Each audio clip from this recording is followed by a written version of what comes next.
Ba-ba-da-bap. Oh, my camera is off. Ba-da-bap-bap-bap. Ba-ba-da-bap. Ba-da-bap. Ba-ba-dap.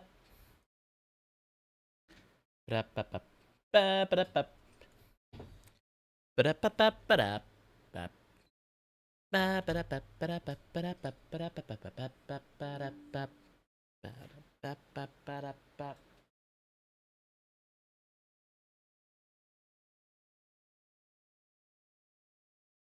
Ba-ba-da-bap. Ba-da-bap-bap-bap. Ba-ba-da-bap. Ba-da-bap-bap-bap.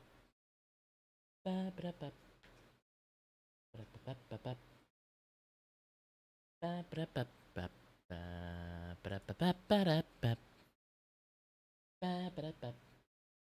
Ba-da-bap-bap-bap. Ba-ba-bap-bap. Ba-ba-da-bap. Ba-da-bap-bap-bap. Ba-ba-bap-bap. Ba-ba-da-bap. Ba-da-bap. Ba-ba-da-bap.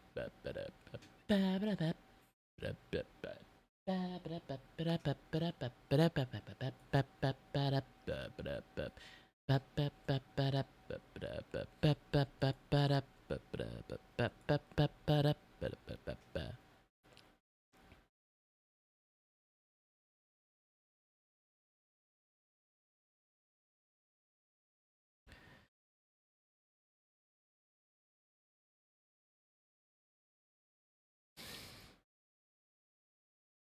Ba-ba-da-bap. Hi there, good king. Hold on a little bit and to take a look at this.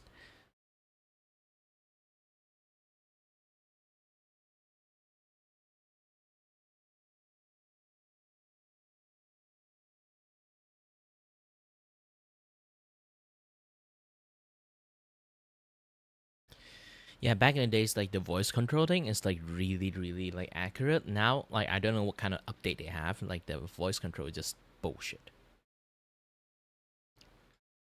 On the sneeze, but there's no good like source for me to look at.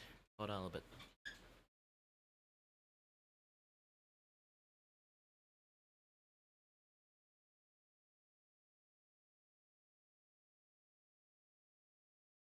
Nope, I can't sneeze, which is very unfortunate.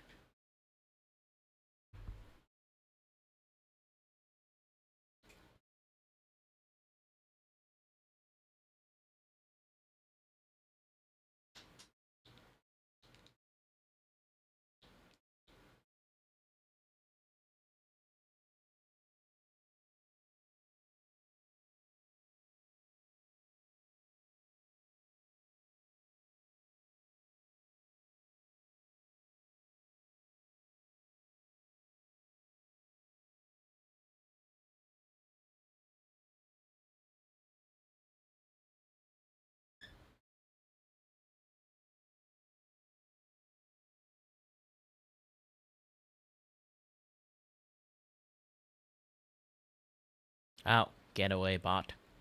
Fuck you! Oh, this time they even like give you like phone numbers. I know again, like being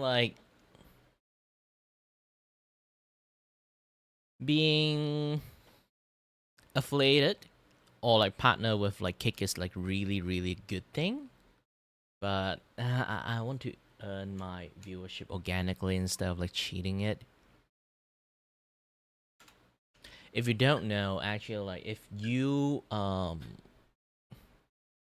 the thing is like if you kind of like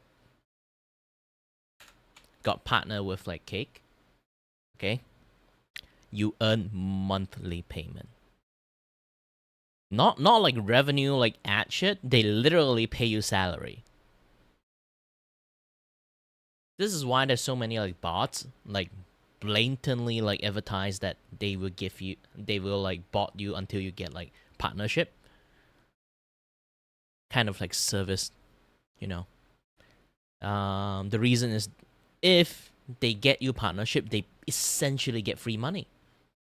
Because you still have to keep botting yourself to actually earn money from them, from Cake. And then you have to take the Cake money and then give it to them. And it's like total win-win situations because like you literally can like just stream to nobody's and you still get money from it.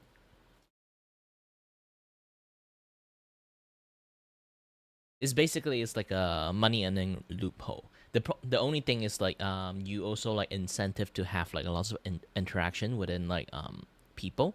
So more interaction you have in your chat, also they also kind of like increase the amount of money they will give you, and depends on how long you stream. Like daily, they also like just like the payment that way too.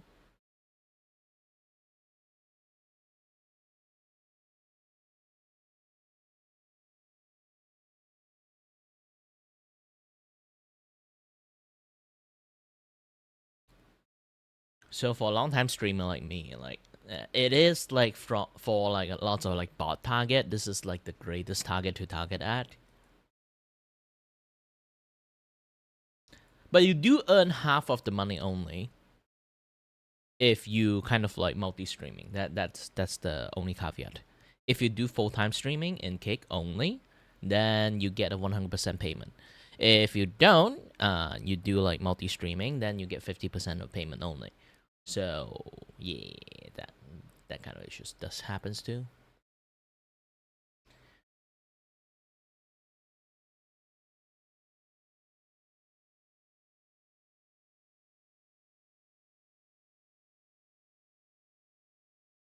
He wants a sharper chin. Hmm.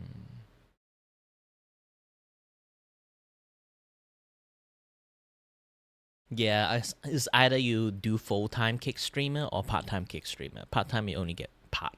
Literally, you only get a part of the money.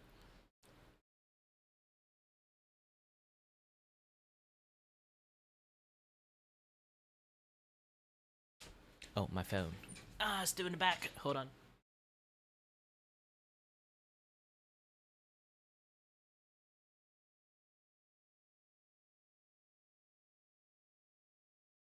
You might see me like play less gaming stream than usual, because I am trying my best to like finish more artwork like YCH and stuff, just to get the money. Unless you manage to help me find some people that I can start earning some money.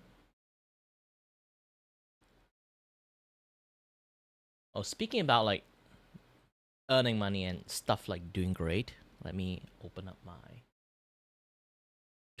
my window edge again.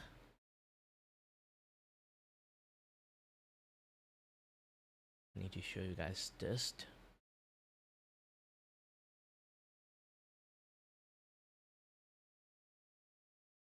If you do notice, if anyone watch my you know, YouTube stuff, okay?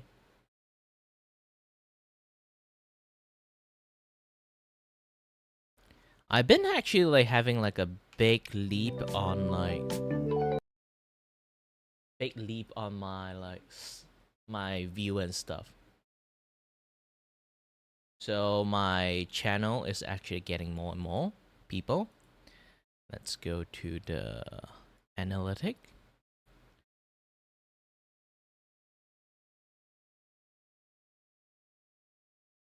Okay, the view is actually like booming, and then you can literally see like the past few days I literally have like no view at all, and recently like my time lapse is getting more and more, and I know you guys can't actually see this like constantly. Um,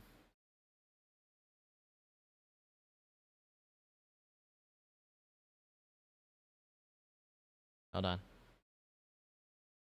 Let me change the scene. It's much more easier for you guys to see. Okay, that's one. So, oh, and the chat is not working. No wonders. Hold on a little bit. Sometimes I need to refresh the chat.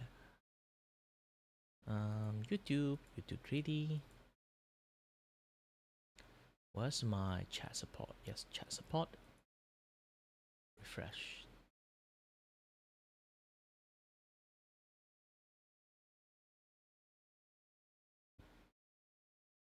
Okay, good.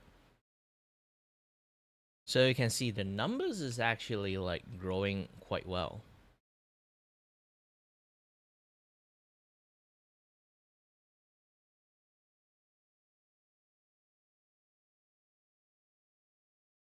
And then as for like live count, if you see this past, oops, if I set this for like this year, okay, this year, the start of the year, nothing good, actually. And then when I start posting a lot more short lately, if you do notice, like I go back to my usual content side, it's like I've been like streaming one day, doing editing another day, streaming another day, editing another day. Um, I've been making more clips, making more shorts, making more like time lapse video, this and that. Yeah, that stuff. Time lapse is the easiest one. This is why I see more time lapse than like the clip and short. But it does slowly increasing my viewership a lot. Oh, this one like drop a little bit.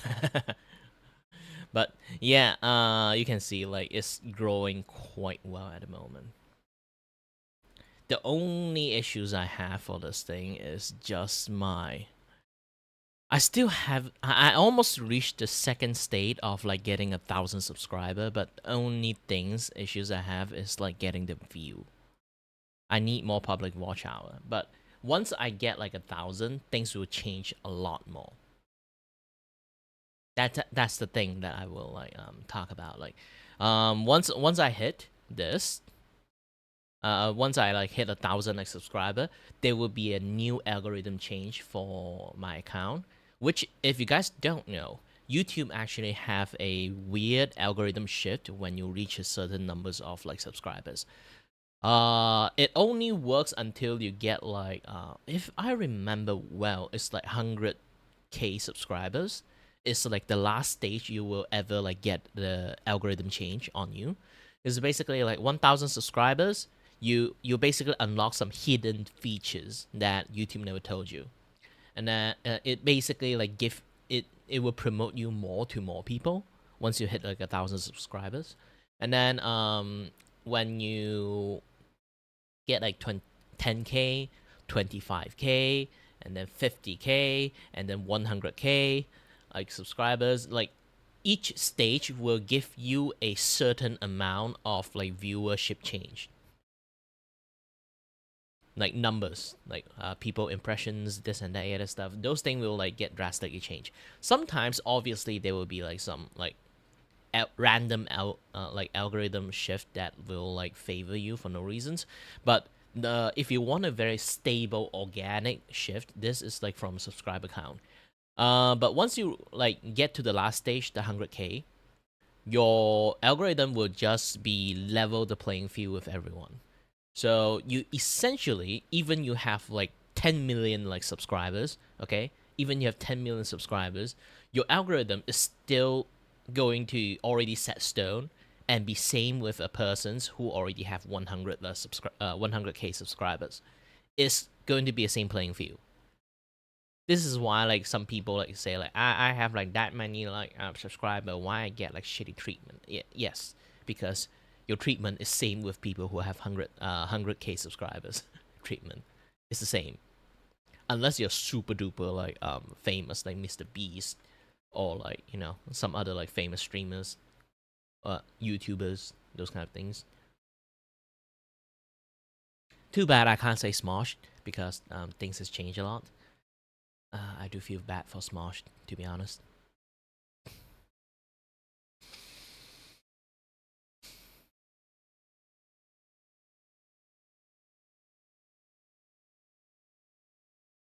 Time to time, I do love to talk about this kind of things too. The algorithm studies, this and that, and stuff. It's really good to teach people, and also like for myself to analyze my work a little bit. Like, what should I keep doing? What is sticking? What is not?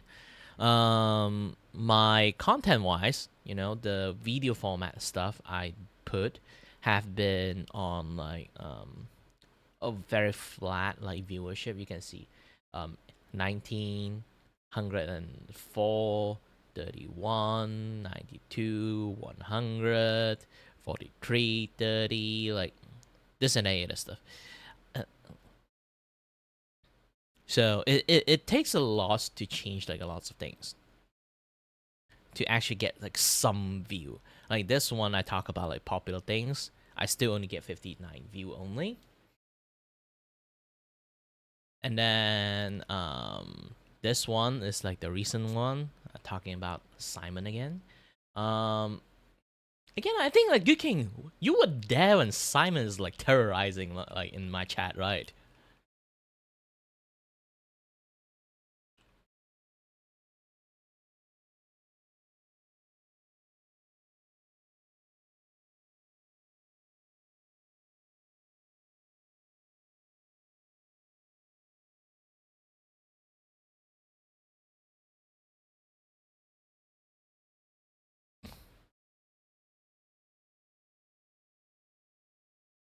Yeah, yeah.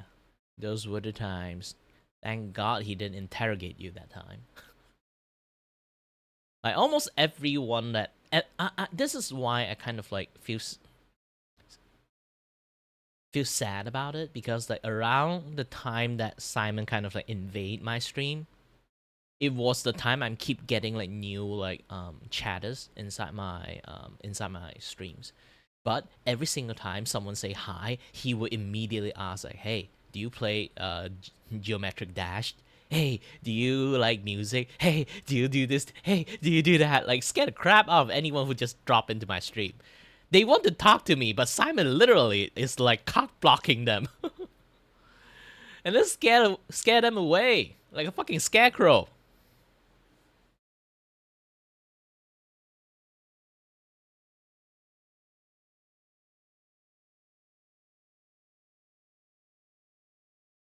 Man, people drop into my stream with a chat with me, not like, obviously there are times that people can chat around with like the chat too.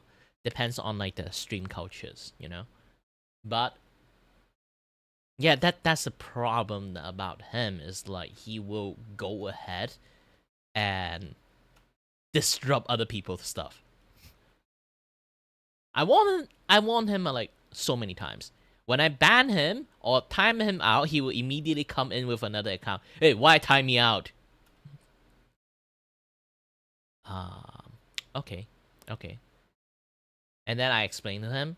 And then next time I time him out again doing the same ass thing, and then he will ask, "Hey, why time me out again? Can't you study the pattern?" What is the last thing you say? How are you not? How are you confused at your reason of getting time out?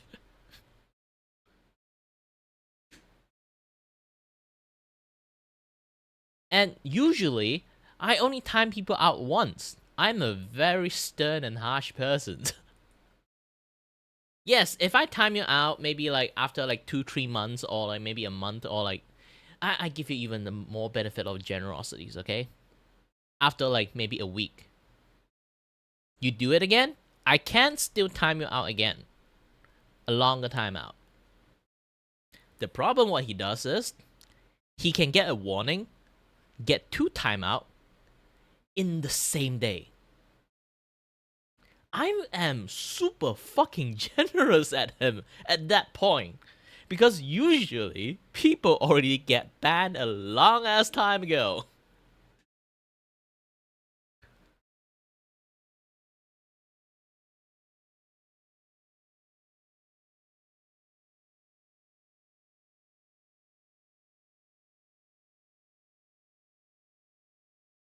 Yeah, because he oddly disappeared, I banned all his account at that point. Or he just like very stealthily like, come in as another person, I never know. It's still good. He learned his lessons just to, if he really want to be my audience, he can come in as another person, just don't do whatever he always does to get himself banned. Then it's fine. This is the internet. I don't have the ability to stop them. I'm not fucking Bruce Wayne. Okay, I don't have a set. I'm not like Elon Musk that have my own fucking satellite to track him down and like study his IP and then always know that, oh yeah, it's this fucker again. I don't have the energy for that shit. Okay.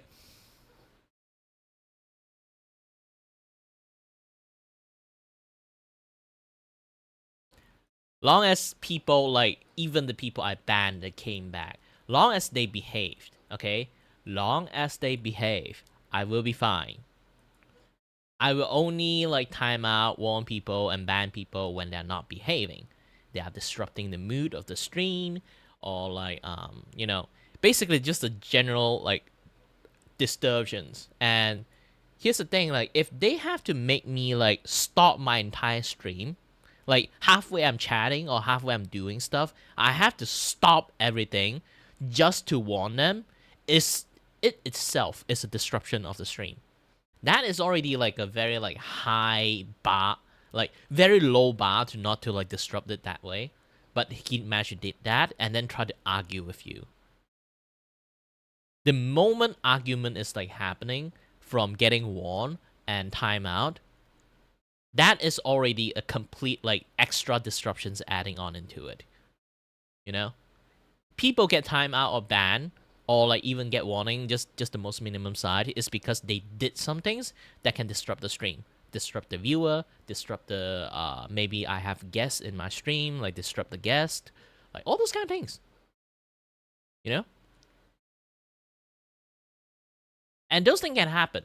When it happened, then you need to get a warning, right? And you have to drop down your everything you do just to give him a warning. I don't have a mod. That's the thing. I don't have a mod. And when people does that kind of shit, I have to do it. And some people did say, like, and then I'll be a mod then. It's not like I don't want you to do that, because I fucking hate moderations and I don't want to give that job to some other people.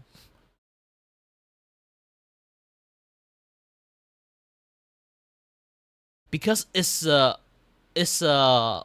the most bitchiest job you can ever get. I do not want other people to have such a terrible job of modding the gosh dang fucking chat.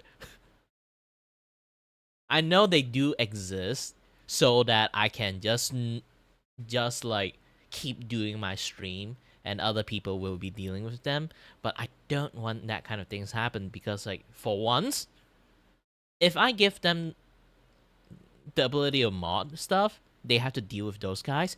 I feel like I'm obligated to pay them. Because, like I say again, this is like a nuisance jobs to work with. So I'm not exactly a big streamers, nor a streamers that, not a big streamer or like a streamer that earns a lot of money in the first place. If I actually earn lots of money, I actually will pay a mod to, like, do moderation job. And then that is his job. And that'll pay well if that person do a good job at it, you know. But I'm not a high earning, like, streamer. This is why doing a moderation job is always something I fucking hate, because I don't like to do it, but I don't have the ability to pay someone to do it for me. Even that persons that told me, like, it's fine, I'll do it for free, I still don't. I don't exploit a fan like that, you know.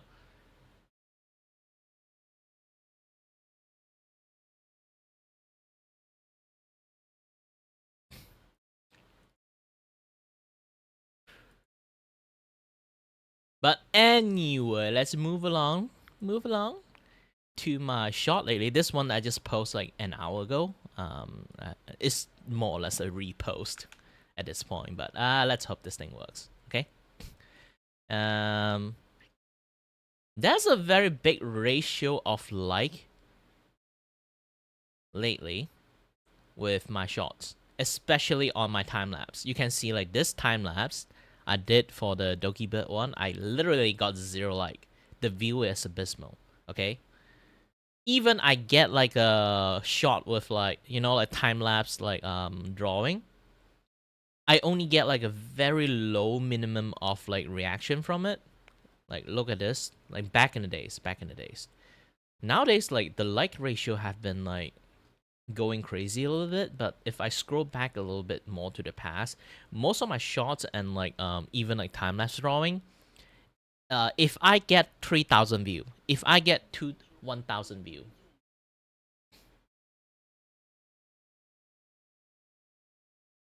hmm?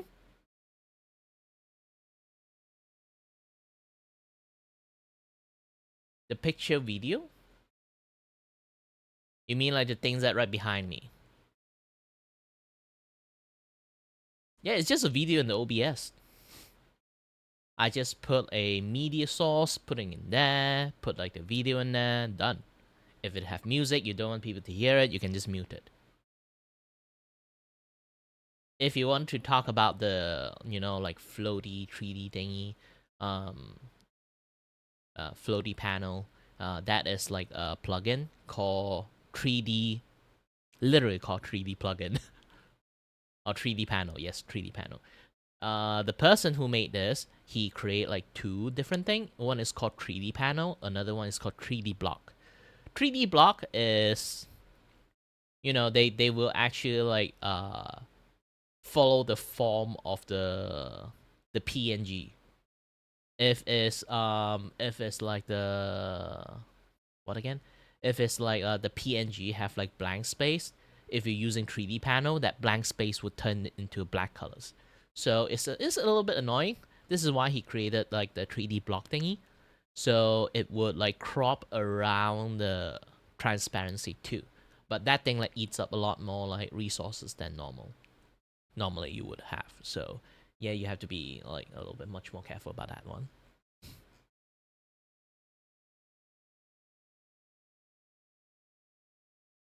So again, like the ratio of my view and like has become like way more higher lately.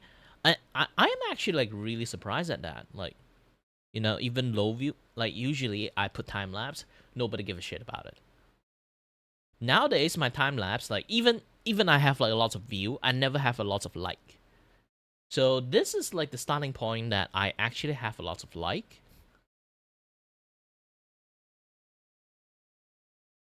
Yeah, this again is very special. It's very special. Like I know if I get like 6 like, I know it's like the standard few people that always like my things. Maybe it's Avi, maybe it's Good Kings, maybe it's like Hilly, Sherry, like that. I already can nail a few one, and Spartan. That few people that already like, if I calculate them, and is already close to 6. So I know there's always that like 6 like very very loyal viewer that always give my video a like.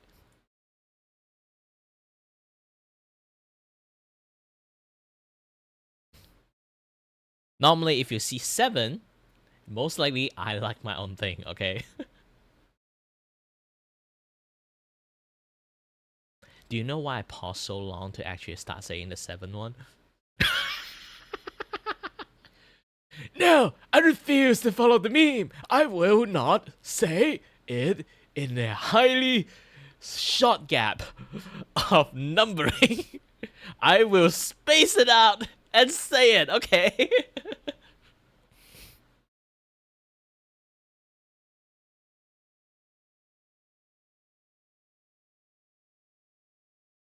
Yeah, let's hope this thing will goes nicely too. Because like if I keep spam like time lapse, I'm not sure this thing is going to be that good. It's like every time people like watching a time lapse, they'll just be like, "Is this time lapse again?" And I got sick of it. And that those kind of things, it might happen actually. So I have to like be careful not to like over spam this kind of stuff. I need to work on a little bit more stuff. Like last time I did do a little bit of tutorial of teaching people how to draw.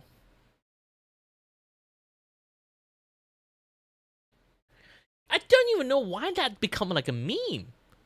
Again, like I thought like it was like a SpongeBob thing. If you guys don't know what the SpongeBob things I'm talking about is, like actually I'm surprised that not a lot of people actually know that while using like the 6 meme, you know? I still find 69 funny because it's actually like, even you don't know the meme behind 69, the number is just like 6 flip around. Like the other one, I literally have no idea why it's a thing.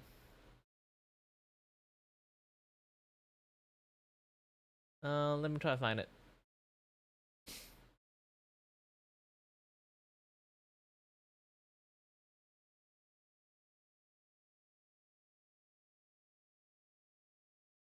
Um.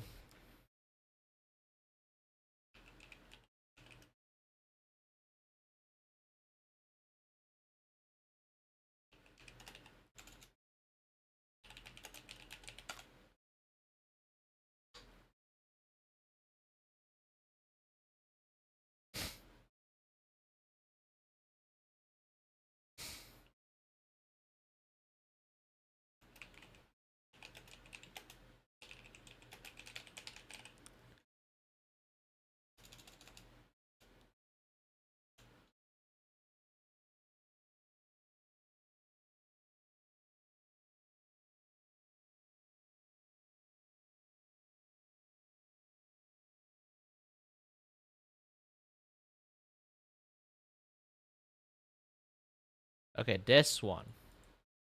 Oops. Why is it? Okay, this one. Hope you guys can hear it. Not this.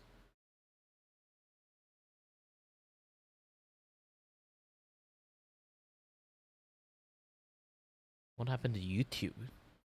Why is it flashing white?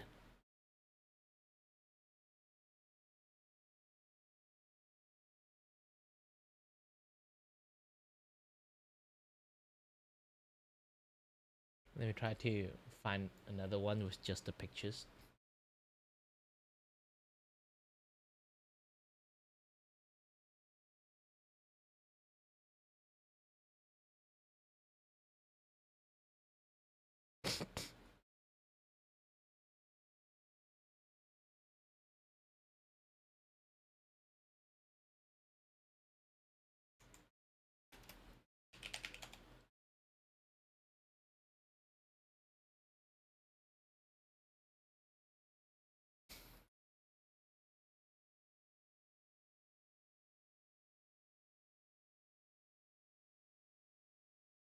This one I'm talking about. I thought they were referencing about this one. You guys can't see it properly, huh?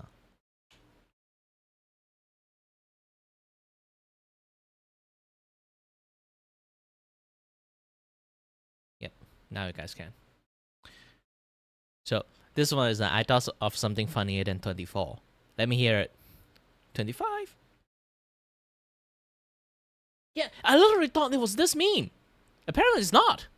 Like, I still do not know what the fuck it is.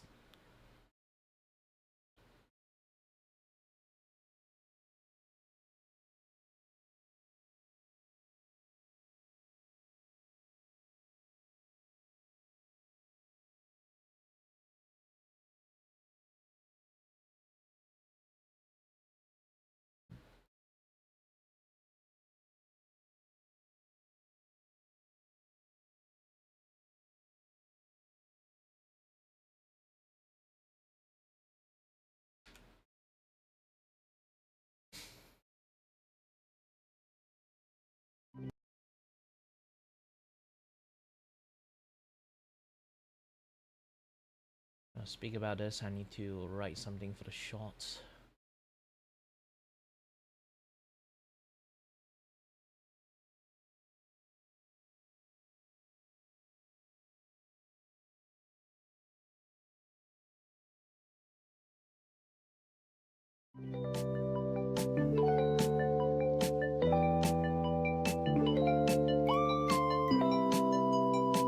I still can't. Gosh dang it, like YouTube is like really buggy and laggy these days. Like you can see, I can't write shit when they don't show me. Man, it's fucking infuriating. YouTube has been like super duper buggy. I have no idea why.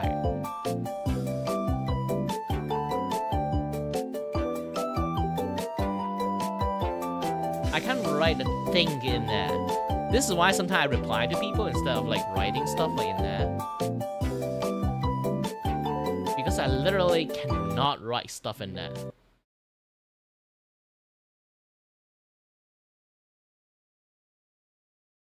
Man, this is infuriating.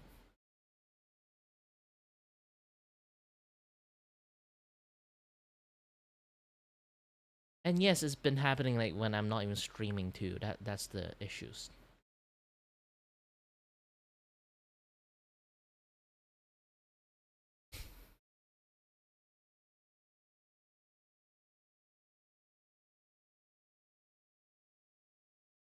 And tasked. Okay. I have to improve my streaming stuff, so like I have to do this. I have to close down my window edge because I'm monitoring my stream in the most ridiculous way. I shouldn't do that. It's like eating up my resources a lot. Like usually people close down lots of stuff. I have like Opera open, this open, that open, lots of things open.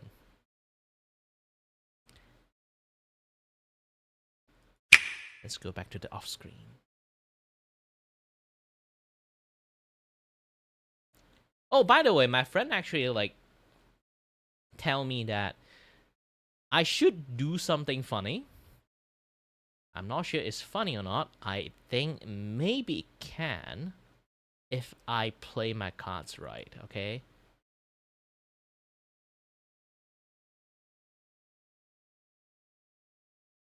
Like how many times this thing has been spammed? This is a VGen one. This is the Dokibet one. This is the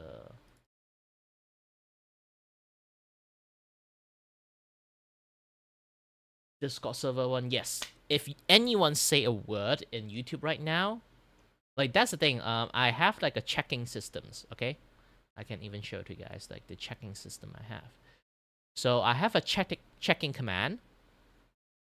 That is. Don't worry, I'll just go back and show it to you guys. This is easier to show it here. So I have a checking command in here. Where is the? Oh, this is a command, not the actions. So there's an action here. You can see like there's a checking command I put in here. So it have a kick chat counters and also like Twitch chat counters, this and that, yeah, this stuff. A lots of like counter systems are in here, but it will do like some sort of like checking system every single time you chat something. It will give you numbers and add like a number modifier. So if I go to global modifier, it have this. So once you have like enough like counters, like Twitch counters, YouTube counters, all those kind of things, it will spam a message. The message will like do like 1, 2, 1, 1, 1 will add like one increment. It will check like every single time the YouTube counter like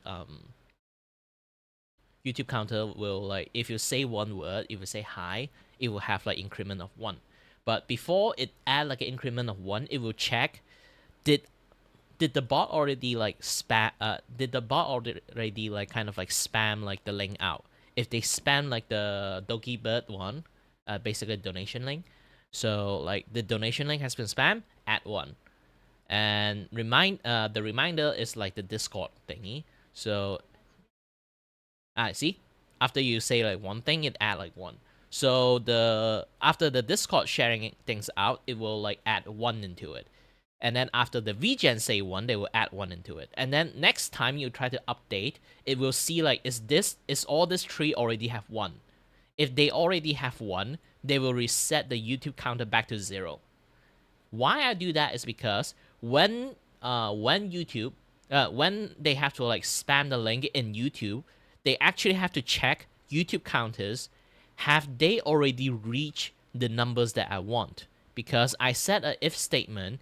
If the YouTube counters, like people have been chatting a bit, maybe like 8 times, I forgot it's 8 times or like 10 times. Let me kind of take a look. Okay. Yeah. So, 8 times. So if the number of like YouTube counter is greater than 8, then they can actually spam the link. So they won't be like a thing is like you just stay silent, like my chat is completely dead. There's nobody talking. So it won't keep spamming the link. So next time you come in, there's like a shit tons of link has been already spammed in there. No, it doesn't work that way. They only spam the link once I get like a certain like chat quota is happening in there. This way, people can kind of like see like the link kind of like space out like in between.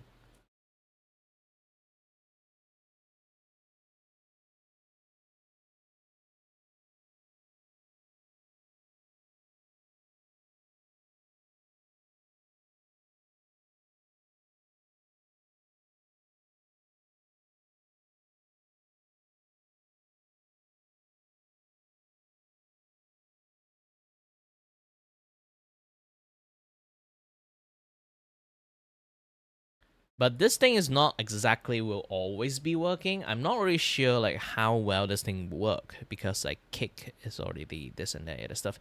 Oh yeah, it's weird that let me do a little bit of like start. Yeah, I don't think like they actually give Twitch counter 10 because everything got reset.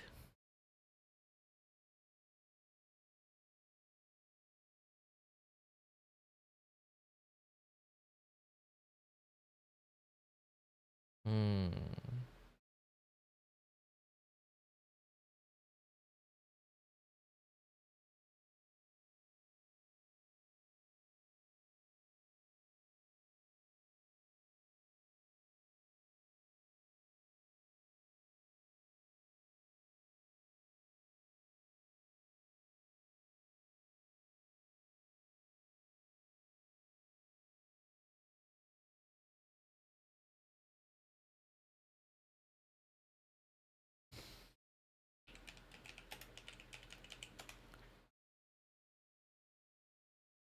Okay, I need to do something.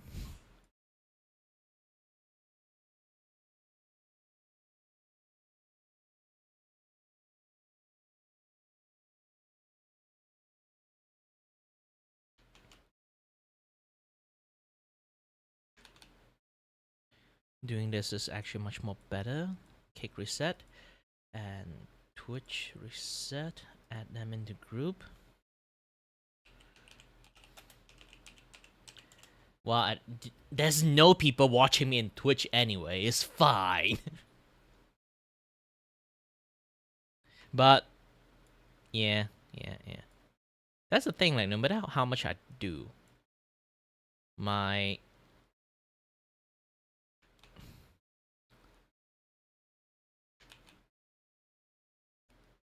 my Twitch always is 0. Actually, I do get some people in Twitch drop by in, but they would never stay long. If Kick have people want to chat with me, they kind of tend to stay long. Like Sherry is one of them so far. And there's like you guys in YouTube, but people I always like met in Kick, met in Twitch, they would never stay long. They will always maybe like just 1 minute long, and then they would just fuck off and never come back visit again. Some people will still have like some decency of come back. Hey, long time no see, like those kind of things, and then stay maybe for like 10 or 30 minutes of chatters, and then they just like fuck off after that. Time to time, some people even lurk. They will actually still show that hey, I'm lurking. Twitch, I never have one loyal viewer at that point. Maybe Dan is like one of it, but I'm not sure about Dan.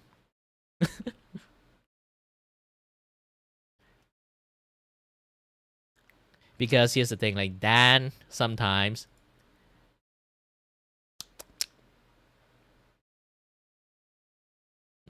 again, he might not have the greatest social skill, but it is like basically just behaved like it. It's fine. It's fine actually.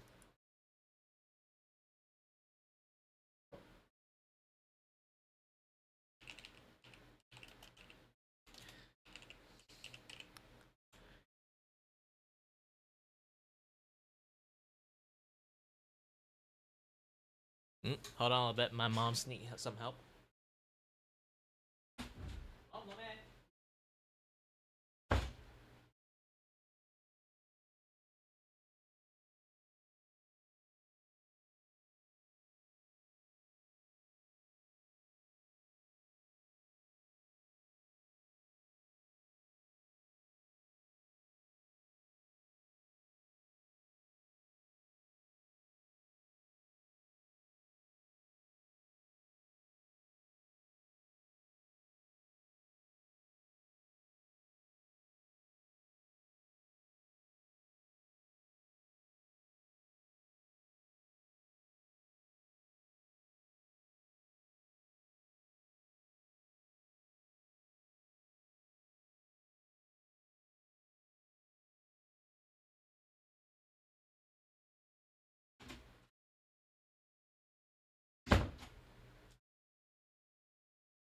Okay, I'm back.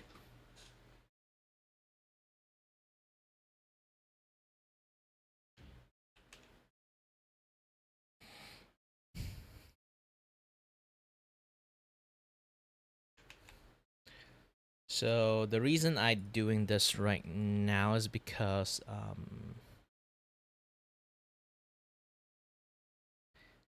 every time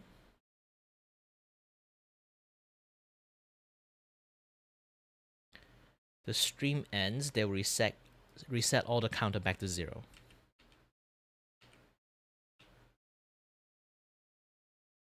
Just that simple.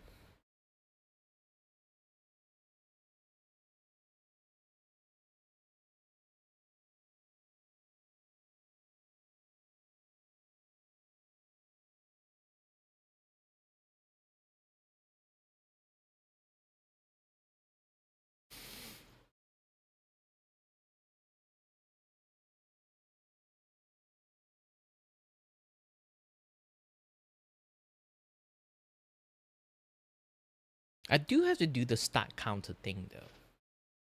Next time. I don't want to waste too much time like on the stream thingy. I do have like a commission job to finish. But I feel like I really want to do lots of things. Like I have like this like collab stream I want to set up in futures for artists. It's basically like remember like back in the days I teach people how to do figure drawing, like opening like a websites and then like I draw like the pose and stuff. I want to start a drawing sessions just that solely just for that. And then I need to invite some guests and draw with me and chatting together. It's like a podcast but for artists, you know?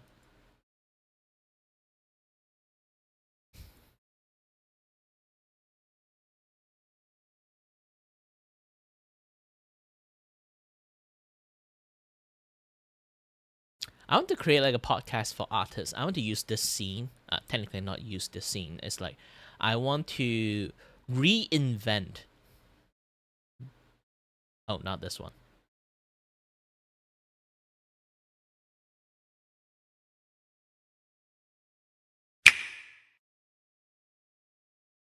I want to reinvent the scene with like the newly knowledge that I learned from how to do the 3D panel thing, and turn my scene into a much more better scene. I blur out my background so it's not as sharp. So it's kind of like have like a depth of field that we kind of look much more sharper, which people can focus on me. I think I have to like do it for the background too. I'm not really sure at the moment, but it's more like a concept of idea, you know?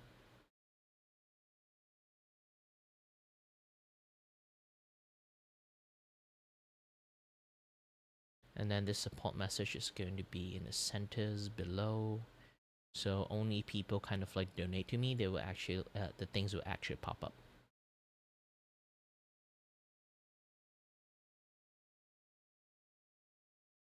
And then I don't need to draw this thing anymore.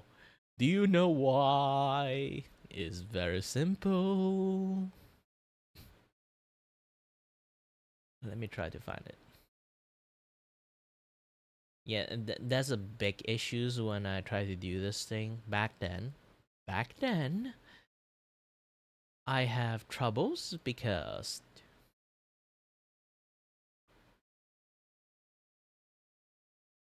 I don't know how to draw a table like in a very good angle. But now I can do this using this 3D panel to work with however I want. So right now, I can make this one, um, copy, and then duplicate you.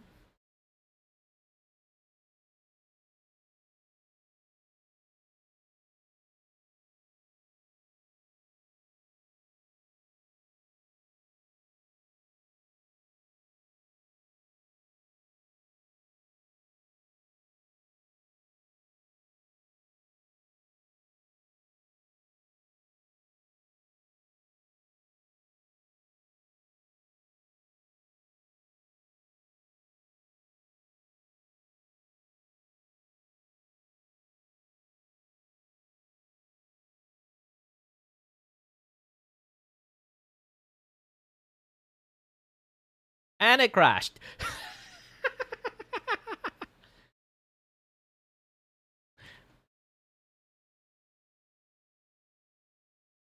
Either way, let's duplicate it again. Copied. And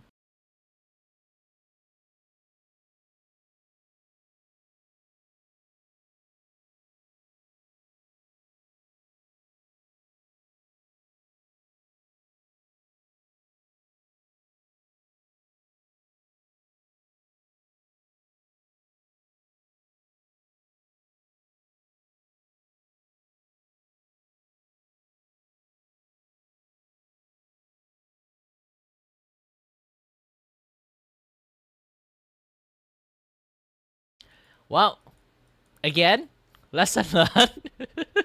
I will not duplicate you because apparently this thing is really difficult to replicate again and again. I need to take a look at the filters. Maybe it's like the 3D panel things is a little bit too much. Let me, because it have to like duplicate it immediately, like snap to that positions. Let me turn that filter off at the moment. Copy again, and then duplicate. Yes, long as I turn off the filters, I can do it. And then duplicate again. Yeah, but this time I don't really need the third one. At least I learn my lessons. Okay, don't need this one too.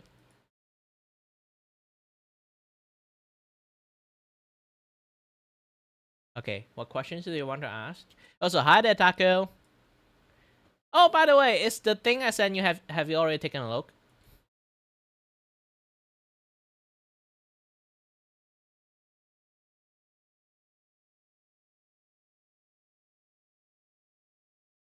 Are you satisfied with the top of your head?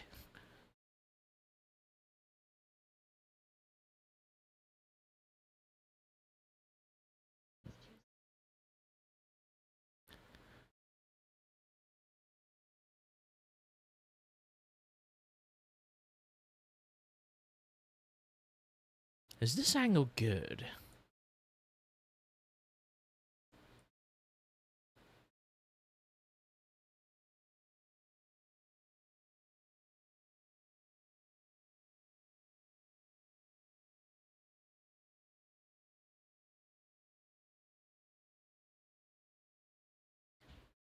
Yeah, that's a good way to kind of like shorten the table sized. Oop.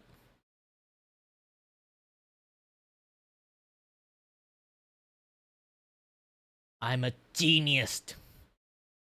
I'm a genius beyond genius. Also, beside that, it's like if you're okay with it, I will be sending you the artwork later on. I'm currently have ADHD like happening to me. Let me try to finish this table first.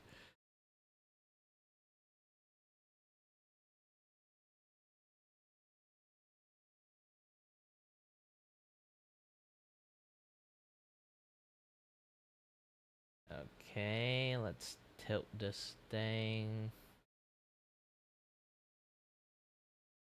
This is how you actually make a proper table. Do you have to draw your asset if you really shit on drawing it? No, then you can just make a 3D one. I am a 3D animator. This is opposed to how how I actually should flex my skill. Why draw a shitty one when you can 3D it?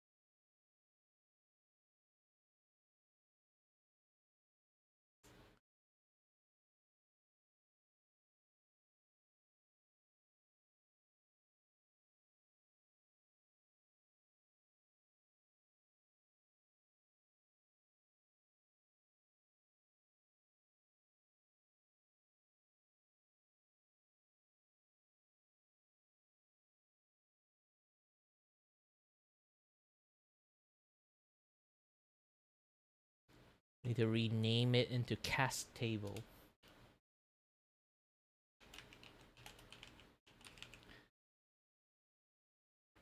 I already have table. I rewrite the cast table entirely so it become a cast table table. I should not do that.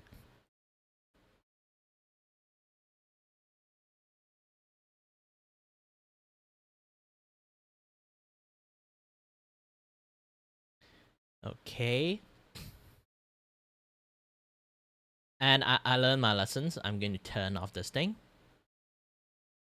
And then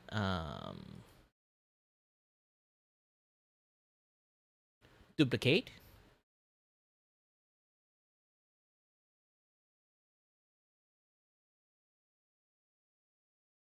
Copy first. And then duplicate. Okay, I got a second cast table. Second cast table is made, and let's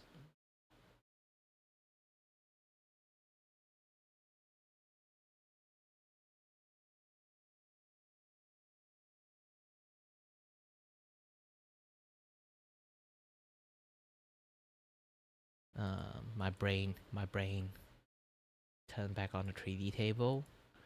This one also turn back on the 3D table, and then you'll be like, oh, this thing is like in the same spot.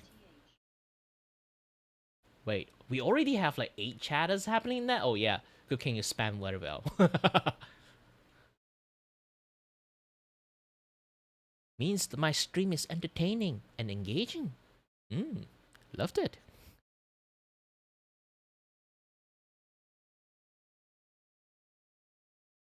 And let me do more stuff.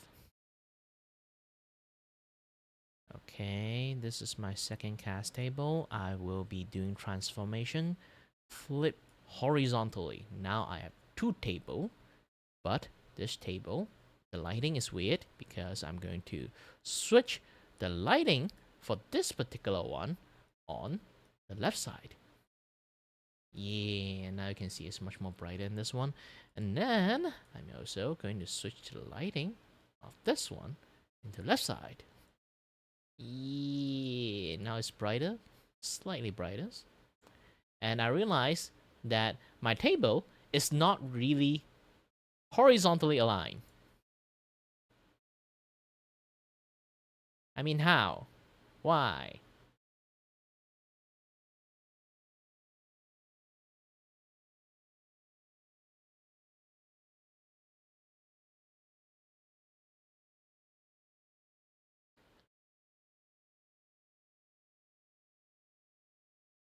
And then I can remove this particular table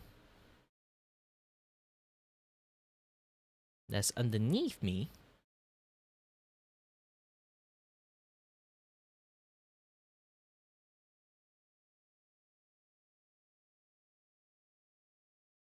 Let's see.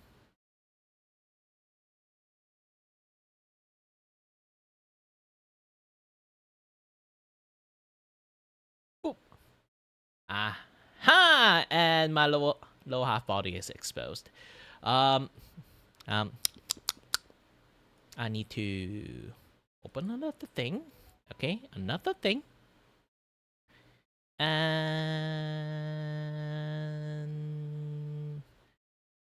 another group file. I'm going to go and find it. Is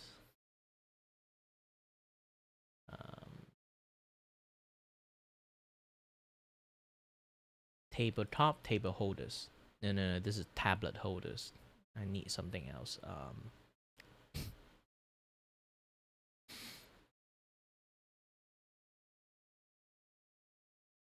YouTube TV. Where's the bottom panel? Ooh, this bottom panel sucks.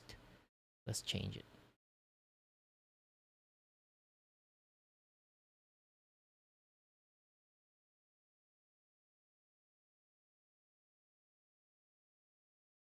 Group. Let's choose bottom panel 2. Aha! This one is nicer. Just going to wait. I learned my lessons. Turn you off before I do anything else. Okay? So with this, I'm going to copy and make a duplicate version of you, and I can delete this thing.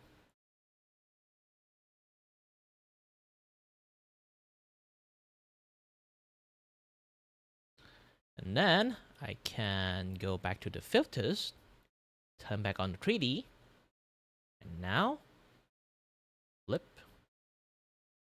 Oh, this flip is actually the proper one. What you do is different flip, this flip. Okay. Yeah, this flipped. And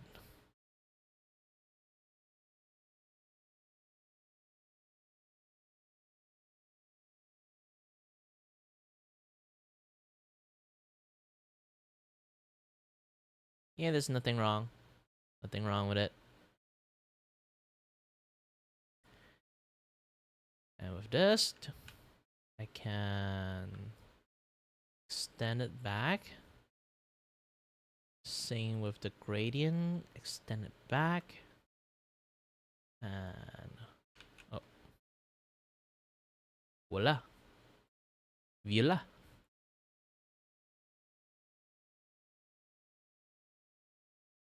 And then I have full panel here. And then this panel is going to be underneath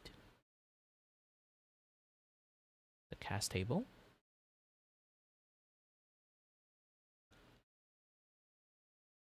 Okay, again,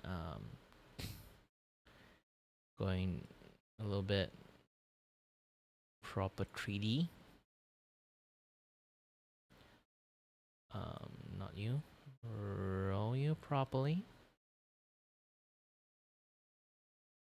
And have to tilt you properly. Continue rolling, rolling, rolling, rolling, rolling, rolling, rolling, rolling, rolling, rolling, rolling, rolling, rolling, rolling, rolling, rolling, rolling, rolling, rolling.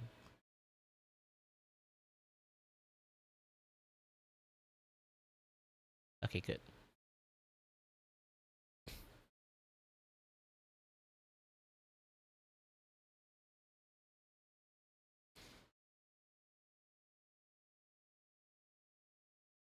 Should I properly align them in the first place? Which, if you guys don't know what I'm talking about, I mean like properly like align them in the angle that is like, oops, much more following what I'm looking at. Yep, something like this, but not exactly like this. It's a little bit too much.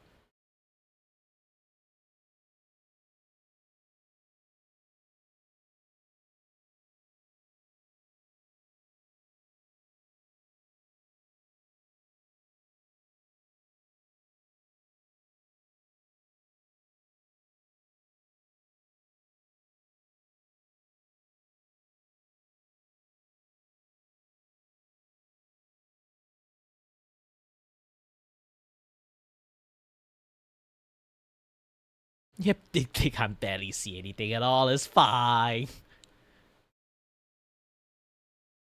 All I do is just align it properly.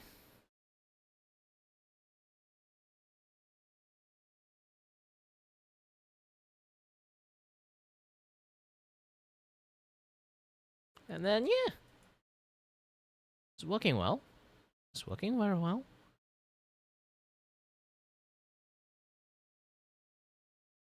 So far, I don't need this thing to be 2, okay? I just need 1. And then, again, copied. No. No history repeating itself again, okay? Copy, and then paste a reference.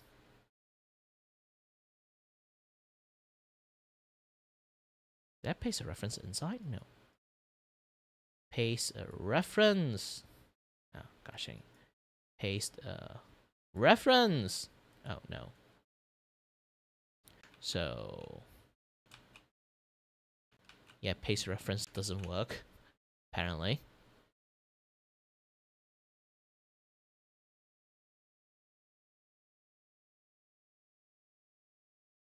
So again, I feel like the table is a little bit lackluster. Let me turn them over a little bit more like this. Kind of show the table small, you know? But since I kind of like show the table small now, because like the angle I made is already wrong in the fucking first place, this is why like it's an issues.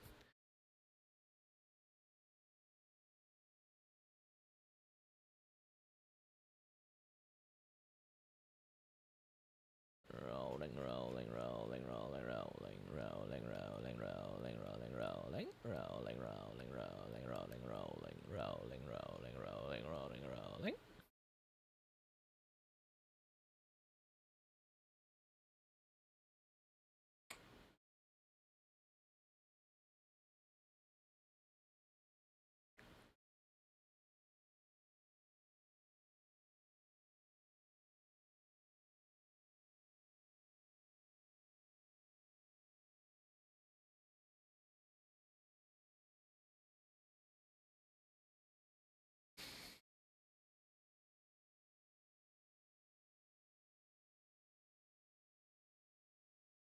Okay, turn this off.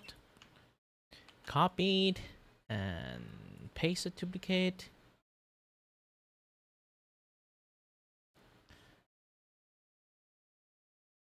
Transform. Flip horizontally. And turn on 3D panel for this one. And also this one. Now I seems to have like a much more proper table with a proper angle. All you do is just adjust this one a little bit more.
Okay, good.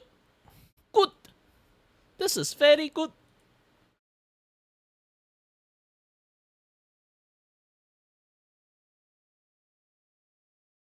This angle is terribly wrong. Very, very wrong.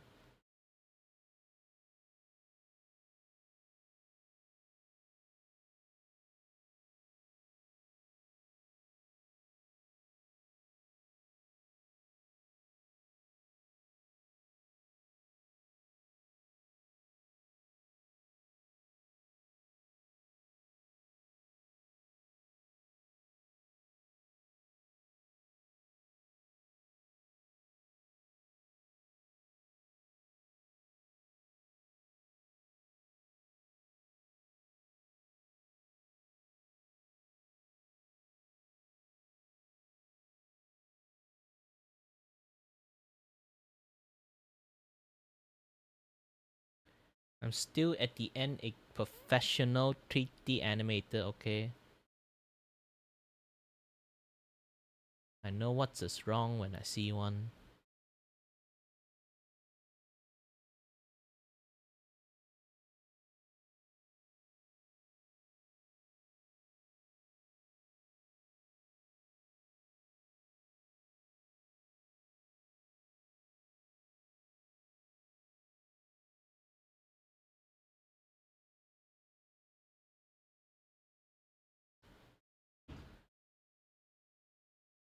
Essentially, it's just basically the angle itself is wrong.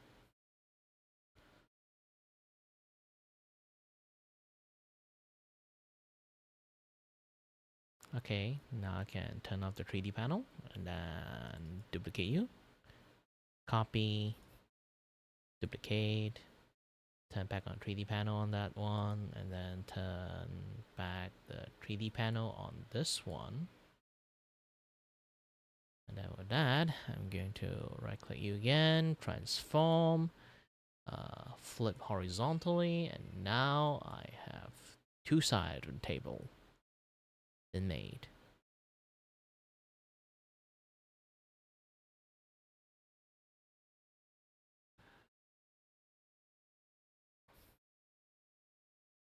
It's just a temporary solutions, but it kind of works.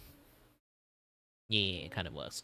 And then later on, I need to make like two type of like my podcast. I have to like create like a few certain type of televisions. It's like the drawing view of myself and my friends and like like the guests and stuff. I can do this alone or do this with like a bunch of guests. You know. Really depends. So I need to make like a party systems. It's like a trigger system that only I can use. Basically, I can do like artcast, and then like they will like change the entire scene, moving it in the way I want, and then maybe like artcast, and then I add like slash guest, something like that. If it's like that, then yeah, then do that, something like that, something like that.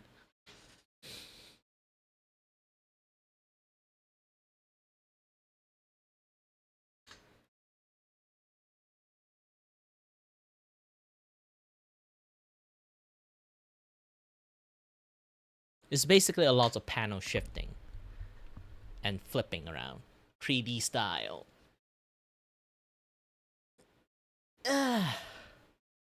But that will be something I'll do tomorrow. So far, I've been working my ass off for quite a while. Let's go back to off screen. And as always, turn on my window edge, which I reluctantly wanting to turn on at all. Oh, the music's still there. Can I write shit now?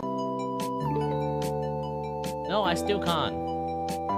It's still spinning. Motherfucker.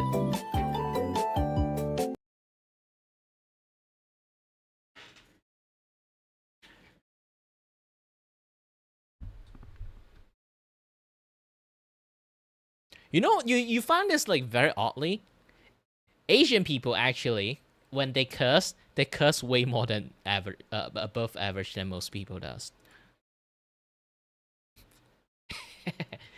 It's a statistically accurate things too. We have different language barrier. We can easily say the word fucking shit than most people who start their language as like their first language is English.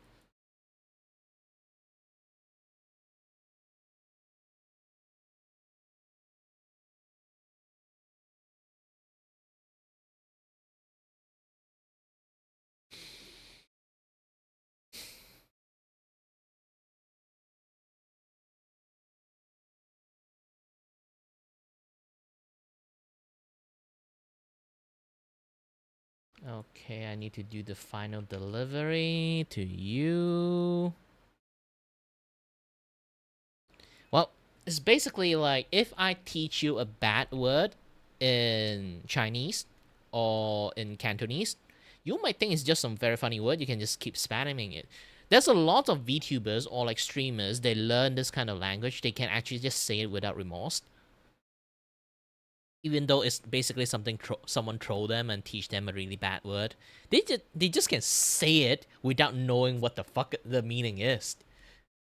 So basically, when you speak some language that is like, it's basically a cuss word, but not in your language that you default on, you do not feel any holdback when you actually say it.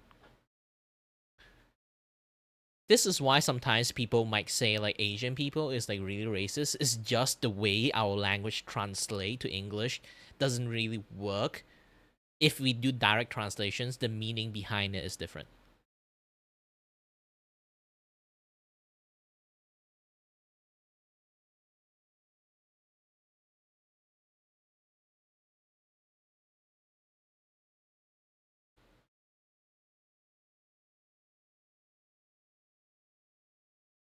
because like how we exposed to that language and how other people exposed to the language is in like a very different level. Basically, in like if you don't know about this, in Asia, we actually joke about the word like the N word sometimes a lot for Asia people. I didn't join in the fray because I do speak English a lot, so I kind of like more or less understand the meaning behind the word. But lots of people actually don't know it because they just find the word really funny because they watch Boondock Saint.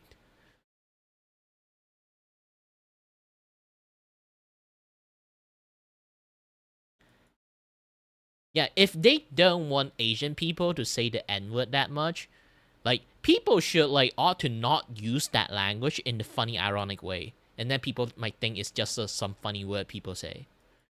That's the thing. Like the N word has been used in comedic effects so much to the point in Asia side of in Asia side of people when they're exposed to that word, they just think it's like some really funny comedic word because they can't fathom the understanding. Like even I right now I still don't understand why is such a bad word. Why you guys are using? I'm going to get might get report from showing you guys this clip. But who knows? Who knows? It's a TV show, okay? YouTube is a TV show I'm showing, okay? Boondock Saint, if you don't know what that thing is.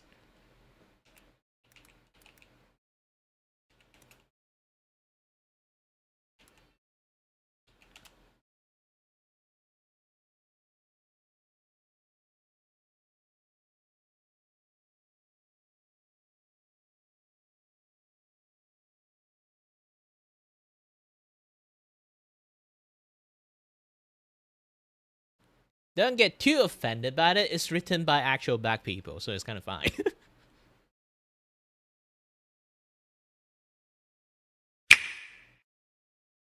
Like this particular one, if you ever seen this one. What I don't understand is that if it's so offensive to them, then why do they say it over and over again? So Riley said the N-word before you did that morning. He says it every morning. He calls me nigga. He calls the other kids nigga. He calls himself nigga all the time. Nigga this, nigga that. Nigga please. Bitch nigga, nigga, have you lost your mind? Nigga, check that hoe. Nigga, you bullshitting. Break yourself, Yeah, if nigga. that's so offensive, why you guys keep adding into your everyday language? That's the thing, is like it works very differently, and then you say like, oh, because we are black people, we can say it however we want. And then if it's so offensive that nobody should use it, why do you use it such a comedic way? That's the thing. And if you guys don't know, this situations is an actual situations. A teacher in real life does do this shit. It's because he already do not understand. Like he's been teaching black students a lot.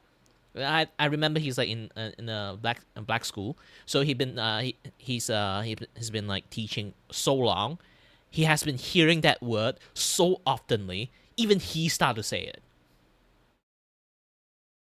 And then some parents heard it, and then like make a big fuss about it too.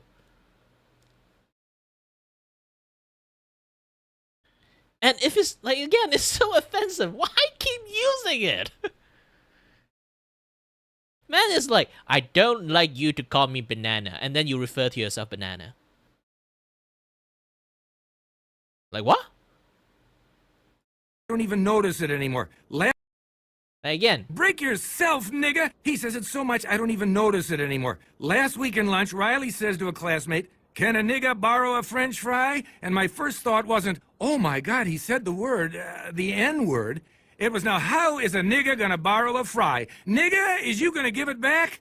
I'm telling you, my inside voice didn't talk like that before he got in my class. Yeah.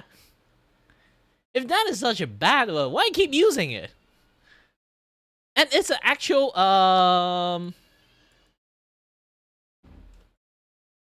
let me try to find it, okay? Let me try to find it.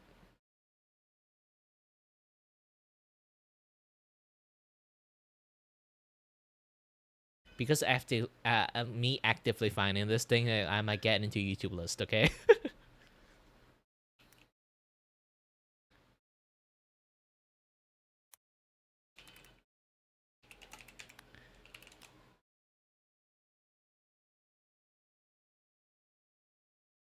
Okay, it's a real life person actually happens to It is a him. word that evokes many emotions in people. It's a derogatory racial remark that has divided people for many years. And a Jefferson County high school teacher has now received the longest suspension on record for calling a student the N-word. WHAS 11's defender Renee Murphy investigates what happened and why in this story you'll only see on 11. Valley Traditional High School is in the middle of a racial it's a real-life controversy right situation. now. A teacher used the N-word towards a student. The word is only 6 letters long, but the impact is far-reaching. And we do want to warn you that some of the language in this story is strong, and it may offend you, it may offend some other people. But since the story is not just about the N-word, it's also about the teacher's intent and definition of the word, we have decided to leave it in the story for you to decide. Oh, my camera. And what did he say specifically to Oh no, YouTube has on to me. Keyshawn Chambers is a freshman at Valley High School, a Boy Scout, a football player, a member of the ROTC, an honor roll student. He was hanging around his teacher's classroom door in December. The teacher told him to sit down, and the teacher says that Keyshawn used the N-word first. And I just kind of was stunned a second. Well, then get away from the door, nigga. And I repeated the same insult because that's sort of what I've been trained to do. The school district says that is not what they trained English teacher Paul Dawson to do. He tried to say I said it, and I didn't say it, and no one else in the class knows that I said it because I didn't. Documents from the school investigation show that several of the students interviewed from Valley did not hear Keyshawn say the N-word first. Dawson says that students use the slang version of the N-word at Valley High School all the time. He says N-I-G-G-E-R is a racial slur. Yeah, you flip a little bit and then like you say like, it's fine. I say it in different pronunciations. I'm not even kidding. This is like a real life things that happen. I say again, like if we are not within the first like. If like English is not our first language, we might say it like here and there because it's just a funny word, especially if you watch Boondock Saint. I'm not even kidding about it. Actually, lots of people in Asia watch Boondock Saint. I'm not even kidding. It's like everything that in that is like hilariously satirically funny. We understand the jokes and it's funny, and we appreciate the comedy. Like in Cantonese, like we actually like cuss around a lot too. Like when using Cantonese language, you have not. If you do understand Cantonese language, you will literally like the way I say. I would say like fuck motherfuckers, like all those kind of things a lot, and then like you will hear it if you actually do understand Cantonese. Okay, you hear somebody talk in Cantonese, you will frequently hear so many cuss words in one sentence that an average human that learned a gentleman language, listen to it, they would tear their ears off. I'm not even kidding. We cussed so much in Cantonese when we speak in it. Try to think like our average language is the language what you will hear in gosh dang League of Legends. This is why like we say like the internet language in League of Legends is so fucking toxic in Asia is because that is our very normal language in there. we literally speak in that. I'm not even exaggerating. We speak in cuss word. Man. Ooh, a new Atozi video. We should watch this first. If you guys don't know, this guy, holy shit, he changed so much. The IRL streamer Vitaly was just deported to Russia, but that's a good thing for him. Finally that means he deported. was essentially spared by the Philippines. And if you have no idea what's going on. That probably sounds insane. Like, what do you mean being deported to Russia is a good thing? So in short, Big Idiot has done a lot of stupid things in his life, but he was about to do the dumbest thing so far. He lost his team, so I guess he thought the proper solution to that was to go to the Philippines and be incredibly disrespectful to the locals there. Run off with a security motorcycle, steal officers' hats, steal an industrial fan, steal a red light mask, threatened to rob an elder lady, and honestly, a whole lot more. But according to him, they were all pranks or jokes, and he welcomed going to jail because he enjoyed it there. And when confronted about it that night, he shrugged it off saying, oh, I donate so much money here, so it's okay. Well, I guess it was okay until he got arrested. Perp walked out in front of the nation. Look at this and guy. charged Like, that is like how he looked like. the whole bunch of crimes. And that's also around the same time that people started realizing, oh wait, stealing a motorcycle is Grand Theft Auto, and Grand Theft Auto is an automatic 20-year prison sentence in the Philippines, but he wasn't charged for that. So his entire freedom in life was hinging on if the prosecutors decided to charge him for the thing he live streamed himself doing for the entire world to see. So now that we've caught up, as I got out of Jack Doherty's arraignment from his criminal trial yesterday, I saw the news that they had yet another press conference with Vitaly, which is wild because it looks like his jail time there started and ended with being perp walked out for a press conference. But unfortunately for us, the press conference was in Tagalog, so I had to dub it so we have any shot at understanding what's going on here. But was it a flawless dub? Probably not, but with it, we can actually see what's going on here. This is subject to clear. Like, holy shit, look at him. And technically, he looked way better than, like, being, like, so fucking jack up, but still. Again, like, do we? That image that we have. Like, yeah, this one. Like, look at this guy. Used to be looking like this. Now he look like fucking Liver King. He still have a decent, like, body size. I think the steroid went out. They still got like a decent like body shape happening for him, and now he actually looks really nice. Man, a beard really can change a person's. From the NBI and the courts where cases have been filed. And I'm incapable of having a beard, sadly. Regional trial court and municipal I can have a really like court ugly have stubble. been resolved and served as well. The penalty you have there. Thus, the siblings can also proceed with his deportation soon. We are coordinating on the location for his deportation, which is They are not even like tossing him back to America. Because like Vitaly actually lived in America. Hey, nice for you. Then you have to like make it longest. Like Liver King one is like too fucking long. This one is like I would say good length.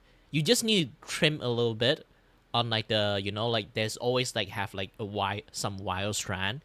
Like, if you comb it well, trim it a little bit. For Asian people, it's like we always want to have beard, but we can't have it. And even we have it, like, it's going to look like those kind of, like, like those kind of, like, mountain hermit with, like, fucking long, like, white beard. And then some people, like, in Westerner, they want that kind of beard, but they can't have it. And then we can have it, but we want, like, this kind of beard.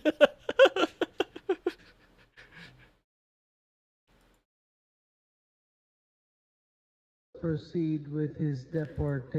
Like, because like he's not tossing back to like America, I feel like there's lots of people who say, thank God he's not getting deported back to America.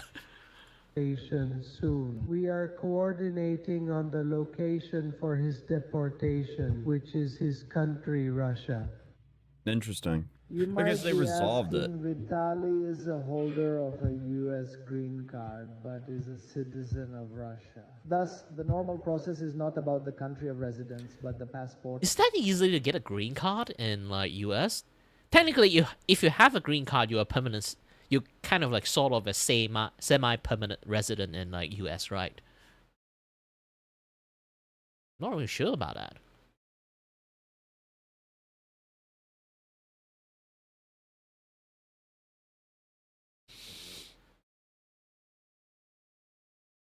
And he's been like in there, terrorizing his like local area for a very, very long time actually. From what I learned about it.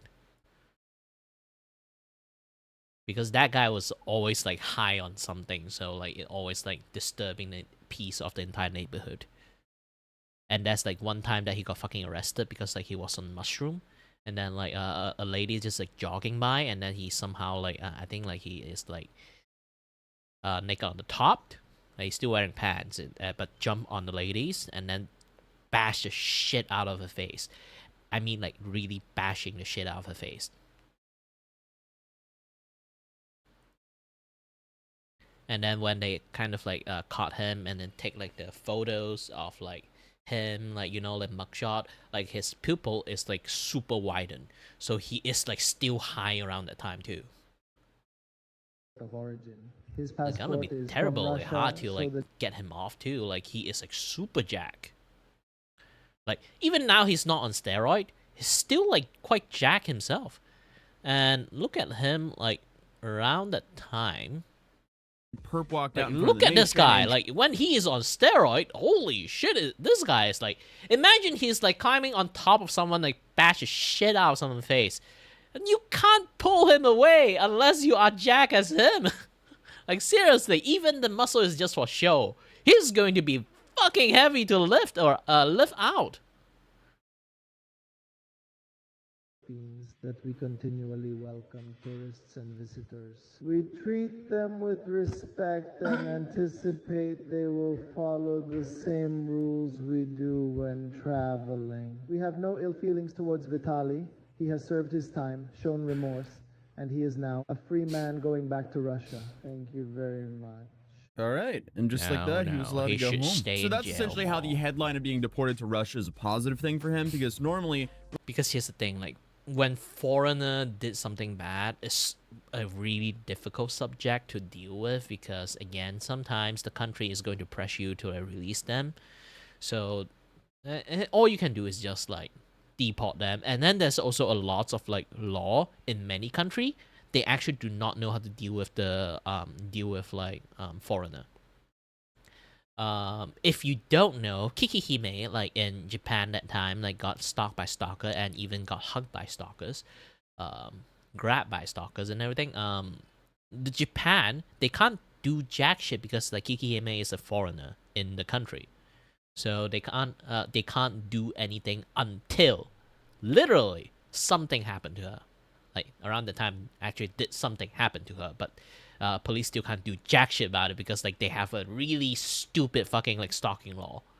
They have been, like, revamping this, like, stalking law a few times because it's just so terrible, like, when it comes to, like, stalking stuff.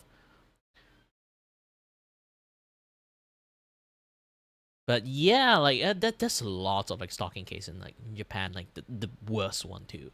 It's, like, the police, like, even for the local people, the police can't do jack shit. Don't even talk about the goshing foreigner.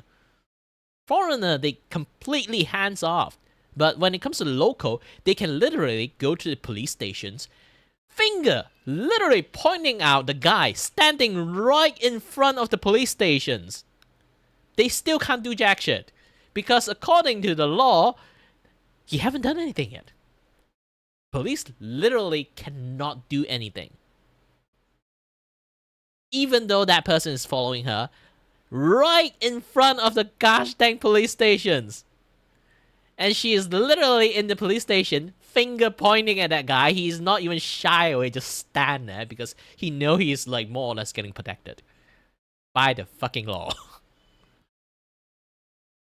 Actually, there's way more cases like around the whole world happening like this, because in every entire world, every entire country have their own stalking issues. They can't really do a jack shit until they actually did some jack shit. But once jack shit has already been did, it's already too fucking late. People is getting more crazy and crazy as time passed. You guys ought to like protect yourself, okay? If Sherry's here, I would like tell her that too.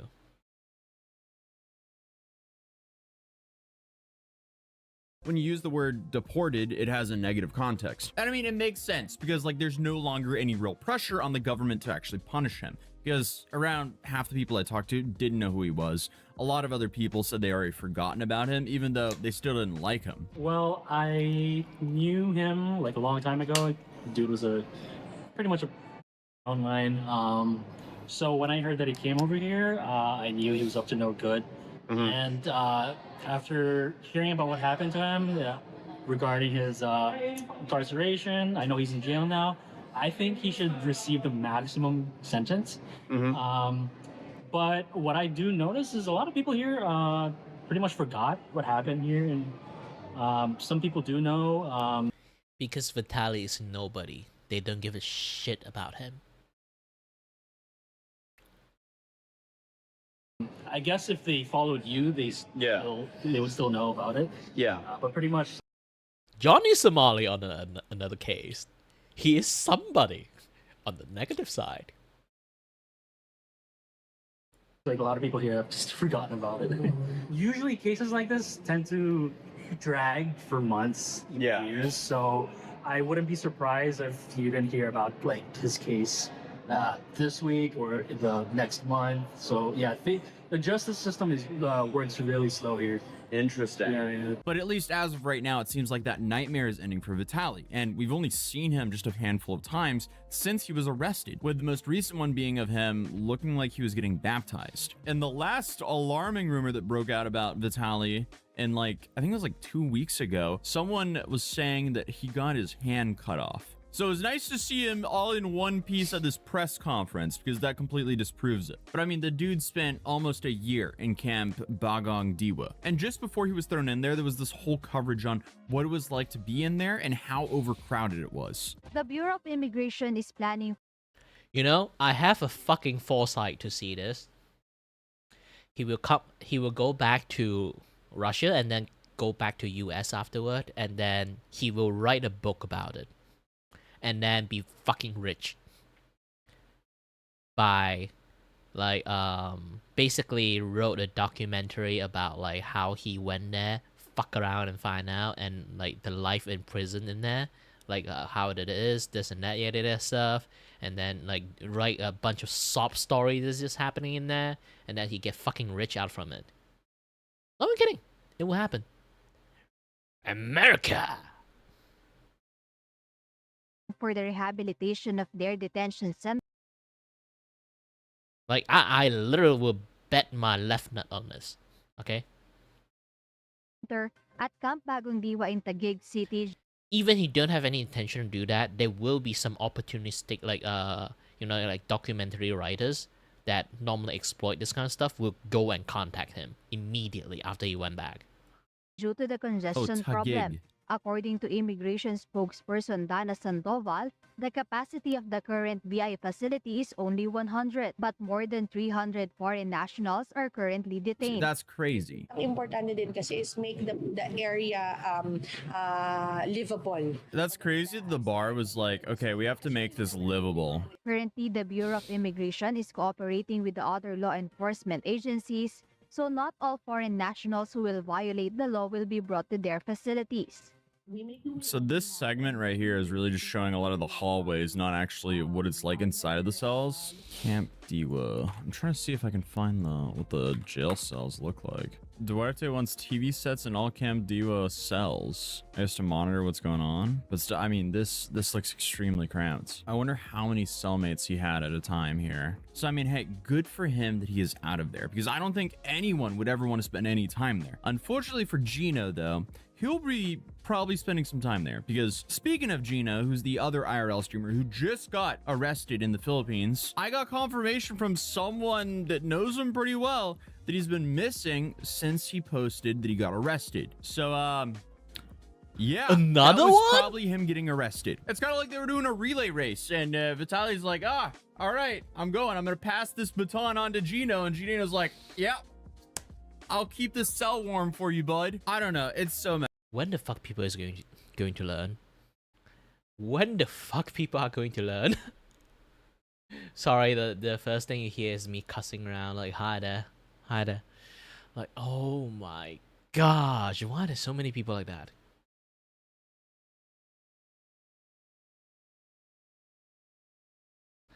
Hi there, Madeline. It's just that I'm watching like Vitaly is getting released and then deported back to Russia. And then I'm betting my left nut that some opportunistic like documentary writers will contact him and say like, hey, I want to write a book of documentary about your experience of fucking around and find out, and then like the life in like the jail cell. And then like he will earn a shit tons of royalty money from this. I fucking hate it. I can see that happening. Messed up. I don't know why. I just don't understand the logic here. Why would you ever go to foreign countries, especially countries that have penalties like the Philippines, and commit crimes? It doesn't make sense to me. But either way, a lot of people are also asking why he's being deported to Russia though, and he did answer it here, but it's simply because he's a Russian citizen, but has an American green card. So therefore, because he's a citizen of Russia, he'll get deported to Russia, and then from there, most likely, he can go wherever he wants to. So once Vitaly has officially left the Philippines, I mean, it's safe to say it's going to be very difficult for him to... It's going to be very difficult for him to from Russia to go back to the country though, because like at the moment I remember like Russia have a huge like it's basically it's like airport like restrictions when it comes to like traveling around. So I think it's a good decision that toss him back to Russia. He literally cannot come back to America at that point. But even he can, it's going to be very difficult. I have no sympathy to the people that try to create pranking content or like harassment content, fly to another country and do that shit to other people. Logan Paul is the one that popularized it, kind of. And then afterward, a lot more people try to do that shit too, which is like making me mad so much. Because most of the target of those like country is like from Asians and Southeast Asians, which is in some sense they're bullying in the most extreme way. he dodged one of the biggest artillery shells possible. I mean, doing something that can get you 20 years in prison in a country like the Philippines is absolutely not ideal. In life, you would always want to avoid anything like that. But the dude has been in some of the worst conditions possible for 9 months now, so I'm happy he's able to go home. What he did, though, was a next level of stupidity, but hopefully he learned... I already know lots of facts about possums. There's two types of possums, and then most of the possum people see is like from the American side, like the almost equivalent to trash panda, but it's not. It's actually possums actually like they, aside from knowing how to play dead most of the times, they actually are very good for the environment. They eat bugs, this and that other stuff. They actually are really good at pest cleaning. Like it's kind of like when you see a possum, it's like see a house spiders. It's going to eat up all the mosquito in your house. Possum is going to eat up like all the crickets and like the, you know, like the very like loud like cricket, like if you see a possum, you'll be like, great, eat those guys, clean up my fucking backyard, I can't sleep.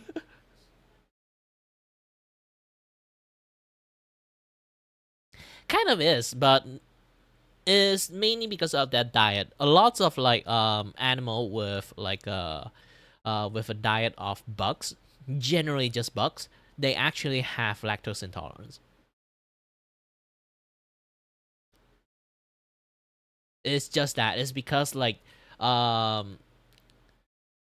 milk have a certain type of enzyme, okay, that like causes us to be lactose intolerant. But if we are like a certain like animal, or like, you know, we are a certain human being that eat only a certain type of food that don't let us expose to some certain like enzyme or like something chemically like similar to milk, we will eventually develop lactose intolerance. But if you guys don't know, the study of lactose intolerance have gone into a very weird directions for a very long time, because lactose intolerance is not a allergic reactions.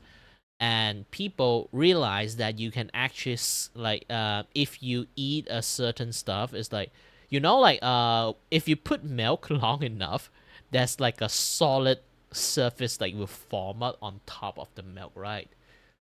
So you can kind of like skim the top of that skin of milk. Like, this is legitly a research practice they did to learn about like lactose intolerance and how to cure lactose intolerance. And you know what? It actually fucking works. You're going to still have a little bit of diarrhea time, but as time passes, it basically like you can introduce yourself to a minimum amount of like the milk enzyme that cause you like lactose intolerance. Your body will actually become tolerant to milk, and that depends on which kind of milk you consume, like the milk skin. You will become tolerant to that kind of milk. It's not telling you to eat cheese. It's telling you to eat like the dried up like piece of sheet like layering on top of the milk, and it have to be like lab grown like properly too, to actually makes you like kind of like become more tolerant of milk. But it is a really hard to replicate thing.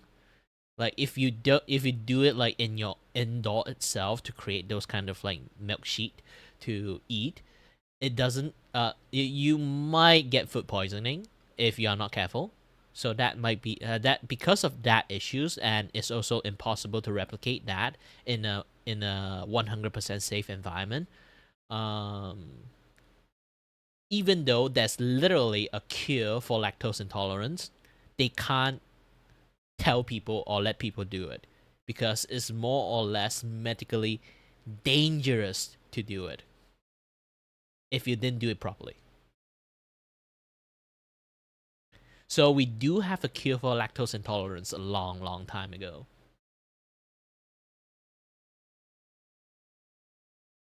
I don't really play horror games.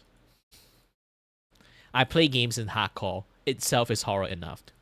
So I play so many games in hardcore mode, I kind of already reached a state that nothing can really faze me that much aside from jump scare. So I don't like playing horror game because it felt like when horror game is not horror for you, and then the only thing that can kind of like make you jump is literally just jump scare, you felt like the entire horror game is just cheap, you know? And then I can just like entirely just make fun of the entire story of the horror game. I feel like I'm insulting the game if I play horror game. So I generally don't choose to play the horror game.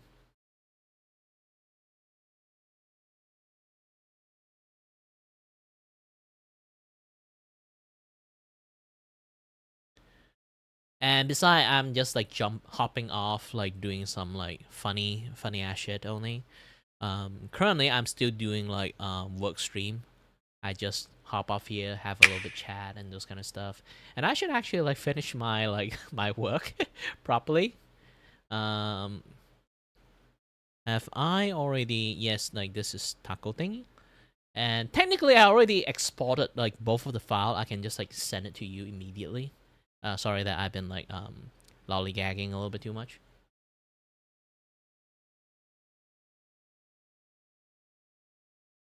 Nah, horror is a very difficult subject to like go into because you can only expose to a certain level of horror to become numb toward it. Unless you are a very superstitious person or like you are very jumpy persons, horror game doesn't work on everyone. This is one sad fact about like horror genre. There will always people love horror. Depends on the context. Some people love to be scared. I don't know why. And then some people love to laugh at horror stuff. And I am one of them. One of those people because I'm not superstitious at all. Even I understand there might be like I truly believe ghosts do exist, but they 100% cannot interact with me. It become a completely stupid idea to have ghosts to scare crap out of you. Because I have a very, very weird logic when it comes to ghosts, makes me almost immune to ghosts.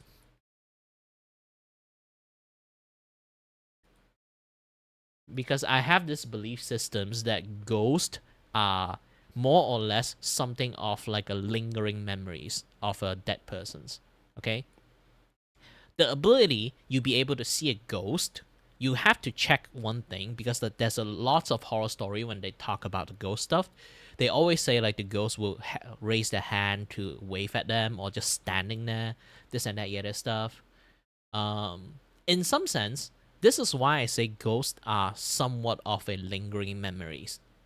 The reason ghosts are lingering memories is because what you're looking at is not the ghost. It's the ghost's memory of his reflections. Maybe at time past, like he slowly forgot his face, and the face will become really distorted, and then you yourself have like filled up the gap of that like ghost face, and then it looks like maybe like depends on your psyche, and then like the ghost, like how are you going to fill them up, is going to be drastically different. If you are a fucking gooner, you might see a sexy lady. If you are really like in a stack of horror, like you always watch too much horror show, you fill up the face with like horrible face. That is how I believe in ghosts. And then because of that, I have a very stable like thought process when I see ghosts. Yeah, there are people also like love urban legend. They would watch a lot of ghost stuff too. Also, hi there. Dagorist. Sorry, I'm very bad at pronunciations.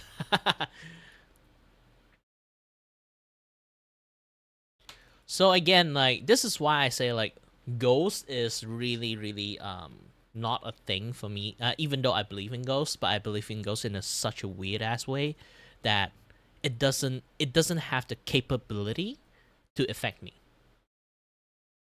Aside from jump scare.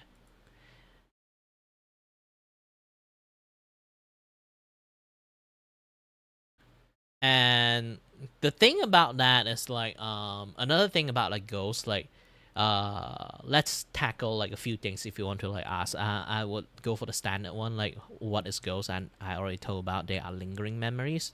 And then what is possessions then? Possessions is more or less, like I say again, they are lingering memories. You think you got possessed because you are seeing their memories and you start to mimic them.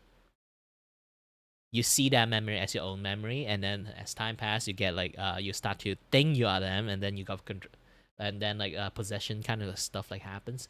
For me, it's how I view the thing. Again, because I view ghost not actually as how most people view ghosts as.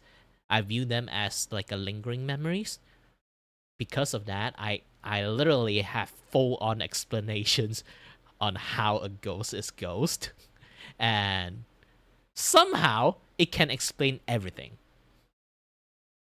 It basically completely like be the one that kind of like be able to explain as everything, and then I don't do any other things.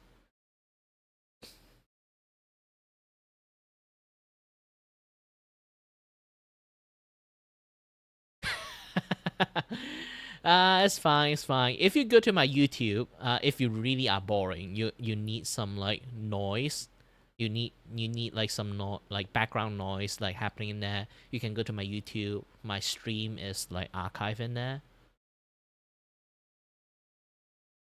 So you can like go and listen to things I talk about, I guess.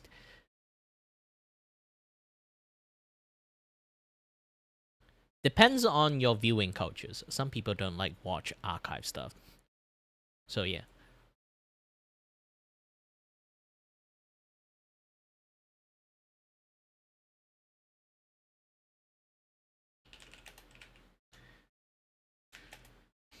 Yeah, go.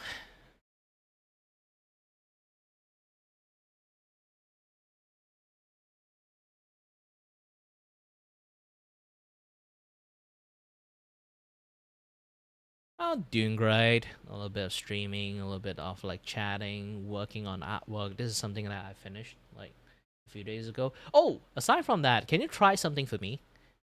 Since you're on Twitch, exclamation mark art zoom. You can see it on my tablet. You can try to like zoom in the artwork that way.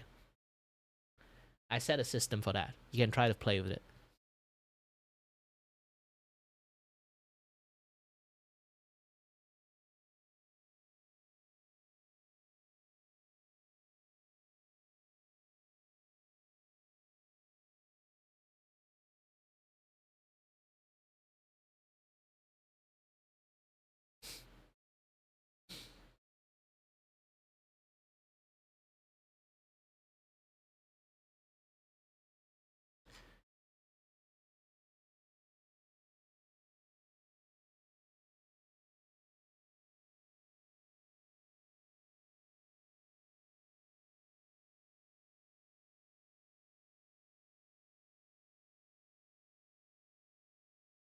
Vtuber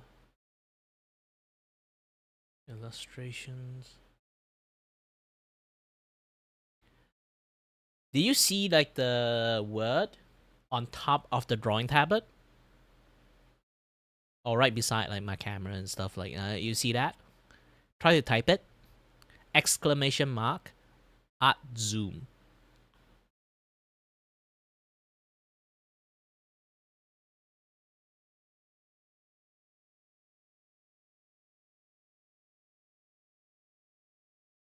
Yeah, the paranormal investigation I have like got a little bit bored of those kind of things. Like, hey, see? I can do so many things. I'm really proud of it.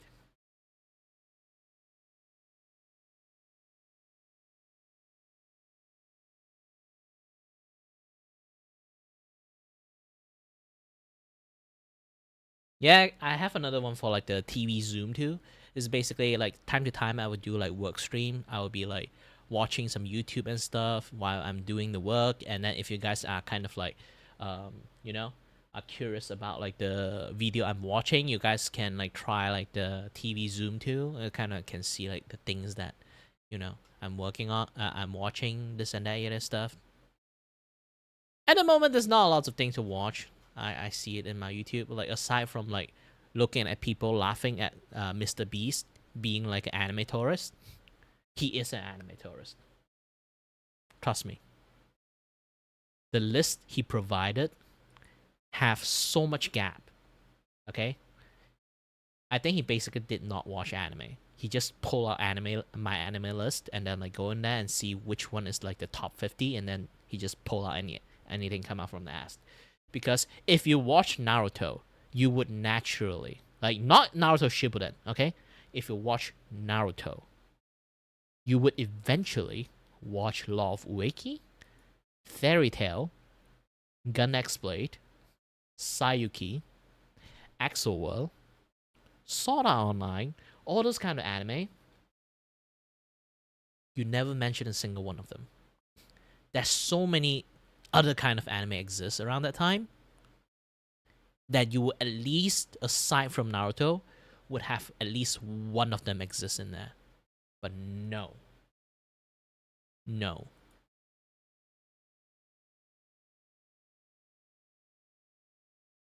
Benefit of the doubt, Sword Art Online have deleted his memory of the past, like around the 2000s. That guy is quite similar age with me, so yeah.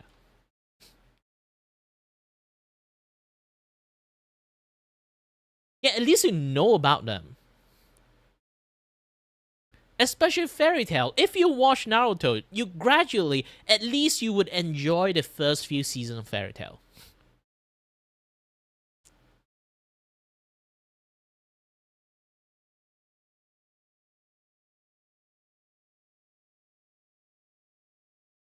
No, I mean like his anime list is really bullshit. He's basically just an anime tourist. Like, I don't like Mr. Beast. I respect him as a content creator, but I don't like him as a person. He's a very disingenuous person. Same with like all those like LA streamers like Virtual Lapper, like Virtual Signal Lapper, like those kind of people. they only say it because it's a popular thing, or like they have to say it and then pretend that they actually like care about it, really pisses me off lots of times.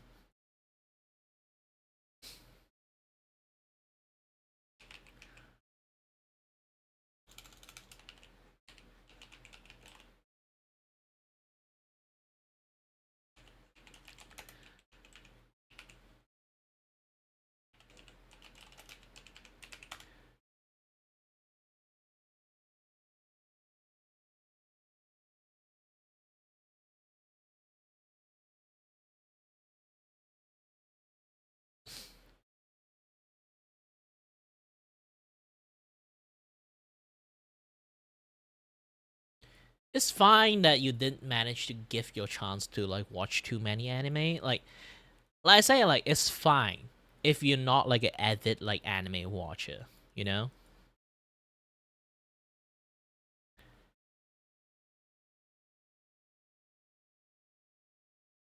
Like the problem is like you laugh as an anime watcher, like experienced anime watcher, while you are not. That's the issues.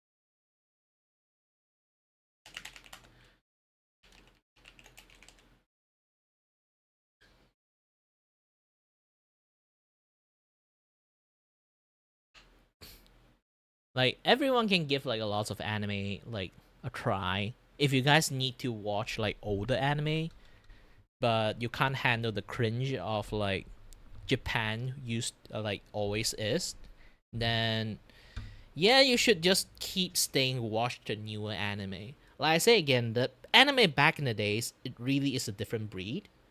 Anime nowadays is they try to cater toward like the explosive like, you know, explosive like popularity now in the western side. They try to cater toward it, censor things, this and that other stuff. It really like take off like the charm of anime a lot. And if anyone is like watching the anime from the olden days, okay, they watch anime from the olden days, a lot of people would at least know Gintama exists, and they would say might not be the hittest anime or the most popular anime, but it is the anime for everyone.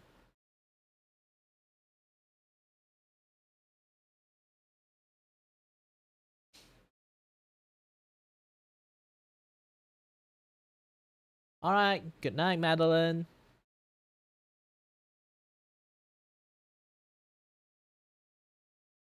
Like, if you're going to say you are anime veteran, if you never mentions, okay, if you are anime veteran, you never mention Gintama, Chobits, all those kind of things, you are not from the era. You have to at least know the name of these two anime, to be honest. For anime things, it's like Chobits, it might not some things that some things that people like watch, but at least they know that the anime exists. Full Metal Alchemist have actually two different anime. There's one is like almost homebrew by the entire studio, and then there's one is called Full Metal Alchemist Brotherhood. If you know this two anime exist, you are actually a veteran of anime watcher. I'm not even gatekeeping. I mean like knowledge really, really exists if you actually watch anime a lot. You own. It's not as if I can say that you can claim yourself as an anime watcher if you know those knowledge. I don't even say you need to be like that. You watch anime is fine enough, but you don't have to laugh as like I'm an anime expert. If you are an anime expert, you would at least know the most minimum knowledge that there's two Full Metal Alchemist series that was running have two different ending. One is homebrewed by a studio, another one is actual from manga. And then Gintama, Law of Ueki, Sayuki, Chobits, and then Oh My Goddess. There's so many other like anime, and the people that have to like able to like separate the genre of shonen, and then shoujo, and then seinen. Seinen manga is like something like Death Note, those kind of things. It's like edgy kind of like anime. Have lots of blood, have lots of semi-realism like anime, like all those kind of things. I remember there's like one of the seinen anime is like a little bit lapping as a Power Rangers like anime. If you guys watch like the recent anime, that's like one anime that is like about a guy that pretend to be a Kamen Rider and actually have a lot of Kamen Rider shit happens.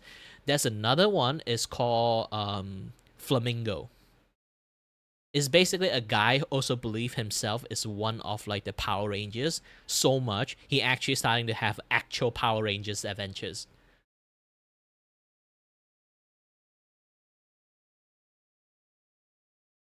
Yeah, you have to know this thing. If you watch anime enough, you would at least stumble or at least know a little bit about that.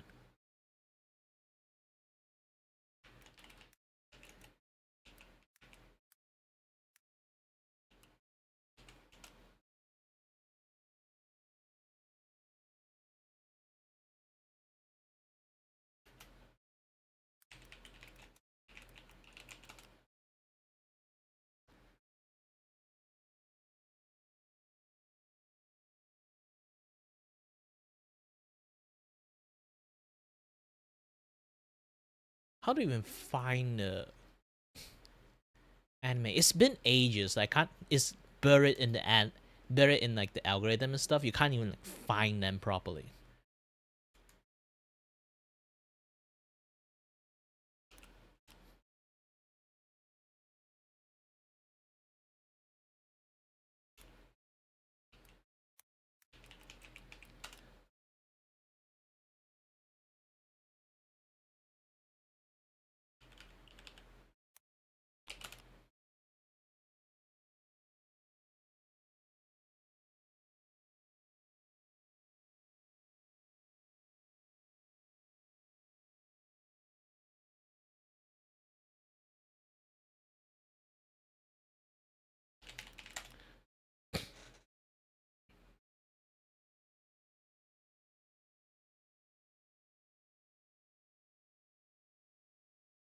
Yeah, I can't even find it.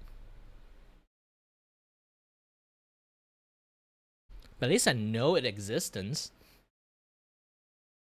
Maybe it's not called Flamingo. Flaming something.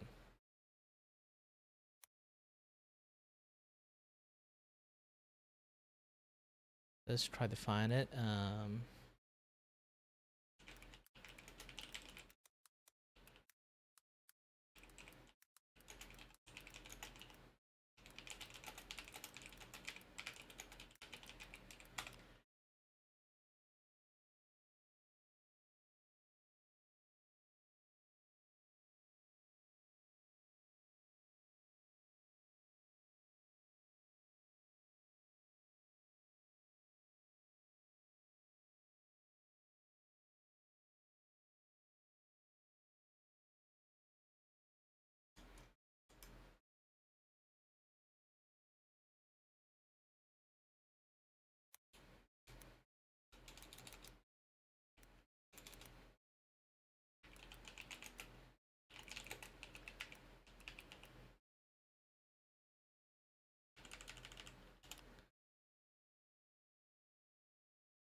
Yes, Samurai Flamenco.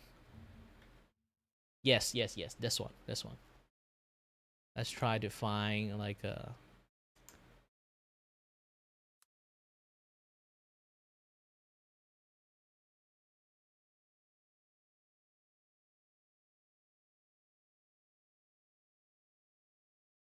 I can't really like show you guys like visually or like the things about like Samurai Flamenco.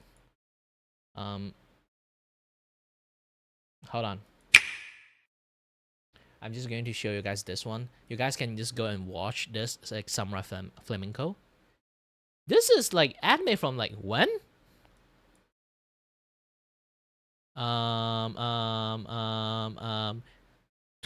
2013. Okay, it's fucking old.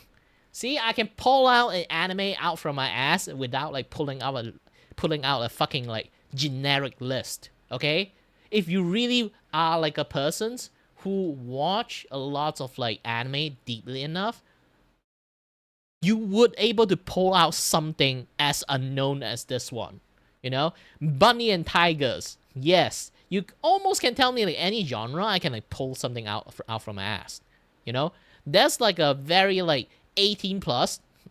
When I say 18 plus, it's not because there's like sex things. It's just 18 plus is because it's so fucking bloody.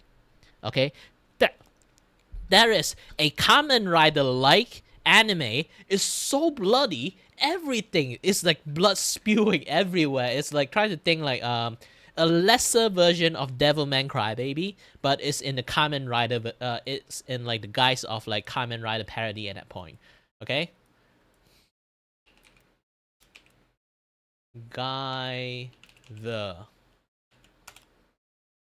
Yes. People who really watch a lot of anime, they would know the existence of Guyver.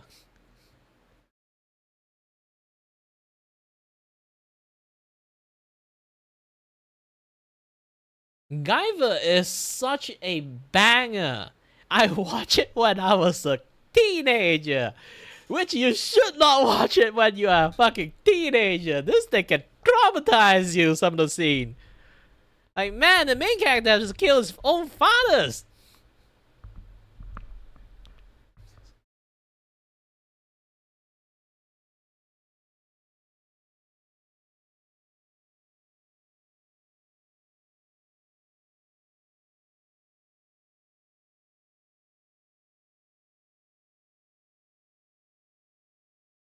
But also the funniest thing, the booba cannon. Let me try to find it. I don't want the people see some sus stuff like while I'm searching it. Okay.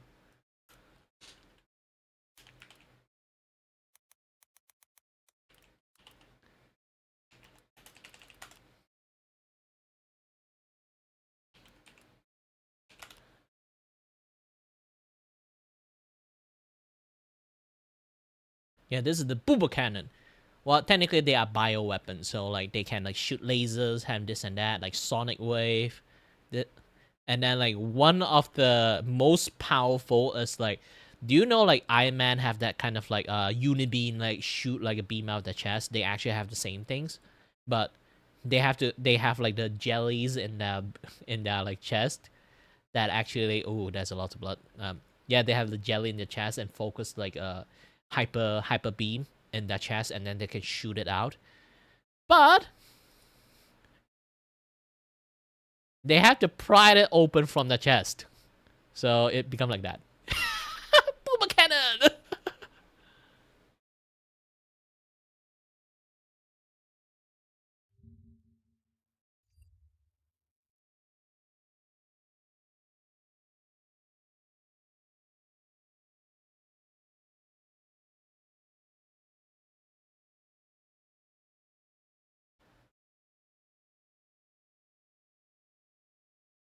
They have like so many power set.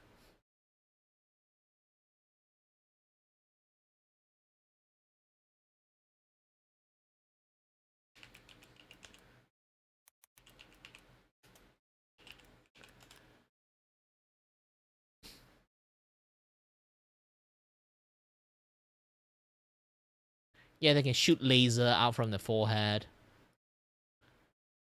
Like they have a lot of like power sets.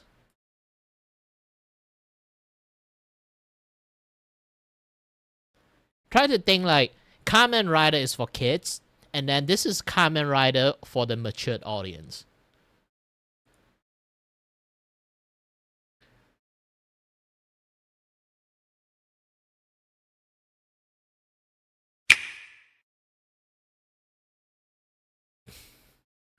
So you know who is an anime tourist, who is not, by asking them something. Literally, it's not even gatekeeping. They should have know more or less some knowledge that is not really known by a lot of people who just watch Demon Slayer because it's the popular anime to watch. Then if you only watch like the list that you have is just My Hero Academia, Demon Slayer, a little bit this, a little bit that, you never really like went ahead and watched some shoujo like anime, slice of life anime. You never watch a little bit of like, you know, like the gag anime, or like seinen anime, like those kind of like anime. If you never have any lists about those things, you essentially just a tourist that watch like shonen. Like at least name something that is like the frustration you have from some certain anime, like Kingdom. Kingdom, actually, you grows into it in the first season of Kingdom, because the 3D is actually they rely on 3D a little bit too much, because there's a lot of soldiers they need to animate. They rely on 3D later on, and then like in season 2 they blend in 3D and 2D. They master the skill, and then season 3 they did really well. It's just fucking COVID like ruined the entire show. Aside from that, like yeah, Kingdom is a really really good anime that a lot of people should try and watch it too, if you like Three Kingdom stuff. Okay, if you play a lot of like Dynasty Warrior, Kingdom is the best anime for you. Okay.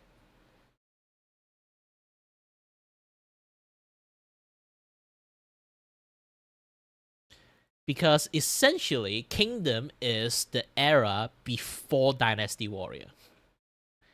The era they kind of like frame as, like more of referencing as, because like before three Kingdom, there's Seven Kingdom. Seven Kingdom is what Kingdom kind of like that the anime Kingdom is kind of like reference as. Like it's like around the time of Qin Shi Wang or Chen Ziwang, around that time. Because back then, there's so many like tiny little country. It was still spread out, and then China was not that big yet. It haven't like, conquered that much, and it was like made like it would consider like in faction wise, there's like 7 big factions, and then lots of like smaller state like exist like here and there, and then they have a lot of like big war happening, and then like Qin Ji Wang is like the guy that unified the entire place, that he basically conquered, beat the rest of the 7 country that exist, 6 country. He's one of the 7. So he kind of like, why he said he's like one of the big dynasties, because he literally actually like unified China that way. And then afterward, after his reign, and then like his like descendants and the rest of the stuff, and then like a revolution happened, and then become a new big country, and then another shitty stuff happens, and then 3 kingdoms happens. You know, it's basically lots of politics stuff. I skip a dynasty, but yeah. The Qin dynasty is like it's like around the time the rise of Qin dynasty. Yeah, if you like Dynasty Warrior game, yes, that is the anime you should watch. So fucking good. But if you hate the politics stuff, you can try to skip a few episodes. But it is like it like too bad like when it comes to like China, like kind of like historical like story like back in the days, there's so many fucking politics. So it's part of the entertainment at that point. This is why like TV drama with like politics stuff like happening a lot. It's because literally like if you watch a lot of like Asian TV drama, a lots of times it's just like full on politics. So many politics. And you watch like it's really funny because like history, Asia have like way longer history than like history in America, sadly. It's because like in America side, like most of the history they have is just colonizations around that time, and then revolutions, and in between those revolution time, the Civil War, and then technically that's all. Yeah, you guys can add in like World War I, World War II into it, but that's most of the civilization story about around those time, because you guys like came in a little bit like taking not you guys, like American side, they only like take in the land of America like after the colonizations. So the history is always just about those, and you can always see like the history of that is just fight, fight, fight, fight, fight, fight, fight, fight, fight, fight, fight, fight, fight, fight, fight, fight. Every single thing is just major war after another major war after another major war, another major war. This really like less dragging, a lot less politics, a lot more shooty bang bang. And like when it comes to like history stuff, it's just like war strategy, you know? Like, oh, he did this, and then he pulled a flank like that, and then like how he failed this like war tactic because of this and that other stuff. It's more glorifying the war rather than anything happening behind the scene. If you watch any like historical like movie, when it comes to American side, it's always war. So less is about the things that the politics happening behind the scene.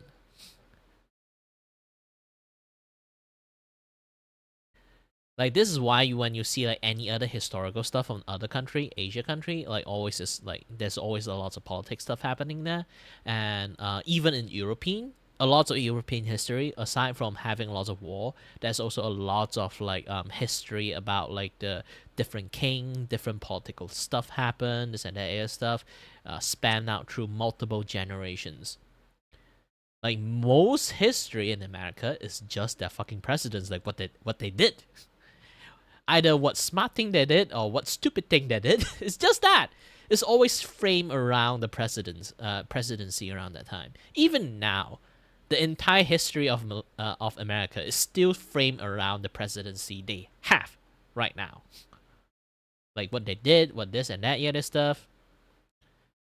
Really rarely like show the political side. It's just say the aftermath, the actions about it. There's no process in between that people can like talk about it too much.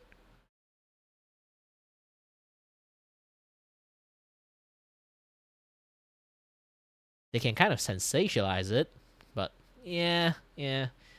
Nowadays, it's a lot more straightforward when it comes to politics stuff.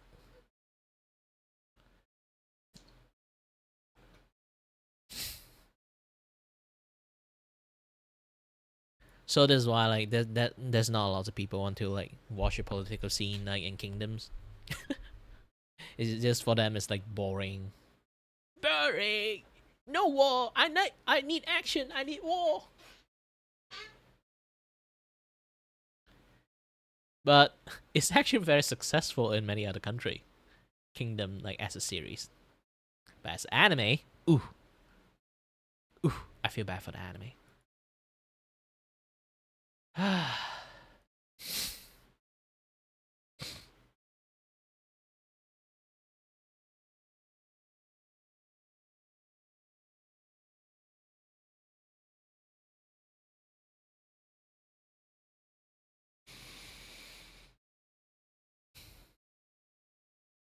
In my family, and we really appreciate it. That's it for now. Thank you for watching, and until next time, I'll see you later. I ended last year releasing a video declaring my current stance against generative AI in art and content. And after all the AI slop and build up in 2025 and leading into a new year, my hunger to paint, to make real, tangible art is stronger than it's ever been. In that video, I talked about how I made this oil painting, not for content, but for my wife's birthday, and how that was a really meaningful experience. But I also had this feeling that I have every time I use oil paints, the thought, the wish that I want to do more of it. Then I have these subconscious reminders or feelings that I can't. But why not? Can I? Why? Why not? Let's talk about it. 2026 will mark my 14th year on YouTube. Oh my God, I'm old. And in that time, I have made over 1,545 videos on this YouTube channel. But of those videos, I've used oil paint in roughly only 25 videos. That is around 1.5% of my content lineup. And of those, 12 of them were Bob Ross videos. 5 of them were thrift shop customization challenges. 4 of them were very gimmicky challenge style videos. And in terms of actually exploring the medium itself, there were only 3 where I actually sort of tried new things and tried to learn a few things about the medium in oil sticks or making my own oil paint or trying different qualities of paint. And out of 1,545 videos, I have done 1 video where I painted an oil painting that I wanted to do. And in that video, I frankly did it out of frustration at the time limits and constraints that I was feeling. I was also in a bit of a depressive period at the time, and I just thought, screw it, I'm gonna do something I wanna do right now, but I still only had 4 hours to paint it, because that is one of the frustrating constraints I have as a content creator. So after 14 years and 1,500 videos on YouTube, I haven't made a single oil painting where I have the chance to find my own style, or where I don't have a ridiculous time constraint or a silly challenge. They've all been painted in under a day with a single layer of oil paint, and mostly following other people's approach to painting. So with a few weeks of holiday break since that last video and entering the new year, on my mind was the question, what is my first video back? What comes next? After closing out the year with a clear stance against generative AI in art, I've said what I will not do. And I want to also clearly pledge that I and my team will be committed to producing art and content without the use of generative AI. And coming back to making content in the new year, I can't help but think what I do want to do. So you know what, I've put up with enough crap that I don't want, whether it be in generative AI or algorithms that have no idea what actually would serve me or my interests. In this video, I'm going to treat myself and you with a little bit of what I love and want to do.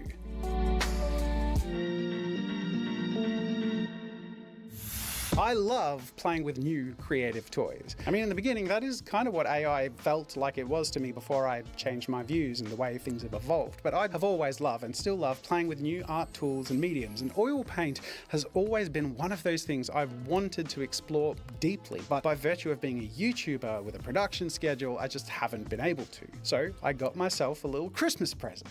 For over a decade on this channel, I've used the same cheap, crappy, wobbly easel and worked in temporary, messy setups because at the end of the day, oil painting was just something I would set up for a quick video and pack up shortly after. But I've decided to give myself the equipment so I feel like oil painting could be that treat I can give myself. A sanctuary that's organized, satisfying, something I could care for and wear and stain with use and time.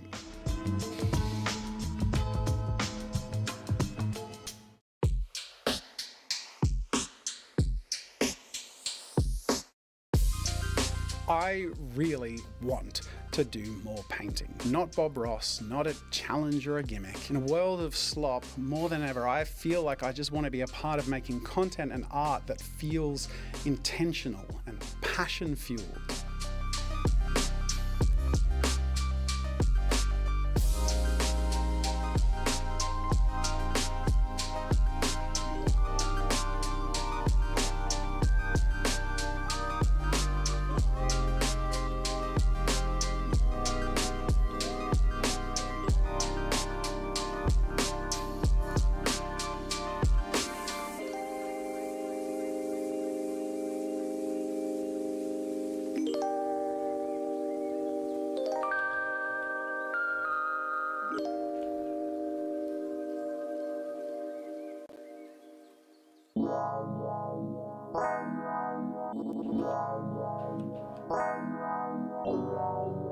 And I just love the feeling of oil at the end of my brush. That is as real as art has ever felt to me. The way it slows me down, takes me somewhere else, actually forces me to step back, look with new eyes, and feeds my want to share that experience with other people. But that's what I've always wanted to do. Not paint specifically, but all my life exploring creativity, it's my purpose. So much so that I refused to get a real job. I've never had a real job except for when I was a teenager and realized it wasn't for me. I chose instead to find a way to turn my art into a profession. And I found that on YouTube. I built a creative career and a studio on this platform by sharing art. And with over 14 years on YouTube, it's been an effort of walking the balance between making content for the machine, for the business, and for my own creative soul and for this community. And that process, that balance, has gone through various iterations.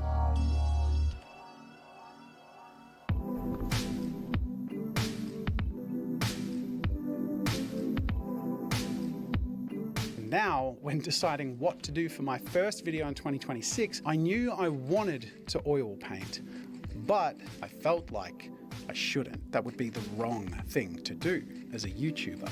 At the end of the day, on YouTube, I'm creating content on a platform that is much louder than it used to be. And a failed video, one that doesn't get clicks or hold attention, is way more punished algorithmically than it ever used to be. So the pull as a content creator to be big and loud and ostentatious is stronger than it's ever been, and yet audiences are just weary, not only from being overwhelmed by content, but from being advertised to. But it's also become a necessity to function in terms of just running a basic business. So for example, I knew I had to promote this sale that I'm running on my website to keep things running over the holiday period when we're not actively making content for YouTube. At the end of the day, people are being so advertised to, the result of that is even more exhaustion for the viewers. And from my standpoint, I don't love doing it. It frankly feels uncomfortable, but it's also a necessity.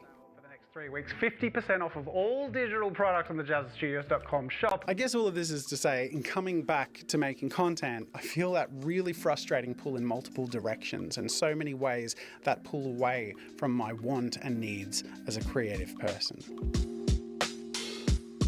I knew I wanted to paint, but I knew I have to try and make it clickable, which already feels like a losing battle on this platform, and that I need to promote my sale, which isn't the purpose of this video, but that requirement forces the concept to fit around it.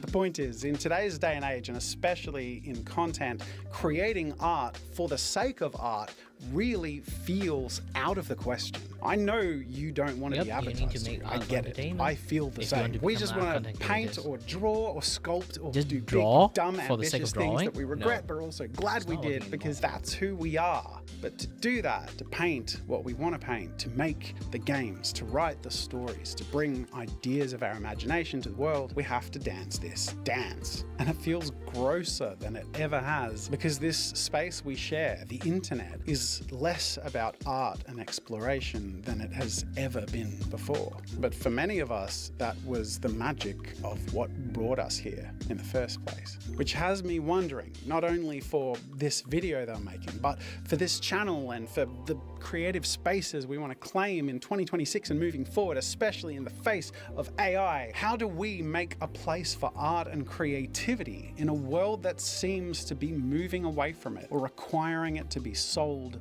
packaged, or commodified? Well, for one, we fight for it. We decide to do the thing, even if it won't likely be rewarded.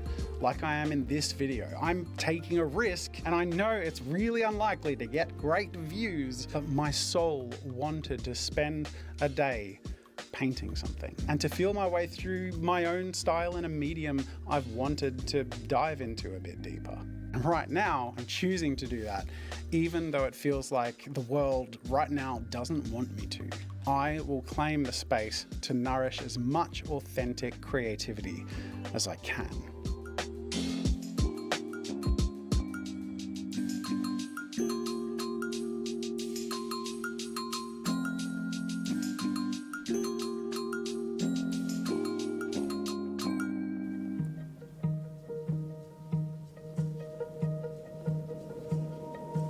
In a way, it's always been like this. We have this romantic idea of a true artist. Michelangelo, Leonardo da Vinci, creating breathtaking artworks to inspire and uplift generations of artists, but every single artwork they made was funded either by patrons or a commissioner, the Roman Catholic Church, the Medici family, other Italian dudes. These are really the people responsible for enabling the artists and artworks we revere. But even when it wasn't a church or a rich, noble family, art has always needed funding. Even Vincent van Gogh, who is one of the most beautiful, tragic, revered figures in art and expressionism, he didn't get to just make art because he wanted to, he still needed to pay for it, and he couldn't afford it. And thank goodness he had a brother who loves him. Honestly, Theo van Gogh doesn't get enough love in Vincent's story.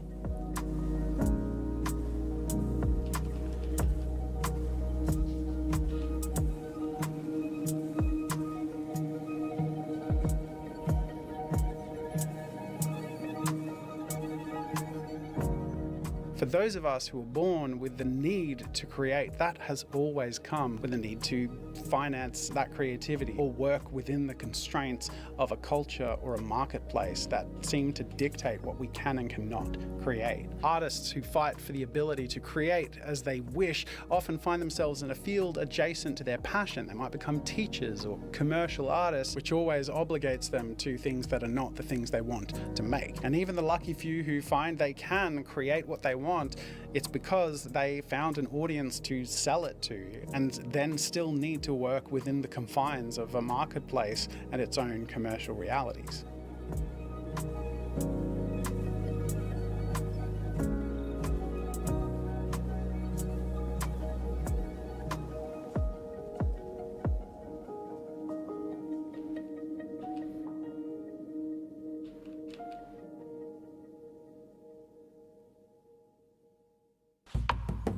So I guess in a really weird and long-winded way, what I'm trying to say is for my first video in 2026, I wanted to paint and I wanted to share that with you. And I want to do more painting. Last year, I did a lot of VR sculpting and 3D printing. Today, I feel that want for paint. Tomorrow, it might be more paint, but it might be foam or leatherwork, wood or glass. I mean, is 2026 the year of paint on this channel? Maybe. Maybe not, but I want it to be a year of intentionality. I want every video I make and share to be one with passion and authenticity at its core. Even if there's a sponsorship or promotion, because that's how we keep the lights on. I want you to know that these are things I think bring good to the world and to creatives, and also that I'm incredibly grateful for because they enable me and my team to continue to make art, real, human art. In a world that is idolizing and elevating shortcuts and results more than ever before, I want this to be a place where we, together, care about the journey. There will be victories, there will be failures, there will be occasionally clickbaity approaches by necessity of the platform, but there will always be the core of passion and genuine interest in being creative together, in creating a journey that is real and human and shared. I wish more than anything I had more time. I wish I could do this without the need to make it fit a YouTube thumbnail or to sell something effectively. But those are things I don't have any real control over. Not if I want to keep doing this as a career.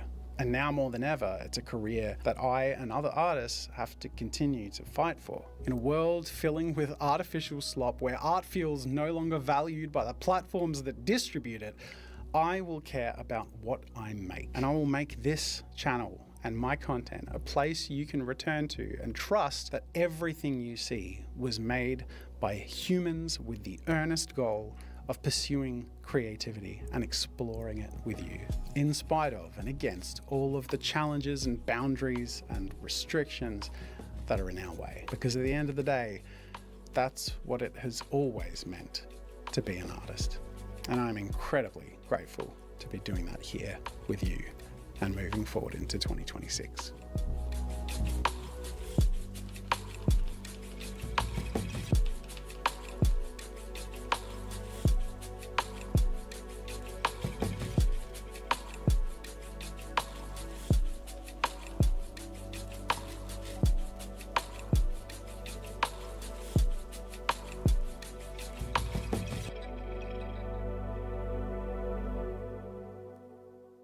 I started this video not knowing what I was going to paint and just really feeling my way through it. And I ended up creating an artist surrounded by a fairly gloomy world filling with slop, but determinedly painting a window into their own desires, their own world, their own imagination. And that is how I feel when I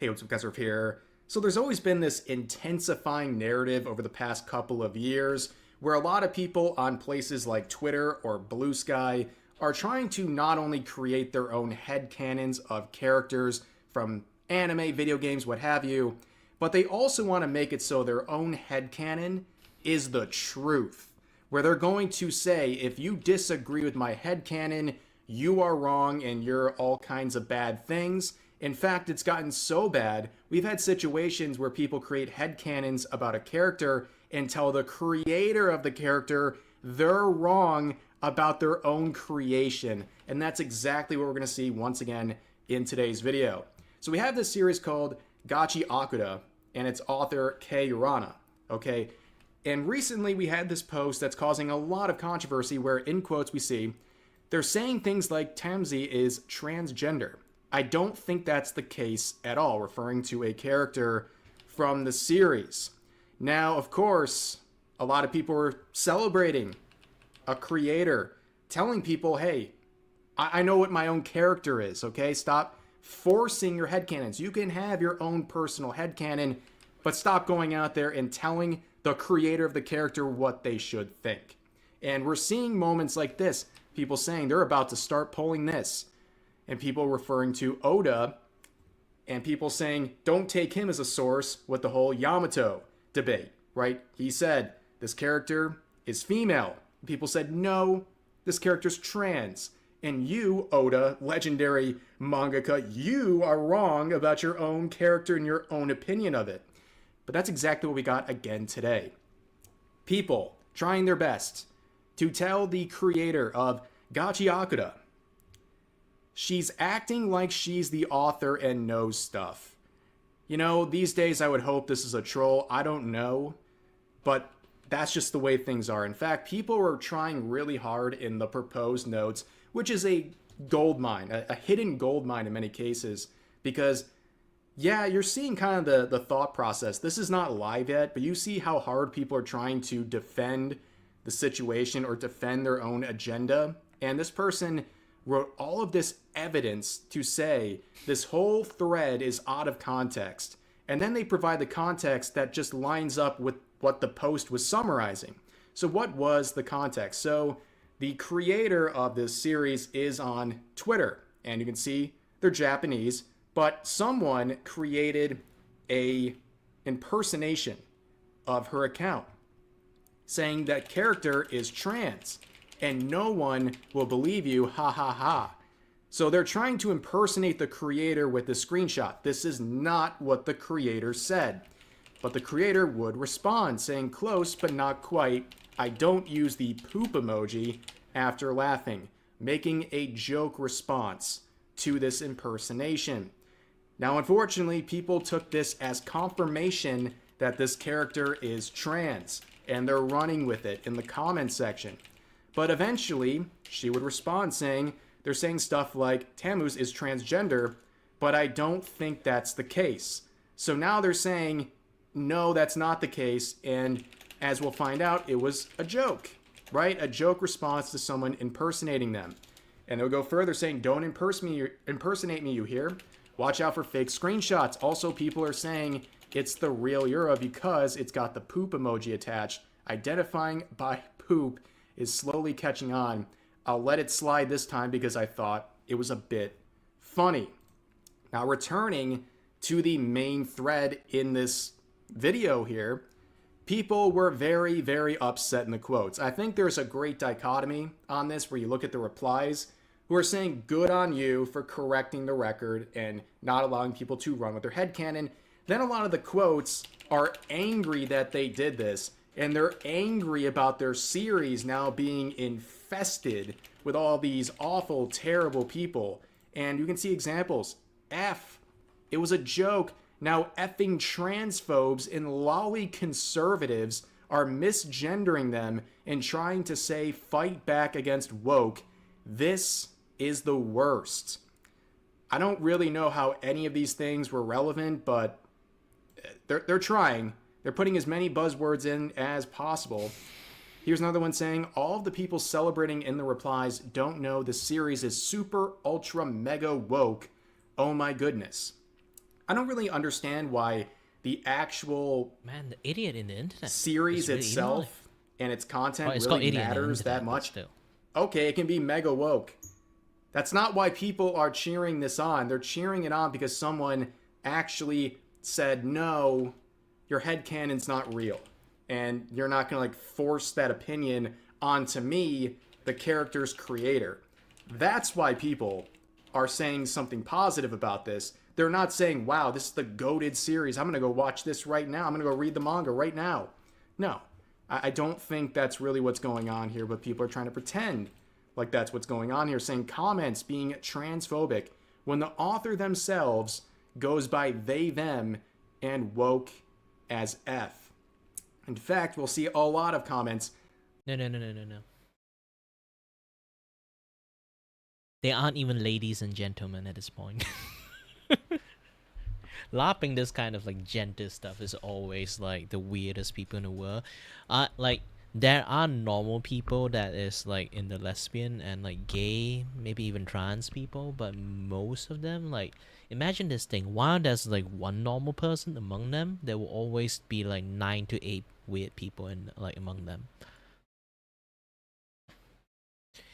Times have changed. Back in the day, you find like, you know, like the most of like the, you know, like the lesbians, gay people, or even like aqua, like those kind of like ladyboy, kind of like transgender people, or like tranny. Is it called tranny? Like the, you know, like not tranny, drag queen. Yes, drag queen. So the drag queen, like all those kind of people, they literally love what they're doing. They know what they're doing and love what they're doing. Nowadays, people are just like indoctrinate into it instead of like, you know, love what they're doing. It's really, really sad. It's like you try to talk with a furry that is, if you have a normal conversation with a furry, they are very like normal people, you know? They won't lap around as a furry and then like try to indoctrinate a person into a furry or anything like that. They know it's like a thing that some people even like believe it's not normal, even among furry, and then like they won't really talk it like so fucking religiously to a point that want to indoctrinate everyone into furry, because like, it's not a thing that for everyone. But for LGBT, the crazy one, they always think like everything is about them for some reasons. It's like they are the fucking main character in the stories, and everyone should follow them, like pursue this kind of interest. That's the sad thing about like LGBT stuff. Like back in the days, I think like the true like essence when it comes to like the actual LGBT stuff, you know, that exists back in the days, died 20 fucking years ago. That long. That fucking long.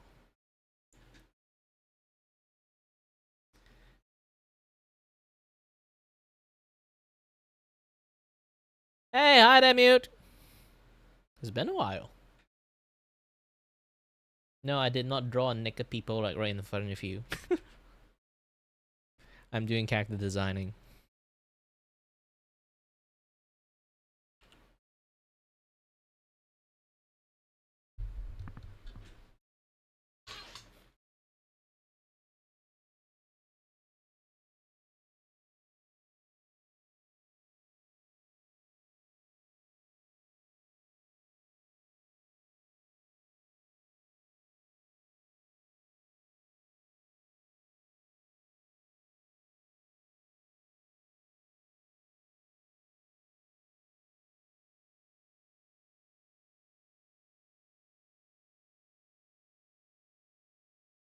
Yeah, it's been a while. Hope you're doing great with the project and stuff.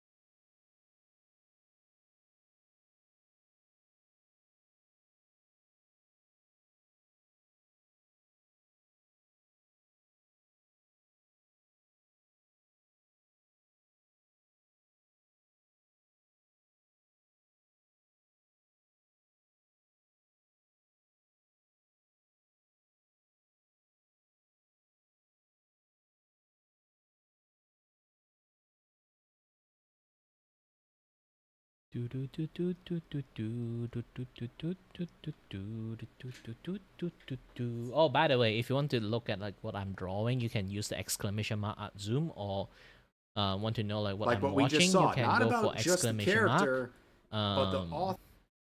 Yeah, you can go for exclamation mark TV zoom. It's like literally like plastered onto the screen. So if you want to like try to like zoom in those kind of things, like take a closer look, you can do it with the command. Author themselves. Okay? This person says, these guys celebrating don't know Kea Urana themselves is non-binary and the series is very queer. Again, what the series is itself is not really relevant to the discussion, but this would get 36,000 likes. 36,000 people just took this claim about the author's identity as a fact. And you can see the note. Thank goodness for the note system. It simply says, no, she's not, with this screenshot from a recent Instagram post translated from Japanese crazy to people English, be crazy. saying, Internet, Urana is non-binary. Me. No, she's not. Really? Basically saying, you're telling me how I identify. Like, this is news to me, is basically what they're saying. And this is the pretty twisted part, okay? It's bad enough when you're telling a creator, an author, what the identity of their own characters are. It's even more deranged when you start telling the author what their gender identity is. That's when you're getting into crazy territory, even crazier territory. Like, this is not a fictional character. This is a real person. Like, can we just sit here for a second and understand how deranged that is to tell someone how they should identify? It's crazy. Absolutely crazy stuff. And this would continue. People saying, guys, Kay is non-binary. They are not transphobic. They just saying Tamsi isn't trans. This is not a Yamato situation. You freaks, get your weird cis ideals away from our manga. Well, that seems a bit insensitive right there, a bit discriminatory. Wow. But anyways, you can see, again, claiming the author's non-binary with no proof to back that up. Is it that I summon you or Ref said Desu summon you? Because the moment I watch him, you pop up. It's very, very similar where people are telling the author, I know better than you. But here's another one saying grifters are about to invade because of this. I don't really think grifters, aka the people you don't like, are going to invade because of this. If they don't really like the sort of themes of this series, they're not going to stick around. But we'll see another comment like that saying, grifters, get the F out. These are the people who, by the way, would say gatekeeping is bad. But anyways, they continue on saying, yes, it was a bad, inappropriate joke. Please stop impersonations. It's genuinely disrespectful and not funny. But grifters, please get the F away. Or what? Again, grifters meaning the people you don't like. What are you going to do to keep them out? Are you going to smash on your keyboard and whine? Probably. Here's another one saying, I just know that this tweet was made with the intent to spread bigotry within the Gachi Akuda fandom. I just can't prove it yet. Well, do you even have to try? This is Twitter. People just accept this at face value. This person says, but where does this fixation on wanting to know the sexuality of fictional characters come from? Tourists, COVID, and people being terminally online and very mentally unwell, where they need a fictional character to represent their ideals or to have characteristics they can relate to. They have to have that. It's that important to their very broken existence. But here's one more. Someone going off and saying, basically, the author should be shamed now because they have created a space for transphobia instead of just keeping her opinion to herself, and that they're not self-aware. Interesting. So you can't even correct the record anymore if people are going to make claims about you and your character that are not true. That makes you making a space for transphobia. Yeah, these people are not self-aware. But anyways, that's the situation. A lot of people talking about this. As always, share your thoughts about today's topics in the comment section down below. Hope you guys enjoyed the video, and I'll see you next time.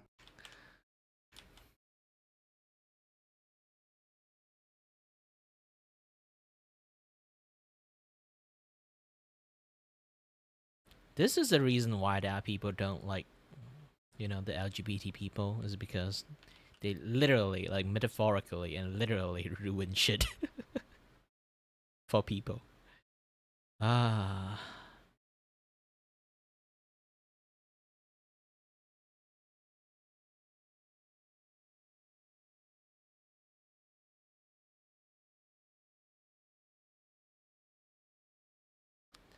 Okay, I did like a very bad posing.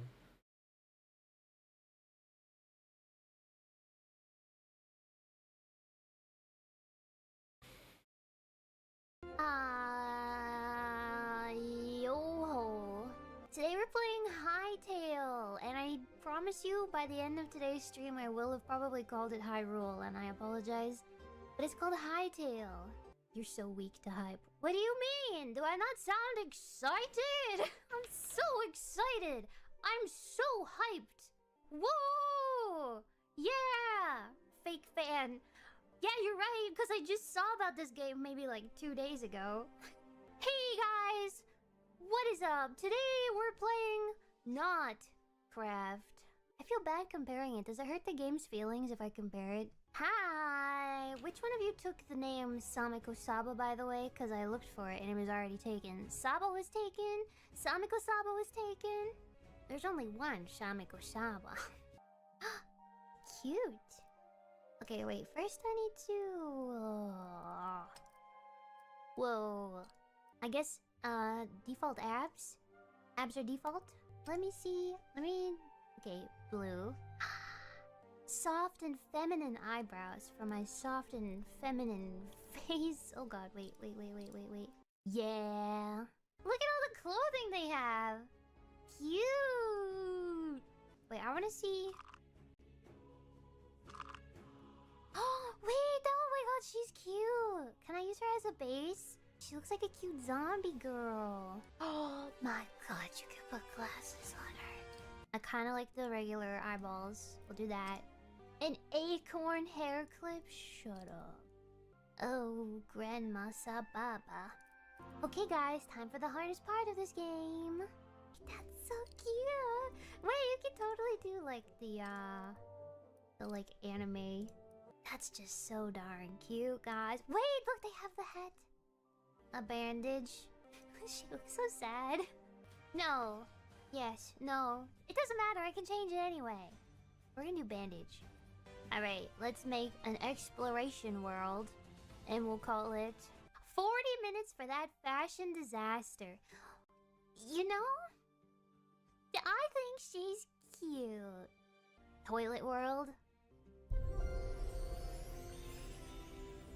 Wah wah wah wah.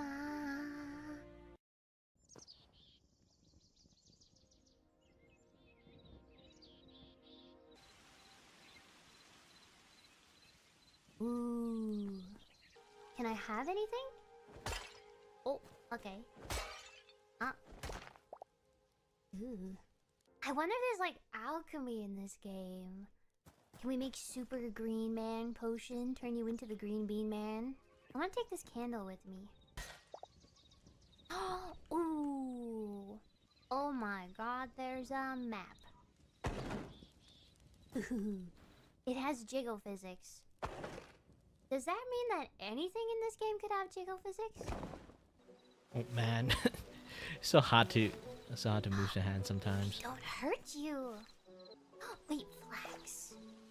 Lavender? Because there's a limitations Oh my god. when it comes to like the 3D you enter model the thingy. world like this and you don't punch a tree, the first thing you do, what do you And do? it can't do a certain pose that it's supposed to be able to do. Sometimes. Just because. Oh, I like the bird noises too. So you have to do a Ambiance lot more noises like are pretty good model so than far. try to rely on the I should IK make- stuff. Oh, cooking. We have to unlock cooking. Don't burn the forest down. And people who don't know about like 3D model stuff, they would have no idea what the fuck I'm talking about. What is IK? What is FK? I've made roast vegetable. Instantly restores 10% health and grants health regen 2 and stamina boost 2. Okay. Saba's time we Just pretend you don't know anything about IKFK, I guess. It's like a real mallard. Wait, there's a bunny too. Oh, there's multiple bunnies. Wait, they're so cute. Come back here. Hi. Oh, sorry. Wait. He's not gonna. Okay. Okay. Let's see what the boxes look like.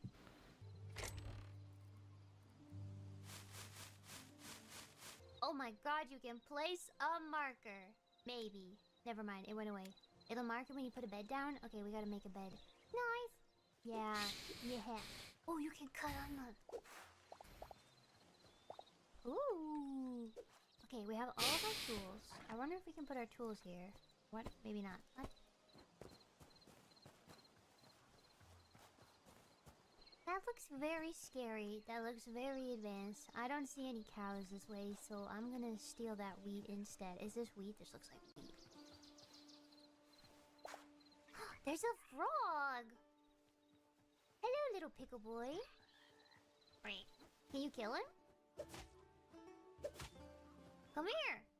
Can I turn you into a hat? Oh, he's dead. Oh wait, that's so sad. But it has a baby! Oh, Pumbaa! Hi, Pumbaa! Are you friendly?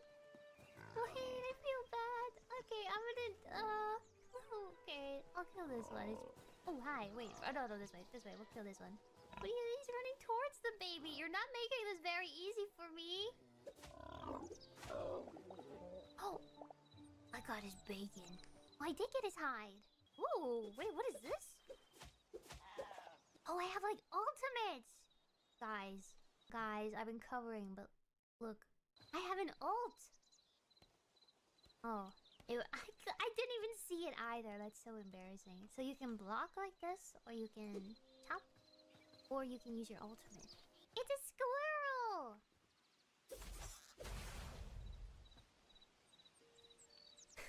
Good night. Oh my god. Oh my god! There's crabs! Guys! I need them! Let me take a look at this. Why won't you let me see his face? Come on. Oh. Oh. He's... Well... Oh, what are you? I think they give extra big chicken. Are you the chicken? Beep boop. Ooh. Yeah. Oh god, okay, there's no people around. No, I'm not going in there. No.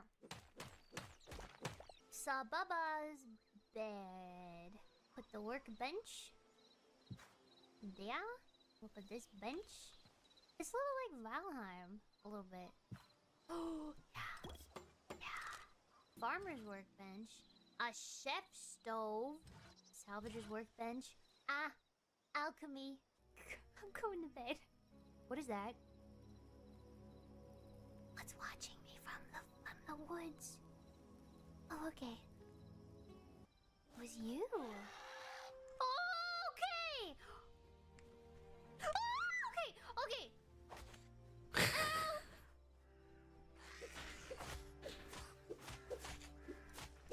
Screw you.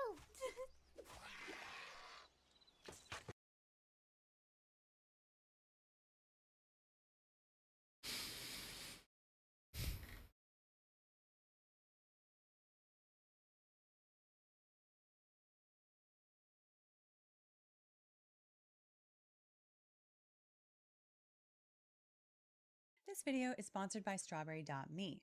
More about them in a bit. Where's my fucking money? Motherfucker!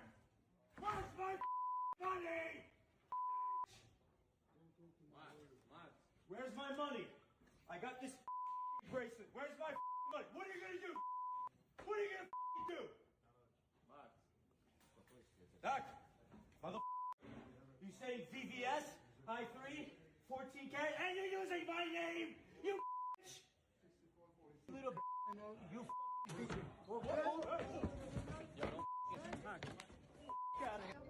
This influencer and New York City jeweler found out that a competitor was allegedly stealing his. Yeah, because like he is like you know, like a gold trader and like diamond and gold traders, and then someone used his name to scam people. And it's like a store, like a whole big ass store that using his name to guarantee people like the authenticity of like the gold they sold, and then essentially they just scam people, multiple like different people. And then he fucking hated. And another thing is like he's also like angry about it is because like he have a like for his entirety of being a content creator, he's like the, you know, the authentic guy, you know? Like people trust him because of that. It's like you can say like I am the guy that kind of like, you know, don't lap around. I just being very fucking honest most of the time, and then like someone use my name and your trust to me to scam you, and then like you pay a lot of money for like some things, like maybe like they say I've been talking about some art project lately, and then someone scam you and they say like, hey, yeah, do you want to donate to this like art project and stuff, you know? And then like you donate into it and then realize that someone actually just used my name, and then you donate to the wrong ass persons. Yeah, if I learned about it, I would be fucking pissed too.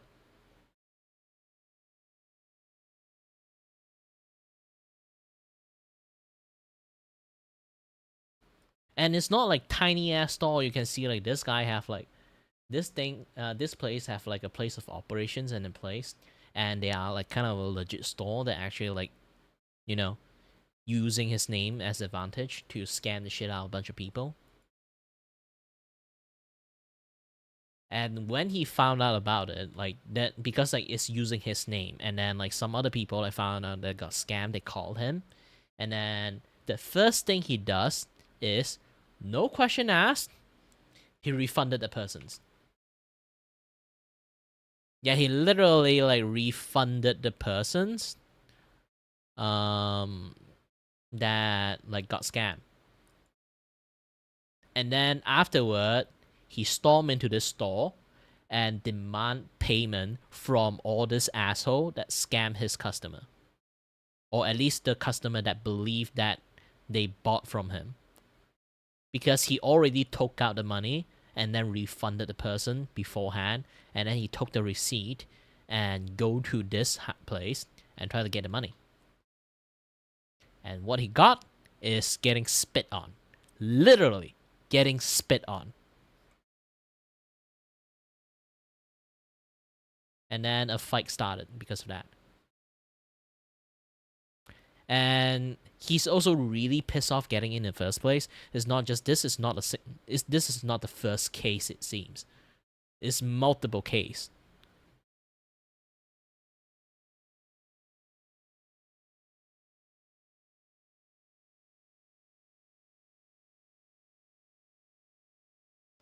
Because for a guy who literally verify like gold and shit, it seems that it's the very because gold is fucking expensive. So if you have a name for being the guy that verified the authenticity of the gold and shit, yeah, and that's the thing is like he is like a guy that is like famous for being like doing a lot of like authentication on gold and like valuable stuff. It's like imagine like you are like historical like archaeologist, okay? You check on historical stuff like authenticity or not, and then someone actually using your name to scam the shit out of people because you are a very famous persons that authenticate a lot of artifact and stuff. This one is for gold, and then like they use their name and say, yeah, this is 50 karat gold and it's authenticated by this guy. He guaranteed this thing is 50 karat gold. You can just buy it, and then you got it, and then it's not. It's like some cheap ass like aluminium gold, like fake gold or something like that. Like that, if your name is like literally live or die right by that reputations, This place essentially killed your reputation without knowing. You somehow become an affiliated scammer without knowing.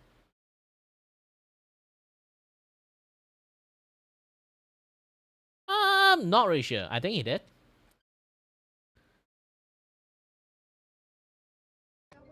This Where's my money? I got this bracelet. Where's my money? What are you gonna do?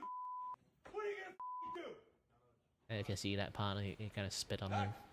You say VVS, I3, 14K, and you're using my name! You little you See?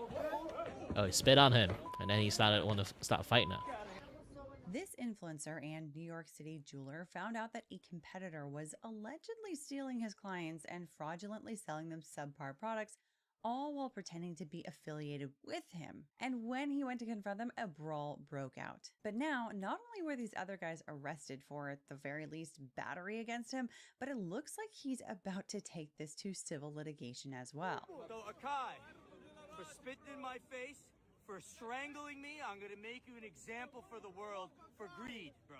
Learn how to share the money and let it go. Whatever I get from Akai, thanks to Bradford Cohen, I'm gonna share. I know how to share money, okay? Because money's not my god. Well, he is rich. So in this video, we're going to talk about all the juicy things that Trax NYC can sue his competitor, Akai Diamonds, for. Let's get into it.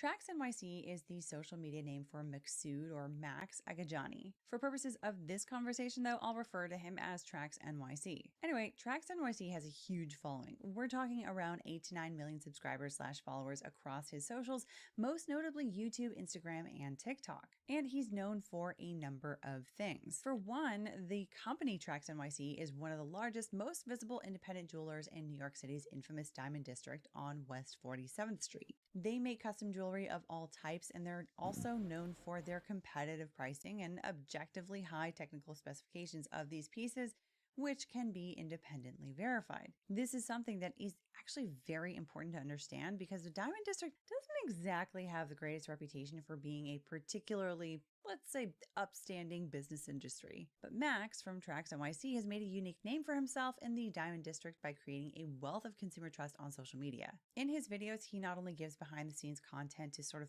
pull back the curtain on the Diamond District, but he also makes content where he does things like tour Africa's controversial diamond mines, and he does wild things like make and test diamond-tipped bullets. And he is definitely not shy about getting into confrontations with other dealers and business transactors when he feels like he or his customer has been somehow cheated by the other side. Don't feel bad for me, Scott. Feel bad for yourself. You thought you were gonna come some over here and a free bracelet? Guess again. Should've left those stories up. I gave you it out. But you didn't take it! Down. I don't want to hear your mouth. Shut the up, bro. Scott, you soft guess what? With this little right here. Because one of us is a real piece of shit, apparently. I'm going to tell you what a soft she is, because I know what the I'm doing. You see these two motherfucking pieces of shit right here? These cop suckers! Yo, why did you me on my gold at 55% when it's supposed to be 58, bro? Tell the world how much you stole! So basically all of this is added up to someone who has developed a reputation over the years for being someone who sells quality jewelry at fair prices and who is authentic and has a strong sense of justice for the consumer. This is basically everything a business can ask for in terms of goodwill. Anyway, so then you have George and Freddie Akai, the guys that run Akai Diamonds. Akai Diamonds runs a competing booth right next to Trax NYC in the Diamond District. But recently, Trax NYC posted a bunch of videos on Instagram with a customer who came in complaining about the quality of a piece that he recently bought. But the thing is, he apparently didn't even buy it from Trax NYC. He bought it from Akai Diamonds. But the reason he was going to Trax NYC about it was because, according to this customer, the guys at Akai Diamonds made it appear to the customer that they were Trax NYC when they sold him the chain. And what's worse, they allegedly represented that the gold chain they sold him was 14 karat gold when in fact it was something like 10 karat gold. So this is the receipt from this disgusting company that pretends to be me, says they're Trax NYC, sells my customer A bracelet rips them off and rips them off on the gold. Shit, they're saying it's 14 karat gold. Well, we're gonna test this bracelet right now. Start the test. 10 karat gold. So did they say they were Trax NYC? Yeah, he tried to portray, he tried to sell one of your products. He said that he ran out one of your rings that you purchased. Right, that we sell. So you came with a picture of Trax NYC. Yep, I opened up the website for him. And then he said he ran out, even though he has nothing to f***ing do with me other than to steal my f***ing customers all day long. These rats have done this over and over and over again, and I tolerated it. And now they f***ed them over on the carrot as well. Yo. So Trax NYC goes back to his booth downstairs and gives the guy a refund of like 22. Yeah, like they deliberately here's the thing. Remember when I talk about like I don't like Streamlabs OBS is because they used the name OBS and create a website and paid Google to be on the top search when people search the word OBS. Because OBS is the open source software, so they don't really have a patent or copyright on the word OBS. And Streamlabs actually like take advantage of that by adding the name OBS in the back of their like trademark like quote unquote name like Streamlabs. So when people search OBS, because they keep calling themselves Streamlabs, add like OBS behind it, people will find Streamlabs OBS first when you try to find OBS. They essentially doing the same ass shit to this guy. So when people go and find the website, and then the first thing they see is actually the website of those like scammers.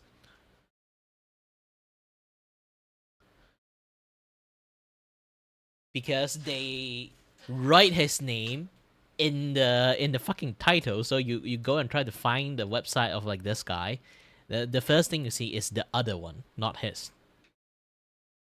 $2,000 since the chain wasn't what the customer thought he was buying.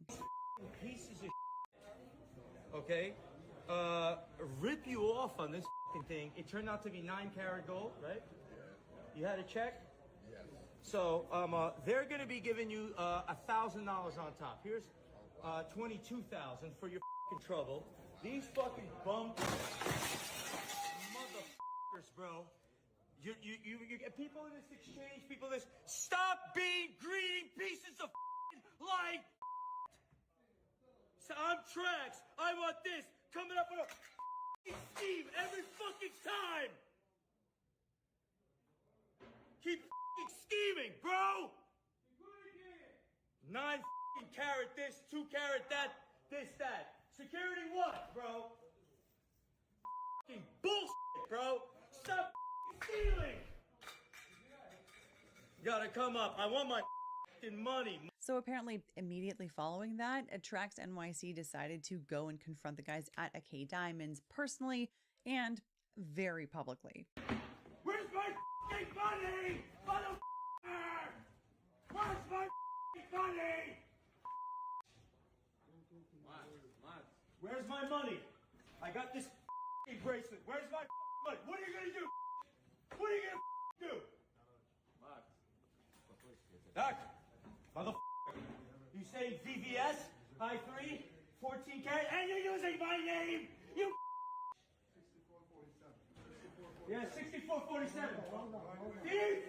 You. A normal person will piss off, but an angry person will be super pissed off. He definitely has some anger issues. But yeah, even normal people will piss off. Like if you piss off a person with anger issue, oh, you're fucked. Yo, bro, calm down. So at first he walks away, but then he comes back because I guess he's not satisfied with how this whole confrontation ended.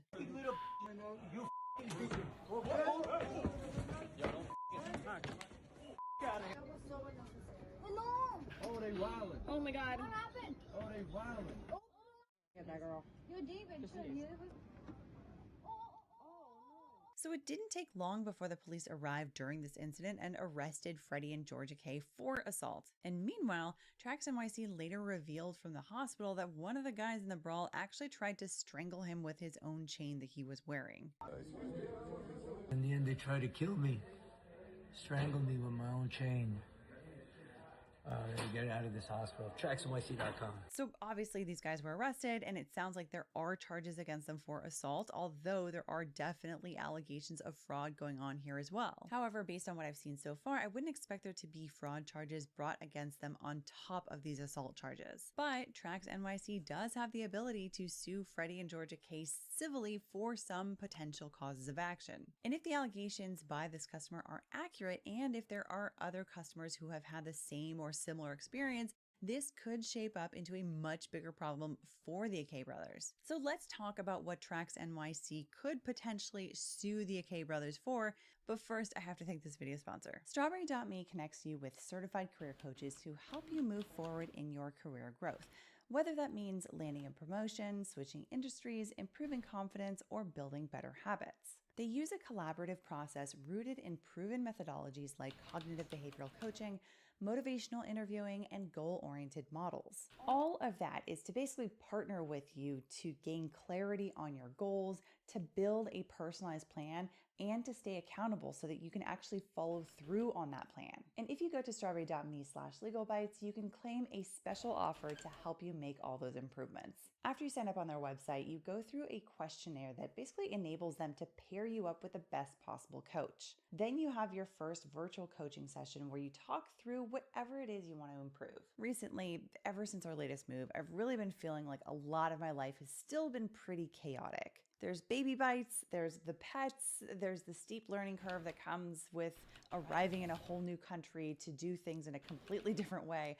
And not to mention, of course, the fact that I am trying to run a business through YouTube. And so what I really needed was some non-judgmental objectivity on some of the things that I was really struggling with in order to help me see what I could do in order to get organized again. So I signed up with Strawberry.me and I got paired with Marion. Going into it, I wasn't exactly sure what to expect, but after just one session, I walked out of it with a clear personalized plan and with steps that are designed to actually help me stick with it, which is the most important part. I honestly left that session feeling really energized, like, okay, this is something that can actually help put me in the right direction here. So if you'd like some help in making real progress on some of your goals, go to strawberry.me/legalbytes and claim your special offer on your coaching journey. And thanks again to strawberry.me for sponsoring this video. Okay, back to the video. So let's group these potential civil claims into two basic categories here. There are the causes of action arising out of the brawl that broke out at the Diamond District, and then there are the causes of action that are related to the underlying reason why Trax NYC confronted them in the first place. So let's first talk about the brawl related ones. First, there's obviously common law assault and battery. Now, something to know about assault and battery is that although people often will use these two terms interchangeably, or rather use assault as kind of an umbrella term for assault and battery, they actually are slightly different from one another. You see, battery is when a person intentionally makes contact with another person and where that contact is either harmful or offensive. Assault, on the other hand, is where someone intentionally creates an apprehension of an imminent battery. So for example, where punching someone in the face is a battery, if someone were to like fake out a punch where they just pull back just before making contact with the other person's face, that is more like an assault.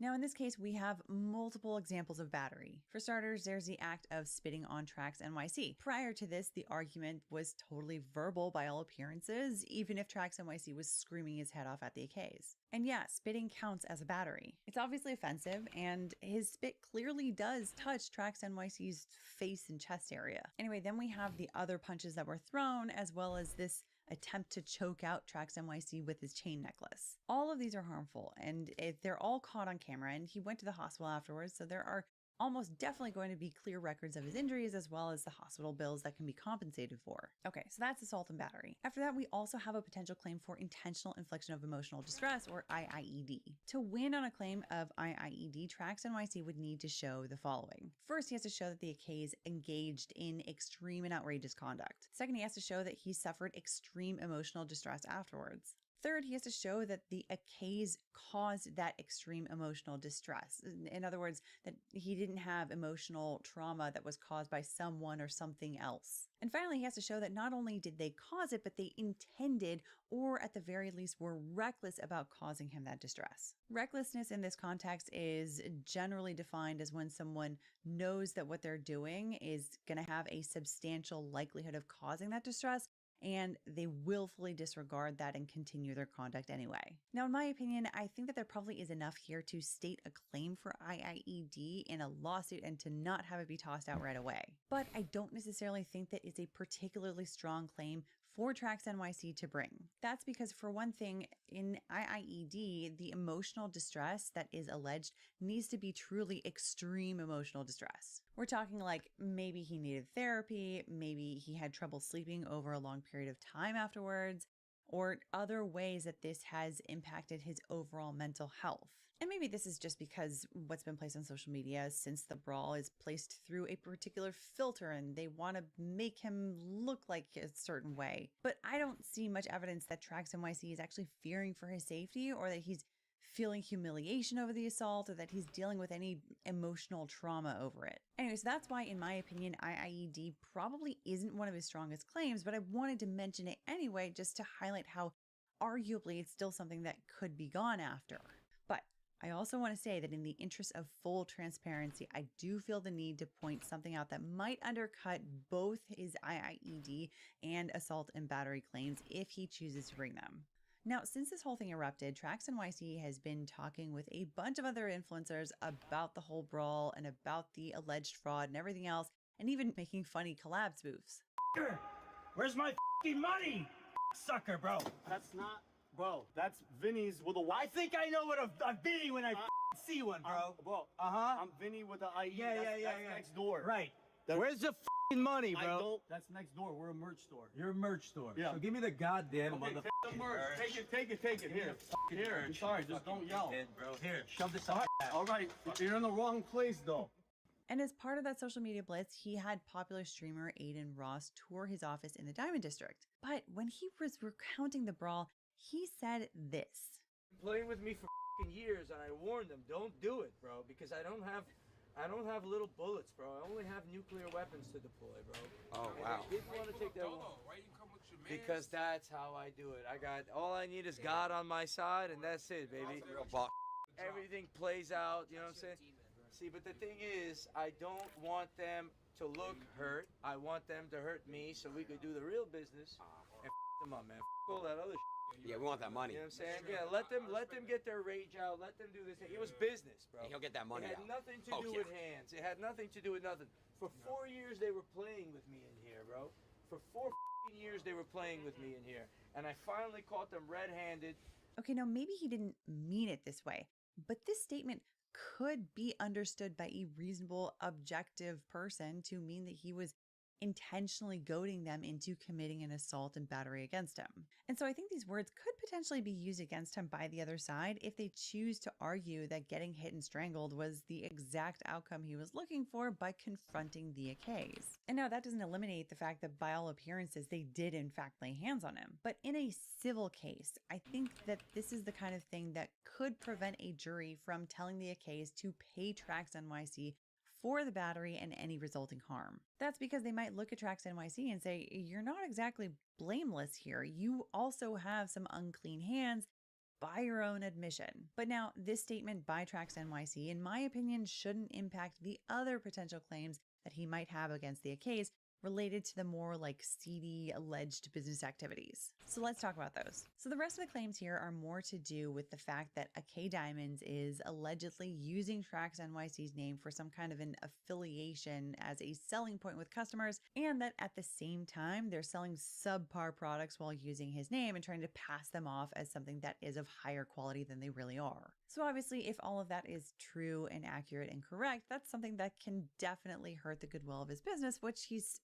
arguably quote unquote, spent years if and years it's true. building and growing. So assuming the allegations are true, there's potentially a very real harm to his business. And so Because this again, could play he's still a out with content a creator. number of I different causes causes of action. Long as you One, are New content York's creators, unfair okay, competition I law. Specifically, will New York's General put the Business benefit Law, of the Section doubt. 249 prohibits a Not going to business from using deceptive acts or like truly practices. trust you. In order to win in this claim, Trax NYC would need to show the following. First, he has to show that the defendant committed a deceptive act or practice that was consumer oriented. Second, he has to show that this deceptive act or practice was materially misleading to a reasonable consumer. Third, he has to prove that there was an injury that was suffered after this transaction. And fourth, he has to prove that this injury was a result of the deceptive act or practice. In other words, not the result of some other business dealing. So using Trax NYC's name to sell an inferior product than what they say they're selling to the consumer, we can probably check off most, if not all, of these boxes. There's obviously alleged deception. And then there's the fact that Trax NYC is known to stand out in the Diamond District because of his social media presence. He's obviously gained a huge following, like we talked about before, but this hasn't just meant viral fame for the sake of viral fame. This exposure through the years on social media is essentially what brings people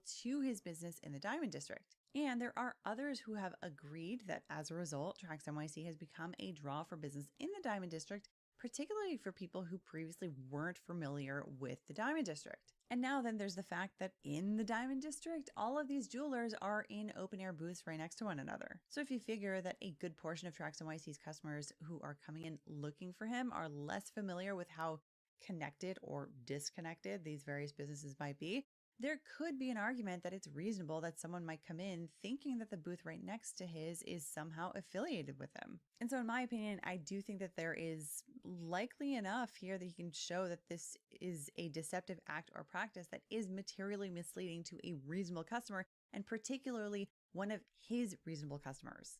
And what's more, he has at least one example of a customer saying he was actually misled by AK Diamonds. And if there are others out there, they could all be witnesses to testify that they were in fact deceived by them as well. Now, when it comes to this particular cause of action, typically it's consumers that have standing to sue the business, not a competitor like Trax NYC. So in other words, under typical circumstances, it would be this customer that would have standing to sue AK Diamonds. But in this case, Trax NYC might still be able to sue if he can show two things. First, he has to show that the consumer was in fact the primary target of the deception. And second, he has to show that Trax NYC, the business, was directly harmed as a result of that consumer deception. And honestly, I think we have that here. At the outset, this customer said he bought from AK Diamonds because he thought he was getting a Trax NYC piece from them. And he thought he was getting assured quality in the piece like he would expect from Trax NYC. But it turns out that the 14 karat gold necklace that he thought he was buying was more like 10 karat. So it looks like the consumer was targeted by an alleged deception here, and that there is a pretty material harm to the customer that is also alleged here after this deception was communicated directly to him by AK Diamonds, also of course all alleged. And the way that Trax NYC shows that his business was harmed by this deception to the consumer is through the refund that he gave the customer, when the customer didn't even pay Trax NYC for the piece in the first place. Because essentially, to restore his name with the customer, Trax NYC gave his refund, so he's out like $21,000 or $22,000 for a transaction that he was never even a part of in the first place. So if my research is correct, he should be able to sue under this law to recover that loss. And you know, here's where things could start to more significantly hurt AK Diamonds. You see, there's a possibility that this customer isn't a one-off. And in fact, it looks like Trax NYC is accusing AK Diamonds of essentially doing this for years now. So if Trax NYC collects enough customers who came back for refunds and saying that they thought they were getting a Trax NYC piece when they bought from the AK Diamonds counter, he can refund all these people on behalf of Trax NYC and then sue AK Diamonds under the statute to try to get compensated for it. And by the looks of it, Trax NYC may have already had this idea. The most disgusting people you'll ever see in your life. It's 64 West 47th Street. Akai is the booth. We're gonna get our money back. $22,000 for me and for all the other customers they scammed. Pull up. We'll group together, we'll sue them, and we'll take their property. 64 West 47th Street. Don't let it slide. Now, another claim that you might be thinking about is fraud, because here we have an allegation that AK Diamonds is misrepresenting themselves as having an affiliation with Trax NYC, and with that misrepresentation, they're inducing customers to buy from them. But the problem with a fraud claim is that a person to sue for that really would be the customer. Even with refunds, Trax NYC doesn't necessarily have standing to sue on behalf of the customers because a material element that any plaintiff has to prove is that he justifiably relied on the defendant's lie about the product. And Trax NYC himself never relied on it. It was the customer who did. So fraud probably isn't going to lead to Trax NYC's success here. However, there are two more that he can possibly sue for, and I think these have some teeth. One of these is tortious interference with a prospective economic advantage. This is basically where a competitor knows that someone has a business relationship with a customer and intentionally interferes with it to basically swipe the customer out from under them. And Trax NYC would need to show 4 basic elements for that. First, he needs to show that there existed a business relationship between him and the customer. In this specific case, with the customer that we saw in the video, I think we can say that there was. He said that he had pulled up the Trax NYC website and that he was looking for something very specific from that website. And so I think that there is a tie-in here between him and Trax NYC. Second, Trax NYC has to show that K Diamonds knew of this relationship. And again, the customer said that he pulled up that website and showed it to the guys at the K Diamonds counter. So this means that they knew that he was looking for something specifically from Trax NYC, and they obviously know who Trax NYC is because he has a counter right next to them in a diamond district. So in my opinion, I think this element also would be met. Anyway, then the third element the Trax NYC has to show is that K Diamonds intentionally interfered with the business relationship, inducing some kind of breach or loss to Trax NYC. And here, that would be K Diamonds saying, yeah, this is a Trax NYC piece. We work with him all the time. We sell his stuff for him, etc., etc. And this would be where, in reality, they're just allegedly stealing the customer, so Trax NYC loses the sale. Anyway, then there's the final element that he would need to show, which is damages. First, there's the lost sale, and then on top of that, there's the refund that he paid to the customer. But also there's another layer of damages here that he may be able to get, which is reputational harm to his business. If Trax NYC starts picking up a reputation for selling poor quality products after passing them off as higher quality than reality, that's arguably a more sinister kind of harm because it's long-term damage to the overall brand. So yeah, in my opinion, I think that he could have a claim here. And that leads us to our final civil claim that I want to talk about, which is a trademark claim under the Lanham Act. Specifically, Section 43A of the Lanham Act, which is codified as 15 U.S. Code Section 1125, protects unregistered marks, trade dress, names, and personas. And basically the allegation here is that K Diamonds was promoting a false endorsement of the product by using Trax NYC's name, his reputation, and his brand identity to sell non-Trax NYC goods, all without his authorization.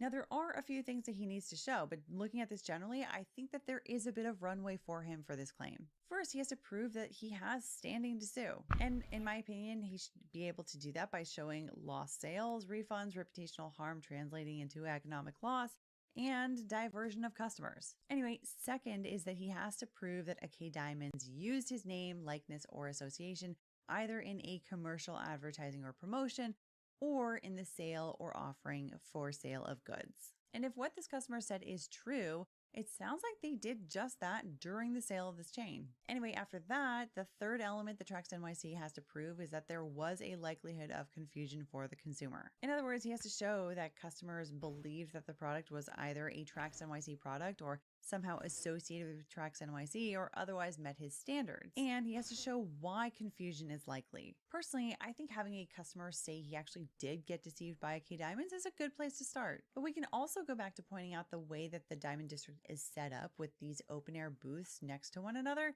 and how there's a good chance that a lot of Trax NYC's customers coming in to look for him may be new to and unfamiliar with the Diamond District and how associations or lack thereof between these different booths might work. So this can be some pretty fertile ground for Trax NYC in my opinion. And the thing is, with this particular claim, the trademark claim, Trax NYC could be looking at a deeper well of remedies for himself. First, he can potentially get injunctive relief. Basically, he can have the court tell K Diamonds they're not allowed to pretend to be Trax NYC anymore. The court can also require them to use corrective statements and remove any language anywhere in their transaction that uses any reference to Trax NYC. Second, he can also get compensation for the profits that K Diamonds saw in sales where they falsely used Trax NYC's brand for affiliation. Third, he can also get his own actual damages. This is his lost sales, his lost customers, reputational harm that caused economic loss for him and his business, refunds that he made to the customers who were deceived, and any corrective advertising costs that he had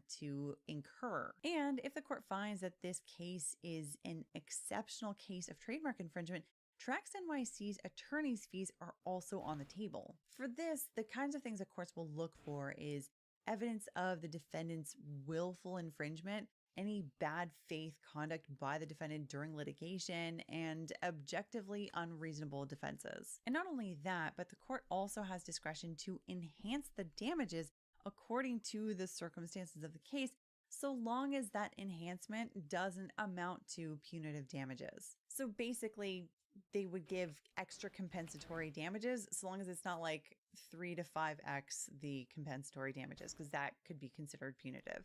Things that could support enhancement of these damages in this particular case are things like evidence of willful false endorsement, also a knowing exploitation of Trax NYC's reputation. You could also add repeated or egregious deception if there's evidence of that. And there's also inferior goods passed off as plaintiff associated. Now, of course, when I do an analysis like this, I don't want to create the impression that these are some kind of guarantees of success. But looking at this overall case, I do think that he has a shot at some real remedies through the court process, particularly if more customers come out through the woodwork and say that they were similarly deceived by Ackay Diamonds and get refunds from him for it. But those are my thoughts. What do you think? Do you think it's worth it for Trax NYC to sue the Ackay brothers and their company Ackay Diamonds? Or should he just focus on the social media campaign to litigate it in the court of public opinion? Let us know your thoughts in the comments down below. Otherwise, I hope you enjoyed this or at least found it interesting or informative. And if you did, I would love it if you would hit the like button. It does help us with the YouTube algorithm gods.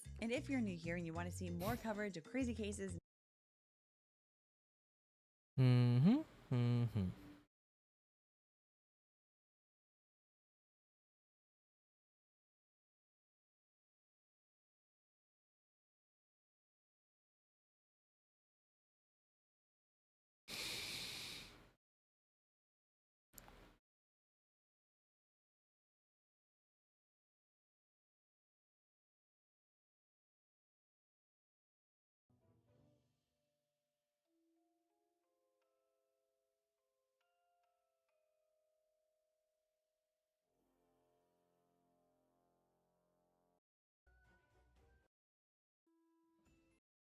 very a lot of research for it. I haven't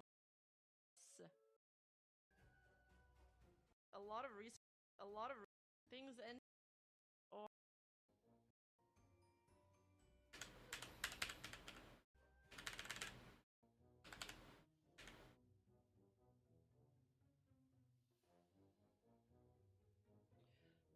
well.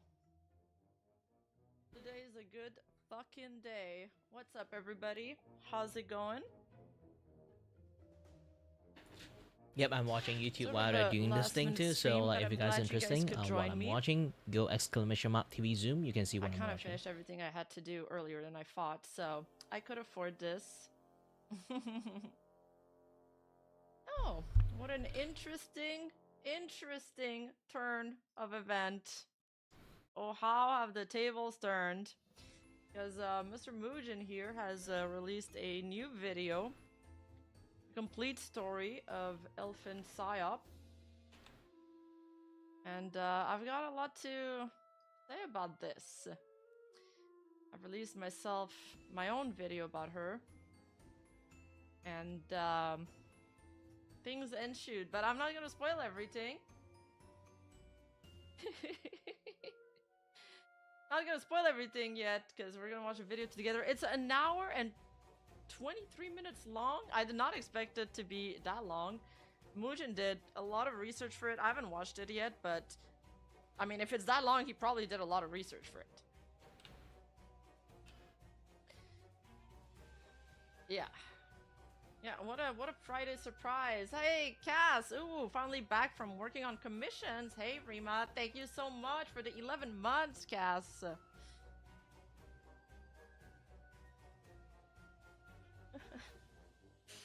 There's also another one. Another video that came out that was like, that's like a 2-hour interview with one of her mods, but I have no idea. Well, I would. But the problem is the setup. The payment is going to be worth it. Also, the payment is going to start though. justify like the troubles that I have to go through. First, I don't have Steam Deck. Are they going to provide me a free Steam Deck or just rent me a Steam Deck? And how is that logistics going to happen? Like all those things, if it's going to be easy, then yeah. If I'm going to get like a free account of Critters, or I'm just going to get a temporary account of Critter.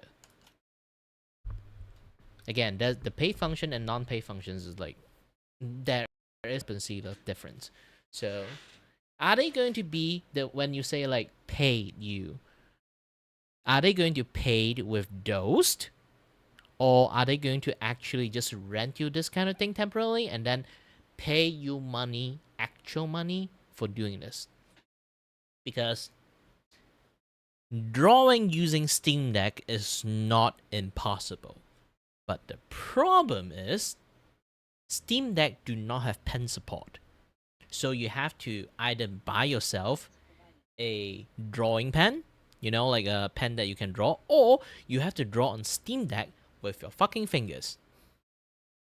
That is a very completely different things when it comes to context, because you have to draw with a pen or draw with a pencil, or like they actually have like a pen functions like in development, and then just share to you. You can use it as a first tester.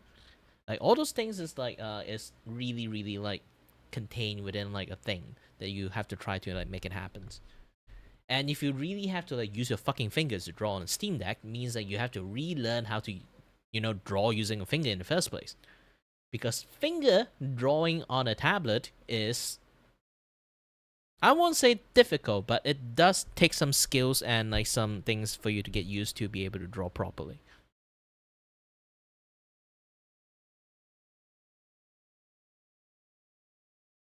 It's not like impossible. The problem is like, you need even they have to pay you to do it. I hope they actually know who they are paying, because they are people like content creators. They actually do know how to draw, use their phone by using their fucking fingers.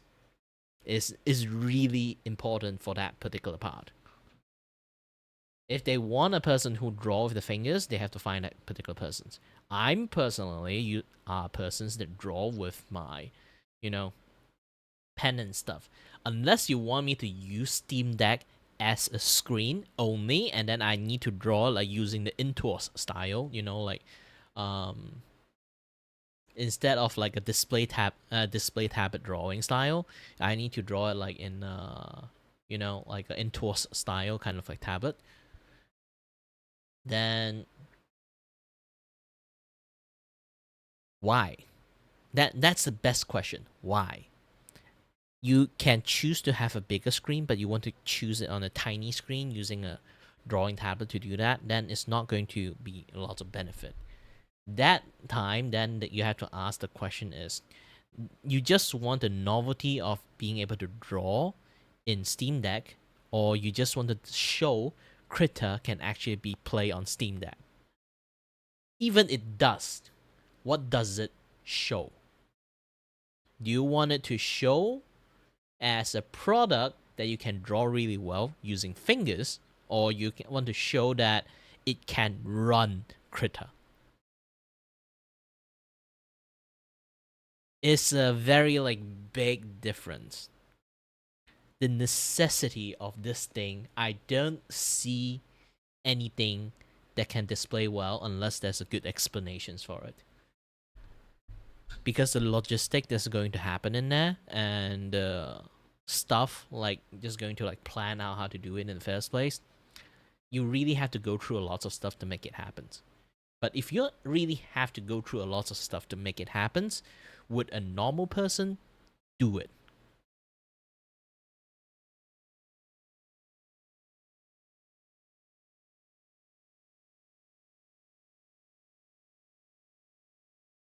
If there is like literally no point to advertise stuff this way in the first place, that company essentially just giving you money for no reasons.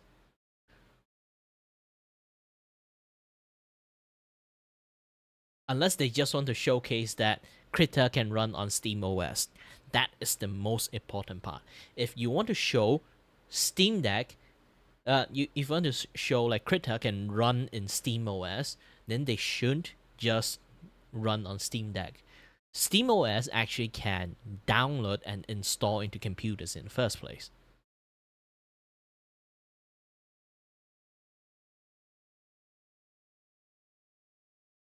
They should wait a little bit until like the like Steam Machine is coming out. They can use people to like connect their drawing tablet on like Steam Machine and then run Krita that way. If they really want to advertise that Krita can run on like SteamOS, then yeah, that would be the best choice, best case scenario to do it.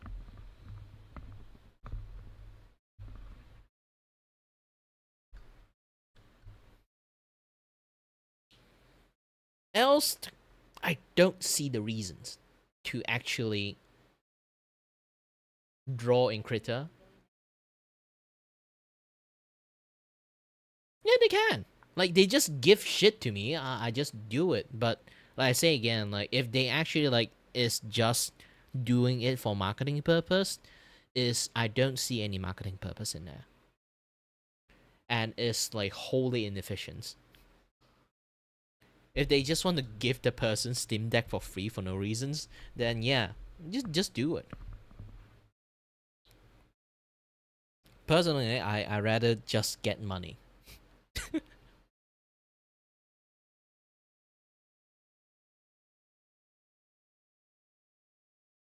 And it's not even a struggle. If you give an artist like anything, they can just draw anything. You give me a stick, I can draw on the ground. You give me a charcoal, I can draw on the wall. Literally, like, anything is a canvas. Anything is a tool. Like, yes, we might get a little bit too comfortable on drawing on, like, if I'm a digital artist, I got, like, too comfortable drawing on digital tablet, but doesn't mean I can't draw anything on the wall. I can literally draw anything that can be drawn. I'm not even kidding. I have a special skill that is literally draw on mermaid sequin. And nobody actually still like realized I can do that shit. Or like the fact I forgot. It's like a video I posted like 3 years ago. The reason I didn't do it anymore is because the mermaid sequin is like I borrow it from my brothers to do it in the event. So I don't really like oftenly draw as much, and that thing is fucking expensive. If I want to buy it for my own and then start drawing on mermaid sequin as like an entertainment show, it's going to be very difficult. I would love to do it if someone actually sponsor me to like buy that thing, but I seen that price is holy shit expensive. I know how to set it up too.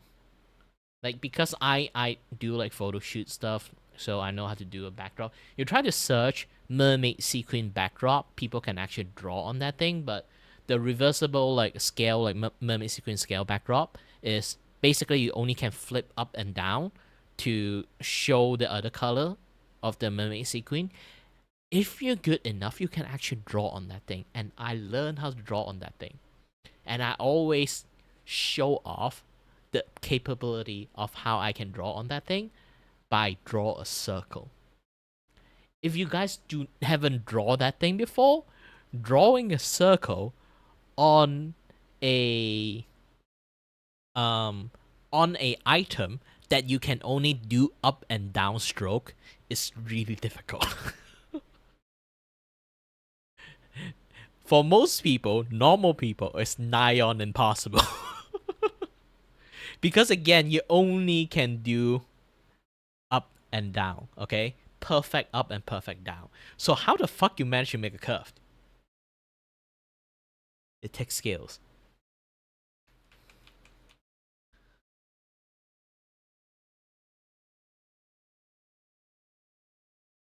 And I can show you guys the video. Again, I think I showed you before.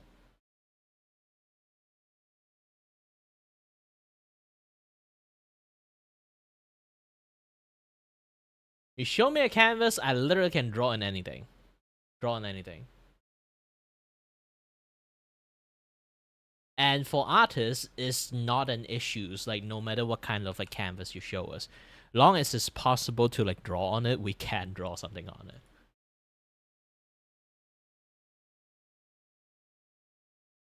It's not even like a questionable question at that point.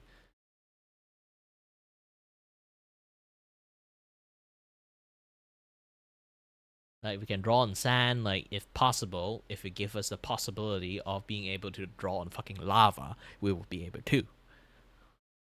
Just need to spend some time to like study it in the first place.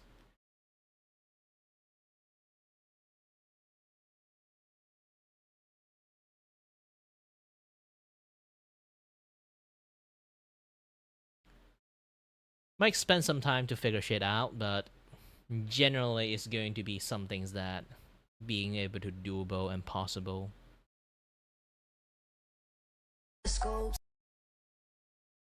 Too bad I'm too lazy to show my other like work. So this is the only video when I can like reversible mermaid sequin. You can try to search about it. You know, like those kind of like pillow that you can have is like you swipe up, you see the Nick Cage face, and then you swipe down, it's gone. Like that thing.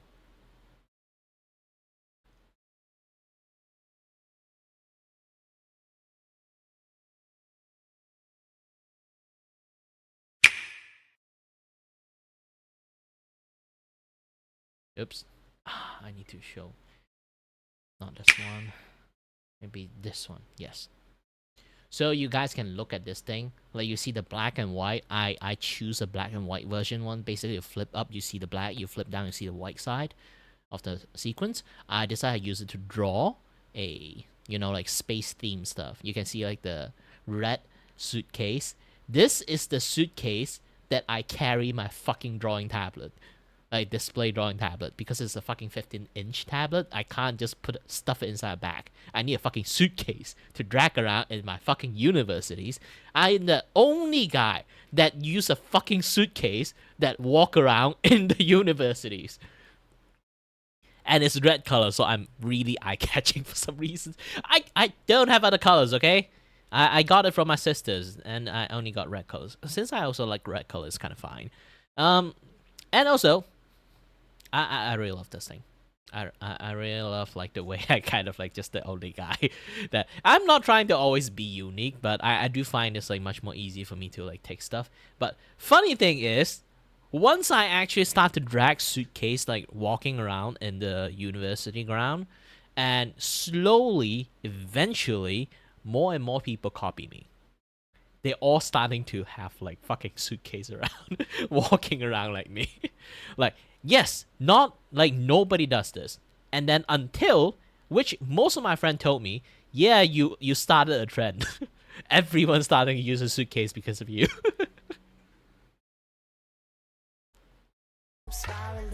And yes, this is me.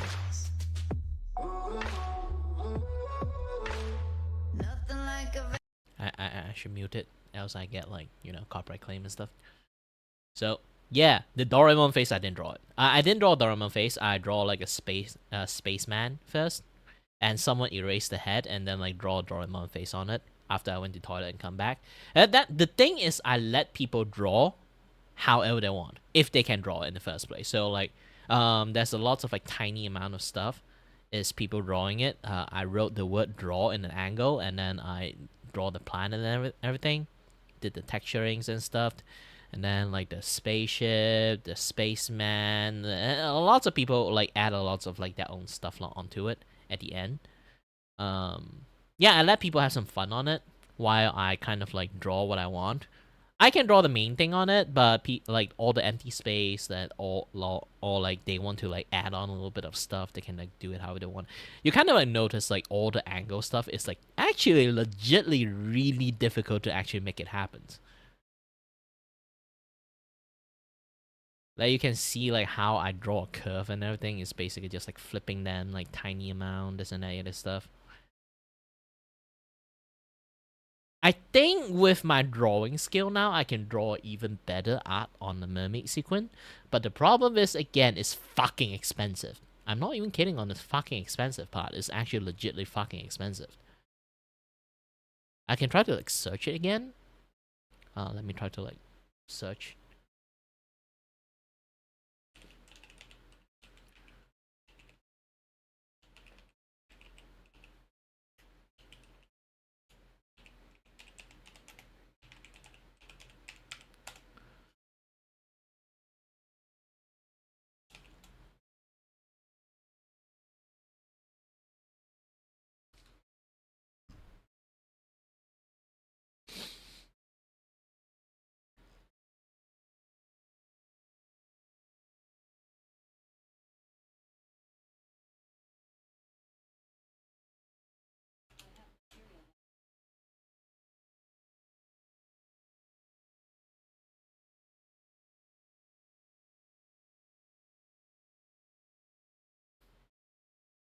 This is essentially the thing, but there's like a few types of like mimic sequence.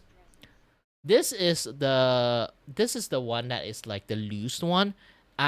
My brother bought the one that it kind of like it have tensions, so like it's like a flat surface for you to basically like design for people to draw in. This one is just like people have some like gimmick to kind of like very loose kind of things, so they can like do some funny things on it only. I need a one that is like really like tight on it, not just like a loose fabric and shits. Okay.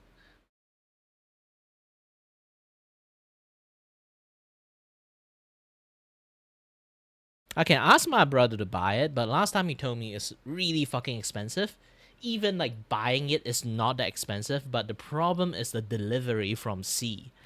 And you have to go through custom and shit. That part is the expensive part. So if you buy it, it's like maybe like 600 like ringgit-ish, including like the rack and stuff. But once it like transported to my country and then have to go through custom and everything, have to pay the taxes and stuff, it would like become like 2,000 ringgit and shit. So it's more or less like 500-ish dollars. And I do not have the money to invest in that.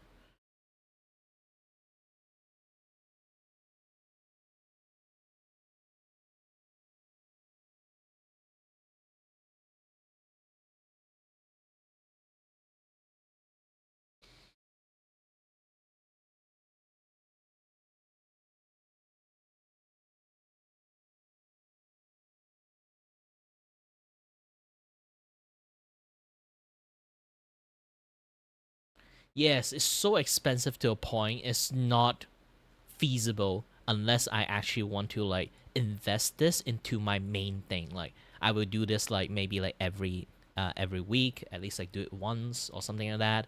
Else it's not going to be like possible for me to using it as like a entertainment. Because it is like a very physical thing that I can do. So people can request like, hey, maybe draw like Among Us. Oh, maybe draw like Pokemon on it. Oh, maybe draw something like that. I can do that shit live. It is like itself is a live performance show. It is really fun to do it. I love to do that thing. But the problem is I have to always look up, which is like that when I need to draw high. So it's actually really it's like really like annoying sometimes. But yeah. Maybe I can do a demo. Since my brother is going to time like come to visit the house, I can ask him to like pack up the mermaid sequin, the black and white version one, and I'll do a streams on it and see like how many people are interested in this kind of content. If they like it,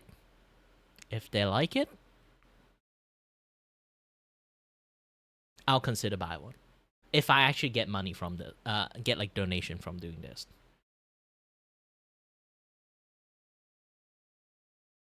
Because like I say again, it's fucking expensive.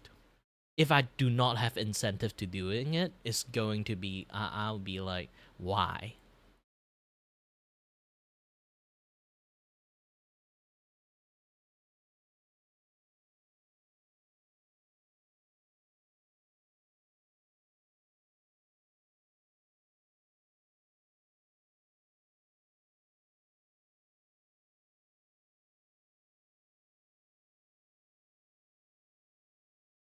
And as you can see, like the backdrop itself.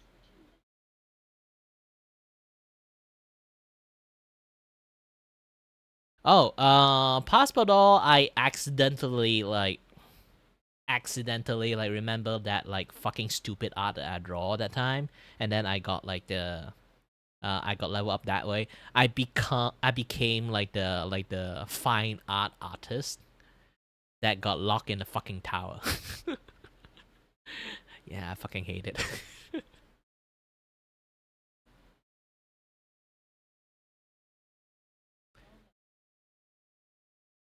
Yeah, there's a lot of like I do watch like Drawing with Jaza, so I kind of like know that ending too. The moment I got the moment that stupid art that I never will like sell to anyone got fucking appraised by the gosh dang fuckers.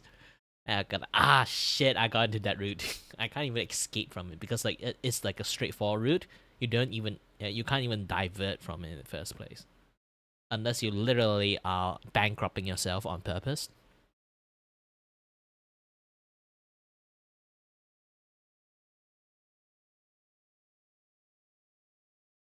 Yeah, I draw like stupid fine art stuff like the banana. Yeah, the banana. Yes, ironically, it's the fucking banana on the wall.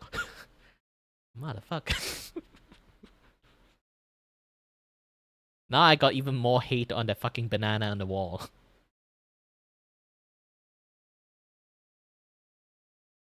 But either way, you can see like this is like a perfect square mermaid sequence, like the rack itself, and it pulled the tensions so like well. It's just like a perfect like flat screen for me to draw.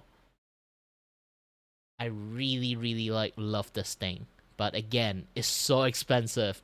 I can't get it.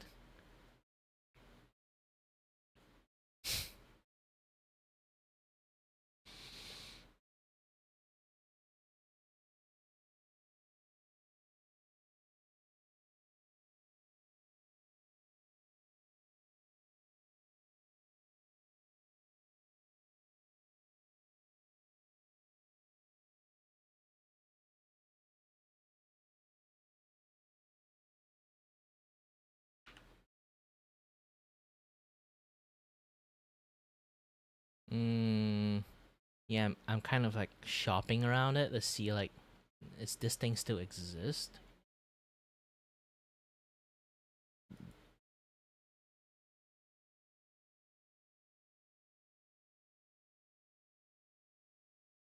So far, I can't find the one with that kind of like frame.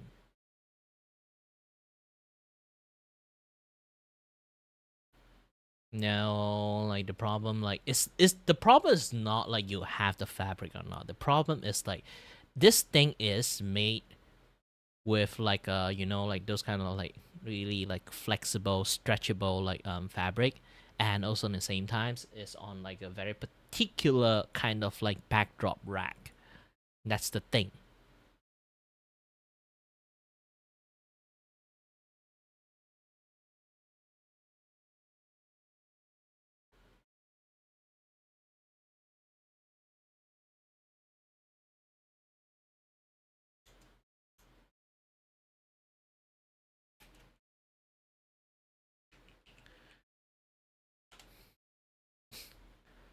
I might have to go to AliExpress to kind of take a look at it.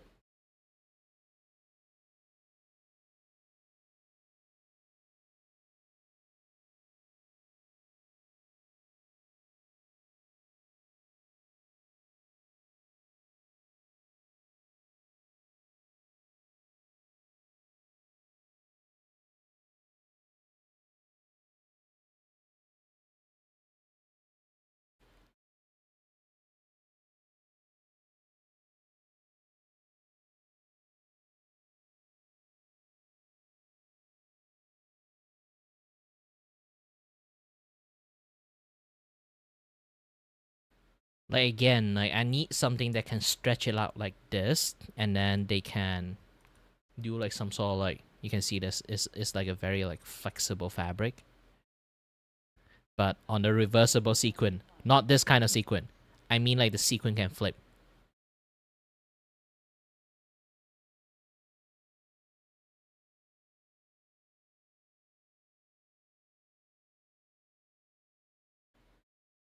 Yeah, too bad.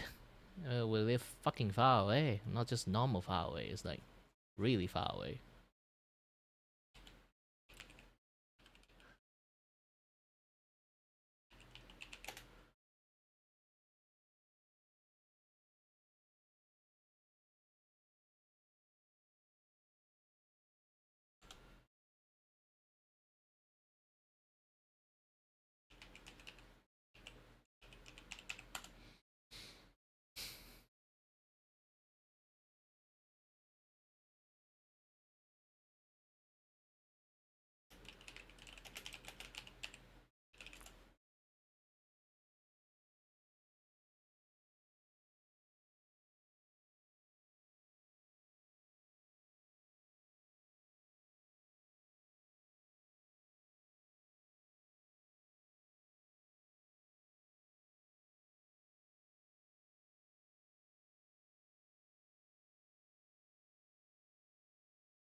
Yeah, I can't find the same thing my brother bought. Which is hilariously difficult to find now.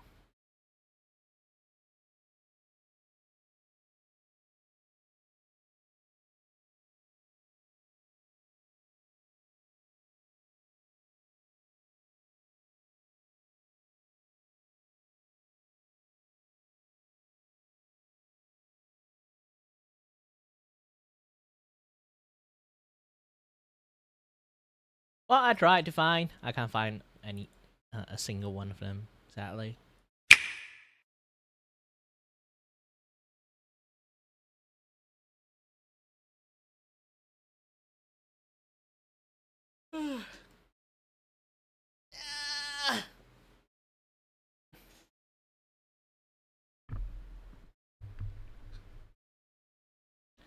But yet again, like, answer to your question, very beginning of the question, yes, I would. But I didn't see the...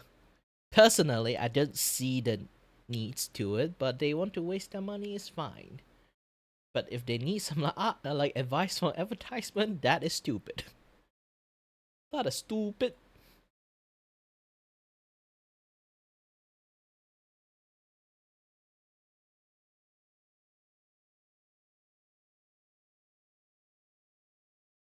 Yeah, this is like very far out of tangents. Little tangent. Well, keep watching this my then. new video, I've released a new video waiting room on my YouTube channel. It's gonna come out on Sunday at 11 a.m. EST. It's on this crazy story. This artist, Miss Tzu, really not talked about at all. They've had a bunch of like really far-fetched excuses. A very popular artist, cartels, taking care of orphans, claiming her parents were in debt, $1 million in debt, but then a bunch of other stuff were very, very suspicious. So it's not available on Patreon for as little as $5 a month, but if not, the lower tiers at $3 is the best way to support the channel. Besides that, if you like products instead, we have gamer subs. Use code CLUB to get 10% off everything. Actually, there's a new waifu cup that came out today, I believe. Let me check. I think it's a VTuber waifu cup too.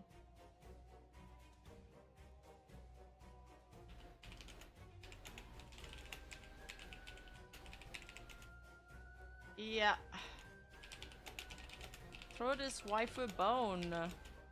This collection is out if you're interested. Make sure to use my code in the description below. And if not, you can go check out our cute little merch at Uwu Market, as you can see on my banner.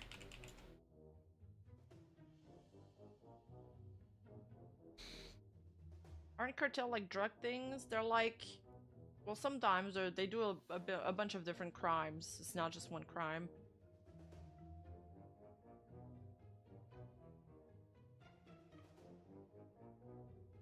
Alright, so before further ado, let's start the video.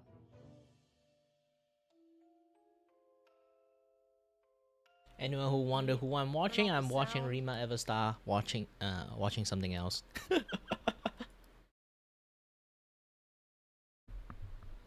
While at the same time I'm doing some drawing.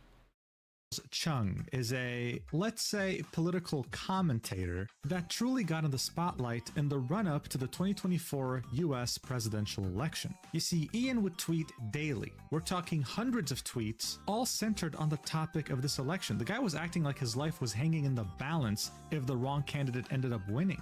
In fact, he was so passionate about this topic that it even reached the owner of the website, Elon Musk. I was like, motherfucker. A person like this? And then he's a Malaysian. Musk, who retweeted and replied to his posts constantly. Except... Well, Elon Musk is like terminally online. Here's the thing. Ian wasn't even a United States citizen. Oh. He was Malaysian, and he lived in Malaysia. He didn't have a green card. TPH, most of the people that are the most into politics aren't even from the States, which is crazy. Hell, he didn't even have a US tourist visa. In fact, most shocking in all this, the guy had never. Do you know Elon Musk is not even American too? He's from South America. Yeah, he's from South America. Like, you see the orange thing?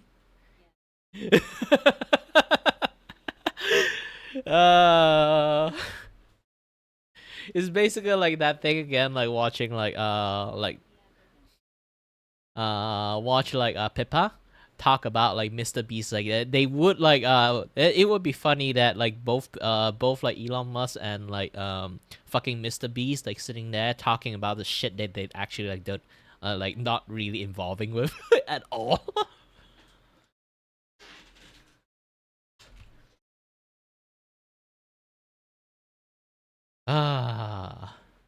Man. Stepped foot on United States territory No before. way. Not once in his life. And yet here he was, shamelessly quote tweeting things like multiculturalism will tear our country apart and saying that's right. I really fucking hate the disingenuous lapper. Like virtual lapper. Like I hate Mr. Beast as a person because he's a very disingenuous person. And just lie to people like straight out. Like being a content creator is being content creators, you know? If someone like if you notice like some of my videos that sometimes I post like some very like thumbnail like clickbaity stuff and people fall for it, I will just tell them don't fall for my fucking clickbait, okay? I'm only doing it for content creators' sake. Yeah, sometimes I talk about some sensitive stuff like getting stalked or like some like story things. Like for me, it's like it doesn't really emotionally damage to me because I'm already 30 fucking years old. My emotion has already been settled in like a long time ago. I'm more emotionally stoic than most people, I guess. So if I talk about something like might be sensitive to someone, it's not sensitive to me at all.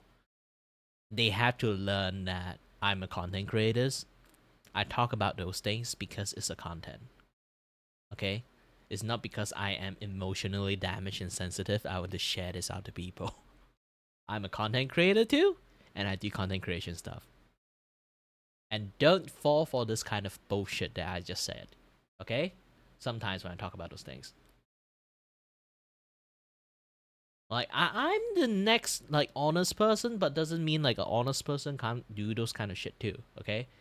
And there's a lot of people just wholeheartedly believe everything in face value, you know? You can just see the topic that I talk about, and then you just accept it as a face value that I'm a very emotionally damaged person. But no, not really. I'm just, like, farming content. Really. Not even kidding about that. I am 100% doing that shit.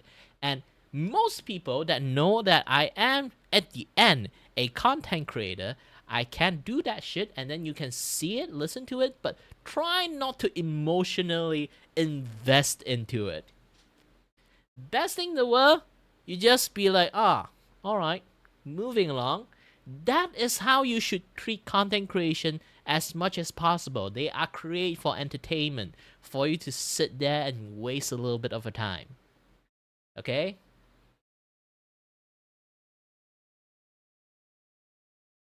Do not emotionally invest it. Well, you technically can, but do not do it so overly apart into a point that you might be a little bit delusional on that person's. Like being like a super fan or something like that, obsessive fan or something like that. There's so many people, it's like obsessive, with like emotionally obsessed with Mr. Beast and everything. So much so, I can see he's literally taking advantage of that to earn as much money from that as possible. And as a content creator, the shit he does, I do respect. But as a person, then, no, I don't. He's a opportunistic, disingenuous person. He's an opportunist. He's not a, like, what people, like, call him as. Like, yes, he does charity, but he only does it because It's a content he can create and people watch it. Just that. There's no more meaning to it. Yes, he did charity is good thing, but there's no more other meaning to it. Literally. There's no other like intentions. He's not a like super swell, like kind, great guy in there. It's just a content for him. Yes, it does help people, but in the whole scheme of the entire thing, it's a content for him. It's a thing that he can show to people, and then it have like a certain level of showmanship, and people love to watch it, and it's something that sticks, and he keep doing it. Nothing more, nothing less. It's just an entertainment for him that he created for people to watch. He's not some fucking messiah or everything, but people keep seeing him like that, and that is the disingenuous things that he did to take advantage of people believe him that way. It's really disgusting. Really fucking disgusting.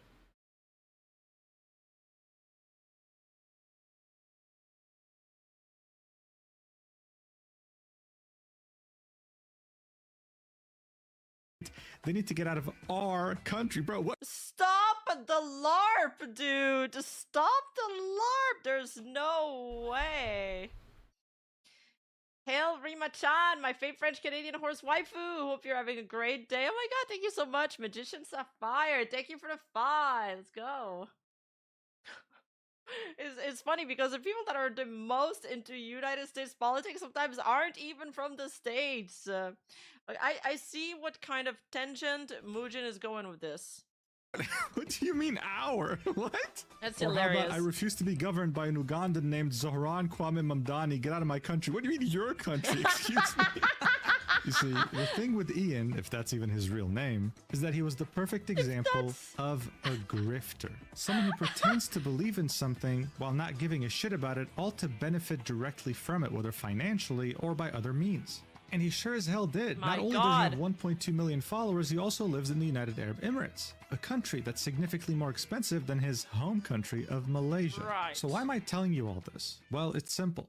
For as long as so many of us can remember, a grifter only took on a few different forms, whether it be a politician or someone extremely rich, people of power. It was a known fact that these people changed their politics based on the highest bidder that was filling their pockets. But today we live in unprecedented times where just about anyone can become a grifter and benefit directly from it. It's not a privilege reserved for the people in power anymore. This means anyone can be a grifter, even if it was The Our Country sent me, guys. I'm still stuck on that. That's so funny. a severely alcoholic mess of a VTuber. You see, from the first day that Elfin Psyop started streaming, she targeted a very specific demographic. Males who would typically share the same ideologies you'd find on 4chan, who love edgy humor, dislike minorities, and most importantly, never receive female attention. All she had to do was post slurs and insults directed towards minorities every day, all while acting as edgy as possible. And through this, she was able to attain over 100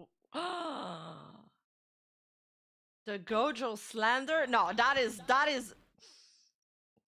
is taking things too far. 100,000 followers in less than 2 years. But that's not all. She was also able to make close to 6 figures in those 2 years by building very unhealthy relationships with those viewers who get no... How come this people 6 can get so much figures? money? And I can't get a single fucking dime. That's 5 figures. She made 6 figures? Is it because I'm honest? Holy shit. Motherfucker. female attention. Like, for example, calling those viewers on Discord and starting to touch herself without them knowing as they were talking. And that's No, I think there's more. Because I heard that one of her mods donated 50k to her. So, it could reach 6 figures. What the hell, man? not even the worst thing she's done. Yeah, yeah, that's just one dono goal, but she definitely made more money. Is what I think he just put that as B-roll.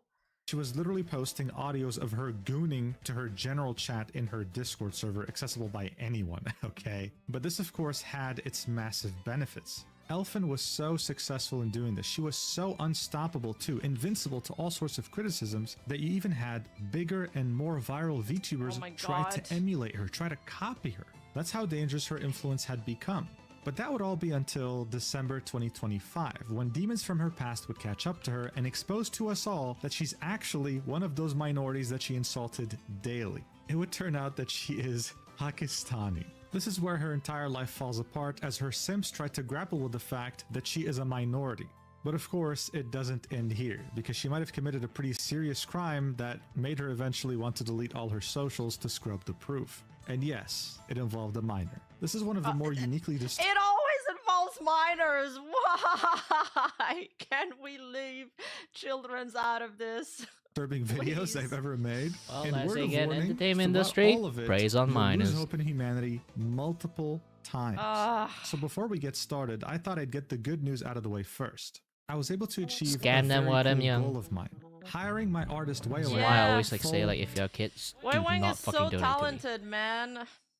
It's too bad I never got to commission them. Time. Yes, the same artist so who makes good. illustrations of me all the time and who also made my VTuber Yeah. model. This was all thanks to your guys' support and, of course, Stacked. It's a creator platform that aims to rival other sites like Patreon. But instead of forcing you to sign up to paid memberships in order to take a more attractive percentage, they just take a flat 10%, nothing more, nothing less. And on the day of this video uploading, I'm launching my page with them. There are multiple tiers on my page, all made to give you the most value out of your money, and they include 4 high-quality illustrations from Wayo every month, as well as 2 exclusive rambling videos from me where I just yap. So if you have insomnia, I think this is perfect for you.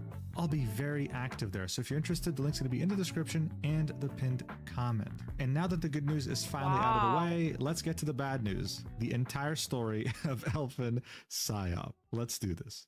Alright, so first off, what is a girl failure? This is something that Elfin Psyop would identify as for the entirety of her career. It's also one of the main reasons she was able to gain so much influence in such a short time. Well, if you Google this term, you'll get a definition saying a fictional girl. No, but chat. She doesn't identify herself as a girl failure, obviously. That's why she was upset at me for mentioning that. She just does everything and tweets about being a girl failure 24/7, but she is not a girl failure, chat. Get your facts right. Or woman who is endearingly pathetic or inept. And while yes, this is true to some degree, it barely touches on the whole story. In fact, if I had to explain what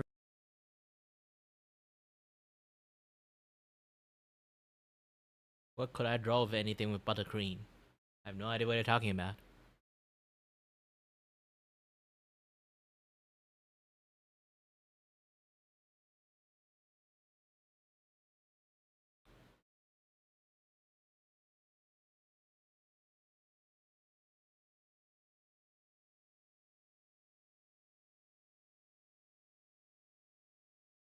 Yeah. I have no idea how to do that thing.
I didn't do enough like drawing study like on food items, sadly. I only draw like human characters. Like there's a reason why I only like do a lots of like human character like illustration drawing is because that back in the days I want to create animations of Kingdom Heart So I try my best to learn how to draw human. That is my whole entire fucking goal for like learn drawing. And as time passed, like I eventually learned how to draw humans, but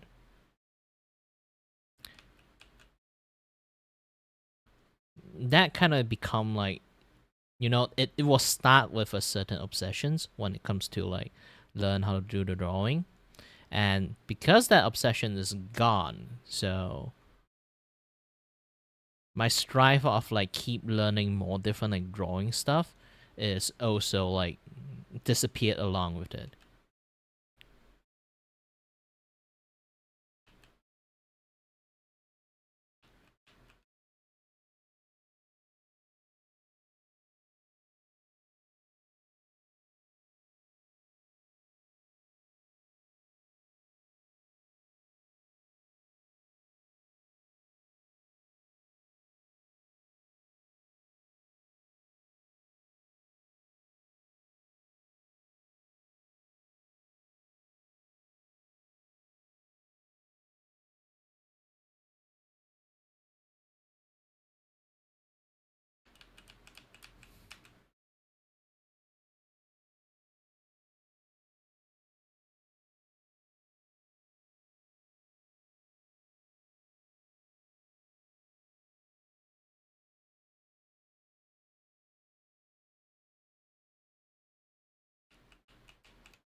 A girl failure meant, then I would say it's nothing more than a modern and extremely bastardized version of a damsel in distress. Yes, the idea of a woman that finds herself in such a desperate and helpless situation and can only ever hope to get out of it thanks to the help of a man, preferably a white knight in shining armor. He would extend his hand to her, he would save her, and they would live their life happily ever after, with the man taking full credit for the woman's happiness. At its essence, this is exactly what the term girl failure means. A woman who is such a loser, someone who can't take care of themselves, that's just waiting on a man that can fix her. But when it I didn't even make that comparison before. That's clever. This makes this in the story look like a water fight. Oh, have you seen the video yet? came to Elfin, she wasn't just a girl failure, she also happened to be someone who was very mentally ill and severely alcoholic. But don't take my word for it. This is how she would introduce herself to people who would find her account on Twitter. Hello, new people. I'm Elfin. I'm a loser. In parentheses, girl failure. Whatever. Stinky elf federal agent. I love bugs and I've got bruises. I'm a very messy person, tired, and a massive alcoholic. My interests are conspiracy theories, astronomy, military history, and coding. I'm also extremely edgy, so you might see me post retarded rants while drunk. Wow, what a flattering introduction. I can totally see how she needs a white knight to save her from her predicament.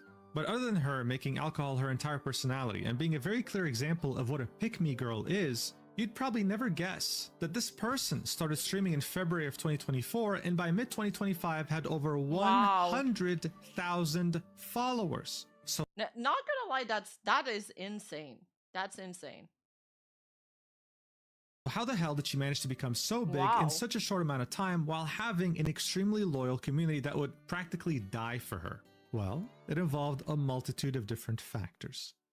One of the first factors is that she was edgy, like extremely edgy. It's as if she was competing for the edgy Olympics and wanted first place. Like this right here was a tweet of someone saying they went to the mental hospital and the nurse laughed at them for attempting to leave this planet, right? What does Elfin do? She would quote tweet this and say, "Can I just say you deserve it if you fail at it? Like it ain't fucking hard to kill yourself, I'm sorry." How about this tweet? "Some black people shouldn't have rights." Or this one, where she says, "So I became a Nazi, yeah bitch, I'm the villain," showing a German pistol. She tried way too hard, and for the average person, this was extremely cringy. Like in this massive tweet with multiple paragraphs, she's basically saying, "Oh, you're saying the N-word hard R, you think it makes you based? Edgy cool? Say actual vile shit. I want more edginess." Like imagine lacking so much self-awareness that you think this is actually cool. This was as far back as November 2024, and look, it would have normally been ignored. She's not the first one to be this edgy on Twitter. Normally, right, someone like Elfin would have never gained more than 10,000 followers. I would have never had to make a video about her to begin with.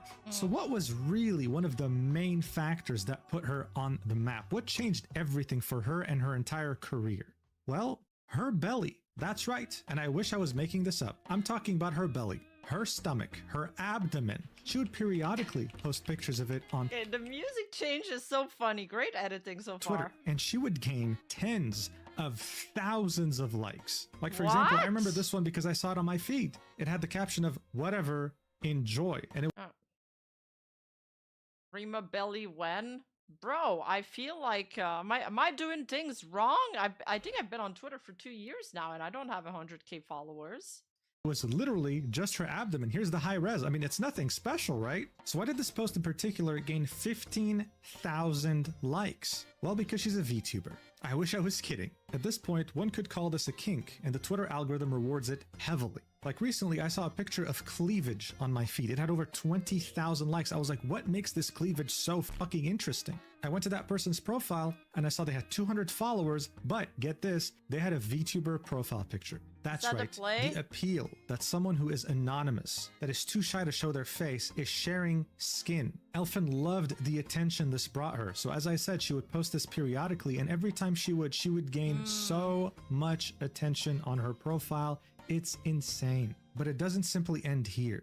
After the horny guys would follow her because she has a nice So was she a minor at this point or later? I guess the video will explain to us all of that, I'm sure. looking belly, they'd start seeing her other tweets, her girl failure tweets, where she would say things like, I'm 20, I've never had a boyfriend, I'm a virgin, I've never kissed, fucked, or anything before. I hate myself so much, this is such a terrible situation. Look at this post, for example. Legit just gooned and it looked exactly like this. I'm fucking literally her. I stink right now. I'm gonna kill myself. I'm so upset. I wish I fucking had real life friends. I should be out hanging out at a bar right now. This post, posted on December 14th, 2024, would have over 2.9 million views and 85,000 I thought she wasn't a femcel. likes, as well as 1,000 comments and 28,000 bookmarks. Fucked up guy This is one love of the fucked most up stuff. pathetic posts you can. 28k But most fucked up people are bookmarks! rich. Oh my god. Wait, if she had premium when this happened, she made bank off that post, by the way. Holy. Imagine, and there it is, going viral. She'd post something like this every single day. And it all goes back to the whole damsel in distress phenomenon that I was talking about earlier. She was a VTuber who only had male interests. She was edgy, racist, and seen as based by some people, and she had a nice looking belly, which makes people's imaginations run wild. There's no way that's what men want. Right, Chad? No, but desperate men want. It was right. You are losing hope in humanity as you watch this video. They think if it looks that good, then her face must look amazing too, the rest of her body as well. But the cherry on top is that even though she's all Gen these Z, things, she also Gen Z, happens to be Gen a Z. girl failure. She's someone And who also hates very her fucked up life. millennial. She has no friends. She lives alone in Gen the X. UK as a student. And the cherry on top was that she You're was like, oh my god, she has no friend. Maybe I have a chance. Is that the allure? But that's not even like challenging. Like that's not. People don't challenge. I'm just gonna play. Internet this day, people virgin, just want guys. She instant was gratifications. pure. A witch could use her Oh, tears yeah, to she's make pure. a potion. I'm And she sure. was just waiting for the right guy to fix her and wife her up. She understood this very well. But even though this was all a very elaborate plan to begin with, she still managed to take it to a very worrying next level. And that would be when you would take the next step to join her Discord. Her Discord is exactly what you would expect. Elfin would spend a worrying amount of time on there. She was practically chronically online, and anyone could pretty much talk to her. Most conversations revolved around Rima, you have to think like a gooner to understand this mindset. I am a gooner. I don't understand this mindset. I'm a goonette. Yeah, she's not targeting well-adjusted men. You guys are right. She's targeting, you know, loser man. But it sucks because it's But somehow this all this losing it's have unhealthy lots of money. for them too because she's trapping them in this cycle. And she's reinforcing this image that they have of themselves so they never get out of it. two things. The first one being about racism, and the second one being about her being a massive gooner. Here you can see someone saying, Elfin's been mostly quiet on the server today because she's embarrassed about how hard she was horny posting while drunk last night. To which Elfin replies, we're not talking about that. A viewer would say, you gonna call her a good girl or is that just for you? Elfin would say, me. And an amazing example right here, someone saying, Elfin, do you choke yourself? And Elfin replying with, yeah. It was pretty much a server just to worship her and hope that she'll give you attention. Additionally, you'd see her say obscene things that she couldn't even post on Twitter. Like, for example, if I had to f a dog, it'd be a husky. I genuinely don't know like what to say about that, dude. Like, I don't know. What? I mean, I'm what the fuck? Speechless, but I wish things ended here.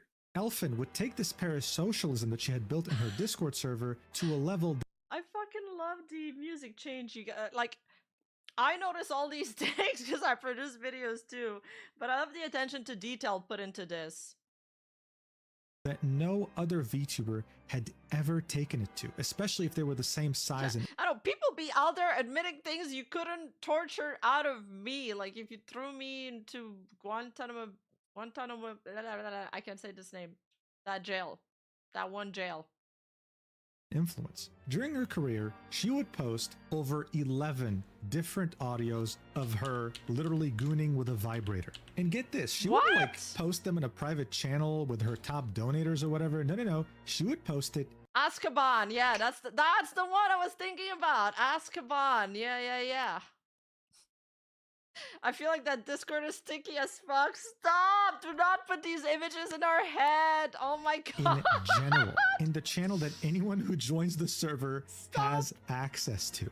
Now look, I'd love for you to listen to this clip in particular because it is so ridiculous, but you can literally hear a vibrator in the background, okay? So instead, I'll reenact the first 10 seconds for you because it is one of the most bizarre things I've ever heard in my entire life, and I mean that. She goes, in the most like lolly voice possible, then she says, if there's any Slavic guy out there that wants to marry me and kill N-words hard R, I want to murder all N-words hard R. And I'm telling you, during the whole thing, you can hear a vibrator go. What? Wait, what? Wait, this is what? What? Wait, my brain just exploded. Holy shit. This is insanity. And there's a vibrator the whole time. This chat, that's crazy. This is holy shit. Going bzzz in the. Yes, it's true. Do you want the link? No, I don't want it. I don't want it. But your reenact was really good, though. It was really funny. Oh my god. Like, bro, what are we doing here? Like, what is my life? What the fuck is this? That already tells you a lot about who this person is, right? And how much mental damage did you take making the video? Too much. This needs, yeah, Mujin, burn it. This needs to be lost media. If the scientists find this, when they're looking, like in 200 years from now, when they're looking for remains of our civilization, this is what they'll think we're like. A lot, but less than the Cinder 1,000 pages. For me, I remember my editor was going crazy trying to edit everything, like trying to censor everything. The censoring was probably a monumental task. Of course, if you were to confront her about this, she'd say, oh, I don't remember. I was drunk. I'm an alcoholic. It's my entire personality. And now you might be making the mistake of thinking, Mujin, all right, I get it. I get why she had so many followers and I get why she made so much money. And I mean, buddy, do you really think I was going to let you go that easily? No, because now the fun begins. What do you do when you have an army of Video would have come out like 2 days earlier if it wasn't for all this. When you can earn like 60,000 per month, maybe you can. So far, the storytelling. Like you don't even like. Here's the thing. Like you don't even have to say edgy stuff. You literally have a mic and then just have a vibrator beside the mic. You don't even have to do jack shit. You just pretend. Just hold the fucking vibrator right beside the mic. That's done.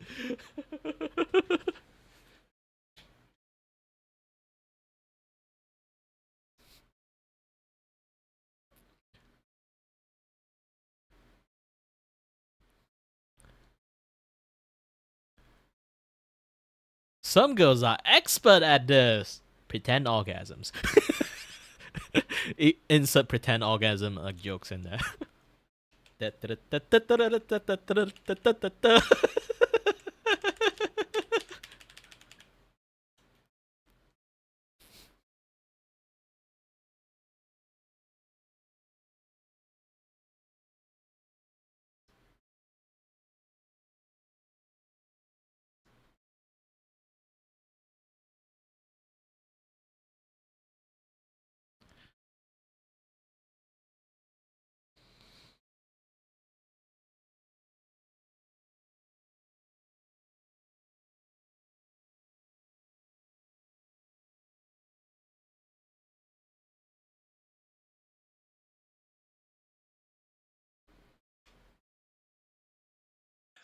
Of 100,000 military-aged men who willingly castrated their balls to worship you. Well, you start reaching deep into their pockets by suicide baiting.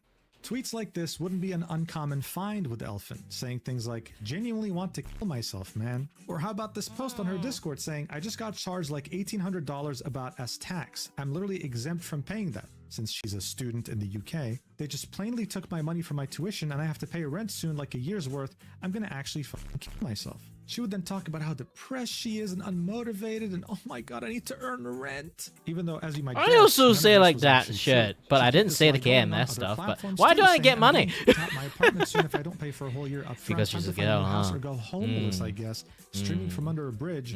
Fuck. This speaks She'd out have so loud. 101 replies. The silence all speaks out begging very to help loud. and wishing her the best and being worried about her. Or Elfin. Now get this. She'd say, does anyone want to buy my blanket I used to hump every day for money? I need money for rent. Thanks. I Now, got look, man boobs. most people, if Okay, they tweet something like it this, they'd be bounced. maybe people will think, oh, they're just joking. As I had mentioned already, Elfin had an army of 100,000 men who castrated themselves. Wait, that reminds me of that one VTuber who sold like her old gaming chair and it was like filthy and gross. Who was that again? Just to worship her. So what do you think actually happened? She got offers. Someone would say, actual?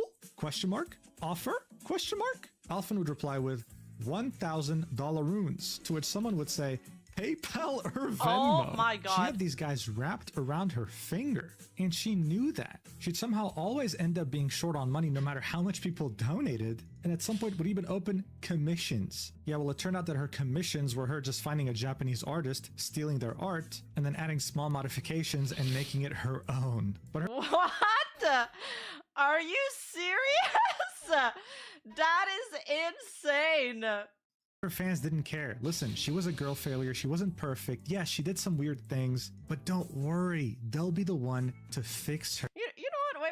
Wait. I'm remembering something now. Auntie's remembering something now. This is unearthing some memories. Hold up. Didn't she reply to my highlight video about her? Saying that she never S-side baited? I don't know if I'm allowed to say that word now on YouTube. Didn't she do that? And now we have the proof here, once again, in black and fucking white. They out themselves, man. They out themselves.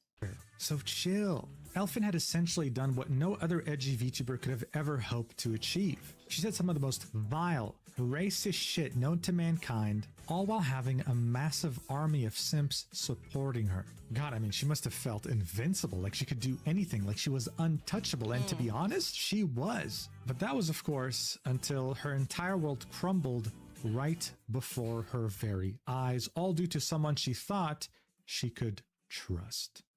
On December 4th, 2024, I'd release a video titled How This Entitled VTuber Lost Her Career Overnight. It would talk about Gunpai, an extremely edgy VTuber that had 1/10 of the audience Elfin Psyop has. You see, someone made a fan-made plushie of her and wanted to sell it. She had a complete crash out and started being racist towards them. The entire VTuber community rallied against her, and instead of apologizing, she doubled, tripled, then quadrupled down. It was very Gunpai Whiplash. Holy.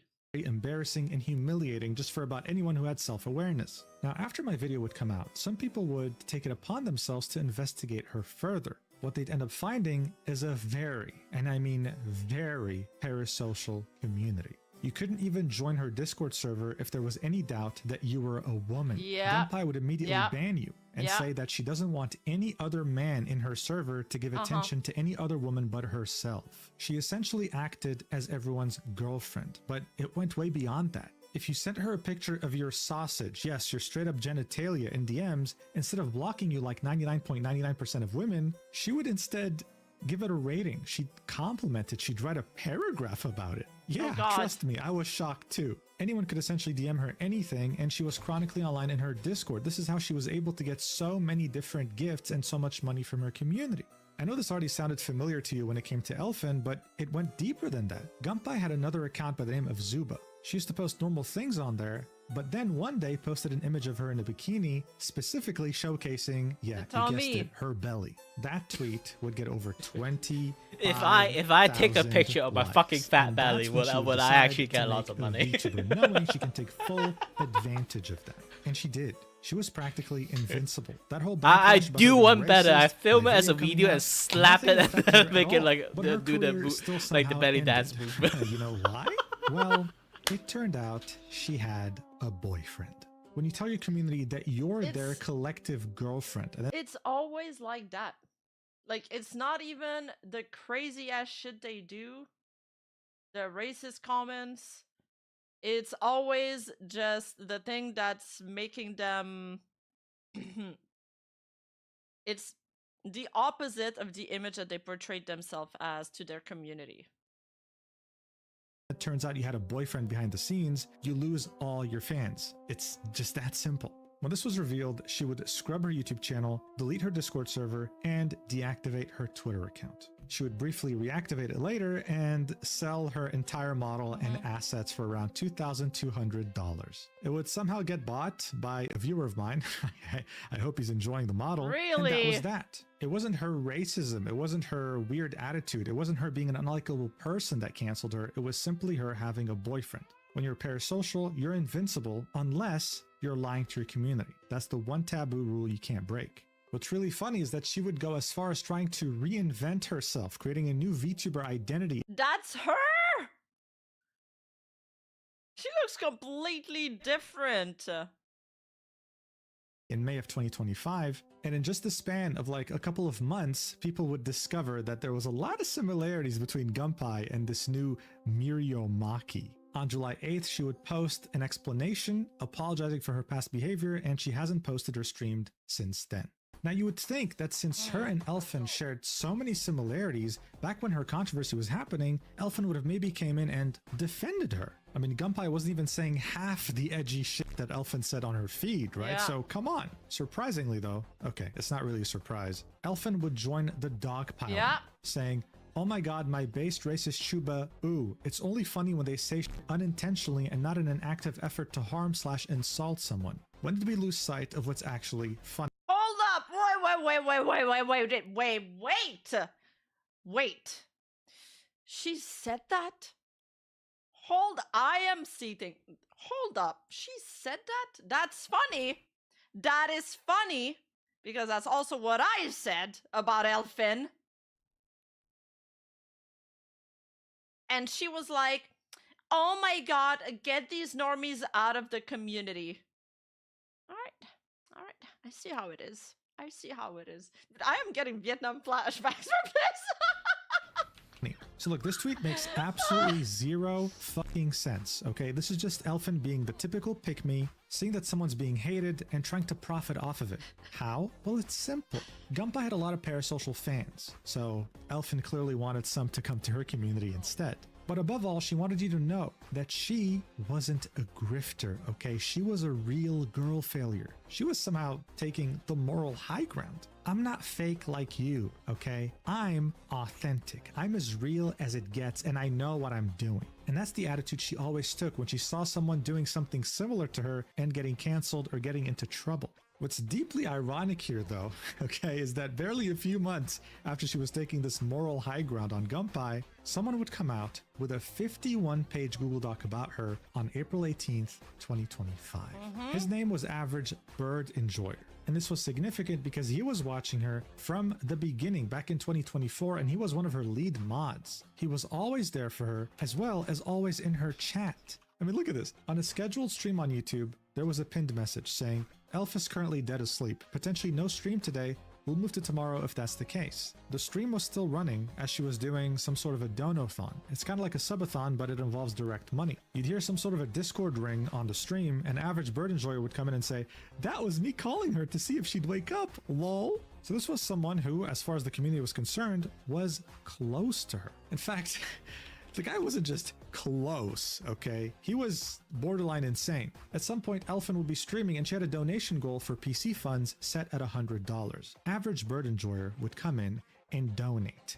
In one payment, $10,000. Oh, Probably God. and most likely because he thought he could be the one to fix her. But here's the deal. He wasn't the only one. The document that Average Bird Enjoyer wrote was 51 pages long, and it involved 6 people total, including himself. Hearing this, I'd be like, only guys can do that. I don't see girls do that. Thank God. I know there's actually like girls does that shit too, but it's rare. And the guy have to be really fucking handsome. It's like not just normal handsome, it's like really fucking handsome. And then maybe it's like oh, sorry.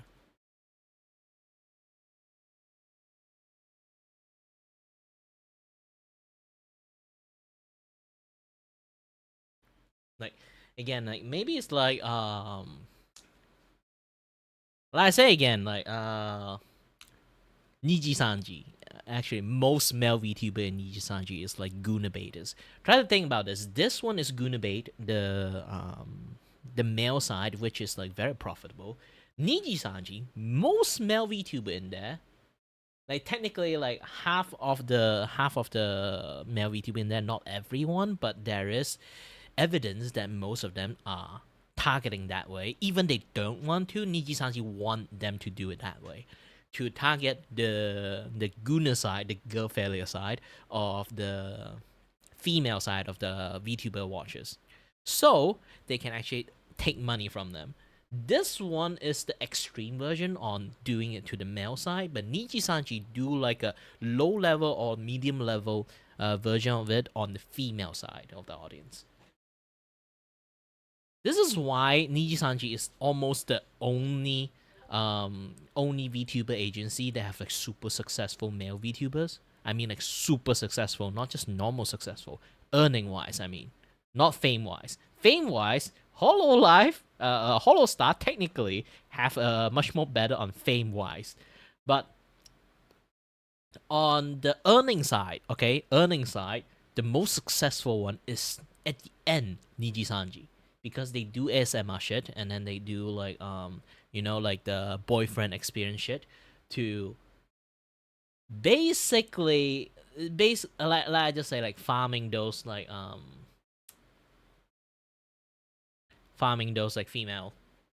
side of the audience, which I actually do not really like. It's like I personally can be, yes, I'm not even kidding. If I'm actually fucking rich, I might fell into this type of trap too. Not even kidding. This is why I don't like this type of content. Once, the younger side of me, I would fall into this. But now I become a content creator too, like seeing all this kind of shit, I'd be like, yep.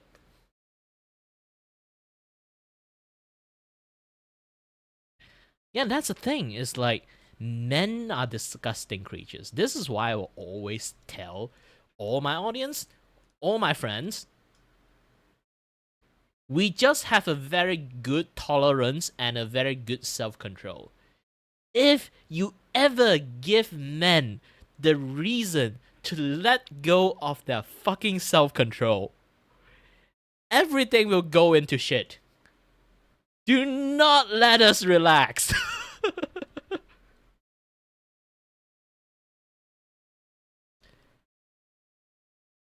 Like even you have like this is like one of the thing I will always like if my friends still watch still time to time like watching it, like if this moment they're still watching it, I will let you guys know this thing.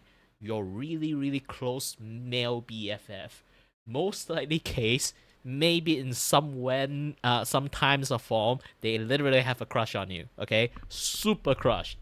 If you give them the chance, they will pounce on you. They just have a really, really, really, really good self-control.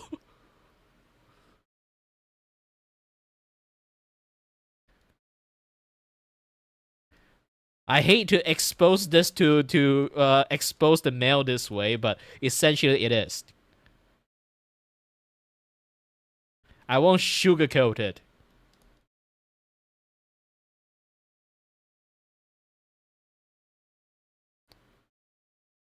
The only thing that is like having a fine line of being a BFF with a girl is self-control. Or maybe she's ugly as fuck. She's just a very nice person.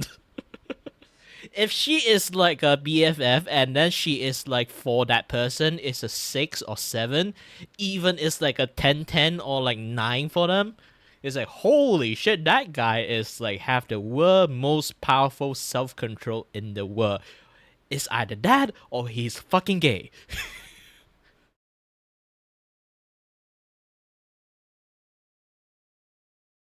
And all men know that. This is why sometimes your boyfriend will be uncomfortable when you go out with male friends, because we all know that.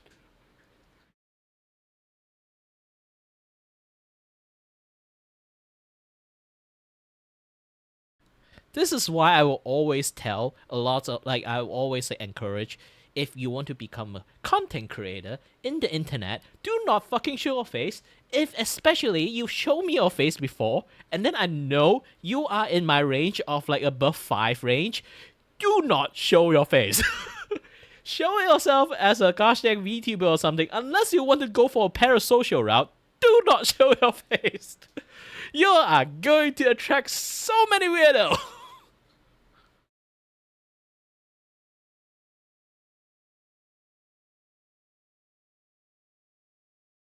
I accept the fact that I'm just going to be alone forever and ever. So I have that level of self-control that I don't give a shit.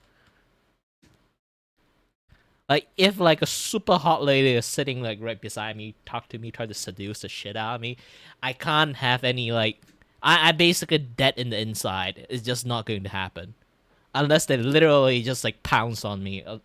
Unless that happened. That is literally no way I can get seduced at this point.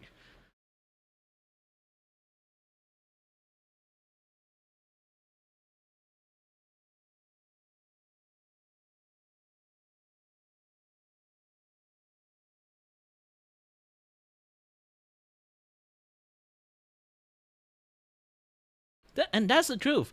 And like I say again, I am a very honest person and a very honest male, which is some of my friends say, which is fucking rare. But also at the same time, when I say all this thing, it's fucking true. There will have a few exceptions that exist in the world. Yes, there is really a few saints in the world, but in reality, those people do exist, but in the same time, they are fucking weirdo. Okay? They are not normal men that you would normally view them as. Okay? They are a rare species, not just a rare species, they are fucking weird in the first place.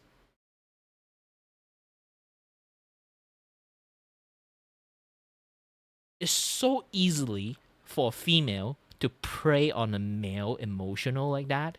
It's like it's the easiest ways to toy with people's emotions. This is why sometimes like girls that get a breakup, they be like the terrible state in the world. Yes, like I say again, the male is a fucking horny people.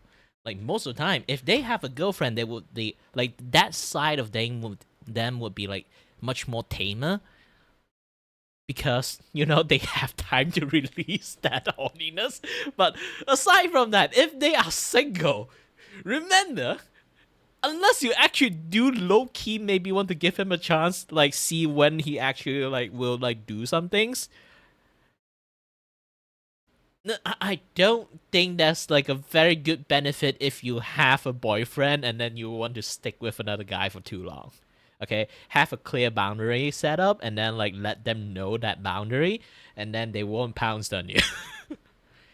That's the case. And men always run an honor system too. Some like scoundrel don't, like obviously. Like most men run an honor system. If that girl is taken, we don't do a jack shit to them, okay? Unless, like I say again, they are scumbag. But usually we don't NTR people, okay? Why I say the word usually? Because again, circumstances. I can't really like predict the fucking futures, okay?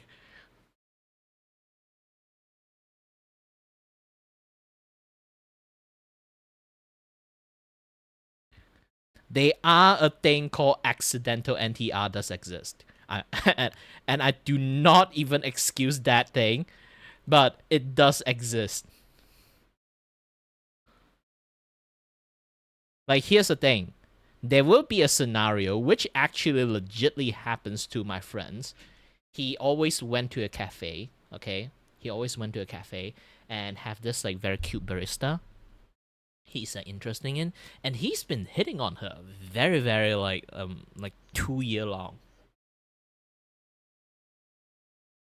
Like, again, like he basically hit on her for straight up 2 years, and then finally they got out, and then have like lots of like stuff happens, couple stuff, and once they become like a solid couple, and then she actually told him around that time, even like when they were like dating and stuff, starting to date and stuff, she actually had a boyfriend. Only then, when they broke up, when she and the other boyfriend broke up, only then she told him about it.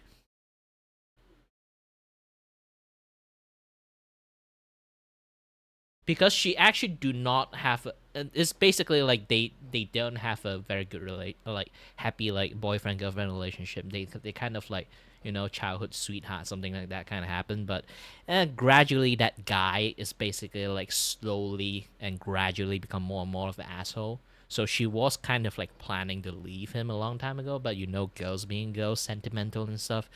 And a lots of things happen. So my friend essentially accidentally NTR people without knowing.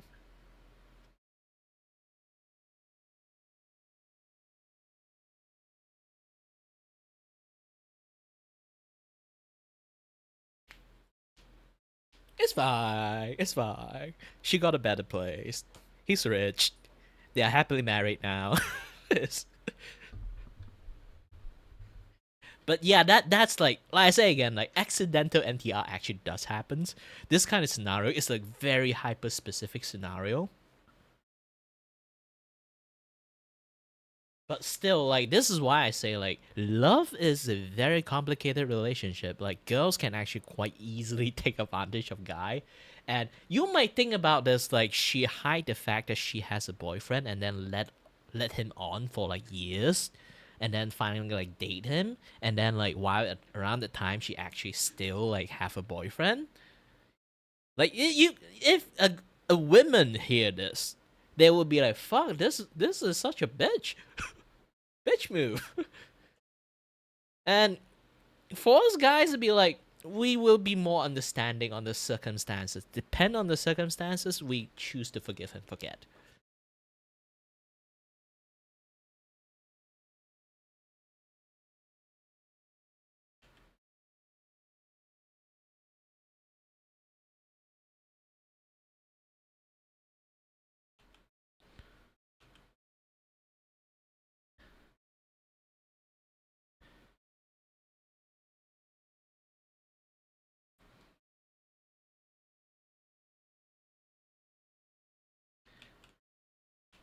So we won't see a lot of things in black and white. Everything have like a very specific scenario when shit happens. We always like a lot of men is trying their best to be understanding unless they have anger issues. If they have anger issues, then they rarely can understand jack shit. But yeah, when this is why you should prefer a man who is much more stoic and emotionless than a very emotional male. Because the very emotional male, they are not open at all. They are not understanding at all. They literally are a random fucking firecracker that can explode in any moment.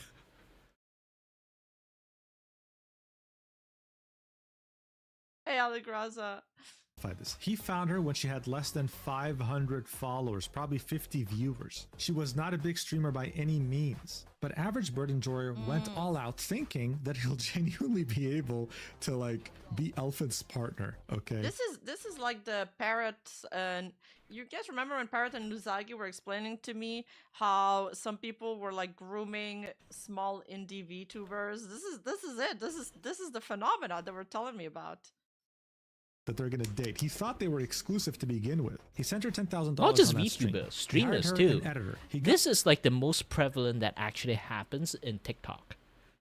I'm not even kidding. TikTok is the land of grooming. Even now, they still have this massive like grooming issues. One of the reasons why there's so many girls that choose the route of being an OnlyFans girl. Okay. A lot of girls that choose the route of OnlyFans is because they essentially were a somewhat like attractive people, like maybe in Instagram, or like they stream in TikToks, or like they do content in TikTok, and then there will always be like that few motherfucker that keep donate them a lot of money and tell them, yeah, it's not a big deal, like a lot of men does this shit, and then like basically like slowly like groom them, and then tell them the benefit of like, yeah, you just have to go to OnlyFans, take a few pictures, and then you can earn this level of money. A lot of people pay good money for that shit. Like those kind of things, like they will try their best to convince them to become OnlyFans girls. And then like some even like would willing to become like their quote unquote OnlyFans managers. Okay, they will be like hiring like people from India or like some like random like cheap labor places, and you know, like have like that kind of like OnlyFans one-on-one conversation with random guys, but actually you essentially like, dude, like this is advice from dudes that trying to like pay for OnlyFans shit. You are not talking to the girls, okay? 99.99% of OnlyFans girls, you're not talking to them. You're talking to that random smuckle in like India.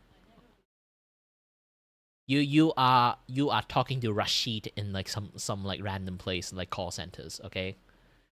That they are doing like their second part-time job is opening their fucking computers and then log into a random like OnlyFans girls page and then randomly talk like sexting with another guy, and then they have a file of like random like Guna pictures. They can like send it like anytime they want. I'm not even kidding. It's a real thing. They do that shit. Again, this is like how like the method they kind of like explaining to the girls that all you need to do is to take a few pictures, and then they will just recycling using that pictures, and maybe like every month you just take maybe like 5-6 photo, and then they can like just sell it that way, and then they basically use this kind of method to like sugarcoat it, the how easy to make money from all this like make this like Guna bait like content, that they can earn big money from it, which they actually do. That's the problem. And they become like super rich because of that too. Like both sides. And it's such a big issue in TikTok. This is like the reason like why a lot of people want to ban TikTok in the first place back then, is mainly because of that reasons. There's so many people like groomer people is trying to like groom the shit out all the kids like doing like content in TikTok. They see any like kids, yes, kids, that is like doing like dancing like TikTok meme that say like they're attractive enough, they will try their way like slowly using money to massage their way into like their communities, and then try to convince them become a OnlyFans girls when they grow up. I seen this like news like maybe like around like 4 years ago. Yeah, I think it's around 4 years ago. Yeah, even now it's still like an active thing. Why I say it's still an active thing? Because Jack Doherty exists. Jack Doherty is one of them. And obviously, have you watched like Family Guy with that episode that Stewie run a brothel? And then the people inside the brothel like revolt and they can just like, hey, we don't need you to run the brothel, we can run it ourselves. Yes, that happened to Jack Doherty. So he basically got kicked out of the business. And then her ex-girlfriend become the main manager of all those OnlyFans girls.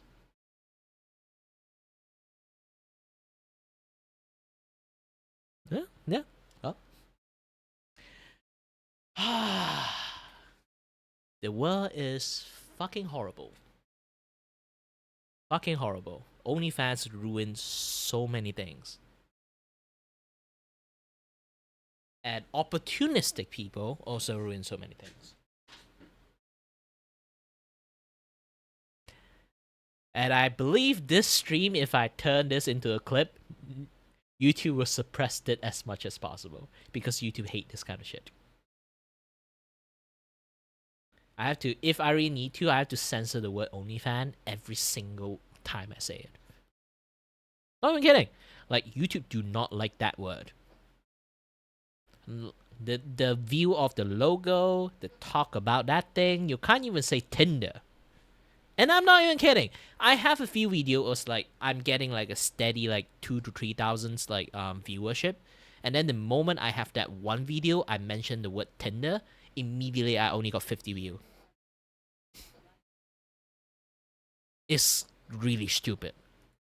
Got her a manager. He was willing to pay for her new VTuber model. They met up IRL and he took her to multiple Michelin star restaurants. Dude blew a fucking Wow. This is it. This is the This is what you call a rich motherfuckers. That they're gonna date. He thought they were exclusive to begin with. He sent her $10,000 on that stream. He hired her an editor. He got her a manager. He was willing to pay for her new VTuber model. They met up IRL and he took her to multiple Michelin star restaurants. Dude blew a fucking apartment's down payment on this girl failure. But he was the only guy who actually had to spend this much money. The other 5 guys spent almost nothing. And they got the same treatment that he got. What was that treatment, you might ask? Well, other than meeting up with her IRL and doing stuff, yeah, she's not a virgin. I mean, who could have ever guessed that? It all would start with them messaging her being yes. We found that tweet from Elfin about her. That's so funny. These people are so spineless and hypocritical because they will change their stance on a whim, and their audience never call them out for it. That was a tweet that was directed at me, by the way. Oh my god, and I didn't expect her to be actually edgy. I just thought it was edgy humor. That was me explaining how her fan base worked. Why do normies even try, bro? Send your own VTuber lane, deal with normie VTuber drama rather than this. It's definitely not something you can handle, clearly. Oh, that definitely aged well, Elfin. Clearly it's something you couldn't handle. You know, what's really funny and ironic about all of this is that these people, they're all the people that will scream the loudest about gatekeeping and shit. You can think whatever you want about gatekeeping, just saying, but it's just really ironic that the people that will scream the hardest about gatekeeping are all the ones that would have normally been gatekept if idol culture and VTubing culture would have remained the traditional idol and VTubing culture it would have been. But instead, I'm the one being called a normie.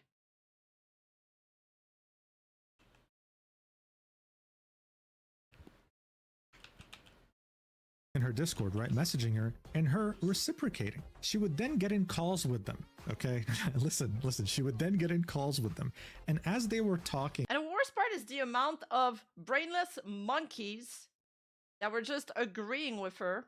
But we'll get to that later. Right? They could be talking about their day, a game they're playing, whatever. She would start to flick her fucking bean, bro. She would start gooning Oh my right then and God. there to their voice. No warning, no nothing, dude. And then after she'd be done, she'd send them explicit pictures. These guys would of course be shocked. What the hell is happening, dude? And then the next day when they'd ask her about it, she'd say, oh, I don't remember anything. I was severely drunk. Please delete all my pictures. However, she'd keep doing it over and over and over. And each of these guys thought that she was being exclusive just with them when she was doing this with 6 people at the same thing. And as I said, she'd meet up with them, she'd do things with them, God knows what. But overall, she wasn't this pure virgin girl failure she was making herself out to be. That's pretty much the 51 pages in a nutshell. It also involved incredible DMs like this, with Elfin saying, Birdie, it's you, Birdie, you. If you just touch my noe, my puffy, it'll make me fub. Cun, teal it fast. How did Mugen decipher this? It's like deciphering ancient Egyptian hieroglyphs. Hieroglyph. Sir, Winku, you know, I'm gins what good do. Average bird enjoyer would then say, translated, Elfin telling me if I touched her pussy, she'd come real fast. What am I doing with my life? Anyway, when this document came out, Elfin was furious. She It's a was job. watching her entire Do your world job. crumble around her. So I She saw don't what need to happened read it Trump myself. And did not want the same to happen to her. She had been parasocial her entire career. Her entire Discord was obsessed with her. She can't have this leak. And yet it did. So she would tweet this out almost immediately, saying, I see shit like this and know for a fact that these people barely do any research and just love saying shit. I had phone sex for a couple of days or weeks with some guys. Okay, wait, hold the phone. Days or weeks? That's a huge range. Anyway, I told all of them day one I was not into dating, and they agreed with me. Most of them don't even care about the situation. They went out of their way to message me just to say how stupid this drama was. Only Bird and another person who repeatedly tried to threaten and dox me were emotional homosexuals. Bird not only went around trying to poison my community, he actively shared information about me to other server members in an attempt to make them join his side. He went to all my mods and all my close friends in the server. People saying, oh my god, there's no evidence of Bird being a bad guy. First of all, 51-page expose about someone you apparently cared about as a friend, his words.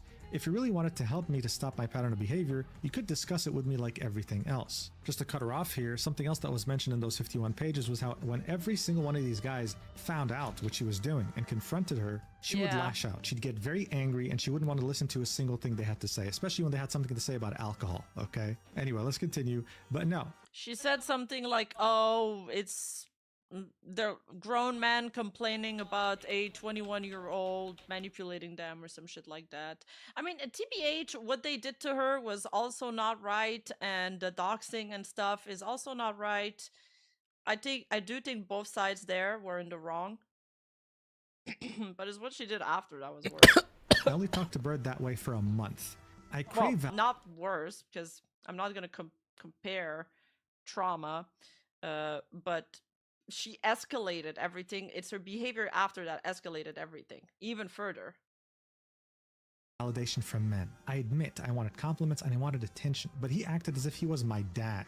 His friend would try to wingman and tell me I should meet Bird and just be with him. He could make my life so much better, and I straight up told him I wasn't into Bird. I have screenshots and evidence. Also, when I first started streaming and Bird came along, I was 19 at the time, extremely new to VTubing and having this much attention. He taught me everything about VTubing and keeping me in a bubble. She would then talk about the point of women not taking accountability, saying, motherfucker, all I've done is say I'm not a victim. I keep fucking saying I was wrong too. Why are you just ignoring this? Oh my god, she cheated. On who? I was dating no one at the time. I never dated any of them, and I have screenshots of some of the guys saying they knew what it was. It was not dating. We had phones gooning on call. She would then make another tweet, quoting something that many people were saying, oh my god, these poor lonely men, while she replied, while they're 25 plus adults. If a 19-year-old has to be held accountable for whatever she's done, you can't possibly in good faith ignore the horrible shit these men do just cause lonely. I literally live alone and talk to a total of 0 people IRL. I'm fucking lonely. And look at this very sad image she posted. Oh my god, it's her crying.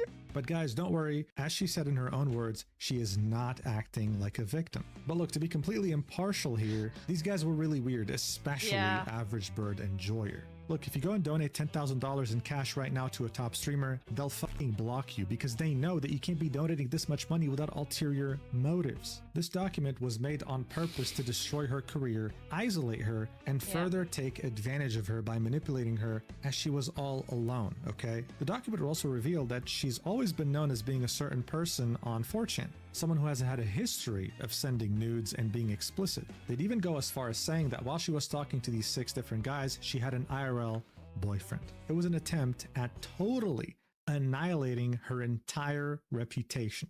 At the same time, though, she refused to take any accountability. She'd say that she was groomed. Brother, you were 19 and you had continued by that point posting gooning audios on your general chat in Discord. What do you think this is? The objective conclusion to this entire drama was that everyone in this sucked ass. But no, Elfin wanted to be seen as the victim. And even though normally she should have had her career destroyed by this point, she should have been completely abandoned by her community.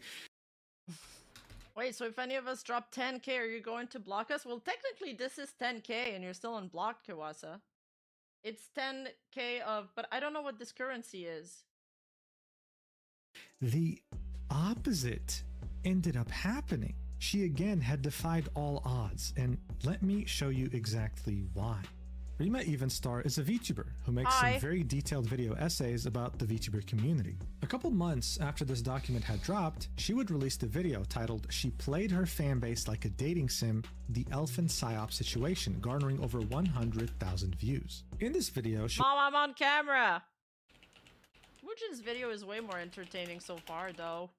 would constantly be referring to Elfin as a menhera, a term for a character who is emotionally unstable and in poor mental health. Oh, yeah. They are very emotionally fragile and experience extreme mental ups and downs and mood swings, which can make them a bit difficult to be around. They may have an unhealthy dependence on love or their partner, be a troublesome person who displays unexpected aggression and tries to dominate others, be easily hurt by the smallest of words, or have suicidal thoughts and think the world would be better off without them. Wait, this fits her perfectly, actually. I forgot I said that. And man, I don't know about you, but this perfectly describes Elfin Psyop so far, right? Wait, hold up! I swear I haven't pre-watched this!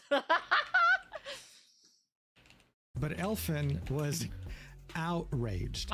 She despised that video and hated Rima to the point where she added her on Twitter and said, "Rima Evenstar, I don't know why you like to spread genuinely dog shit and simply false rhetoric so easily. Maybe it's because you're a drama VTuber by name, but it's just bullshit to spread false things without confirmation. Firstly, when you made the drama video on me, you got a lot of facts wrong and didn't contact me to confirm details either. Nice journalism." Now, Nice.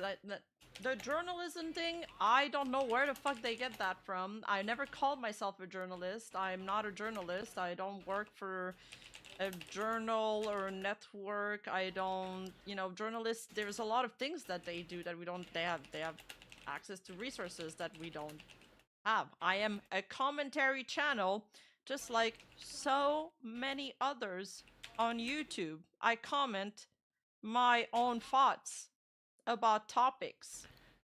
That's it. Would you be a journalist if you could be one? No, though. That's boring. Like, the thing is, also,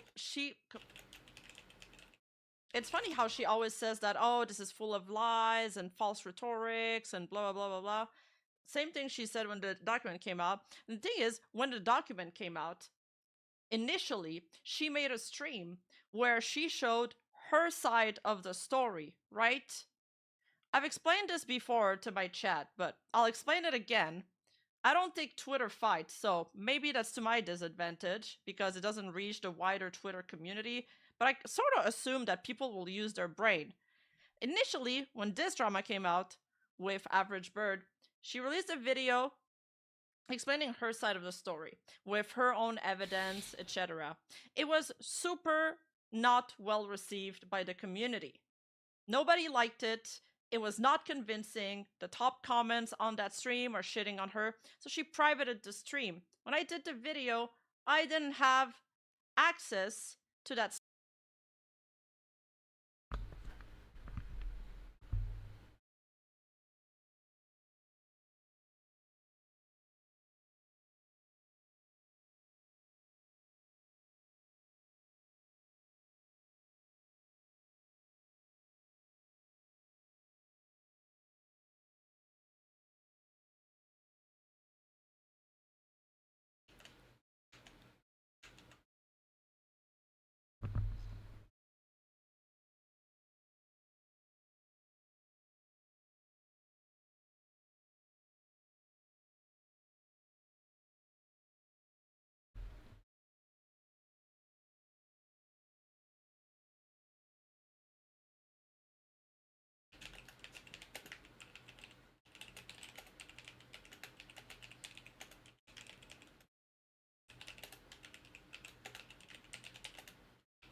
Okay.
All right.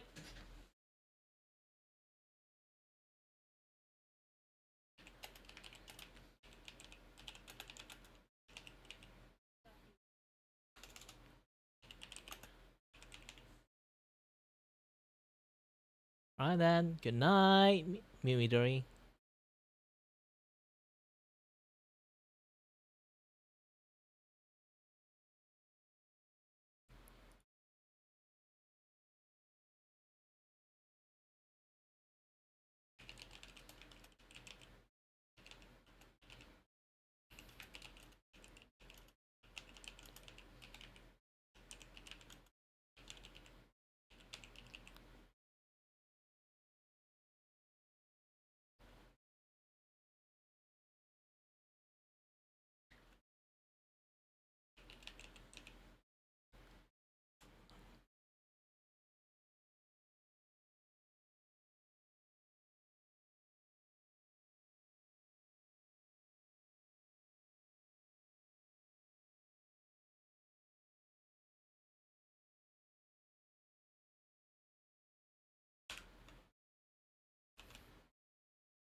stream, I had access to the transcript. I included the entire transcript, literally everything, because I was like, we spend so much time on that 54-page document because it's so fucking long, right? That I have to spend as much time as possible as I can on her defense. But she didn't have a lot of defense. I used her entire transcript. So when she... Oops.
Holy shit, there's already 5. I should like take a break.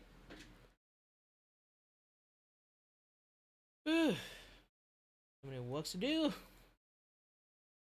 By the way, it's kind of late night at the moment. I'll go and make some food to eat and then come back, keep on working. Also, I need to take showers too, so yeah, that is one of the things I have to do. I'll be off, not off the stream, like going off a little bit. Not toilet break. This time it's dinner break. Dinner break.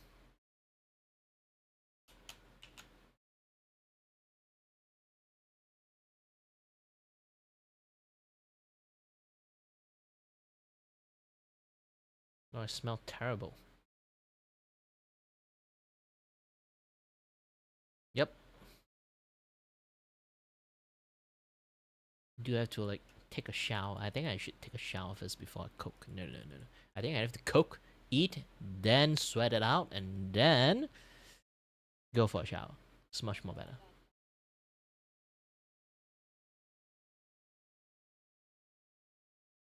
Again, you should go and sleep, like I just said.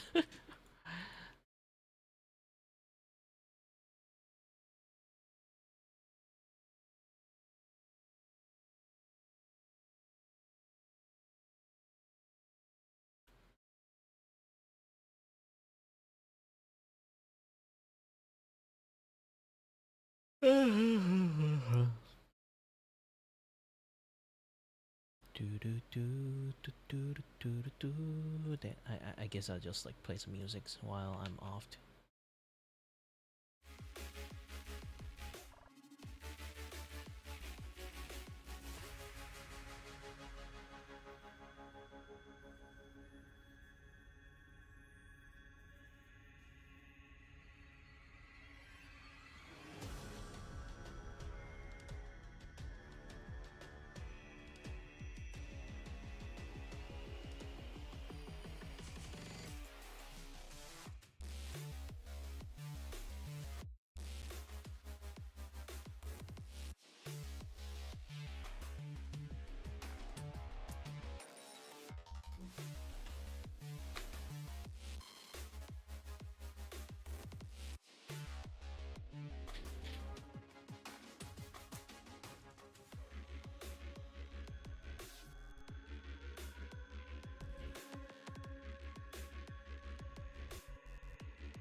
만큼 그냥 만나고 싶어.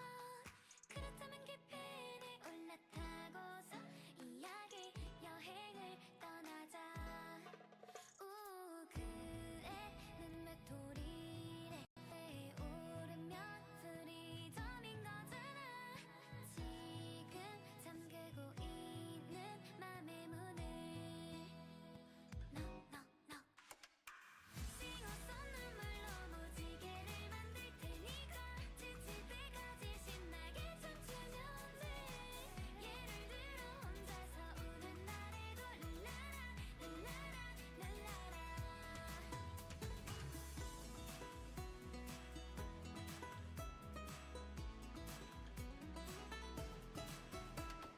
보이지 않아도 닿지 않는데도 마음속에는 있으니까. 생일나라 생일나라 가면은 어디로 갈까. 하늘에게 또 물어봐. You're the one, you're the one, you're the one, you're the one. 싱어송 내가 너를 밝게 비춰줄 테니까 마음속 목소리를 들려줄래. 예를 들면 이런 노래는 어떨까. 울라라 랄라라 랄라라. 싱어송 눈물로 무지개를 만들 테니까 지칠 때까지 신나게 춤추면 돼. 예를 들어 혼자서 우는 날에도 랄라라 랄라라 랄라라. Hop into the sound, step into the beat, jump into the melody, listen to your heart. Hop into the magic, step into the stars, yeah. Jump into the peace, listen to your words.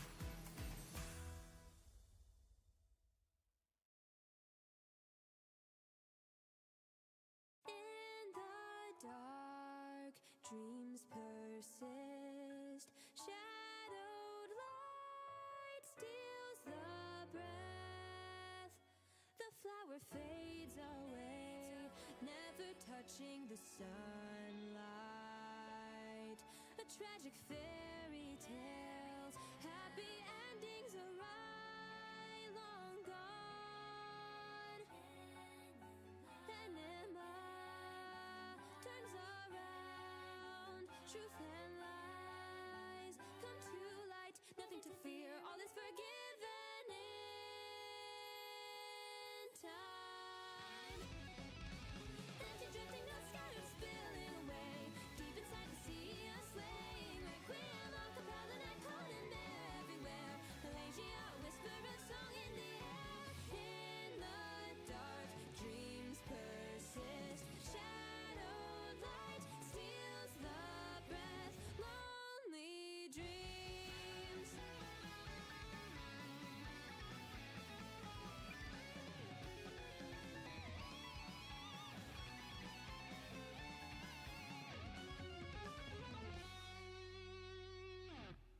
Oh, silly obsession in my restless heart. Chaos that turns to peace when we're worlds apart. Oh, craving redemption, longing to belong. Speak your name to the sky. Spirits stay alive. Feel it through the storm. Enema turns around. Truth and lies, I've lost count. Sheets of song dance through the fray. Rusted strings refuse to play. It's but a failed escape, nothing's to fear. All is forgiven in time. Empty drifting, notes scattered, spilling away. Deep inside the sea, a swaying requiem, a cappella night calling there everywhere. Weaving poetry through breath, through air. Melodies connecting our shared history. Waiting at the world's end forever. Memories open line for infinite destinies. Malaysia forever symphony. In the dark, dreams persist. Shadow light steals the breath. Lonely dreams,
of the world dissolves, washed away by the lapping waves. A whispered breath of the heartbeat slows, drifting into the ocean's embrace.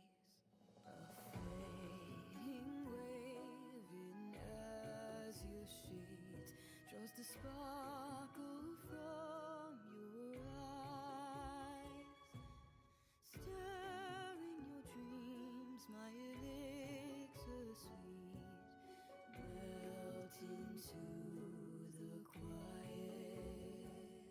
I'll sift through your desires.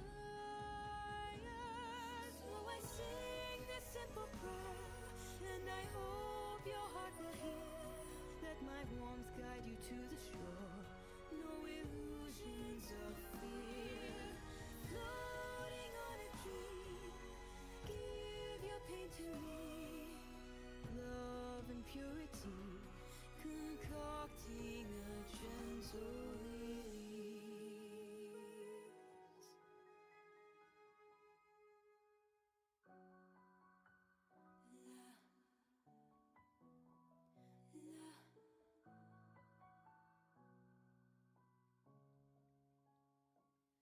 You're safe, you're free in the cradle of the sea, where the light of your memories glow. The ocean knows, so let them go. Surrender to the waves, we'll take it away.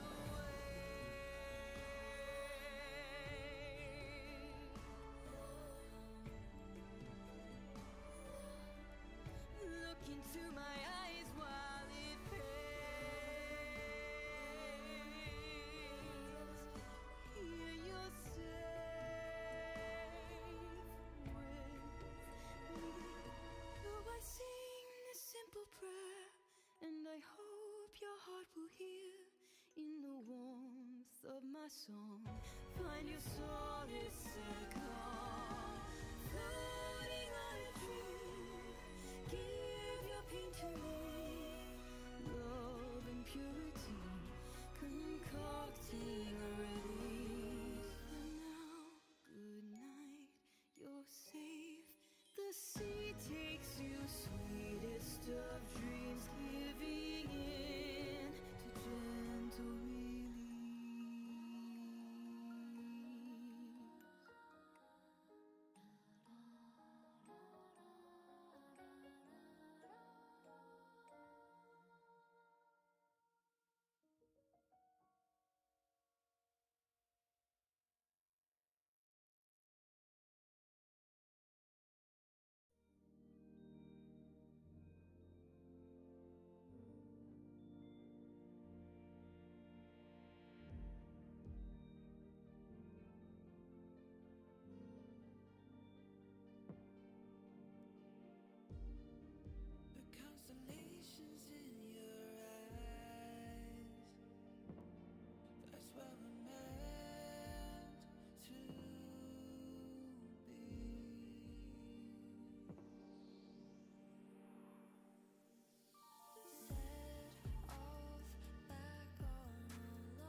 찾은 미래 경쾌하게 새로운 이름을 쓰고 즐겁게 약속을 맺지 천만 번은 했을 법한 소원이야 별의 소리가 들려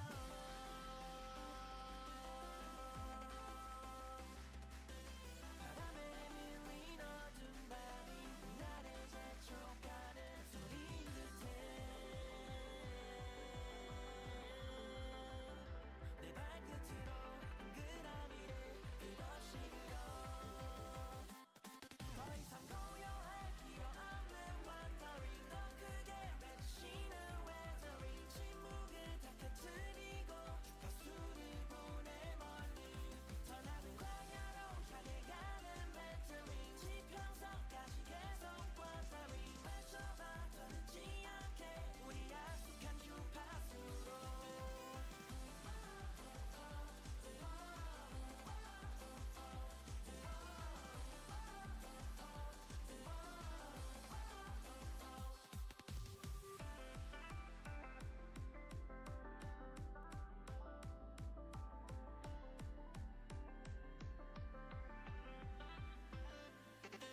날개 갇힌 모든 위험들에 지지 않고 상대할 거야 거센 파도에 맞춰 깊은 바다를 헤쳐가 또 이렇게 함께 걷는 이 길 위에 지난 일이 떠오르지 반딧불이가 비춰주는 꽃다고 별의 소리와 겹쳐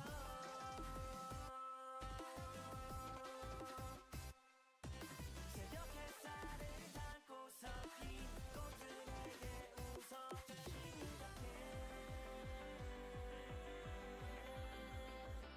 내 발끝으로 동그라미를 끝없이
I have been talking to empty air because I muted myself.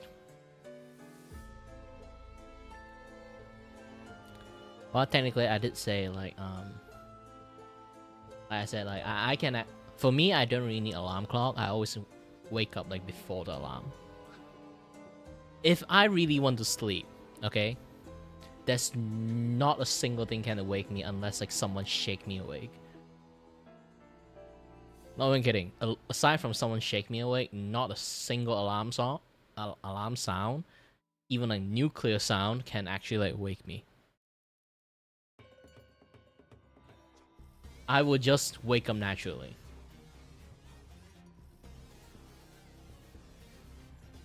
No, nothing can actually like wake me up. This is not a very healthy thing, but I do sleep with the phone usually right beside my pillow.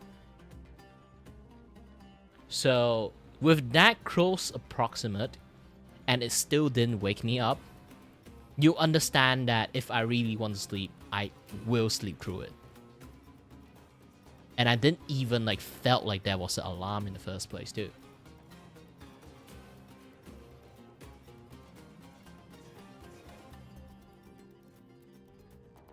Like nothing can wake me if I don't want to be awake. If I want to wake up, I will either wake up so precisely, like the moment, like literally a minute before like the alarm is going to like start, or maybe like half an hour or like an hour. No, I didn't have a good dinner. Actually, I did talk to you guys like while you guys talking about nutritious stuff.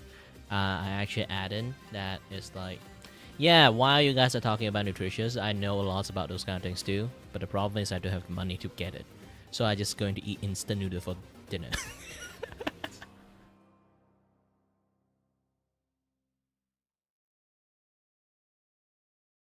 What? It's not like I have a lot of rich view, huh?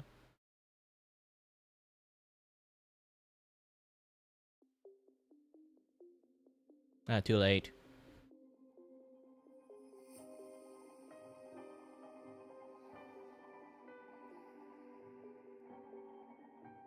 My dinner break is just instant noodle, Maggie mee all the way. Like, nutritious food is expensive, you guys have to know. At least I'm not living like in the days of times of like back in the days. You know, like back in the days, it's like the gosh dang Conan the Barbarian style is just like grew every day. Maybe just like some rice. Just some rice. Do you know porridge back in the days have 50 serving of they made like a porridge for 50 serving of people with a cup. I mean literally a cup of rice only. Basically, there's not even a rice in there. They actually cook it so thoroughly, it's just a mushy paste. A very big ass fucking bowl too, like enough to feed like around like 50 to 60 people. That is how back in the days human are feed.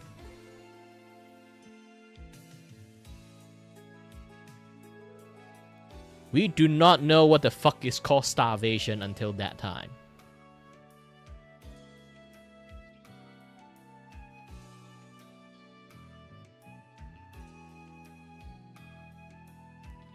But either way.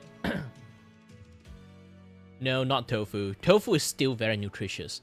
Like I say again, porridge is you put some rice. Not like a rice that enough for one people. It's a rice that barely enough for one people. You put it in a big bucket. Not even like you know, like big bowl. Not big pot. It's a big bucket of waters. And then you cook that water with that tiny amount of rice, enough to turn it into something like a gooey paste. Not even gooey paste, because it's so fucking watery, it practically have zero nutritious value. But they're using that to feed people.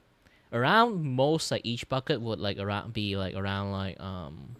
50 to 60 people are going to like have that bucket. And I'm not even kidding. It's like back in the days, like World War II in Malaysia, practically behave like that. And then when they run out of food, like most people have to like dig around, like dig around in the ground. Like they have to eat the gosh dang fucking roots to keep themselves alive around the time.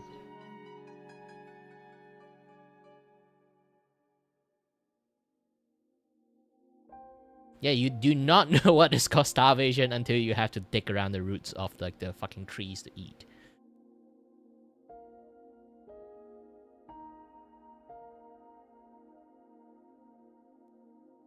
Yeah, like I say again, like there's a lot of people like back in the days. Like I say again, like, it's like a lot of people is like having this like blind hate on Japan cultures or like anything Japanese. I find it very hilarious because most Malaysian aren't like that. Maybe the older generation is, but around my generation, most we all like watch anime and revere like Japanese cultures. And then like back in the days, holy shit, if you read any like history about like Japanese versus like Malaysia back in the day, Malaysian Chinese like live like hell back in the days. Like not just getting tortured and everything. It's like everything above. Like you try to imagine every single possible Geneva Conventions. Yeah, it's happening to like our like literally like my ancestors in like around the time in World War II. And still it's not really that far off away. And now we all be like cute kawaii anime, yeah. So like I say again, like I don't see why there are people still like have that kind of like super fucking hate boner on like Japanese cultures when Malaysian should be the one that is angry about them and not angry about them at all.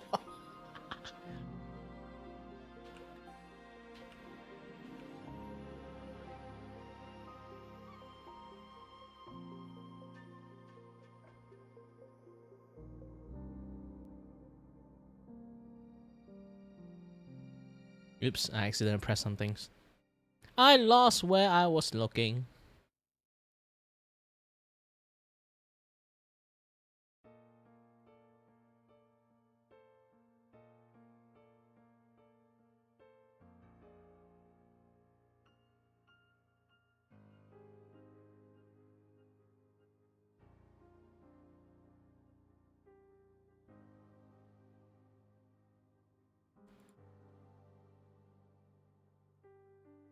But yeah, like times back in the days is really horrible. That's all I can say. Times back in the days is really horrible.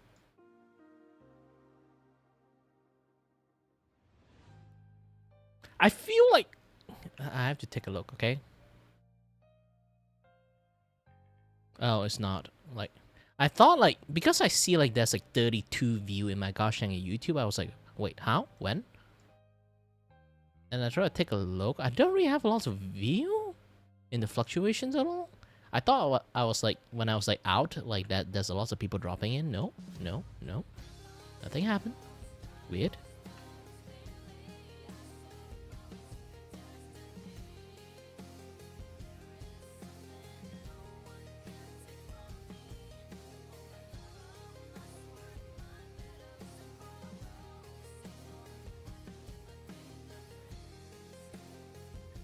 But yeah, let's keep watch this shit show, shall we? And I don't know why. Like, hold on, I do have to fix some things. Oh, that previewer, like, the one of them is Spot. Second one, I do not know who the heck it is, but that it always exists. Maybe it's like the admin kind of like bot system in there. Another one, the third one is you. Not even kidding. It is what it is.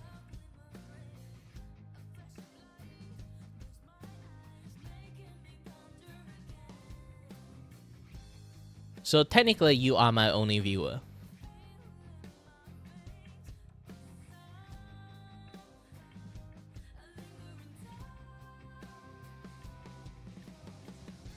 Again, my main streaming stuff when it comes to all this is like I always treat my YouTube as my main streaming channel. My Twitch, 0 people. I don't give a shit. My YouTube always have a few people. Like it's always more than like 2-3 people. In Cake, technically, Sherry being in here is a fucking miracle. Not even kidding. The only place actually I got a certain audience amount of people is from YouTube.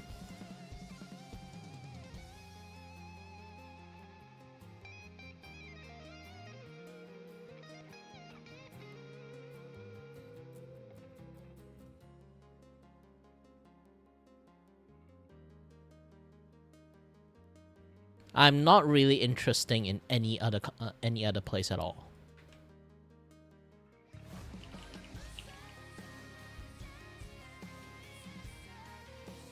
Maybe my Twitch switch to just chat too, not in art. Should be working properly, I guess.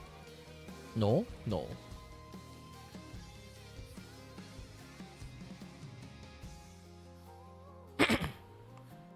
Yeah, that is a bot systems. Too bad the bot. Too bad it's just like the bot. I can't use it. I'm not sure what the fuck happened. YouTube being YouTube, like a bitch.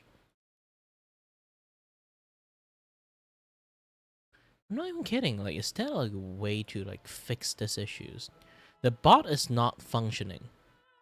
I have a bot account to just like do the not like that kind of bot account, like different like chat bot account. Okay, I created an empty account just to let it do like the chatting and stuff, but it just doesn't work. It keep getting disconnecting, and even when it's connected, anything that is supposed to be functioning, it didn't. Let me try to change this thing back to art since I like connected my bot. They have been updating a lot lately, so I hope they actually fix the issues. So let me change my Twitch one back to art, see anything happen.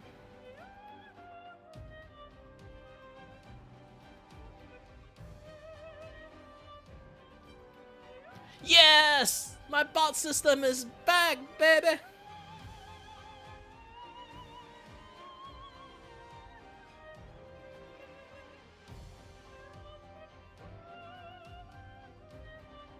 Yeah, the update, they really fixed this thing.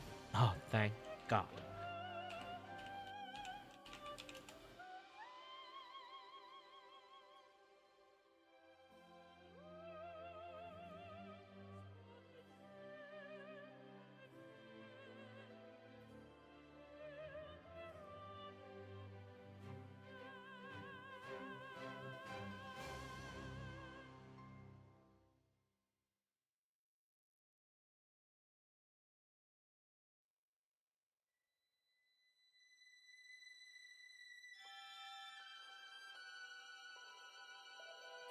If the bot is working again, I can just choose I'm not the one who do the thing again, but oh, it's just going to be a headache.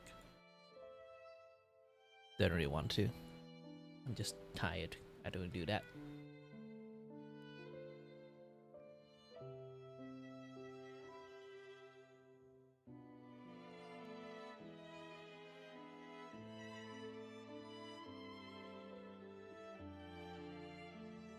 Hi there, wrong spawn. Welcome to the Kirabaku stream. There's lots of things happening here, I think. I am doing some like watching stuff while doing all this. I should stop the music too, like keep getting watching what I'm watching. If you guys don't know what I'm watching Rima Rima Everstar watching watching Mugen video. Technically, I already watched this thing already. So it's just have some like background noises. And if I want to like chat about something about those stuff, I can like do a little bit chatting about the stuff.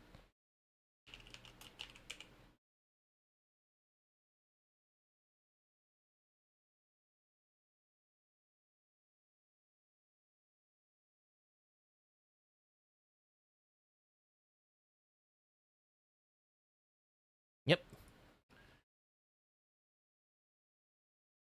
To be honest, I don't even know why I need to like waste my bandwidth in gosh dang Twitch, because I literally have no one watching in the first place.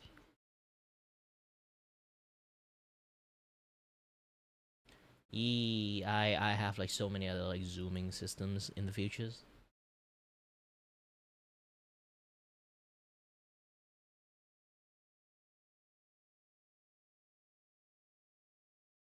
I need to set up so many things. I'm gonna make like a little bit of like drawing centric stream later. Not Twitch have too many channels. Twitch have too many people don't give a shit about small creator a long time ago. Because like long as you are a established streamers in the olden days, Objection! When you never did anything in Twitch in the before bygone era, not a single new streamers can work or like be famous or getting discovered by sheer fucking luck. They only happens when, oddly gonna say this, when they get botted. Aside from you getting bought up, there's no other way that new streamer can actually, be successful at all.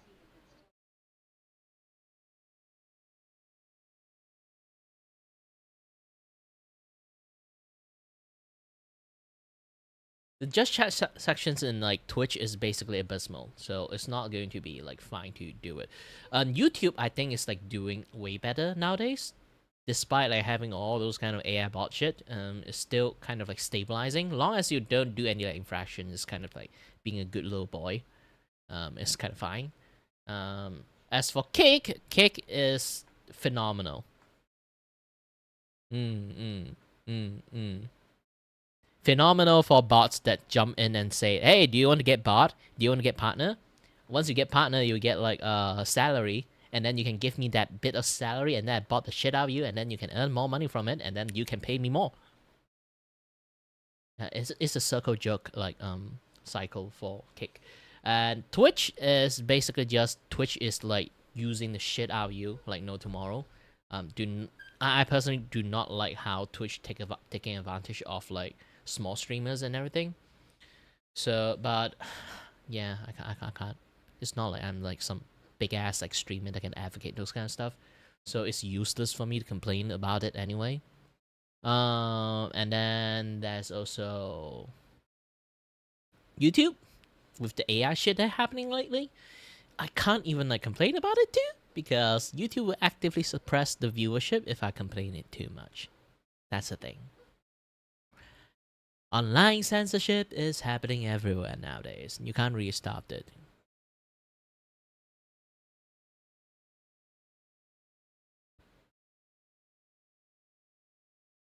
And then some people might say, what about TikTok? What about TikTok? Haven't you guys heard me talk about like TikTok, like live streaming is basically a hellhole? Especially when you're girls. You just gonna get groomed like no tomorrow.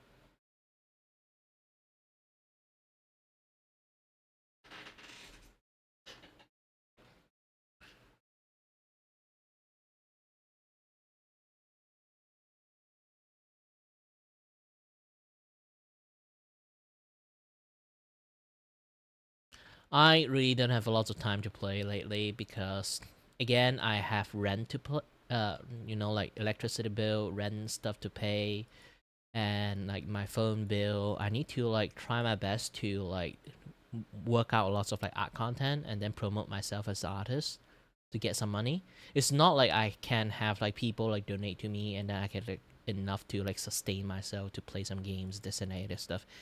At this point, back then maybe like I still have capital, yes, but now I'm basically just at the you can kind of like say sadly a desperate attempt to kind of like just fight at this point,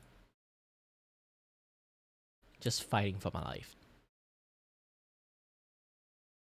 I don't have too much time to play games. Even I'll try my best to like pick out sometimes to like play some games, but I do have to focus a lot of my like artwork stuff sometimes to just like finishing art commissions or like creating some things that I can like take advantage of the event, making some YCH, making some animation shop items, or like I can like sell those things instead. Lots of things.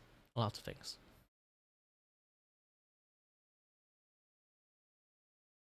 Yep. But in order to execute those plans, I need assets to execute. You think like if you want to make marketing stuff, you can just like fart it out of nowhere? No, it doesn't work that way. I have to spend my times to create. Hold on. I need to spend a long time to make stuff like this.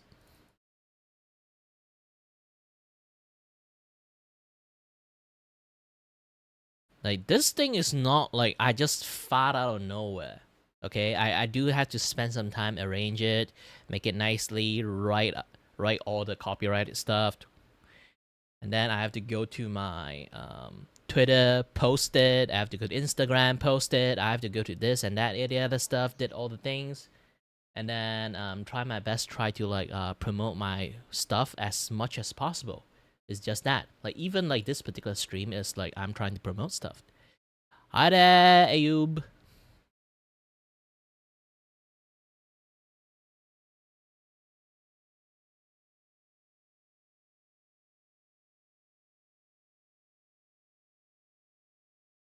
And yeah, like those things takes times to actually make it.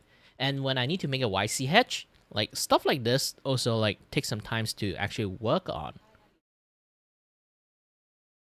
You know? This thing takes time to work on, and then I would turn it into animations and then post it and use it as a YC hedge, those kind of things. See anyone wants it. And then I need to like this thing I kind of abandoned it halfway. And then I need to like do animation like this. This is like a shop item. I will redo it in the futures. Like a lot of people don't like it being like too rigid, because originally like the animation is like the movement is supposed to be like very efficient, because like she's a, you know, professional blacksmith. So I want the hammer strike, the raising part is like super like sharp.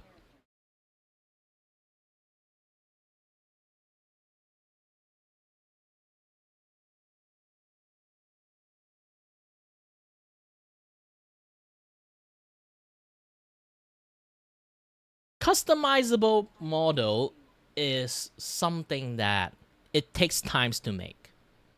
Not even kidding, it really takes times to make. Rig and everything. You think they just pop out of nowhere? They have to spend like half a year. Some people literally spend like a full on like 2 years to create it. Like the what again? Try to think about like the most famous one, Suica model.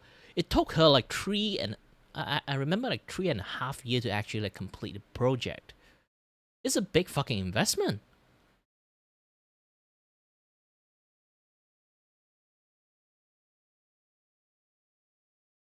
And the investment as well. But she need to have money in the first place to sit there and then spend her time and do her thing for 3.5 years, while and sometimes in between do some commissions like here and there to keep herself live by, to be able to do that shit. And she was already a famous artist, to be like not famous artist, but at least an artist with people that donate money into her in the first place while she's making those projects. I am a random smucko that nobody actually know that I literally exist at all. Like any project I made, I literally have no backing, no money support, no anything, you know? I do anything right now is a super high risk, wasting my money, wasting my time, effort. If it's not working in the first place. Like anything right now is just a big ass gamble at this point. It's not that I have like, you know, every month I have like $500 or like $1,000 like incomes. I don't even have that. Most of the case is just like $100 income from just my art commissions. Barely scraping by.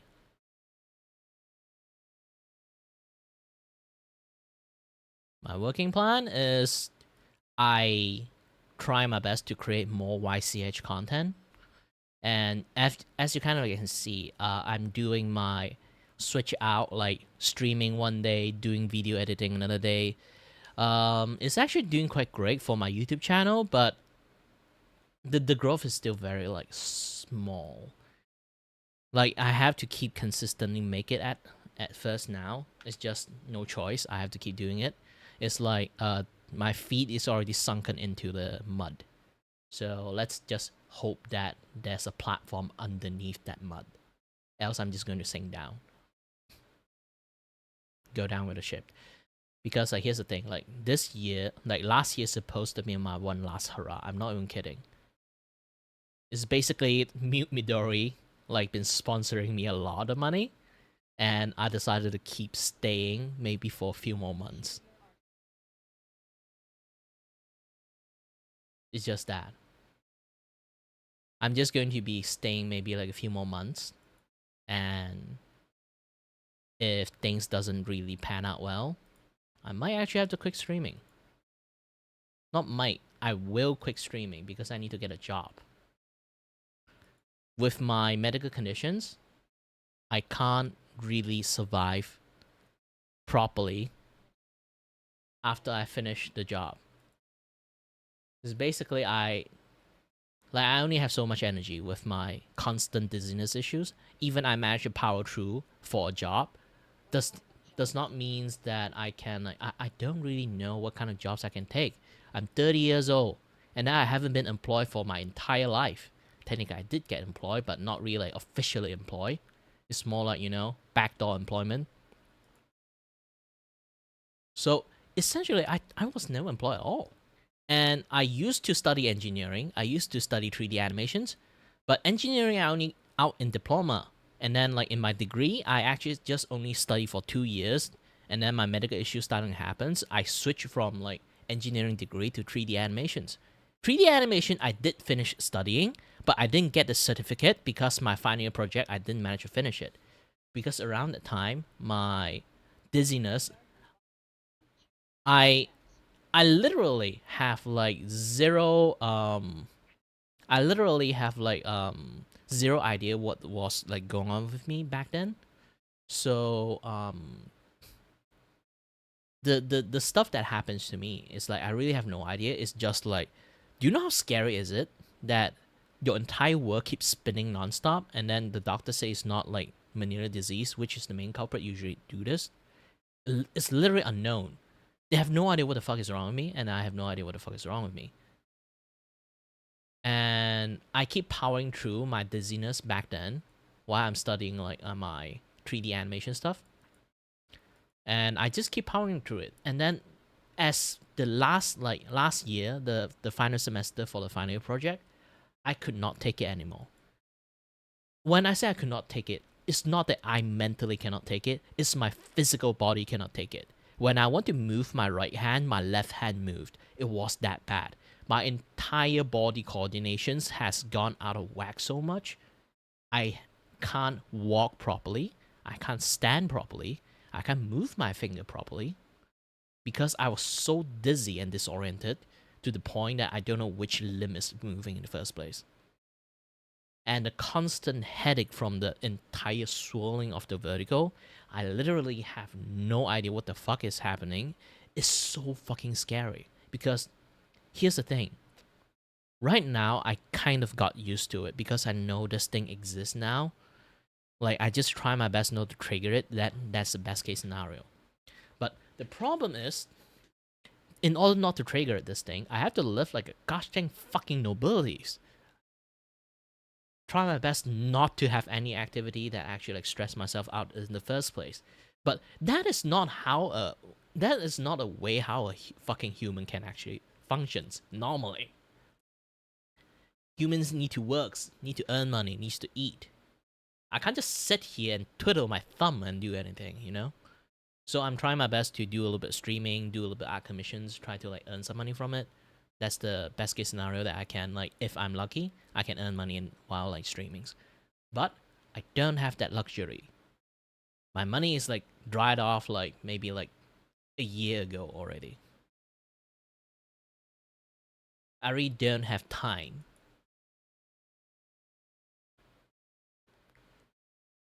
And like I say again, because I'm constantly dizzy, physical work is almost impossible. Not like almost impossible. It is possible, but I'm not going to like handle the physical work. Maybe like the first week I can, the second week I can, but third week I'm basically powering through it. And then the 4, 5, 6 week, and then like I need to take like a month or weeks long like kind of like break for me to recover from my vertigo, because my vertigo is not something that immediately happens. Even I can power through it. It's some things that eventually is like a built up fatigue that eventually will caught up with the body. No, I don't have it, and I don't want to leech from my brothers, which I'm already leeching him at this point, but still. I did say like my brother is like working in a event company. He is the boss of the event company, and then like he does a lot of like photo booth stuff. So I used to be a photographer for him. The problem is I cannot travel anymore.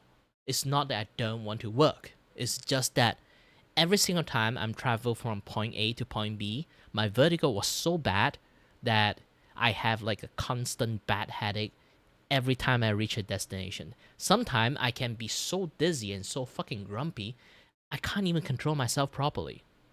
I'm starting to slur my word and everything. Like it's bad. It's like not just normal bad. It's like really, really bad. Imagine like you have like super bad motion sickness to a point that you literally cannot travel because it kind of like lingering at you like maybe like 4 or 5 hours of break in order to like get that thing like away from you.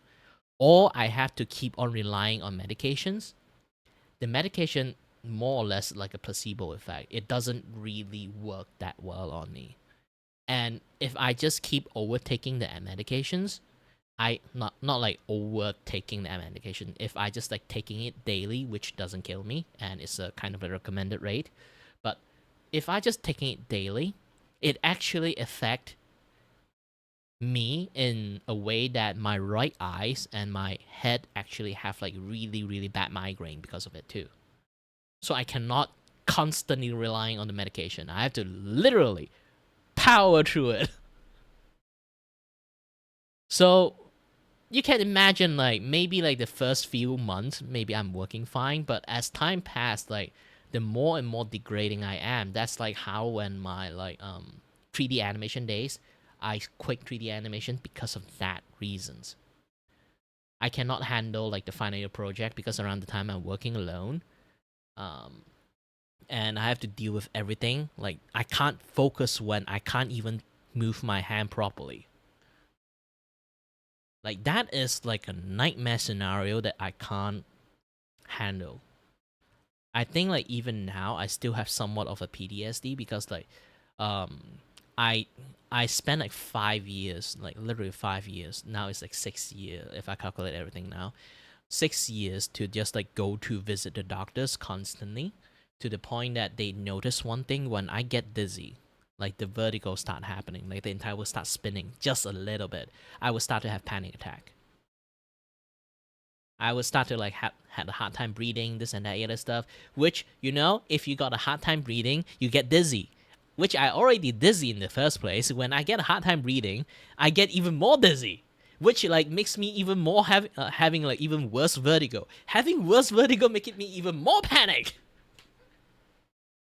You can see the most like ridiculous cycle in this world. And then yeah, it's just like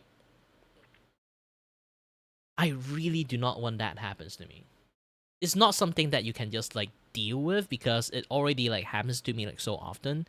It's just psychologically already incapacitated me a long time ago. It's not that I don't want to work. If anyone see me like do drawing, do my work in like streaming stuff, the effort I put in it, I'm not a lazy fuckers. I literally try my best to work. It's just that I know that I cannot do actual work.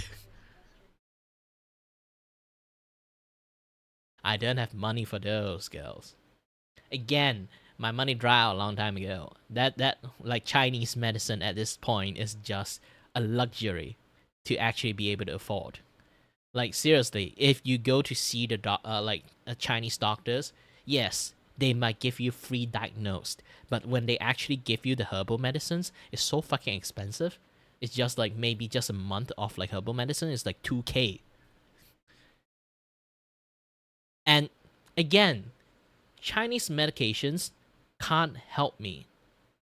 My condition is not organ issues. I don't have organ issues. I don't have this. My brain is not having issues.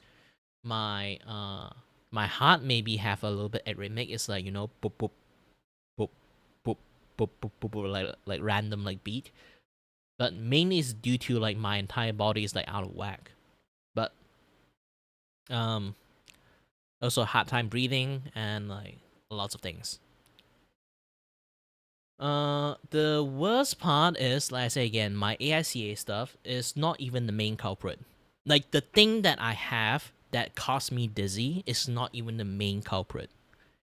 Doctors right now, they still have no fucking ideas that actually like what makes it even worse, because my condition right now is what the doctors can actually like already like this 5 years of diagnosis. They kind of like nail it down. That is, I have so many tiny debuff. My AICA essentially become like the modifier of like those kind of tiny debuff. Usually people have it. It doesn't really kill them. It doesn't really hinder them that much. For me, I have a much more bigger reaction to it. Is because I have this thing. It's called AICA, which my blood vessel is too long and it tangle up with my ear nervous systems. Usually, it doesn't really affect you that much. It depends on how much it tangle up. And they even see it is not really that much tangle up. But the problem is when my heartbeat like beat really weirdly, and also like my blood vessel open up, this and that other stuff, like getting stressed and everything, it actually touched my like nervous systems and both my ears too, not even just one ears. Both my ear are in that state.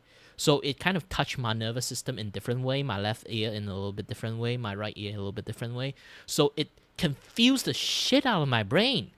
I'm literally hearing and feeling my heartbeat in the most weirdest way. Even right now, I still kind of can feel the beating, but not actually like feeling the sound of the beating. I feel like something is moving in my head, but not that kind of moving. And there's no medications that can literally help your blood vessel, okay? Blood thinner doesn't work.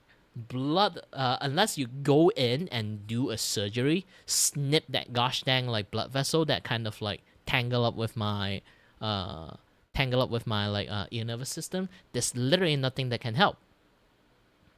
And that kind of surgery is like, you know, you try to do a literal like brain surgery for literally nothing. It's like a very expensive surgery for literally fixing nothing. Because they, like even now, you can go check the internet about AICA vestibular loop surgery. No people actually really are sure that this thing actually helps. Because a lot of people having severe vertigo from AICA, they already say that is just part of the symptoms. Nobody actually really know what AICA does to people. For me, even the doctors say I am the weirdest case they ever seen in that entire life as doctors. They even send my medical record to like US to like have it checked and everything. Even they have no answer for it. They know one thing for sure is like I have so many tiny debuff, everything like stacked together so much, it from a non-disabled to kind of behave like a semi-disabled. But because everything is just a tiny issues, on papers, I'm not disabled. But on symptom-wise that I already showing, I kind of disabled. But this is Malaysia's. It's not a really like a country that kind of like dealing really well with disabled people. And they don't really have the budget to take care of disabled people in the first place. So I can't even be listed in disabled people. Especially my issues is coming from ears. If you try to search anything about disabled people on the ear side, you can see a lot of people complaining the blatant, like, how should I even see, like, classisms? Yes, there's actually a very bad classisms between a person who disabled in the ears or versus any other disabled. Not even kidding about this. You can literally are deaf in one ears, okay? You can literally deaf in one ears. You try to register to be a disabled person. The doctor really will have the gall to tell you you still have the other ears to hear. But if you're blind with one eye, you guarantee you will get a disabled like papers and license done in a flash without a second thought. But for ears, no matter how bad you're half deaf in your ears or like you barely can hear anything in your right ears, maybe like the eardrum is like broken or something due to maybe like firecrackers or like something that hit your inside of your ears, it doesn't work anymore, and you try to go and register as a disabled, they won't let you because you technically still can hear with that ears, and then you still got the other ears. Anything happens to ears in the ear department, you always get the short end of the stick. It's a very well-known stuff when it comes to like disabilities. Like even people with microcephalic atasias, like they are like they literally are born without one ears. They still can't really register as a disabled.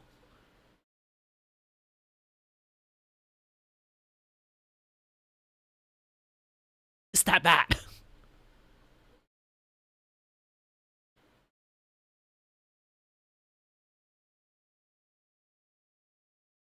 No, the thing is they already got tangled up. Massaging is just going to make it worse. I can't wear headphone for that reasons.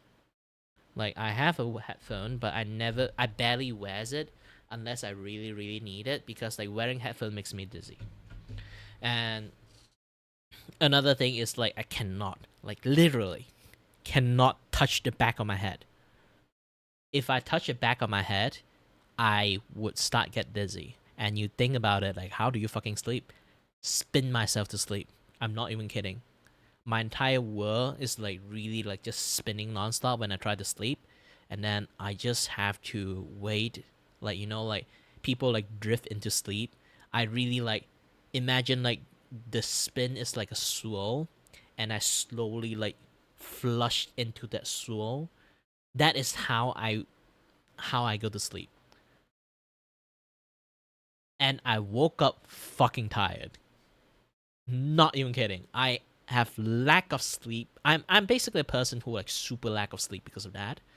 But also is one of the other reasons that my dizziness is so bad too is because I barely can sleep.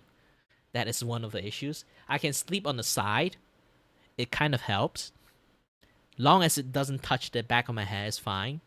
And I can sleep on my side, but you're going to bound to turn when you're sleeping. Especially in my case, my body is like slowly shifting to the left. So when I go to sleep, my natural reaction in my body would just keep rolling in the bed. I'm not even kidding. I have camera on me before. Because I always found out that maybe like, because back then I was like, me and the doctors and like basically just like trying our best to discover what the fuck is wrong with me. And then like, and that's like one like, you know, like they kind of like do sleep study on me. Like the doctor did say like, yeah, can you like try to like record the sleep and see like how yourself like behave in sleeping. I basically just do the crocodile roll when I sleep. If I go into deep sleep. I have trouble breathing. So sleeping on the tummy doesn't work.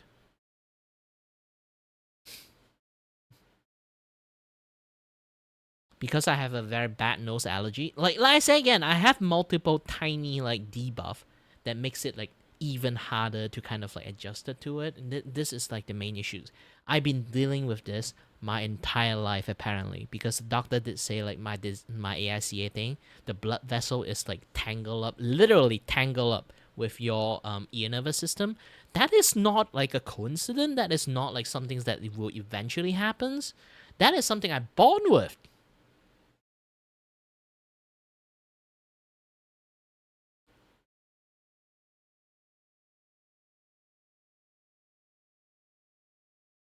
Apparently, back in the days, I was so fucking clumsy.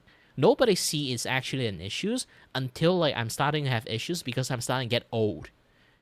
Because back then my body is like young and spry and still like a lot of energy. Is much more energetic than used to be because I am luckily born with a natural athlete body. Even the doctors say that. So I've been handling my issues so well to the point like I'm so adaptive that I don't see that I have any issues until I'm starting to get old. Like around like 20, 25 years old, and then I'm starting to, my body can't catch up to the issues anymore because my growth spurt is gone, and then like I didn't do like a very like healthy, well kept body with like slowly degrading past the point that my body can handle such like stress anymore. So I'm having like a lot of like issues. Oh, hammock sleep. Actually, this is like one of the reasons I also find it like really like. That's one time I went to Pulau Ketam. They have a hammock. I slept so well in that hammock. I slept so well in there. I think that is like one of the reasons because my head is not really like precious, like sleep on that hammock. This is why I've been sleeping so fucking well, like on that hammock. I basically my people went to like Pulau Ketam to like have some fish, like enjoy the view, this and that other stuff. I literally spent my entire 3 days vacation in there, just sleeping on the hammock. I haven't had such a good sleep for so long. Man, hammock actually does help a lot.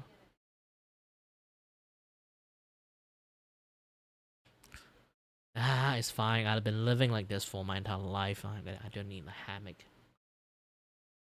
I say again, it's not some things that really like super disable me. Like one of the issues is sleeping is just one of my many issues. Solving one doesn't mean I solve like 50.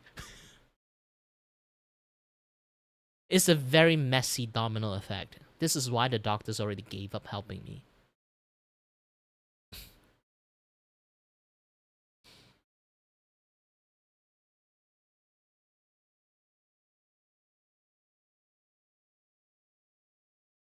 And if you guys want to know, my chair is an office chair. Like a very like sturdy office chair.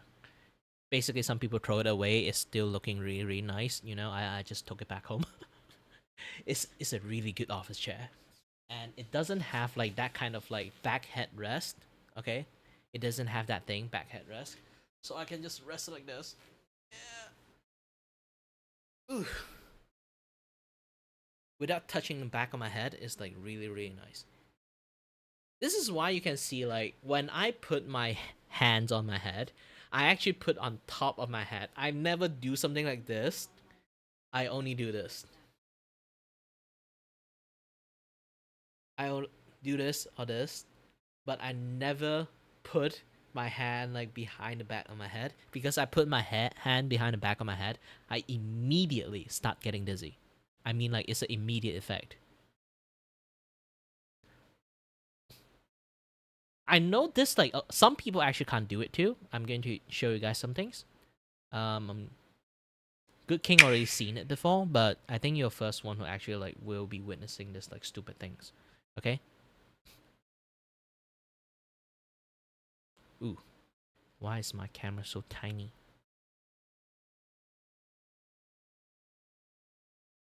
Hold on a little bit.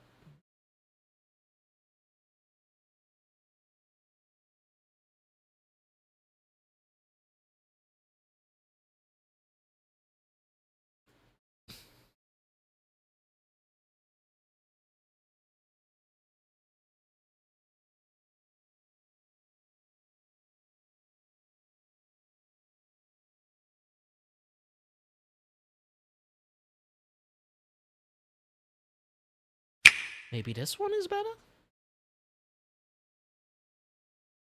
Where the fuck did I go?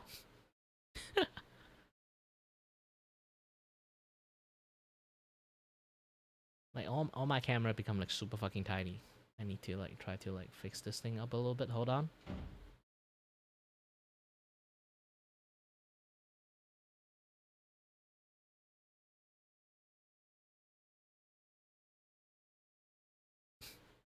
Okay.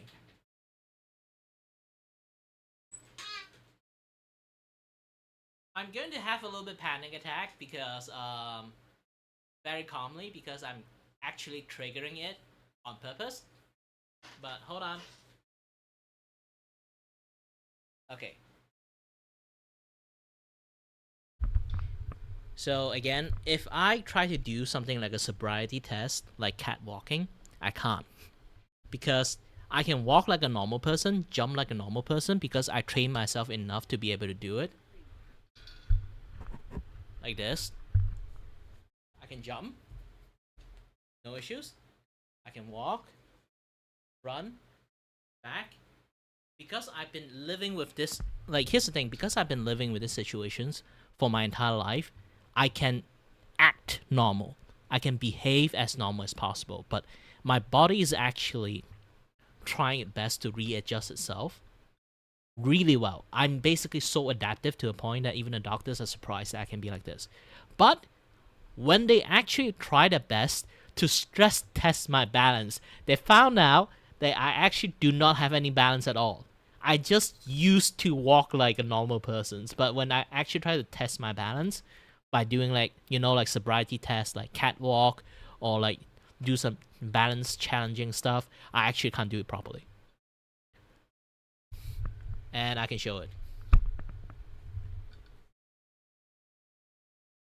Okay, if I do this,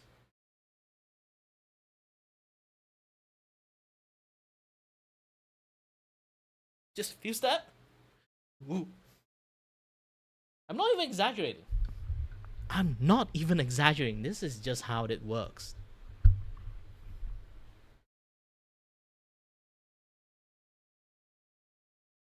So if I do this while looking left and right. Okay, well, when I do this while looking left and right, it's even worse. Because my head is always like spinning, I just got used to it. I don't see the spin, but it's actually still happening like in real life. So when I actually try to move my head while walking, my body went into lockdown mode. It's because like everything is spinning. My body is actually manually locking it down. So it doesn't... Hold on a little bit. It's a little bit hard to breathe right now already. So I kind of like have a little bit hard to like balance my body like properly. The problem is like you don't see is because I'm so well at adjusting those balance, it doesn't really affect me that much. So if I try to look left and right, I'm doing this.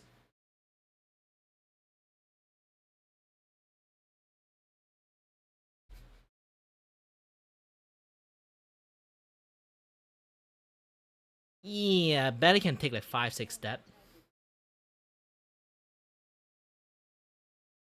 So yeah, that is literally how it's happening to me right now. And have you guys played games that you can spin around and then you have to walk straight? You have to keep spinning around maybe like 20, 50 times, and then you have to walk straight, and you barely can walk straight is because like your entire world is spinning. That is happening to me 24/7. I still can draw while in this state. A lot of people might see this and then they'd be like, holy shit, how are you act so normal most of the time? I have no idea. Like, literally. Let me raise up the camera a little bit. Okay. I will spin and then try to walk straight. I can walk straight without any issues. Like you can see, now I can do this. See? It doesn't have any issues. It doesn't have any issues now. Why? I have no fucking ideas. When I actually try to like do the catwalk thing, my body start to like move a lot. But when I actually like spread out my leg and try to walk like a normal person, it's fine. And I have no idea. And then if I do this, okay, the one last thing I can actually like prove that I actually like in constant spinning is I can literally spin 50 times. I can jump and walk without any issues. Don't worry, I've been doing this like for quite a long time.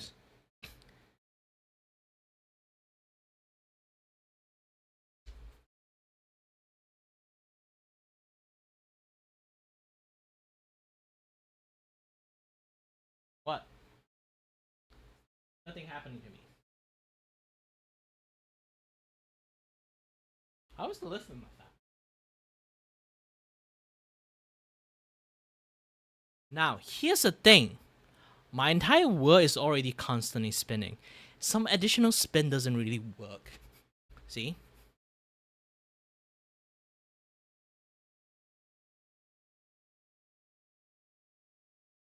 I can even like put the camera here, like barely can. Ah, too bad. Until like go for a longer walk, but yeah, you can see.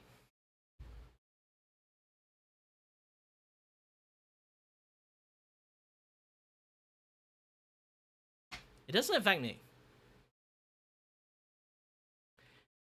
The reason it doesn't affect me is because I'm already spinning.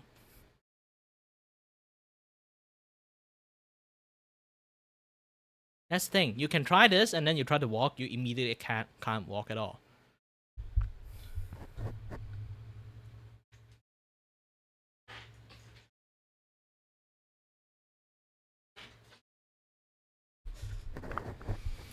No, it's fine. This is the first time I don't get that much of a panic attack.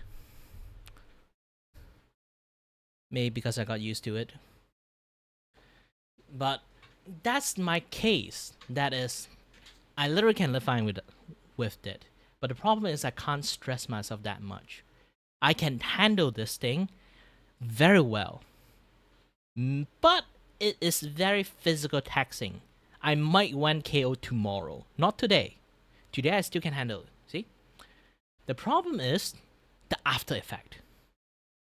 The reason why people can get hangover after drinking a lot is because they are so dizzy around the time. They're fine that day, but tomorrow they are going to get fucked. And I kind of doing this expecting tomorrow I'm going to get fucked. Since tomorrow is editing day, I can just take a lame excuse and do a little bit of break and just do some clipping. Done. I don't have to like stress myself that much. But yeah, it's like this is like the thing that I'm telling you is, if any people who is a doctors seeing my conditions, how I can move and behave like I am right now, when they know what the heck a vertigo is, and then what it actually can does to a human, and then they're looking at me, I am a walking miracle. I mean literally. I shouldn't be able to walk in the first place.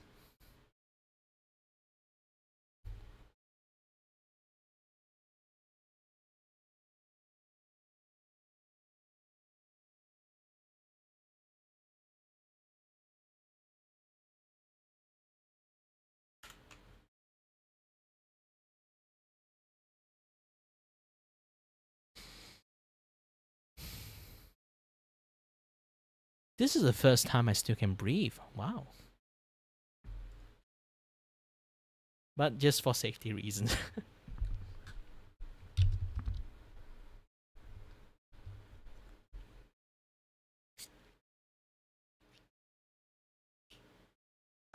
Again, don't worry about me too much at the moment because I still have medications, but this kind of medication is like so fucking expensive. Imagine like some emergency use medications. This is like the only few things that I can like take. I still got like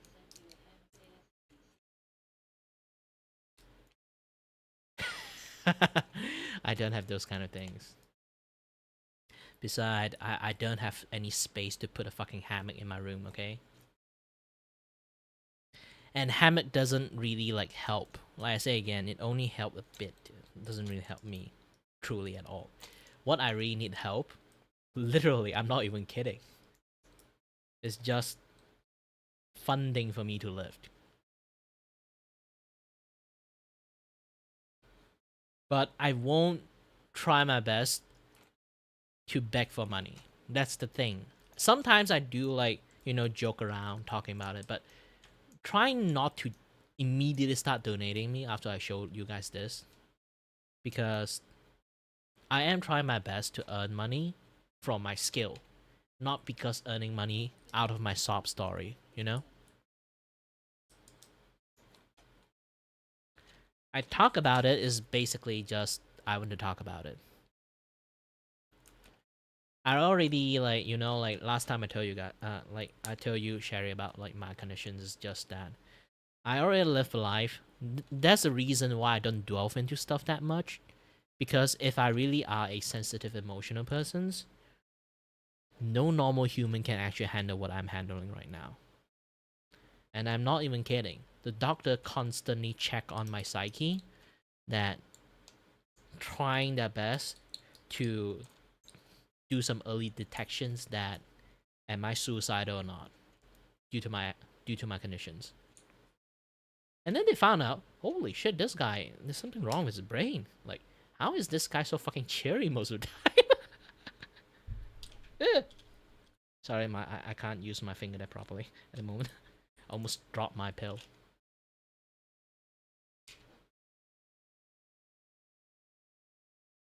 Some people do kind of say I live like Iron Mouse at this point, but I'm not Iron Mouse. Iron Mouse is literally dying from the conditions. I for myself functioning a little bit tiny more differently. Okay.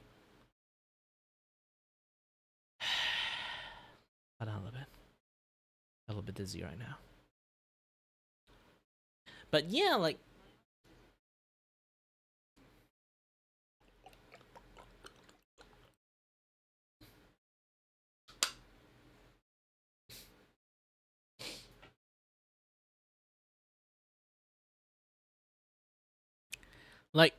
I did say about this. I can do so many things, but the only limitation right now I have is, even I have the time, I don't have the money to lift. You know. This is why I say, like, I only have a year left. Right now, my year is already ran out a long time ago. The only thing I'm running with right now is just sheer willpower. And I need to get a job at this point. I don't give a fuck it's like a blue collar job, white collar job. I just need a job. And that job is going to essentially kill my entire streaming career, or any like entertainment career, because like I say, I can deal with my issues, but not for long. I sooner or later is going to not have a single energy left, extra energy left, to do streams or do any other things like content and stuff. I only have enough energy to work.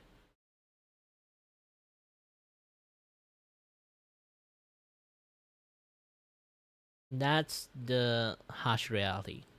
No matter how entertaining I was, or I am,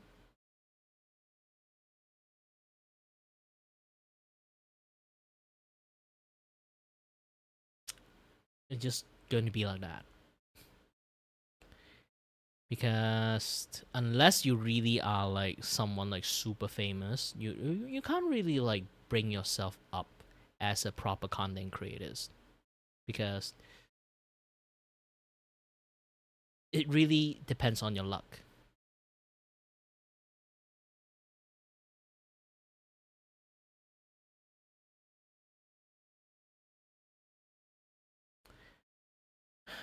Well, like I say, it's Singapore. I'm gonna travel far to just work. Besides, the living condition in Singapore is going to be a little bit much more difficult to live too. Because you do know how tiny Singapore is. Like, all the houses like super fucking tiny.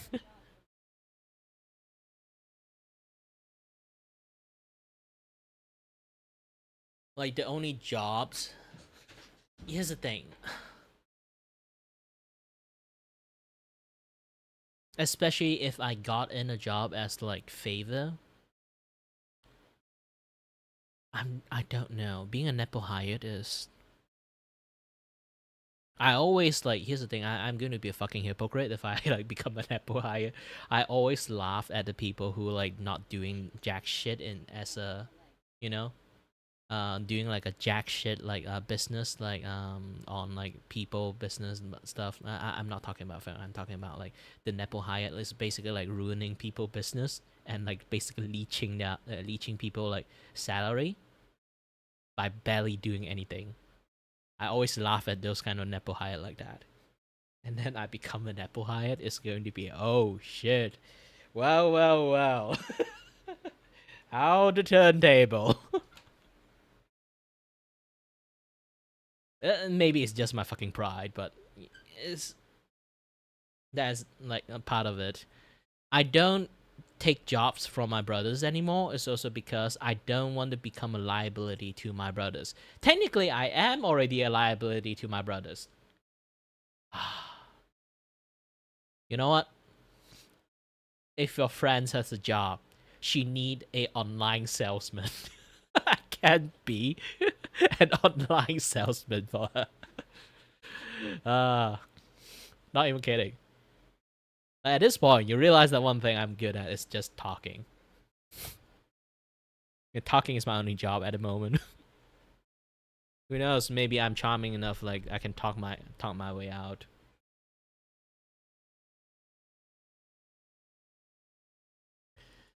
It's not about stable or not. It's like I don't want to be a leech, you know? They hired someone like me, essentially it's 100% they are hiring a liability. It's not like I'm shitting myself or not. It's like eventually I'm going to be the maybe like decent worker, not even good worker. Decent worker for the first few months. And then afterward you guys will like witness the most laziest fucking person in the world. Nah. I can work in marketing, I can work in like sales, but at the end like you need a degree for those kind of shit, but I don't even have it. Like I say again, I study engineering, I study 3D animations. The rest of other stuff I literally like not qualify.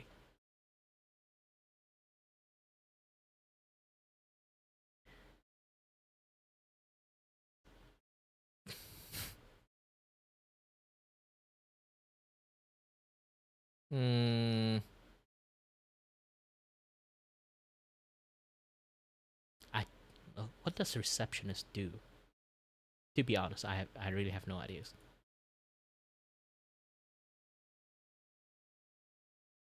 I know receptionist is basically just handle the check-in and out of people. Maybe like prepare something in early phase. But isn't receptionist is someone that you have to be on the spot to actually do the job?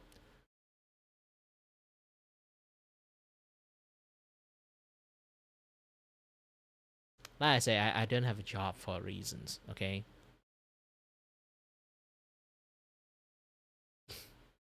Yeah, that's the thing.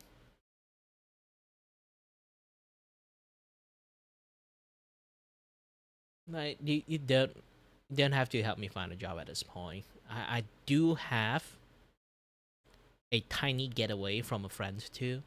He work in DIY, and he said if everything really doesn't pan out well, he will try to find a way to get me a job in there. But the only issues is I have to keep going overseas. That most likely case I will not be able to touch a computer forever in my life. That might be issues. But since it's a traveling job. I'll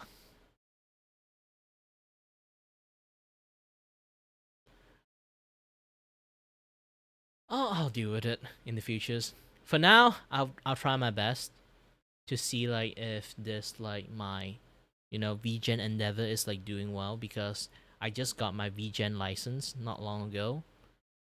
I'm trying my best to become like a commission artist. If that one seriously actually don't pan out well, I'll consider the offer. But either way, the moment I get a job, I will stop streaming. That's the thing. I only have so many energy for little thing. Like you might think like you kind of like can find me some really fucking low effort job that I might be able to like stream. No, I don't think I can. VGen is a technically not even call it license, it's more like verifications from a website that do art commissions. Like this particular site that I'm using.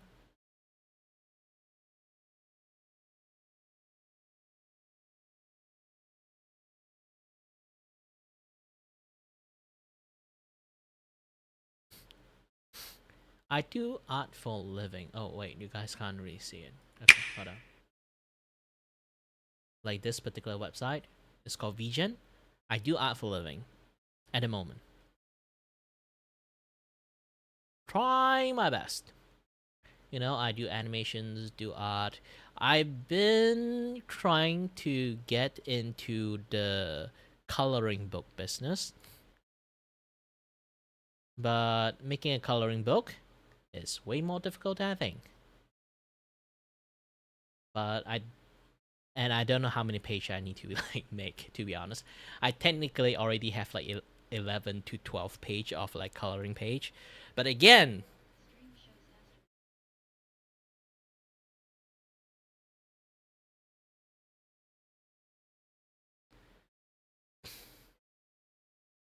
yeah, it's basically like I say again, stream.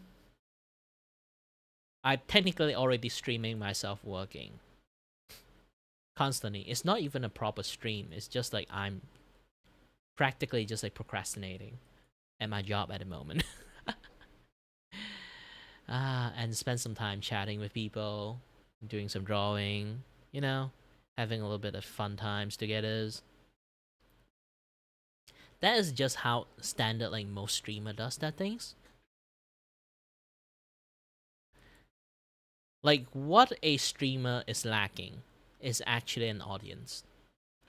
Almost everyone can entertain people. The problem is that does your entertainment suitable for majority of the people?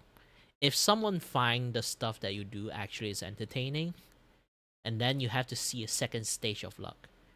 Like if you see like Kaijin like movie before, like the you know like the guy that do the face, and then like the a lot of gambling stuff. Like essentially, streamer is a very very terminal gambler. I'm not even kidding. It's basically just depends on your luck. You might hit or you might break. First stage of luck is to have a few people in your stream. Just a few people, not a lot, not too much or not too less. And the second stage is to have the right people in your stream. Basically, you have to keep believing on what you're doing. You have to be very consistent of your output. Like, you're good at chatting, keep doing chatting. You're good at drawing, keep doing drawing. You're good at singing, you keep singing.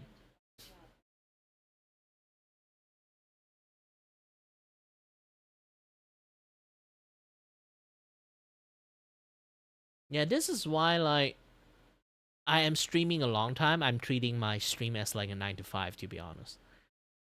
Again, like, second stage is to need to meet the right people. Technically, Sherry, you are one of the right people. Mute and you, both people are the right people to like kind of meet with. You know, really like put some times chatting with you. It's basically you need the right audience that make your content shine.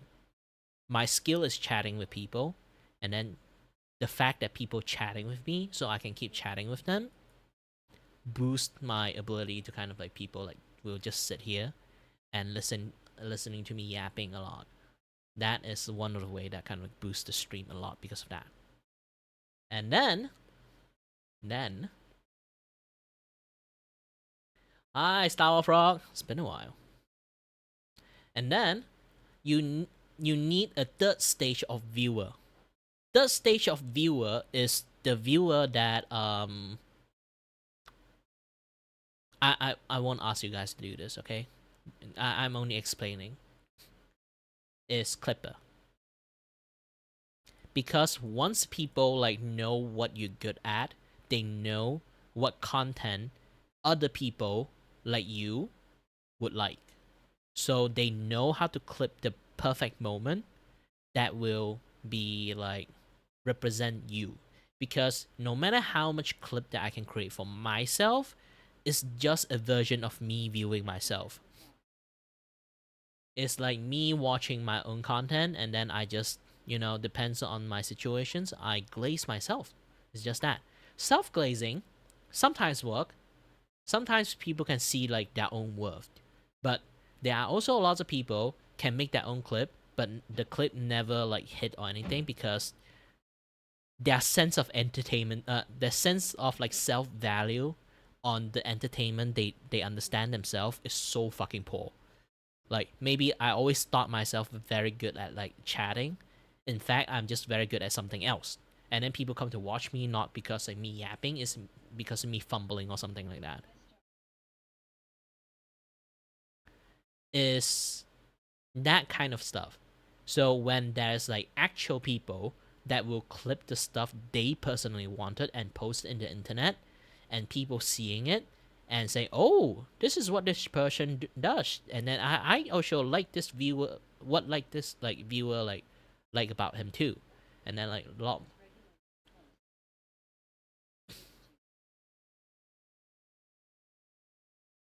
Yeah, that's the thing. Like I say again, the main thing, the that is the third stage of being a content creator. Is not you are the one who making clip. It's your fans are the one making clip because they want a specific type of entertainment from you, and then only you can do it. And then they see the value of the entertainment. They will clip it out and ship it out, and other people can see it, and then they'd be like, "Oh, this is what this person does." Like I can clip myself, but I can't clip my content that you guys truly want. I stream so long, I don't know what the fuck that I do that actually attract anyone. You guys watch me a lot. You guys know what things I do attract you guys to stay in here and watch me yap like no tomorrow. Having fan doing the clip for you is not asking them to work. It's them spreading the word in their own way. Because you ultimately can't become your own marketing. Other people have to be your own marketing. Because your job is to entertain people. But you have no fucking idea which part of your entertainment actually entertain people. It's your audience are the one that know that what you do actually entertain them. That is the third stage of like the entertainment, and technically can say it's the final stage. Once you get famous enough, you learn to keep doing what you believe in, and always try your best to spice up the content, because you can like people aren't like idiot. Like even the content creator are not idiot. Most content creators, they will know like what they're like like imagine like if you keep clipping me fumbling my word, I will actually try my best to do some things, maybe like do some weird like the pick up piper, like those kind of things. Like I would do a lot of those kind of things time to time just to like fuck with you guys, and you guys enjoy that kind of bits that I do. Basically it's like you just slowly naturally adjust your content to what more of the people clipping you about. And then if you know how to do that and do it really, really well, voila, you are successful content creators. You don't need like 100,000 of viewer. Even 50 viewer is enough for you. That's the true lights of like being a content creators. You have to do what you really like. You have to show yourself to people.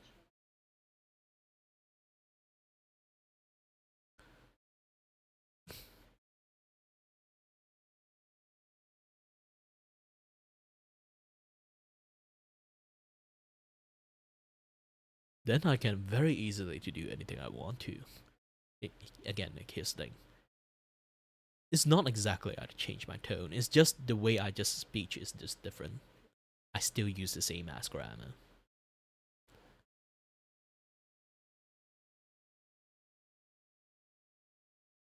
for me is I always try my best to do a little bit of like some voice change, a little bit this and that, because I was a little bit aspired to become a voice actors and stuff.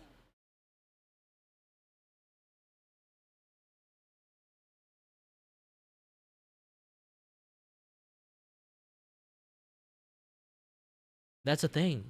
Like I say, most of the time, my ability to stream is actually have just a very genuine yapping time. That's all I can do. I know drawing is part of my content.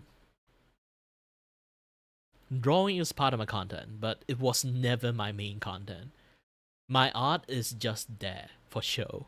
Maybe attract a little bit people that be like, oh, you draw, and I'll be like, ah, yes, I draw, and then I can just like infinitely keep explaining a lot of stuff that I can keep doing it, and holy heck, my ears are ringing so loudly.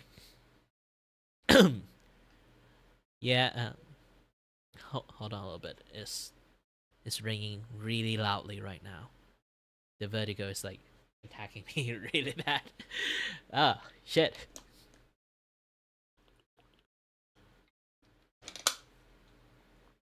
Alright, it's gone.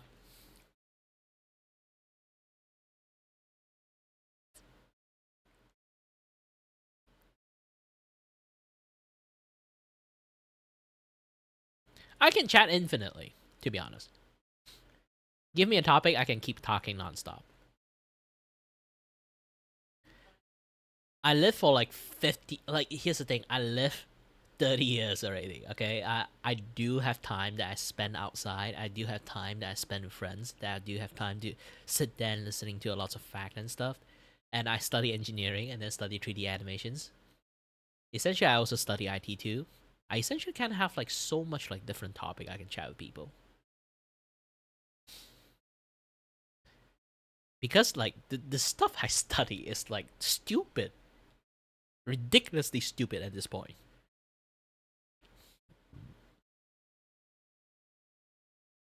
I study mechatronic engineering.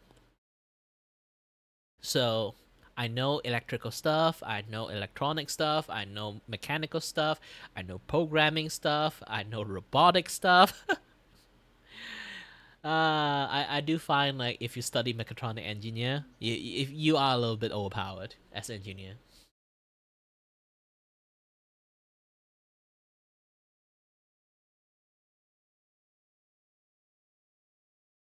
I treat everyone as my friend. That's the thing. But it's not like, I treat everyone like a friend, but sometimes some people, they kind of like got too comfortable. But still, yeah. That's how I usually live by too, is just everyone is my friend.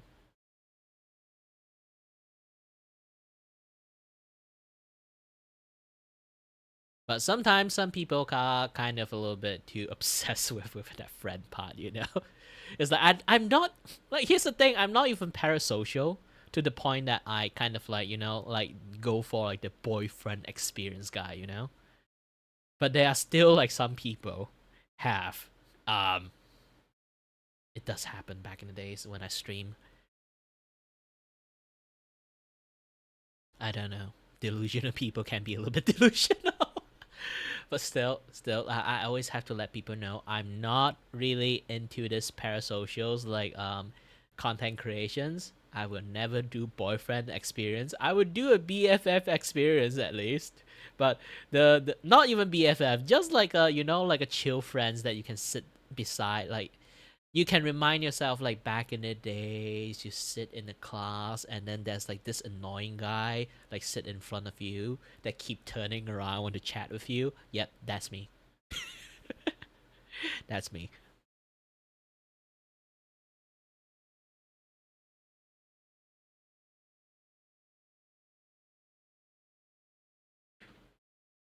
I will always be that guy.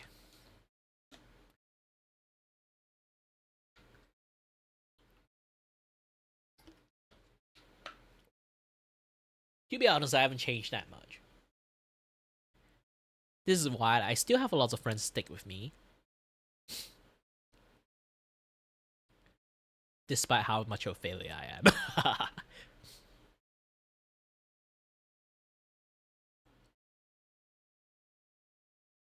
Oh, aside from that, last time I see that, like, you see, like, the full-on message at the middle of the night, because you rarely look at my phone or Discord when I'm streaming.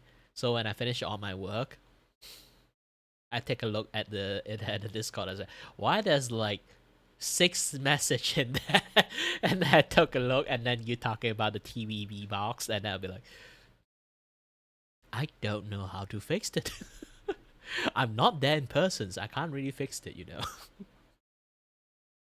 I have no idea what you're talking about. I don't use TV box. I literally use the power of the internet. I can open anything I want.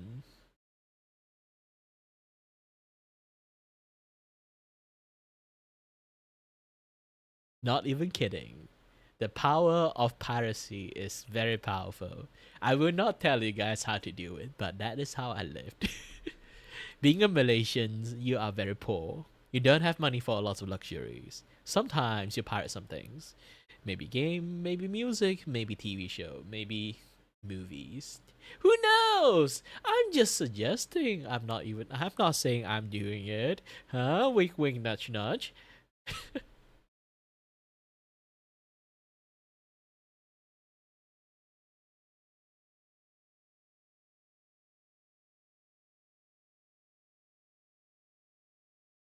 Well, you live a life that how I used to live. Is you basically only see the bright side of the world, else you're just going to see a very, very dark side of the world.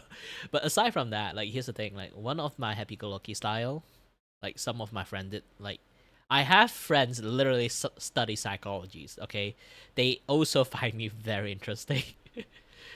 And once they learn about my, like, medical conditions, they got even more interesting. It's like, is that, like, why you are like you are now?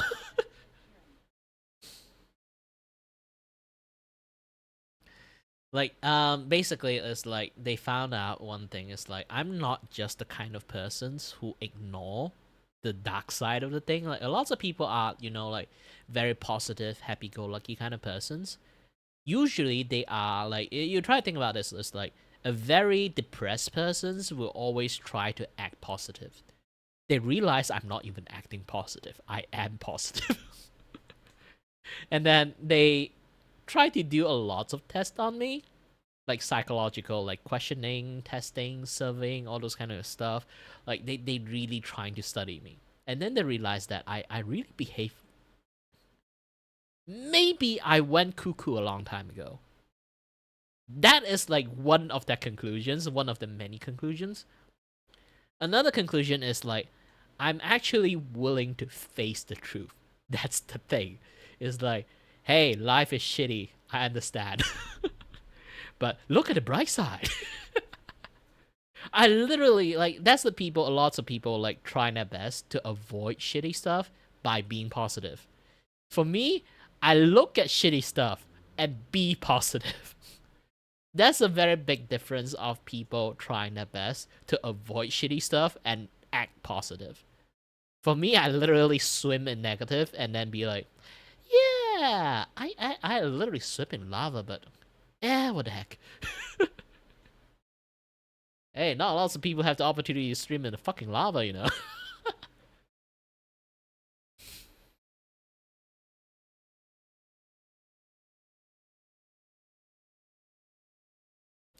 Nah, actually, I really want to type the word, like, what the fuck did I just read? Not in an insulting way. It's like, I have no idea what the fuck I just I'm seeing.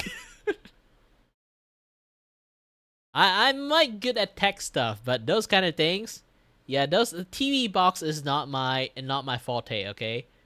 Especially when you say your remote is not connecting, that really is not my thing. Unless I know the interface or the OS of the gosh dang TV box, I would have zero idea how to fix it. I don't even like I don't even know how to connect my mom's iPhone to the gosh dang Apple TV. Because the Apple TV remote is gone, And my sister always like come with my niece and let my mom's take care of it. So they need like the the Apple TV to work so they can play like the baby music, like the toddler music, like a apple, b banana, na na na na, like this kind of song. But because the Apple remote like literally disappeared in my house, they've been trying to find it, but nobody managed to find it. And like they tried their best and nobody found it. And all they can do is use the phone, the Apple phone, which is like they can pair with it and use it as a remote. I don't even know how to connect the gosh dang the phone into the Apple like Apple TV as a remote. I don't even know how to do that. My sister don't even know how to do that. She only know how to connect to her phone, but she don't know how to like add more phone into it.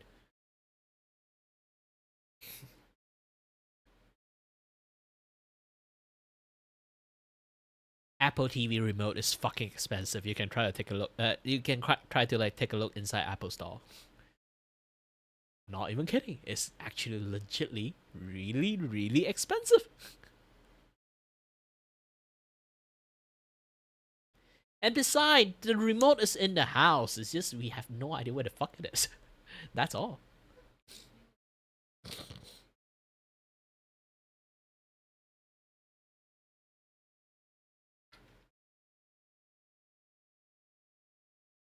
Nah, we kind of like solved the issues. We still have iPad. We don't need the TV.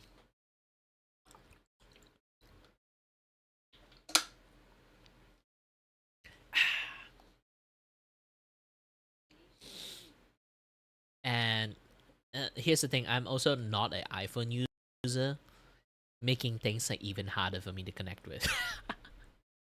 I'm an Android user. I'm the filthy Android user. I don't gel with filthy iPhone user. It's more or less this because I don't have money to get an iPhone. I don't know how iOS like interface work properly. Every single time they have like phone issue, toss a fucking iPhone to me. It's like alien technologies to me. I do not know how to fix it. At least I know how to go to setting, connect the internet for them. That's all. When they have internet issues, at least I know how to restart the iPhone. That's all I can do. That's all I can do.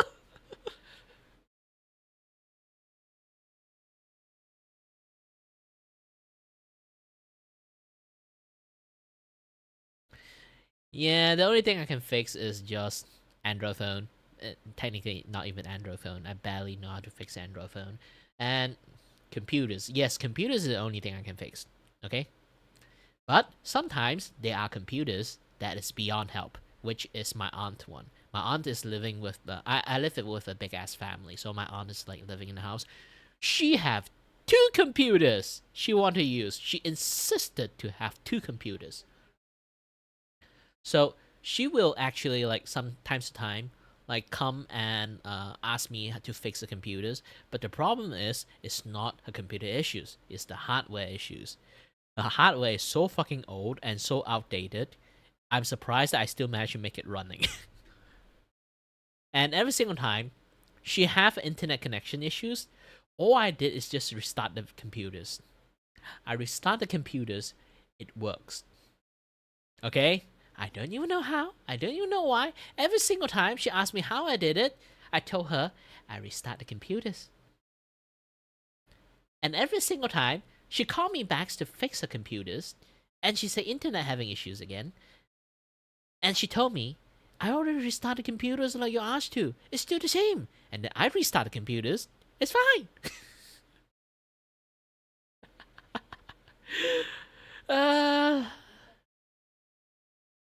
You can't fucking reset the RAM. The only times that like restarting computer doesn't work, all I have to do is to disable the network adapters and then re-enable the network adapters like within like the setting. Okay?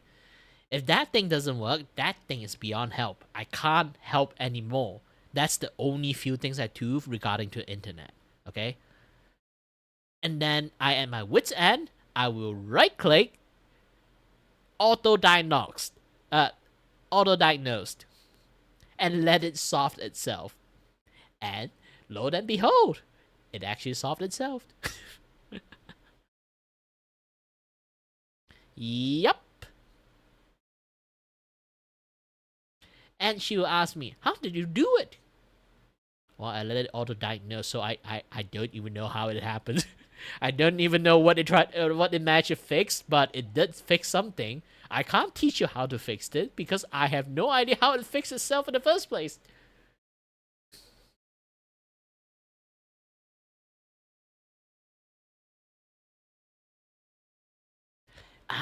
Restarting the computers, like pressing power button, is also help. It helps too, because I turn off the thing, like you just like go to sleep mode. You just tap it once for laptop. So I basically I know this kind of shit will happen. So I reprogram a lot of things inside the setting stuff and also connect, like it won't do like the it won't do like any like the sleep mode or hibernate mode. If you press the button, it just straight up shut down. It won't even reset. It just straight up shut down. So it is a hard reset. Like no matter what she do, and she still managed to have issues. I don't even know. Like and I download a bunch of PopCap game for her because it's her favorite. She want to play her Zuma, Luxor, like Dino Crushes, and a lot of like other kind of like PopCap game, the older one, you know, like the rest of stuff, Bookworm, like those kind of games. And then she told me, like one day she called me, is about, hey, can you help me back up like all the games that that in the computers? I don't know, like one day the computer is just going to like, you know, went kaput, and then we need to put like all the games into like another place, and I'll be like, don't worry, I yoho all the game. If the game is gone, it's not going to gone. It's very easy to yoho back, you know.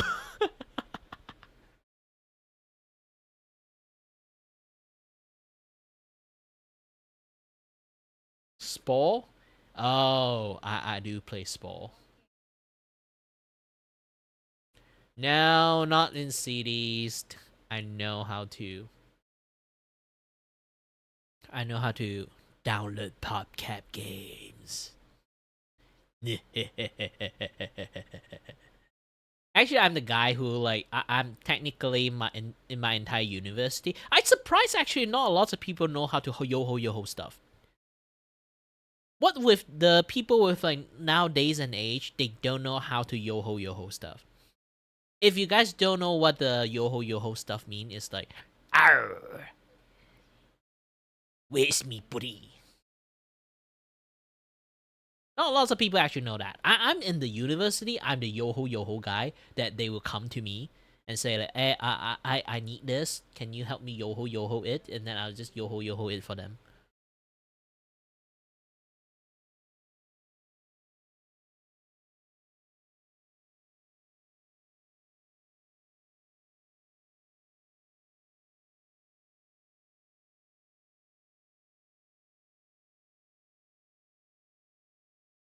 That's just me in a nutshell.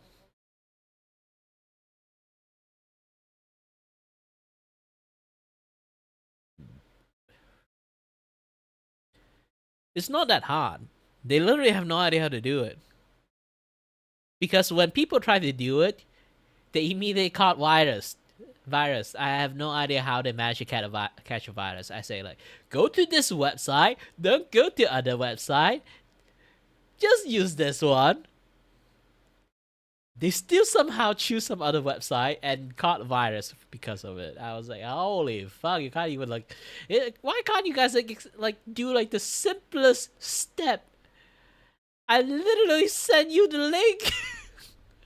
Click the fucking link.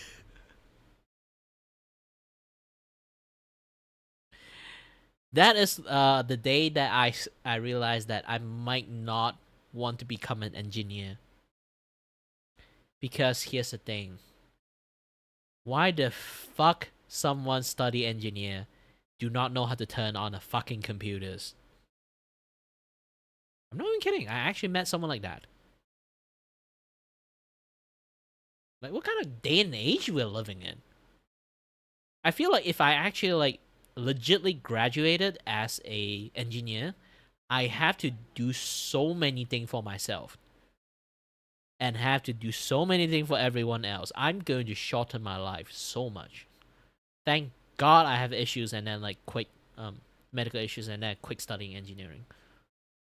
Because like even back in the days, I actually like have so much sleepless night, overwork myself just to like complete everyone's like assignment because they all fumble that shit. And I have to like one man army everything every single semesters. This is like how I realized that I have issues too, is because I always like keep overworking myself like and like degrading my health so much that I'm starting to notice like my body behave like in a very weird way.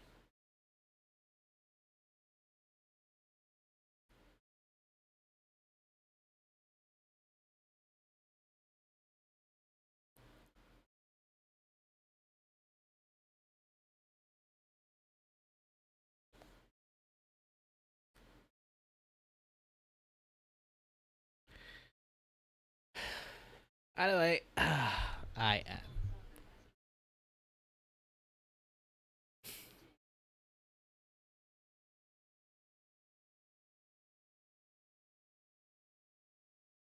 Oh my gosh! They finally broke through! In Twitch! Nevertheless. Yes, Twitch also have this kind of bot stuff too.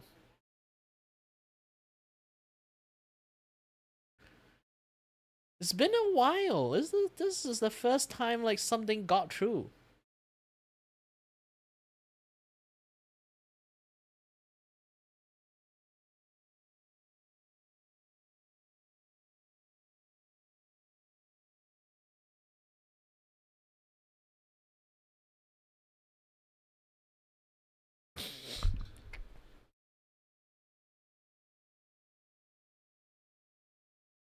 Twitch removed bot my ass.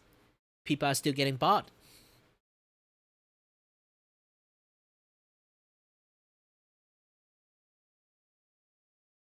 Yeah, just bonk it. Not ad bot, bot. A bot that promoting a bot like you know like like do you want to bot your viewership? Visit this guy. He would definitely give you lots of like suspicious high numbers so you can become a successful streamer.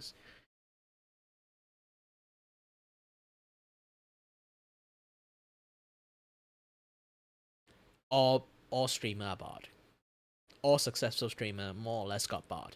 They might not be the one who did the botting, might be the viewer, but I do know there's actually a great great amount of people actually bought themselves up. And I 1000% sure Kaisernet actually like bought himself up too. Because in this day and age, there's no streamers will suddenly get a surge of viewership to the point that suddenly become the top streamers without botting themselves.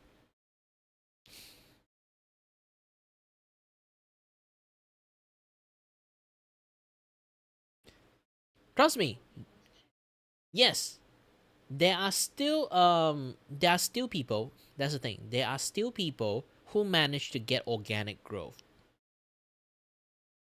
Okay? It does exist. But they won't be people who have so much organic growth to a point they become the top streamers. That's all I can say. That's all I can say. A lot of people actually are medium streamer or high-end streamers. They bought themselves up and they start to gain like more organic like viewer. And once they gain enough organic viewer, they stop botting themselves. They might have a huge like number dip, but it's fine because all those people is watching them now. Maybe like from 500 viewer back to like 250 viewer. But that 250 viewer is fake. The new 250 viewer is new. It's actual people. They come to watch you, come to have fun, and you keep growing.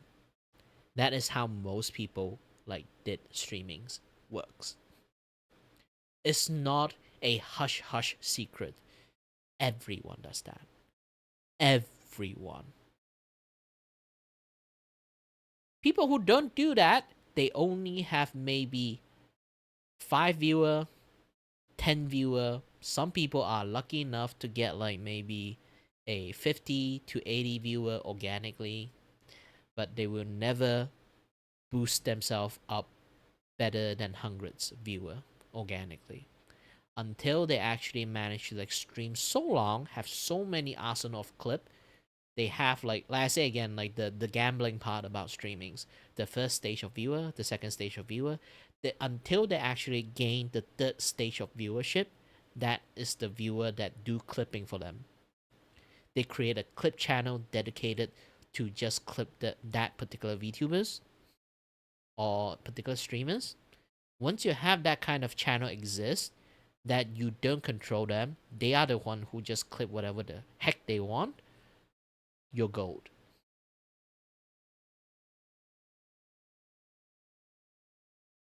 Because almost all streamer existing right now, they are getting popular from clip, but not a clip they made. It's a clip someone else made about them. Every single streamers, I Am Mouse, Doki Bird, every known streamers is basically have a dedicated clippers that they do not have a single control to, because the clipper are clipping the stuff they themselves want. And because they are viewer, there are a lot more other viewer have aligned or the same interest with them, agree this clip represent that particular streamers. And then more and more people will drop into that stream just to see that moment.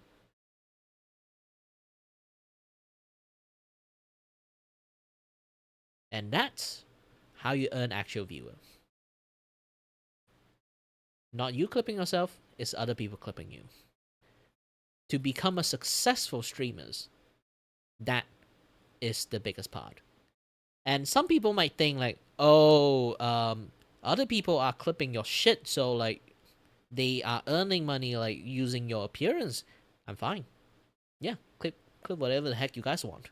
If you guys manage to earn money and you're grateful that you actually make a dedicated clip channel or your own personal clip channel with multiple different streamers, but somehow mine is getting blow up and then you manage to get money from it, then you manage to earn some money. If you really want to return back some money, if you manage to earn money as a clipper, and then you want to rotate some of the money to me, you can just do some donation to me.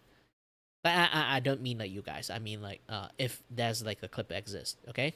That is just the cycle of lots of clippers existing in a lot of streamer cultures.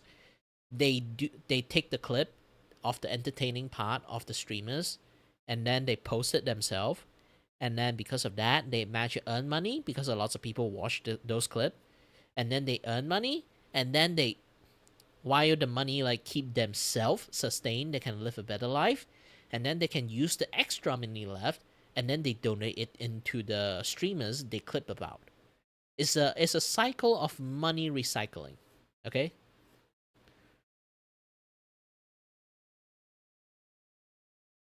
Streaming is not something that's supposed to work in the first place. It's the circle jerking make it work, okay? Streamers, the way how streamer economy work is literally same as how the AI circle jerking bubble economy works.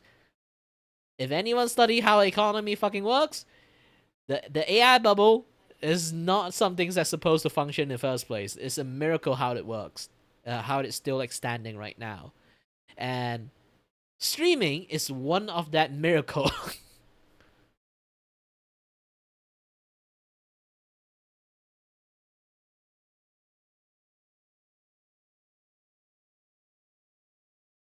Yeah, that's the thing. Like, that's a different. Like, you did it for fun. I did it back then. I did it for fun, but nowadays I actually did it for like I want money. You know, I need to keep myself sustained. It's not that I don't have a job. It's really difficult for me to get a job or do a job. You know,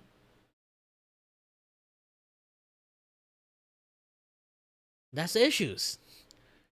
But streaming is such an easy thing to do. So many people does it, and it's so oversaturated to a point that there is no point you can earn money in streaming.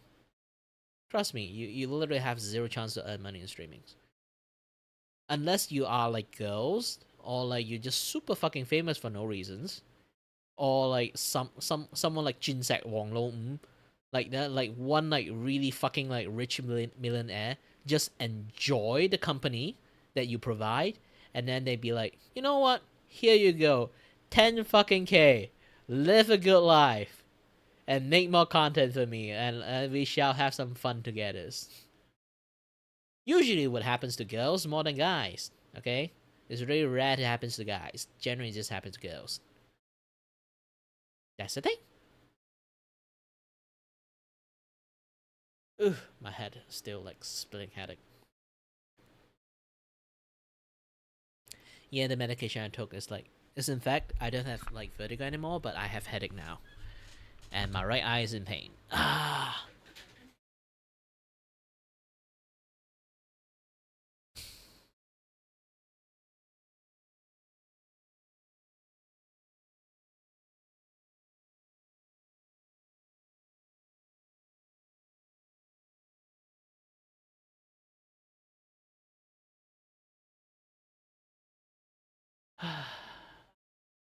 I've already been resting. Me chatting with you guys is me resting. Because I need to keep myself like really, really distracted.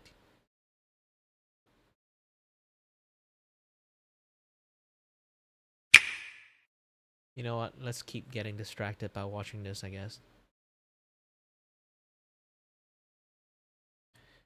You know what? You're still new here, so let's watch this thing all over again. Oh my god, it's like 1 hour.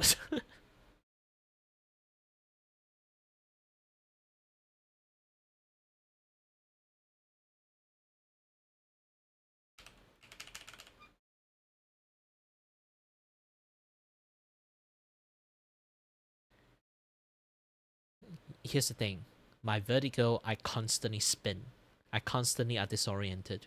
My ears are constantly ringing. If I don't talk, if I just stay silent for 5 fucking seconds, the ringing is so unbearable, can drive me crazy sometimes.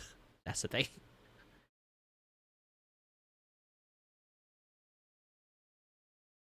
Either I need constant noise, or myself are the constant noise.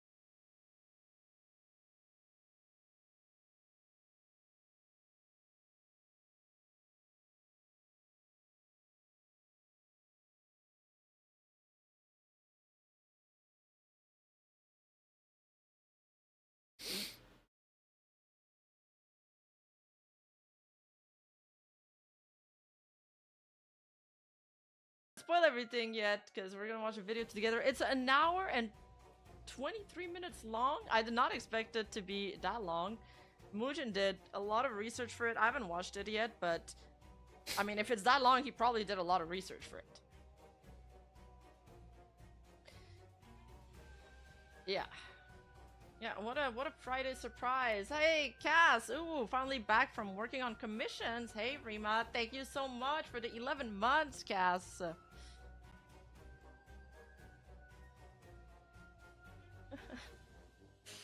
There's also another other one that's like a substantial set in with one of her mods, but Malaysian is mentioned in the bad way. I have no idea if there's anything substantial set in there. I haven't had time to watch it yet.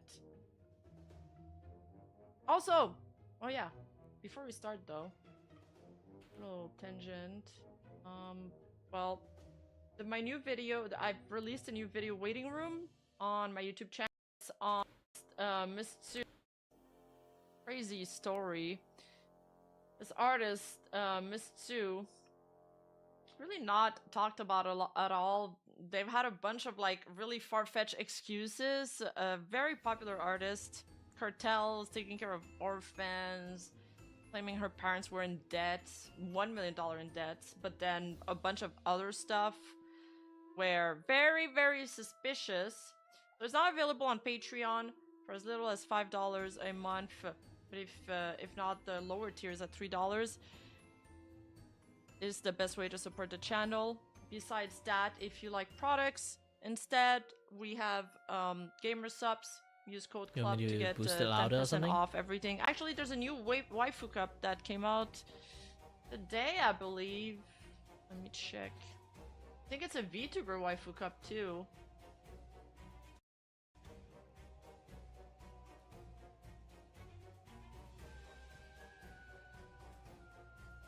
You can go check out different.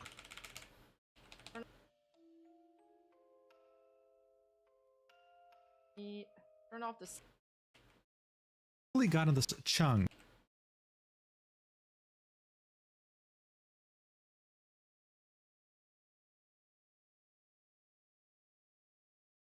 Chung is a, let's say, political commentator that truly got in the spotlight in the run-up to the 2024 US presidential election. You see, Ian would tweet daily. We're talking hundreds of tweets, all centered on the topic of this election. The guy was acting like his life was hanging in the balance if the wrong candidate ended up winning. In fact, he was so passionate about this topic that it even reached the owner of the website, Elon Musk, who retweeted and replied to his posts constantly. Except, Well, Elon Musk is like terminally online. here's the thing. Ian wasn't even a United States citizen. He was Oh. Malaysian, and he What? lived in Malaysia. He didn't have a green card. TPH, most of the people that are the most into politics aren't even from the States, which is crazy. Hell, he didn't even have a U.S. tourist Malaysians visa. already has In fact, preferences. most They shocking in should all just this, focus on the their own guy country. had never stepped foot What? on I'm United Malaysian. States territory. No I know. way. Not once in his life. And yet here he was, shamelessly quote tweeting things like multiculturalism will tear our country apart and saying, that's right, they need to get out of our country. Bro, what? Stop the LARP, dude! Stop the LARP! There's no way. Hail Rima-chan, my favorite French-Canadian horse waifu! Hope you're having a great day. Oh my god, thank you so much, Magician Sapphire. Thank you for the 5. Let's go. It's funny because the people that are the most into United States politics sometimes aren't even from the States. I don't give a see shit. What kind of tangent This is Muji why, is like, no going matter with how this. much I hate the guy called like Hassan guy, I don't give a shit about anything he talk about. I don't like him as a person. I don't give a shit about politics he talk about. Because I'm not living in there, I don't give a shit. But all I know one thing, he's an asshole. What do you mean our? What? That's Or how about, hilarious. I refuse to be governed by an Ugandan named Zohran Kwame Mamdani. Get out of my country. What do you mean your country? Excuse me. You see, the thing with Ian, if that's even his real name, is that he was the perfect example of a grifter. Someone who pretends to believe in something while not giving a shit about it, all to benefit directly from it, whether financially or by other means. And he sure as hell did. My Not only God. does he have 1.2 million followers, he also lives in the United Arab Emirates, a country that's significantly more expensive than his home country of Malaysia. Right. So why am I telling you all this? Well, it's simple. For as long as so many of us can remember, a grifter only took on a few different forms, whether it be a Okay. politician or someone extremely rich, people of power. It was a known fact that these people changed their politics based on the highest bidder that was filling their pockets. But today we live in unprecedented times where just about anyone can become a grifter and benefit directly from it. It's not a privilege reserved for the people in power anymore. This means anyone can be a grifter, even if it was The Our Country sent me, guys. I'm still stuck on that. That's so funny. a severely alcoholic mess of a VTuber. You see, from the first day that Elfin Psyop started streaming, she targeted a very specific demographic. Males who would typically share the same ideologies you'd find on 4chan, who love edgy humor, dislike minorities, and most importantly, never receive female attention. All she had to do was post slurs and insults directed towards minorities every day, all while acting as edgy as possible, and through this, she was able to attain over 100 The Gojo slander? No, that is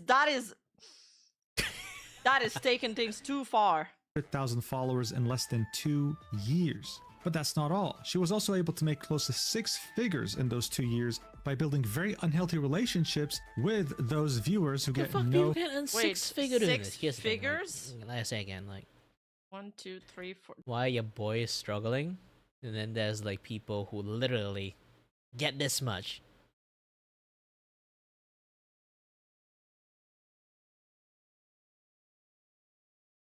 I'm not jealous. I'm not jealous. For a guy who's been streaming for 10 years, now should be calculated at 11 years. I'm not jealous. That's 5 figures. She made 6 figures? Holy shit. female attention. Like, for example, calling those viewers on Discord and starting to touch herself without them knowing as they were talking. And that's No, I think there's more, because I heard that one of her mods donated 50k to her.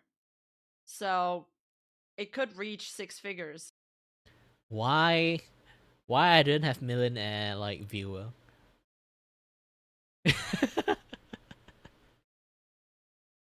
Maybe I should actually like talk about my sob story more, so like people will like get like, oh, here you go, $10,000, here you go. That is like best best thing, I guess. Like, to be honest, if someone randomly give me $10,000 that for like no string attached, definitely there's string attached. Don't try to do that shit. What the hell, man? not even the worst thing she's done. Yeah, yeah, that's just one dono goal, but she definitely made more money. Is what I think he just put that as B-roll. She was literally posting audios of her gooning to her general chat in her Discord server, accessible by anyone, okay? But this, of course, had its massive benefits. Elfin was so successful in doing this. She was so unstoppable too, invincible to all sorts of criticisms, that you even had bigger and more viral VTubers try to emulate her, try to copy her. That's how dangerous her influence had become. But that would all be until December 2025, when demons from her past would catch up to her and expose to us all that she's actually one of those minorities that she insulted daily. It would turn out that she is Pakistani. This is where her entire life falls apart, as her simps try to grapple with the fact that she is a minority. But of course, it doesn't end here, because she might have committed a pretty serious crime that made her eventually want to delete all her socials to scrub the proof. And yes, it involved a minor. This is one of the more uniquely It always involves minors. Why can't we leave? This is the weirdest fucking phenomenon. It's like being an entertainer, okay? Being an entertainer in the internet, you're bound to have kids try their best to interact with you. For me, I'm trying my best to keep a distance as fucking far away from them. This is why I don't do DM that well. Sherry, if you kind of do understand, I barely reply your like DM message. Is because I personally, like, I don't care like how old a people is. It's my rules that I generally talk with people like in the open field, in the open place. So I won't say something weird without myself knowing. If I say something fucking weird, like, at least it was out in the open, I will get called out and I will learn from that. If it's like private moment, if I say something weird and then without knowing that person, you just never say a thing about it, and holy shit, and then suddenly I got a big ass fucking Google Doc like not like happens to me and I don't even know what the fuck happened. children's out of this. disturbing videos I've ever made. And word of warning, throughout all of it, you'll lose hope in humanity multiple times. So before we get started, I thought I'd get the good news out of If the way something first. happened, it have to happen with I an was open able to achieve a fucking very receipt. cool goal of mine. Hiring my artist Wei Wang Yeah. full Wei Wang is so talented, man. It's too bad I never got to commission them. time. Yes, the same artist so who makes good. illustrations of me all the time and who also made my VTuber Yeah. model. This was all thanks to your guys' support and, of course, Stacked. It's a creator platform that aims to rival other sites like Patreon. But instead of forcing you to sign up to paid memberships in order to take a more attractive percentage, they just take a flat 10%, nothing more, nothing less. And on the day of this video uploading, I'm launching my page with them. There are multiple tiers on my page, all made to give you the most value out of your money, and they include 4 high-quality illustrations from Wayo every month, as well as 2 exclusive rambling videos from me where I just yap. So if you have insomnia, I think this is perfect for you. I'll be very active there, so if you're interested, the link's going to be in the description and the pinned comment. And now that the good news is finally out of the way, let's get to the bad news. The entire story of Elfin Psyop. Let's do this. Alright, so first off, what is a girl failure? This is something that Elfin Psyop would identify as for the entirety of her career. It's also one of the main reasons she was able to gain so much influence in such a short time. Well, if you Google this term, you'll get a definition saying a fictional girl. No, but chat. She doesn't identify herself as a girl failure, obviously. That's why she was upset at me for mentioning that. She just does everything and tweets about being a girl failure 24/7, but she is not a girl failure, chat. Get your facts right. Or woman who is endearingly pathetic or inept. And while yes, this is true to some degree, it barely touches on the whole story. In fact, I guess if I had essentially to I'm a guy explain failure what a then. girl failure meant, then I would say it's nothing more than a modern and extremely bastardized version of a damsel in distress. Yes, the idea.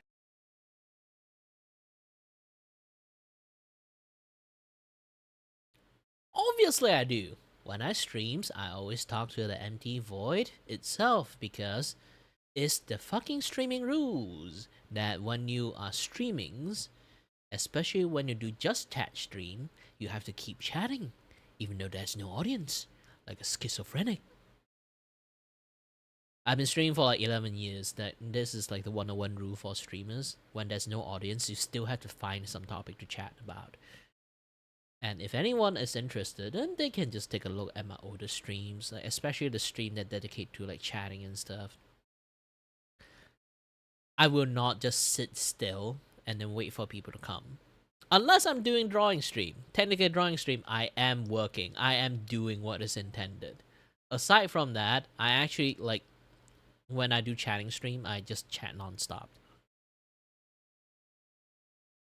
Idea of a woman that finds herself in such a desperate and helpless situation. And I do have some video like doing like react video too, but the problem is when I do like react videos, I can even show like some to you guys, I guess. Hold on. What is it? Not this one. Okay,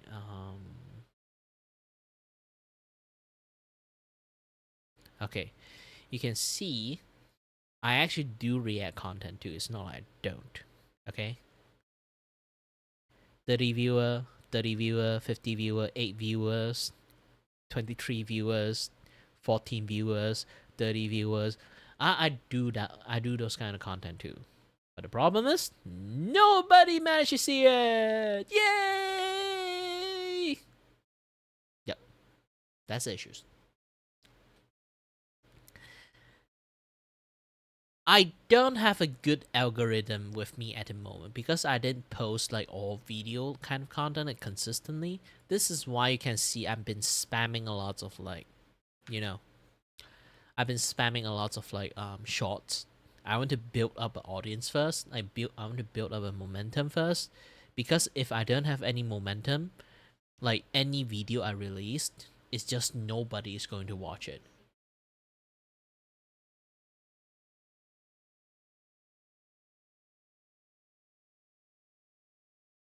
Kind of see what AI. I don't do AI video, but yeah, I do a lot of like talking and chatting, yapping, those kind of video subject and stuff. Even my short is literally back in the days, I make a lot of yapping shot, like literally like 3-minute yap, like in like every single shot. It's not like people are like tuning in into like listen to it. You can see this thing, like this entire series. Okay, this entire series I made is dedicatedly just yapping lots of stuff. Okay, people come in, like literally give the comment of like, holy yap, holy yapper, this guy can yap. And then like not lots of people watching it. 200 basically close to 300 view, 500 view, 400 view, 500 view, 25 view, and then 347 300-ish view, 6 view, and then 309 view, 7-ish hundred view.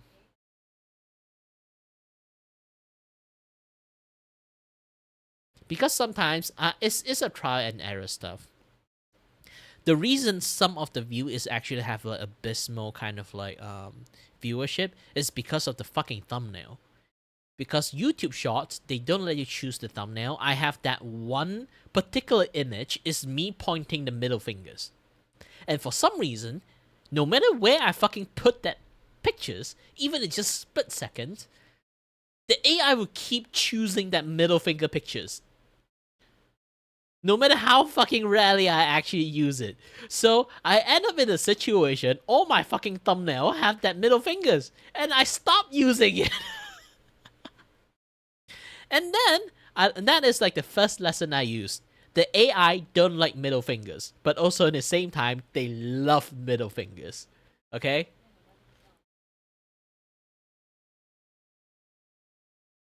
The AI slop song. Let me take a look. The AI slop song is just not thousands. Yeah, 1,000 viewer, 26 like only. In fact, I got 3 dislike. Some people comment on it, but not a lot. Just a little bit. Like compared to the other viewer I get, like you can see. Like this one, somehow my back in the days I also like share lots of like time lapse too. But I never get this much like this high level of like and view ratio. It always like maybe I get like 7 or 6 like when I post like any like time lapse artwork. Okay? It never worked this well.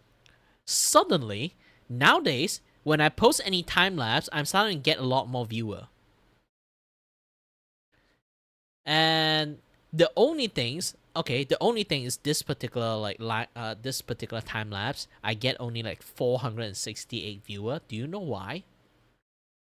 I use the music of K-pop Demon Hunters, but in like view shots, like in like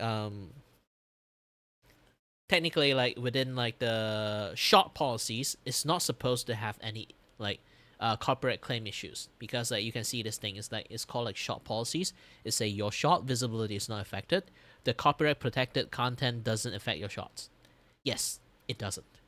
But the problem is, for some reason, the K-pop demon song is completely restricted in Russia. Because it is completely restricted in Russia, it have a viewership issues. No, it's not a takedown DMCA. It's literally just have issues. Here's the thing. A lot of people will always say this.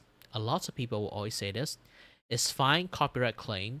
It's like the guy that copyright claim you only get the money. No, it doesn't fucking work that way.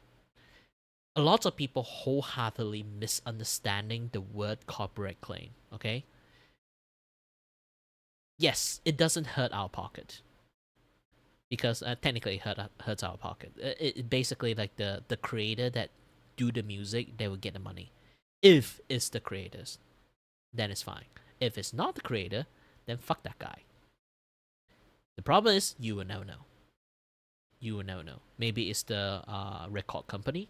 Maybe it's the person themselves. but with a different ID. Maybe is a random Indian guy in India. Why I keep saying India is because it's like the worst offender in there. Okay, sadly, it's literally the worst offender. Like corporate troll is actually happening in there. And the problem is not getting claim or not. A lot of people fucking hate corporate troll that keep corporate claim your song, even though you're the one who made it sometimes, or like your friends made it, and then they say like, hey, go ahead and use my music, it's fine. And you still get fucking copyrighted, not because of a friend, it's some random smuggled from third party in India. Or like somewhere in other country, who knows. Russia does that too, okay? And because of that, you get a copyright claim. And from my years of trying to post shit, I realized one thing. When it comes to my streams, if I don't have a copyright, my stream does pretty well. But the moment I have a copyright claim, my stream is essentially dead.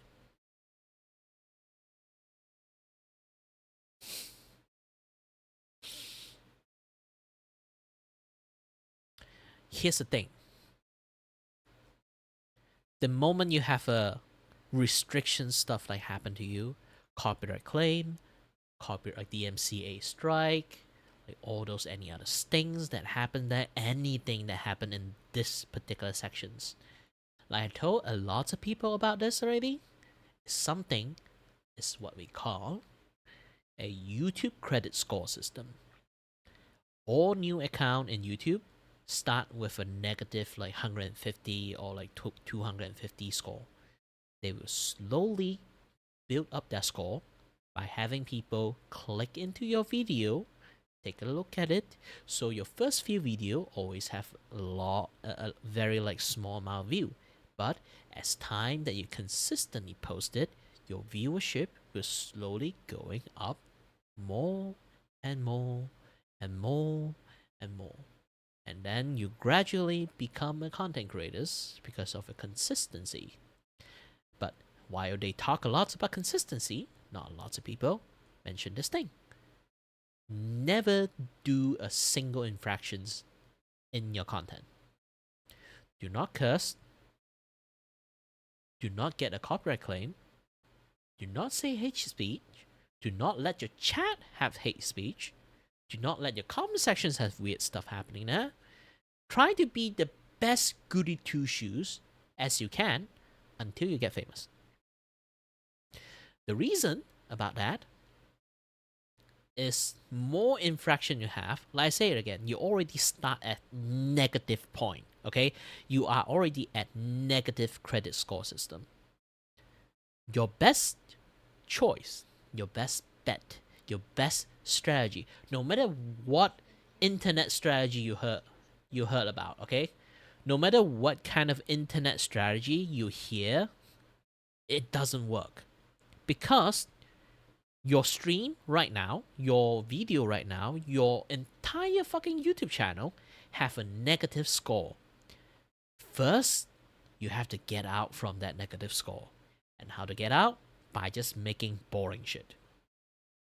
Do not get creative. Play safe. Everything have to play safe. You have to bleep out all your cursing. You have to try not to curse at all. That is the best case scenario. Make generic content. Have some fun. Do some things that get as much view as possible. Get as much like as possible. It can be small amount. Long as the ratio is good, it's good. Like this particular one, I'm starting to do a lot more like shorts because I have a good ratios of viewership and like. Okay, 1% is good.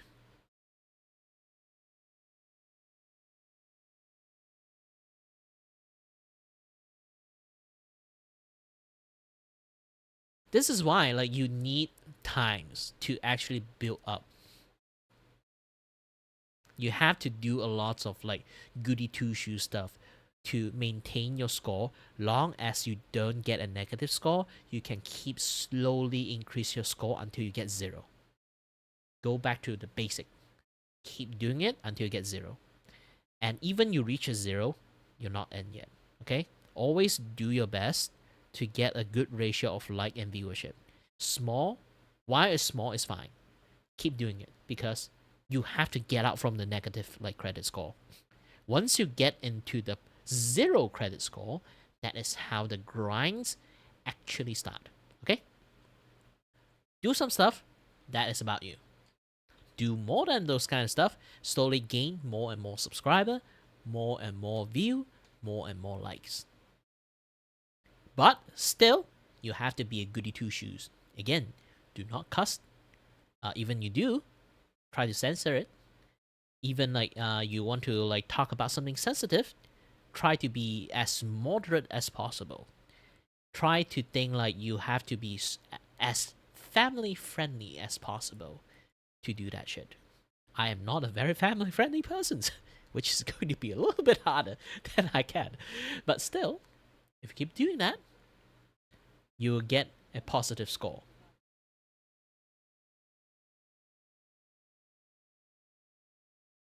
Oh, I actually did that on purpose.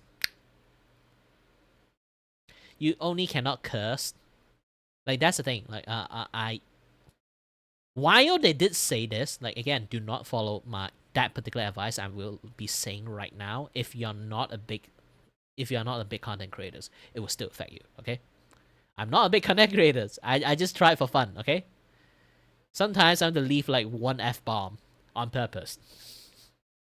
Because, you know, I'll be like,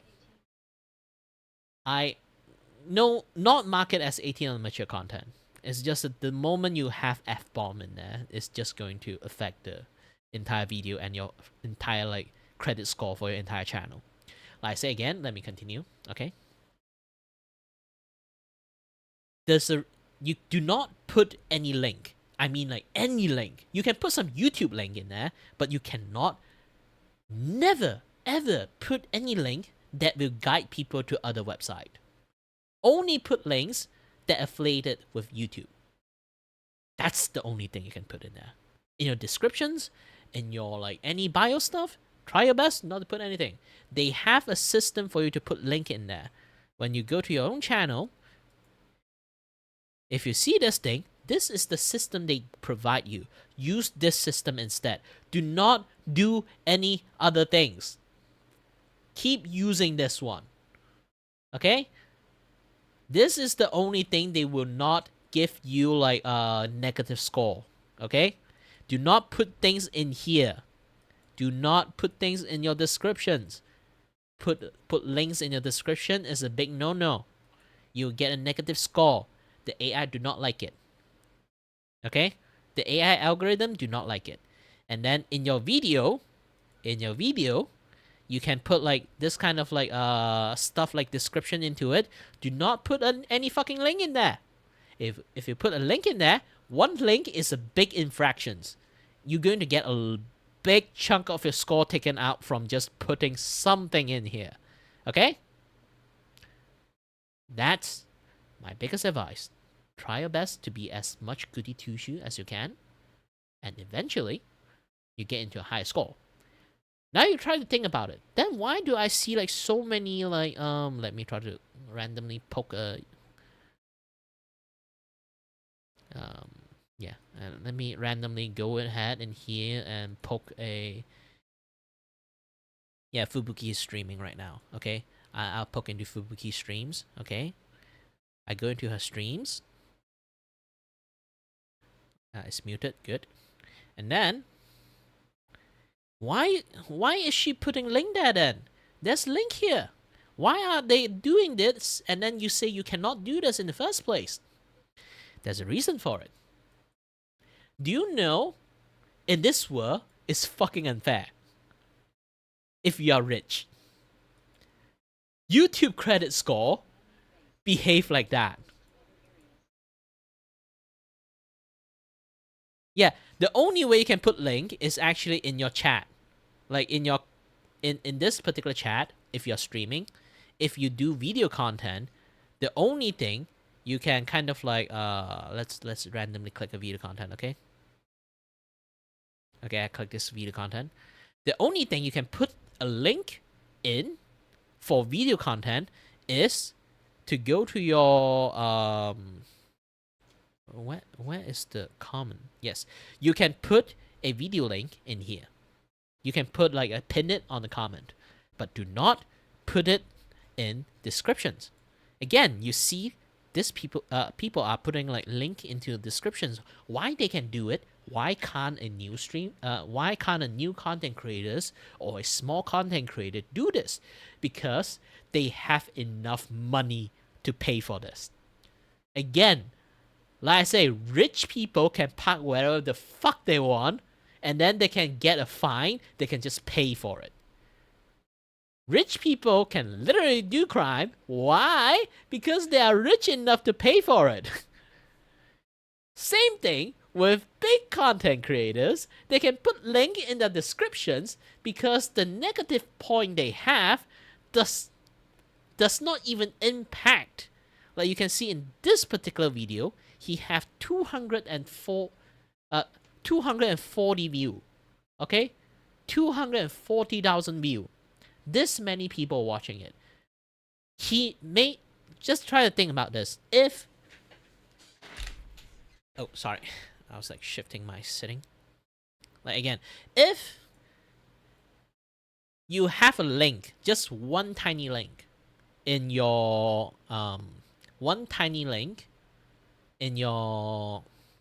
in the description, you get a negative 50 score inside like for your channel. But because you have this many view in the first place, you gain back 1,000 score. 1,000 is actually too much. Maybe like 100 score from having this many viewer. So that negative 50 doesn't really do jack shit. And you, because you have like 11k like, you have an additional maybe like 200 score added in there. So in total, that you have 300 score. That link doesn't do jack shit. Because you still get 250 score from this one video. He can afford to put a link in there. That's the thing. When you are decent enough size like content creators, you can do any infraction you want. Because the view you're going to have, the like you're going to have is not going to affect you in many cases. Unless you get a lot of dislike and a lot of like, you know, like you say like a lot of no word, you say a like super ridiculous amount of hate speech, then yes, it will affect you. But most people, this small infraction doesn't affect you. But for small channels and new channel who literally are knee deep into negative, they are just going to get more negative. This is why there's so many small channels fail.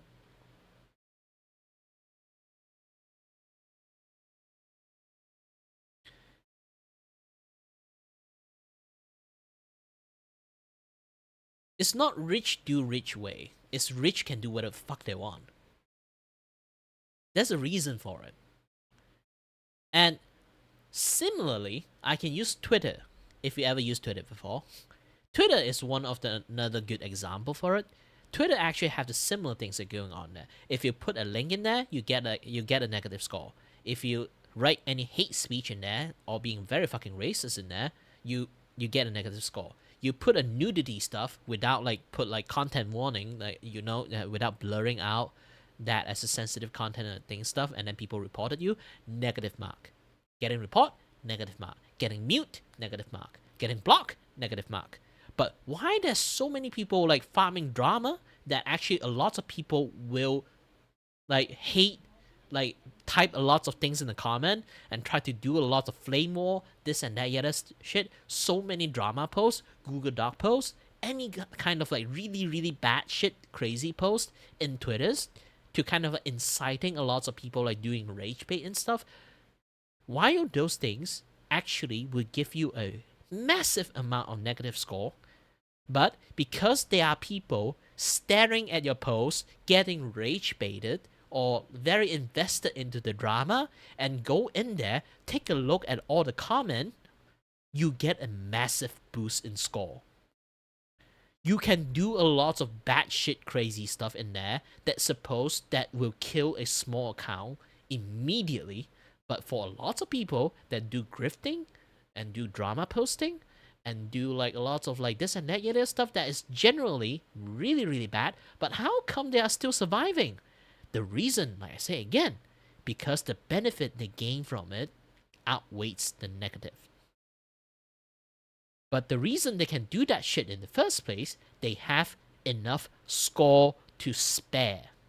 They've been posting like a normal people for quite a while to accumulate enough like score in there. So no matter what batshit crazy they do, it won't really affect them. And then because they put so much rage baiting no posts in there, and people keep engaging with them, they keep getting more and more score. They get more and more richer. They don't mind writing stuff that can actually give you negative score, because the engagement they get from those things, those posts, they essentially are rich in like Twitter like credit, Twitter like social credit score.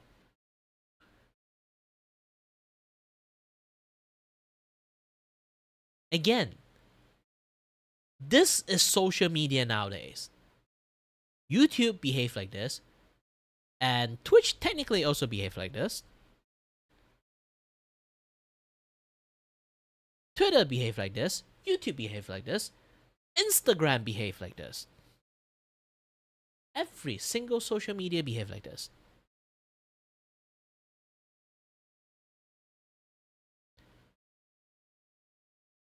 Rich getting richer because they can afford to lose point. But small account and new account, they have to be goody two shoes.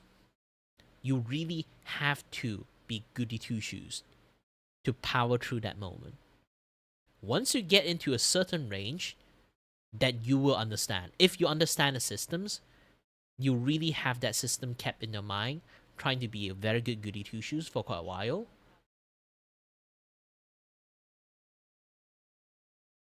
Kind of. Having more interaction in your stream actually does boost your credibility a lot. This is why I think most of the time you should go to my YouTube and chat with me. It would help me a lot. Cake, I don't really have any audience at all.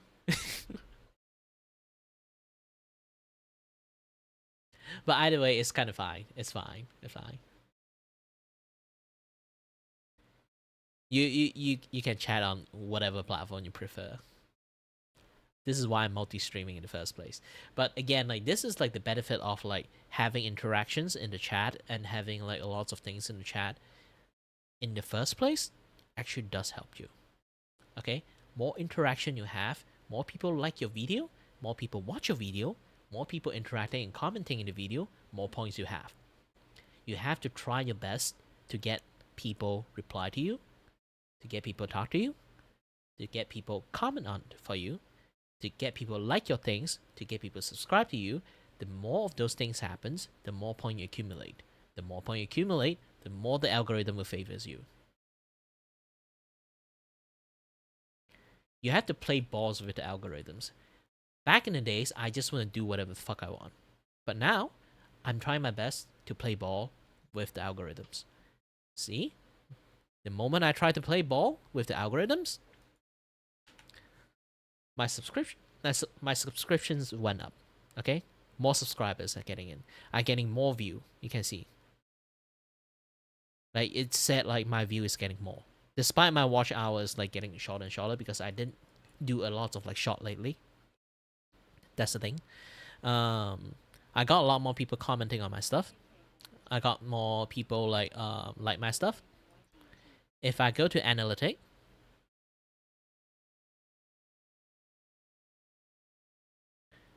you can see in this particular analytic, I'm just going to show like what is oh sorry.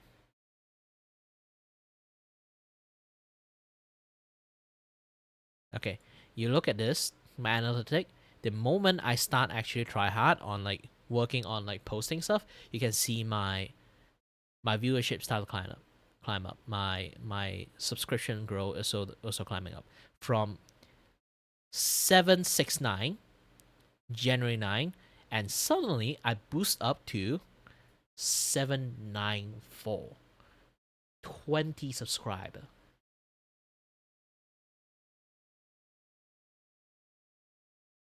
I literally boost up a 20 subscriber just from doing this. I literally just told you guys how to do right. Just keep on making your posts consistent. A consistent everyday shot.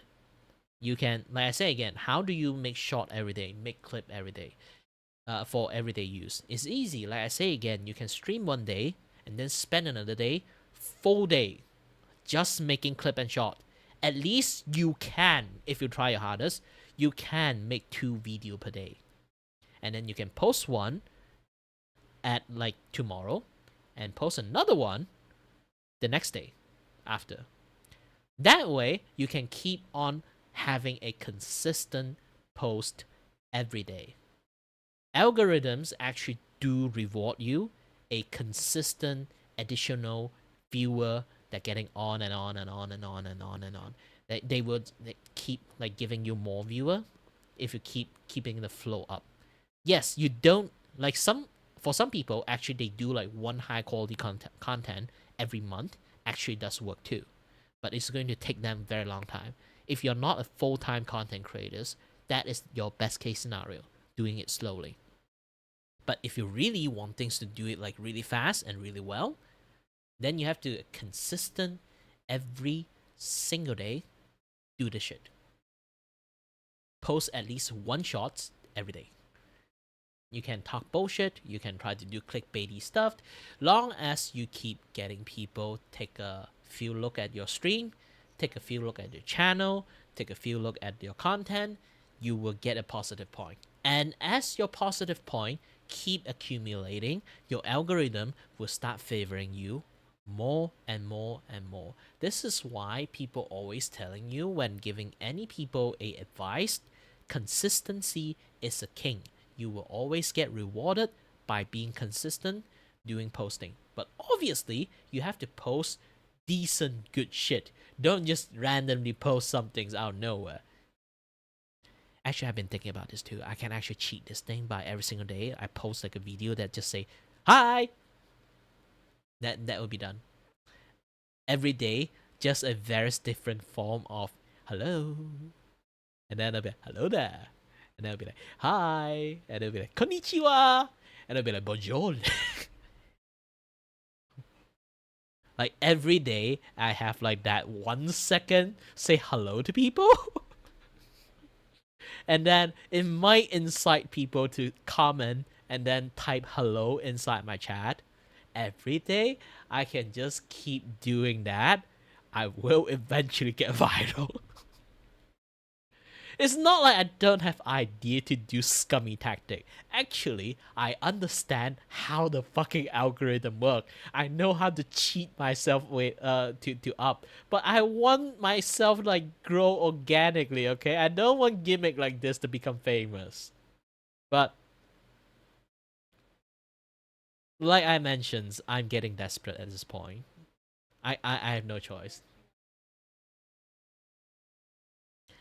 Like that's the thing. Like I will, maybe, in the futures, I will do a greetings. Okay. Like I will do various language of greetings.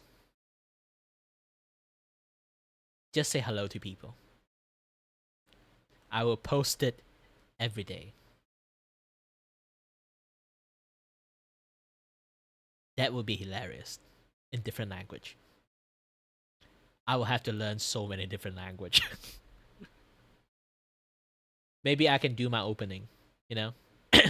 Good anytime soon, wherever you are, whenever you are. My name is Kiribako, and I'm your host and your voice with a voice here to entertain you. I may not have no idea what I'm talking about. And then I'm doing this in different language.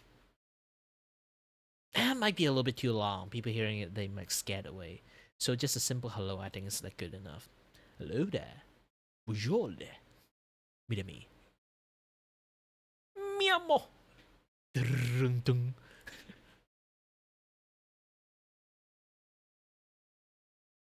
Ni hao. Hello there. Konnichiwa. Konbawa. Good morning.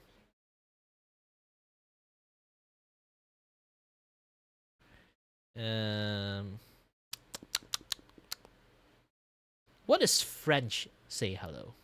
Oh, wait. I already say bonjour. Any other language? I'll just try to investigate a little bit. I'll just learn it on the go.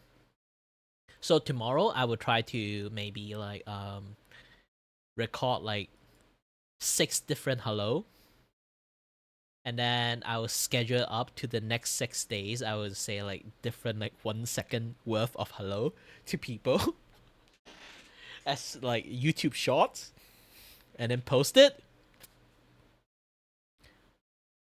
See what would happen. Like I say again, like that is a very algorithm like friendly stuff. I'm not doing anything extra. I'm not cussing. I'm not talking. I'm doing a very short, engaging moment by simply say hello. And just stay there maybe for like 5-6 seconds.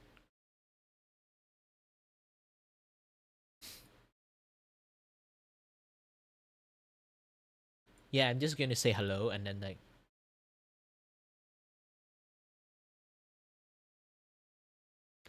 silence for like 10 seconds. And then like waiting for people to type hello back. Yeah. That is a good thing.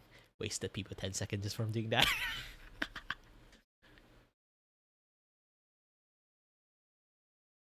I am a true content creators, okay? I am definitely a content creators. I know a lot of scummy tactic of how to make you famous, but I choose not to do it because I have fucking honor. But at this point, I cannot eat honor. I shall become the corrupted like internet lappers that I will always complain about because I know a lot of technique how to become a scummy content creator that can take advantage of the algorithm. I will take advantage of the algorithm that I will be able to do it.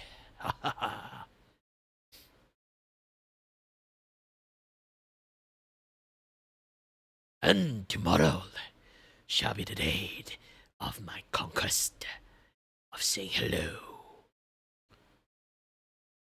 Hello?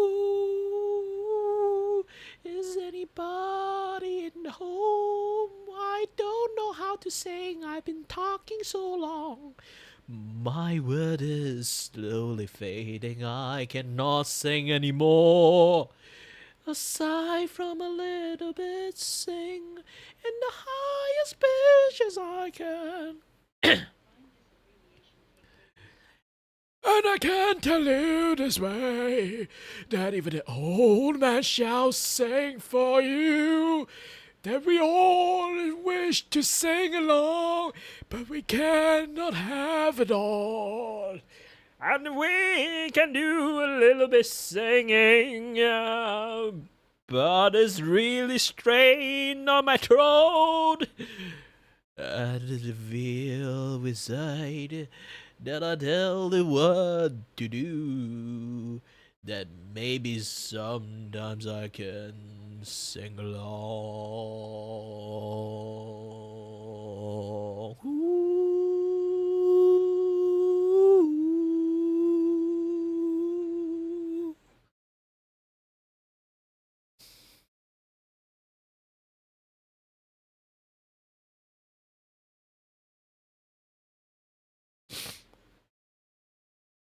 Where did the extra K come from?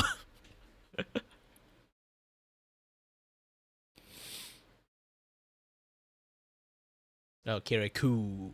Nah. My pun is more aligned with the word void.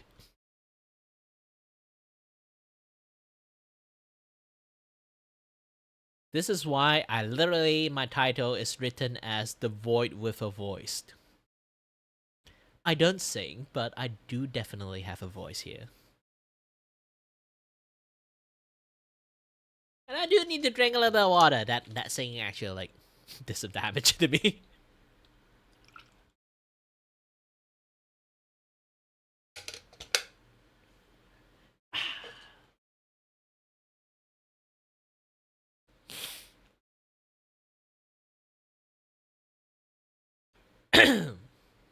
Again, I don't really sing that much, and my throat is very tired, so I might actually use this voice again.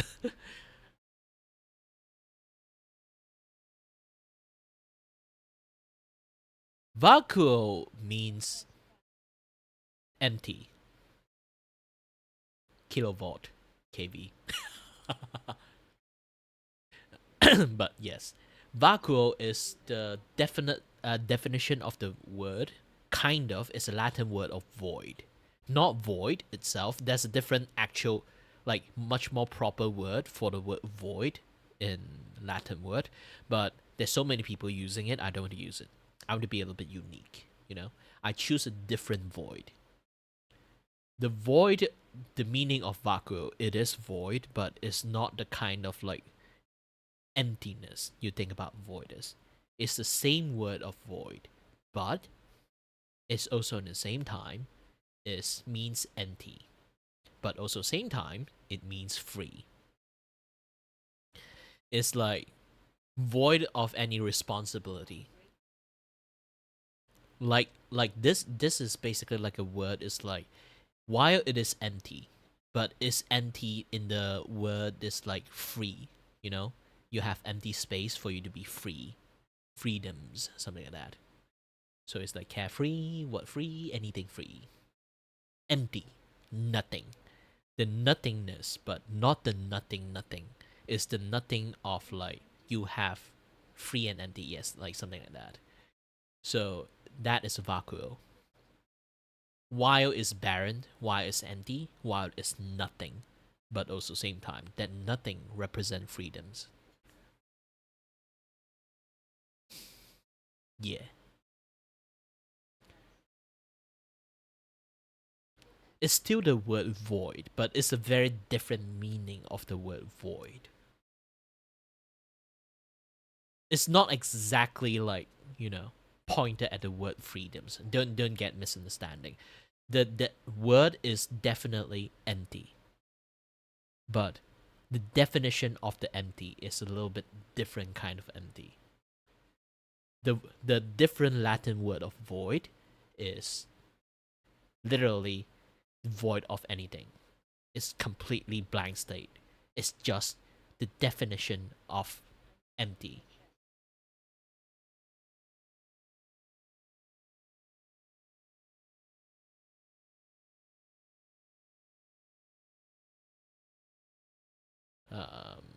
Yep, it's a GIF, but it's not the void. That is just a random space, like I zoom in.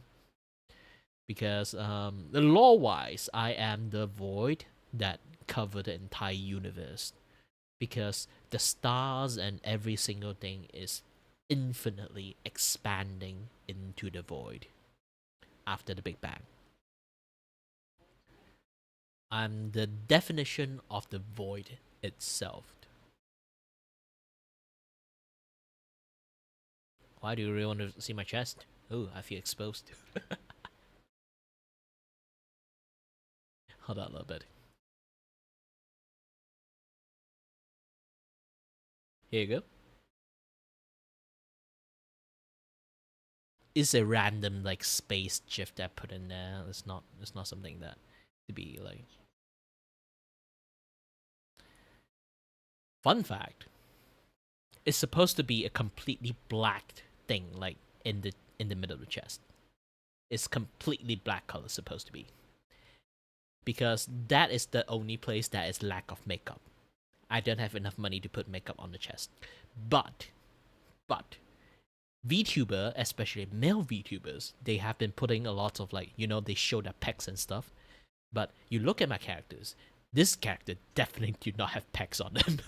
He's a twink, okay? Yeah, they're like the standard like anime boy, So I've been thinking about if I really need to expose my chest, there's nothing to show. And then I'll be like, you know what? I'm just going to tear a hole in my chest, show people stuff that way. So, in some sense, all right. In some sense, this is a gaping wound.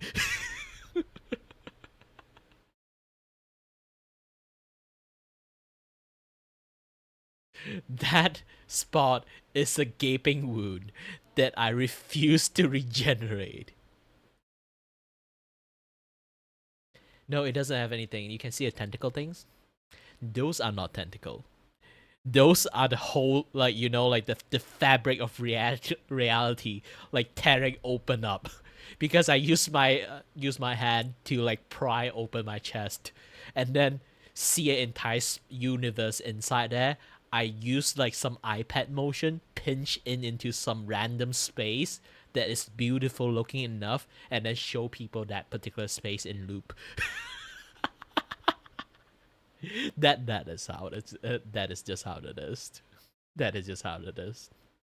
Now you guys know the truth about why there's a gosh dang fucking space like zooming in out of nowhere inside my chest.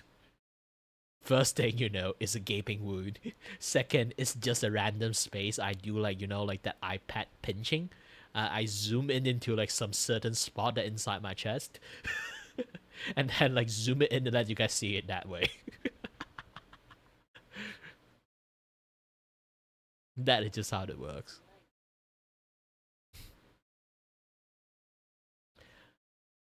If you see like my hand, those thing is not, you know, it's not something like corruption or anything. They only paint it that way because, again, my entire body is a complete full-on silhouette. Okay? It's a full-on silhouette. I'm like, if you watch Detective Conan, I'm that black and like I'm that suspicious dude that in black. I am the I am the what they call it?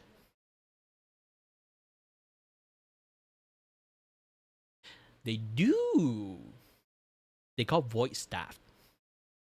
My law is I'm working in a anime studios that is like as like a stand-in directors because I got scammed in to become like one of the actors, but essentially the entire studio is like on red. We don't have money. This is why again I have makeup on me. My entire face is makeup. I literally do not have a face. They use like they use money to kind of like put makeup on me. If you look closely under my neck, see? The void thing is actually there. The reasons why I have this kind of like turtleneck kind of like jacket is to block that seams. We do not have like we do not have enough money to buy enough makeup to cover my entire body. Okay? So I'm wearing clothes to block a certain part of my bodies, only show a limited amount of parts. This is why you can see underneath the sleeve, it looks like I have like that black things going on there. But in realities, we just do not have enough makeup to cover the entire arms. We are trying to save money. So, this is a quote-unquote stylistic choice that we painted on it.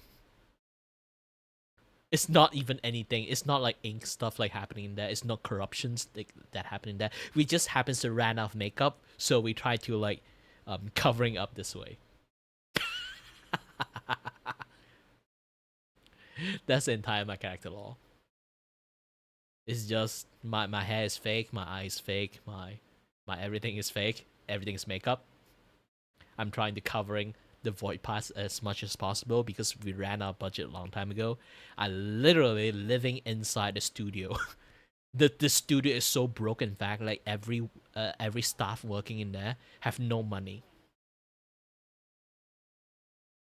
We literally do not have money to sustain our a single project that we want, even though we are a studio that working with sentience. I mean, literally, I am one of them too. Sentience anime characters. Yes, all my OC that I draw, they are technically working inside the studio as one of the staff in there. Okay, I have an entire arsenal of people I can draw. So much so, maybe in the futures I can actually like sell them out. Not actually sell them out, provide them out as a VTuber model, and then I can start my own VTubing agency. I'm not even kidding. I actually consider that one day too. Oh, the another hilarious story about the green and purple eyes. It have zero reasons. I don't have eyes in the first place. This is fucking like eye contact lens. Okay. The reason why is two colors. I dropped one of the green contact. We can't find it. And we don't have money to buy a second one. So we use another one. If you look really closely, okay? If you look really, really, really closely, I actually rig it this way too. My eyes, the green eyes, is actually slightly smaller than the purple eyes. On purpose. Because it's a different contact lens. If I open my eyes maximum, you can actually see the size difference. Like, the green is smaller than the purple one.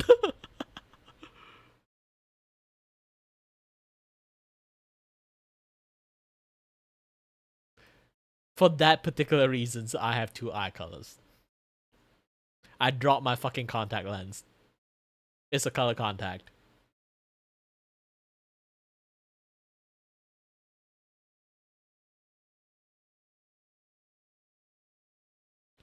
There's literally zero reasons why I have the color's eye.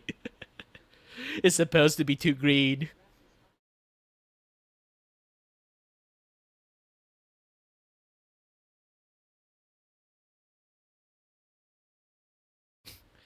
Because it's super subtle. Only people who really fucking pay attention to my character model, they actually can see it.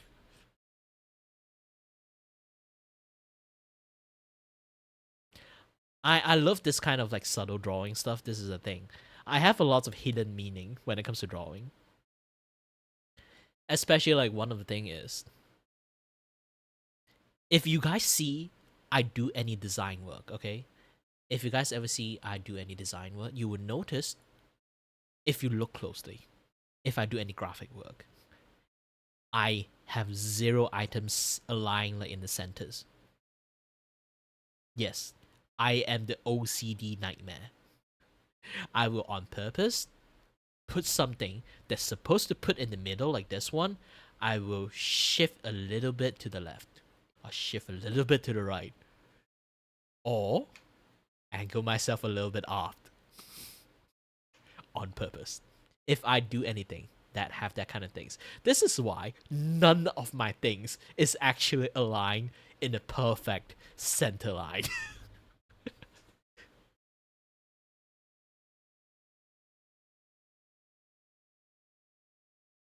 I did that on purpose. Like I told you guys many times, if I have a superpower and I'm going to become a super villain.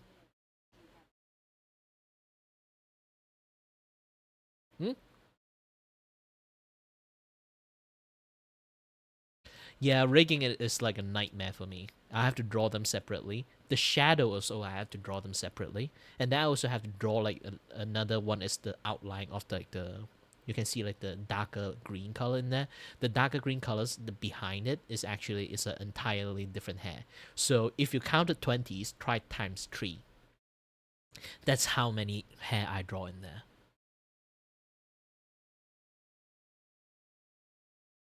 I draw all those hair and then I have to rig all of them individually. Technically, I combine like 3 different layers into one spike. So like each spike actually is 3 layers. And then those 3 layers, each and individual one is getting rigged each and individually. So this is why you can see like each of my spike have their own individual movement. Bouncy, bouncy.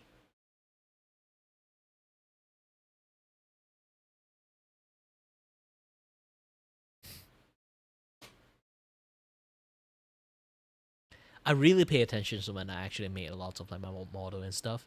I put a lot of Easter egg in there.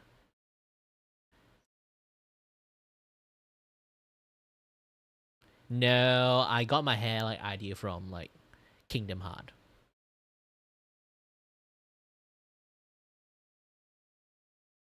I don't really remember how many spike I did. This is a model I made like 2 years ago.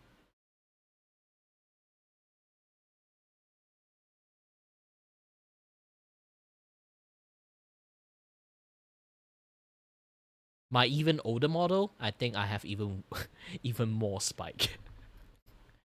I don't even know how the fuck I managed to like rig those guys. But I only have half of the body though. And the eye is not rigged properly for this particular like software. So it have a very like different thing. I look fucking tired though. Because like around the time I was like really depressed when I make this model.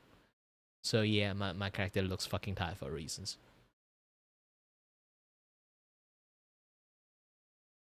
It's not as jiggly as back in the days because like the hair is like solid piece.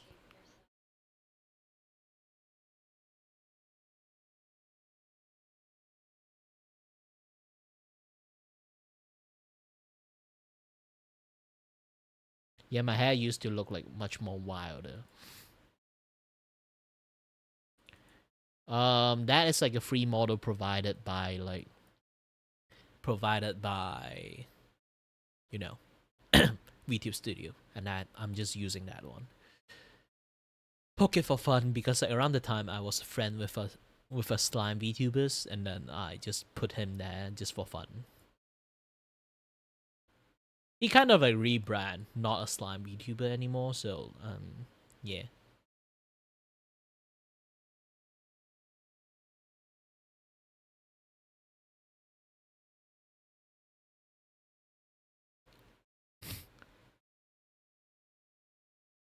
This one, though, is a model with a full body.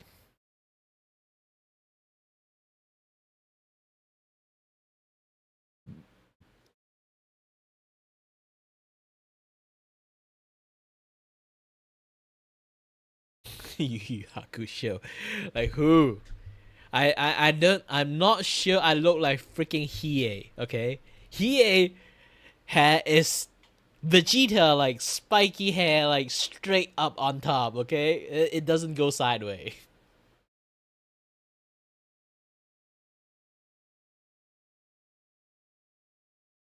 I know Yu Yu Hakusho. He is one of the characters. The guy with the black flame dragon and third eyes.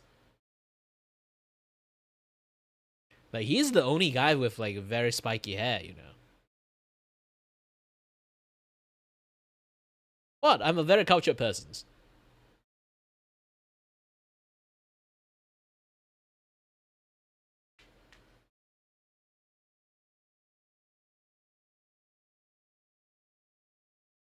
Nah, it doesn't look like him at all.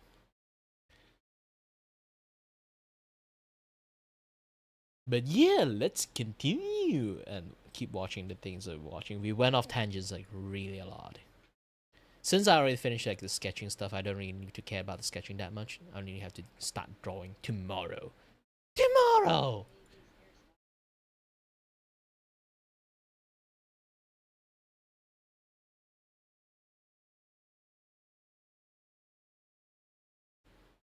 I don't remember Good Kings actually watch a lot of anime. That's the thing. And also it's like middle of the night. I mean like maybe it's like 12 or like 1 or 2 a.m. for him. No. It's like 4 or 5 a.m. for him now. He might be fall asleep at this point.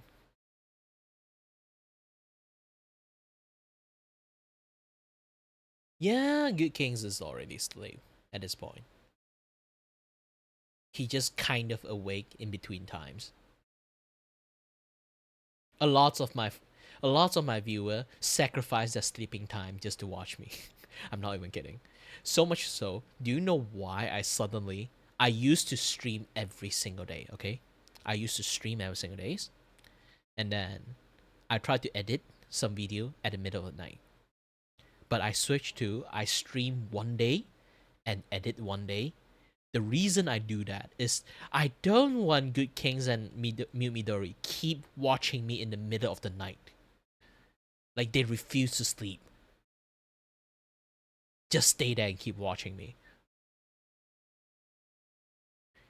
For the betterment of their health, okay? I'm not a scumbag, okay? Even though they are watching me, I need to take care of their health too, in my own ways.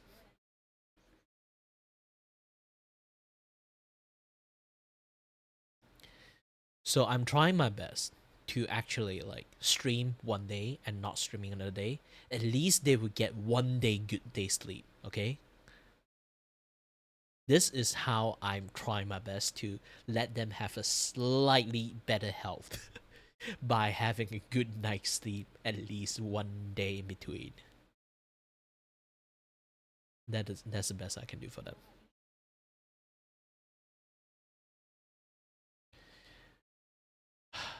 That's their choice.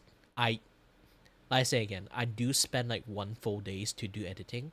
It does help me at the end, this kind of schedule. So it's benefit for everyone. If they choose, if I give them like empty spot for that particular days, they can do whatever they want. They still choose to watch my replay. Then that is really, in many cases, not my issues. That is their issues. I give them a chance to sleep. They choose no. They say no. Not my fault.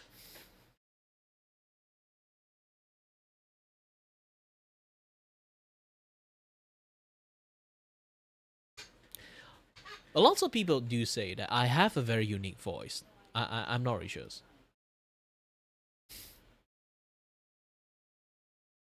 Yeah, lots of people actually do say like I have like a unique voice. Back in the days, I do have lots of viewers too. Like time to time, they do come in and drop by.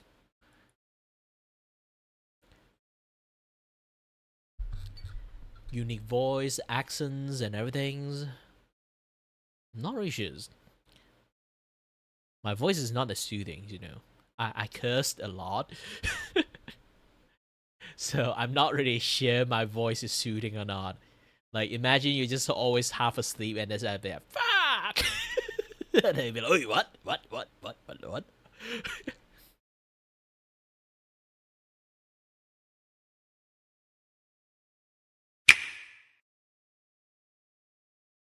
Alright, keep watching this. And can only ever hope to get out of it thanks to the help of a man, preferably Resting. white knight in shining armor. He would extend his hand to her, he would save her, and they would live their life happily ever after, with the man taking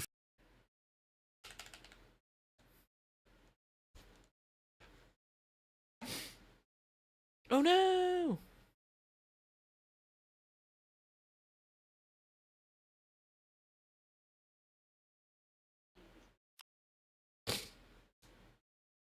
of a damsel in distress. Yes, the idea of a woman that finds herself in such a desperate and helpless situation and can only ever hope to get out of it thanks to the help of a man, preferably a white knight in shining armor. He would extend his hand to her, he would... Why there's no reverse situation for me? I need a white knight woman. That is rich, that can handle herself well, and then that can take care of me. I'm willing to become the house husband. Save her, and they would live their life happily ever after, with the man taking full credit for the woman's happiness. At its essence, this is exactly what the term girl failure means. A woman who is such a loser, someone who can't take care of themselves, that's just waiting on a man that can fix her. But when it I didn't even make that comparison before. That's clever. This makes us into story look like a water fight. Oh, have you seen the video yet? came to Elfin, she wasn't just a girl failure, she also happened to be someone who was very mentally ill and severely alcoholic. But don't take my word for it. This is how she would introduce herself to people who would find her account on Twitter. Hello, new people. I'm Elfin. I'm a loser. In parentheses, girl failure. Whatever. Stinky elf federal agent. I love bugs and I've got bruises. I'm a very messy person, tired, and a massive alcoholic. My interests are conspiracy theories, astronomy, military history, and coding. I'm also extremely edgy, so you might see me post retarded rants while drunk. Wow, what a flattering introduction. I can totally see how she needs a white knight to save her from her predicament. But other than her making alcohol her entire personality and being a very clear example of what a pick-me girl is, you'd probably never guess that this person started streaming in February of 2024 and by mid-2025 had over 100,000 followers. So Not gonna lie, that is insane. That's insane. Yep. how the hell did she manage to become so big in such a short amount of time? How the hell she became so big and while I am still literally not yet? Are they good kings? You should go to sleep. At this point, you don't need to be happy. You just GTG. It's the middle of the night. You should go to sleep.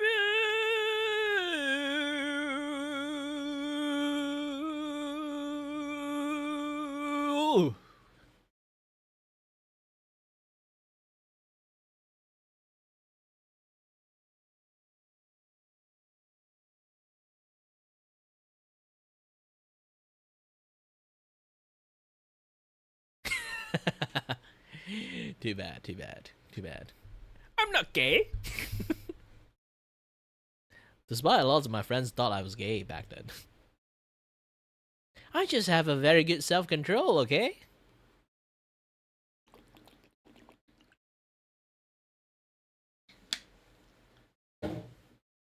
Also, at the moment now, I'm quite emotionally dead.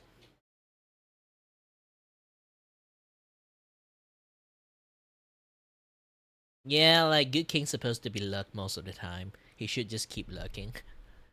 I know he's just using me as a background voice most of the time. While having an extremely loyal community that would practically die for her. Well, it involved a multitude of different factors. One of the first factors is that she was edgy, like extremely edgy. It's as if she was competing for the edgy Olympics and wanted first place. Like this right here was a tweet of someone saying they went to the mental hospital and the nurse laughed at them for attempting to leave this planet, right? What does Elfin do? She would quote tweet this and say, "Can I just say you deserve it if you fail at it? Like, it ain't fucking hard to kill yourself, I'm sorry." How about this tweet? "Some black people shouldn't have rights." Or this one, where she says, "So I became a Nazi, yeah bitch, I'm the villain," showing a German pistol. She tried way too hard, and for the average person, this was extremely cringy. Like in this massive tweet with multiple paragraphs, she's basically saying, "Oh, you're saying the N-word hard R, you think it makes you based? Edgy cool? Say actual vile shit. I want more edginess." Like imagine lacking so much self-awareness that you think this is actually cool. This was as far back as November 2024, and look, it would have normally been ignored. She's not the first one to be this edgy on Twitter. Normally, right? Someone like Elfin would have never gained more than 10,000 followers. I would have never had to make a video about her to begin with.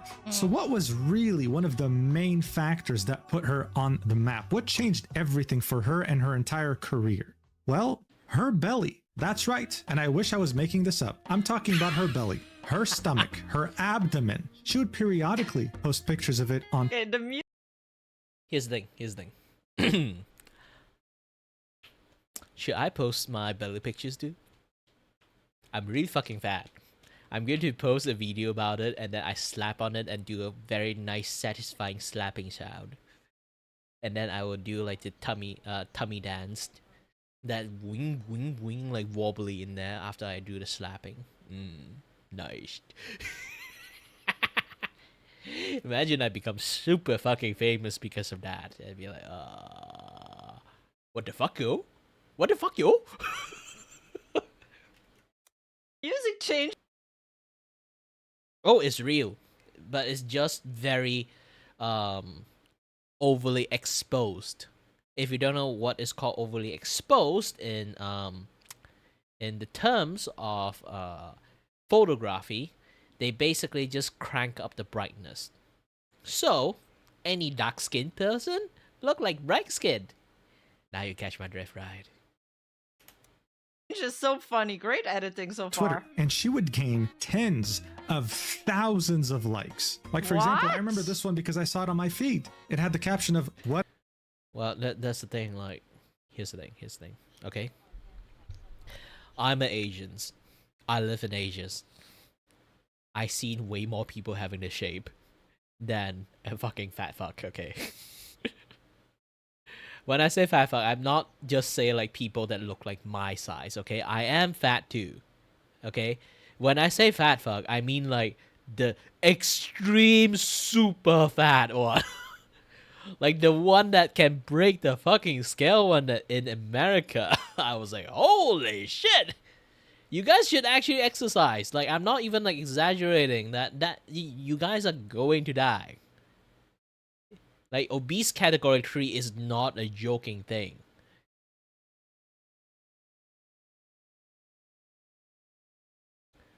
Like, I'm actually technically like dancing in between the obese category 1 and being overweight.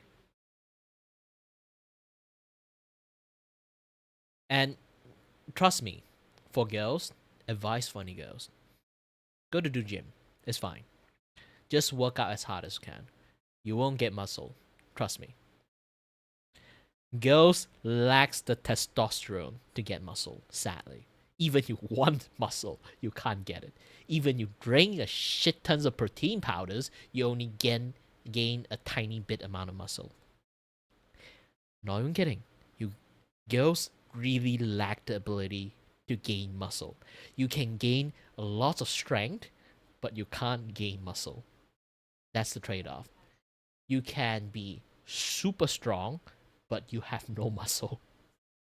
So girls that afraid to go to gym because they don't look like, you know, like those kind of Olympic man, like super fucking jack, like Machio-san, it's fine. You won't get it that. In fact, you will get this kind of hourglass shape instead. Not even kidding. You guys, if you want to hit the gym, you can hit the gym. If you guys think about, oh, I don't want to hit the gym, but I do want to exercise. You know what? If you guys want to exercise, living well that way, I would willing to every day do one nighttime exercise stream.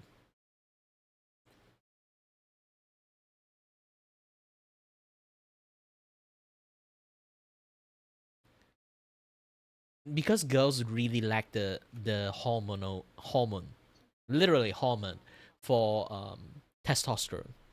Because girls lack testosterone, they can't grow beard, they can't grow muscle.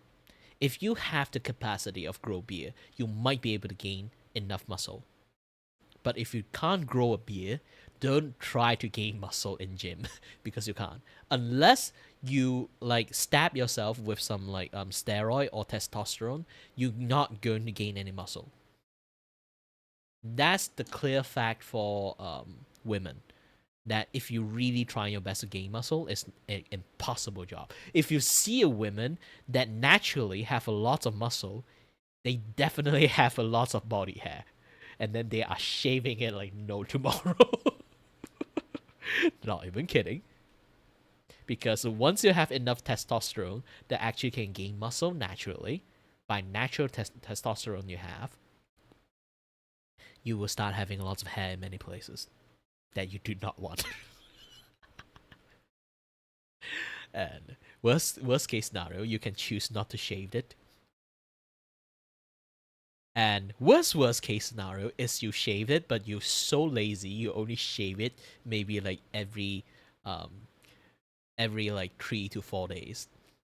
I can give you advice. If you start shaving, never stop. The moment it start growing back, it's so fucking prickly. It is so fucking prickly that you have to, if you really want to regrow it back to normal length, okay, you are going to suffer for an entire month. If you shave it once, I advise you to keep shaving. It's not keep shaving because you want to keep your beauty. It's like keep shaving so you don't have to go through being pricked and itchy all the time.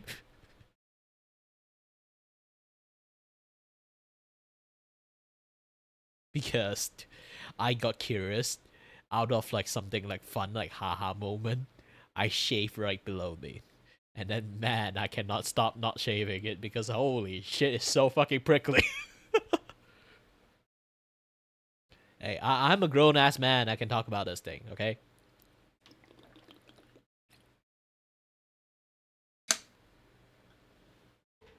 Imagine that happened to the dude. Imagine that happened to the girls. It's even worse.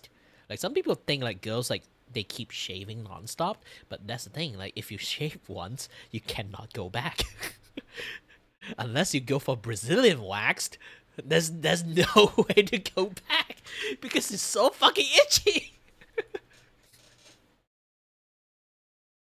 Whatever, enjoy. And it Prima belly when? Bro, I feel like am I doing things wrong? I think I've been on Twitter for 2 years now and I don't have 100k followers. One of the reason I need to shave is not because that I just got, not only I got curious, obviously, it's also like it grow in a very weird way. When I say weird way, it's not like super weird. Actually, it's normal. It's just very long. Okay, it's like super fucking long, and the way it parted, it's like a fucking evil mustache. Okay, I'm not even kidding. It parted like an evil fucking mustache. Every single time I look at the fucking mirrors, I'd be like, holy shit. Is my PP evil? So like one day I got curious and I shaved it off for fun. But after that one time, and I'll be like, holy shit, I need to keep shaving it.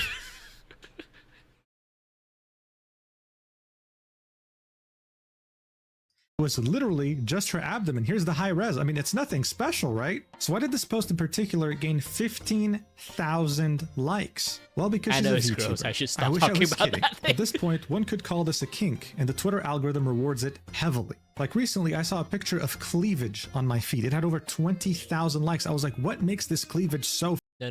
It literally parted away like a gosh dang evil mustache.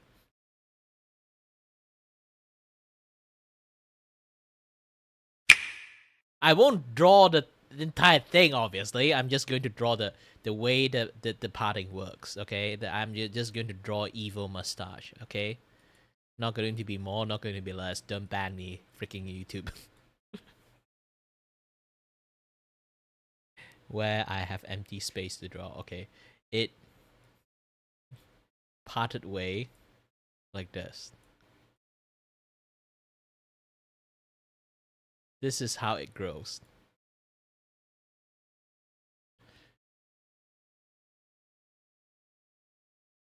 It's long. It's really long. It's like an evil fucking mustache. So as a joke, I try to like shave it off. For myself, obviously. But after I did it once, I cannot go back. Don't picture it!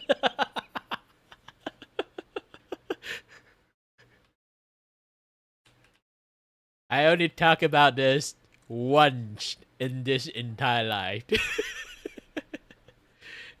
I only talk about this once, and I will never mention it forever and ever.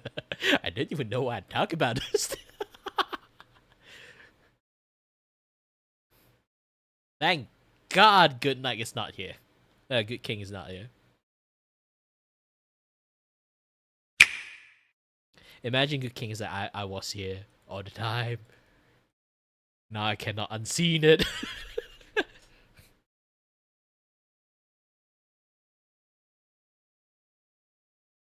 Nah, I rarely eat food. I'm a super taster, so eating fruit is like a horror show for me. If you don't know what a super taster is, it's basically everything is fucking sour. I can taste more stuff, but for fruit for me, most of the 90% of the fruit I eat is fucking sour. You can eat it and say it's super sweet, and then you give it to me, it's like super sour. I can taste acidic stuff, or like things in high pH, in a much more defined way.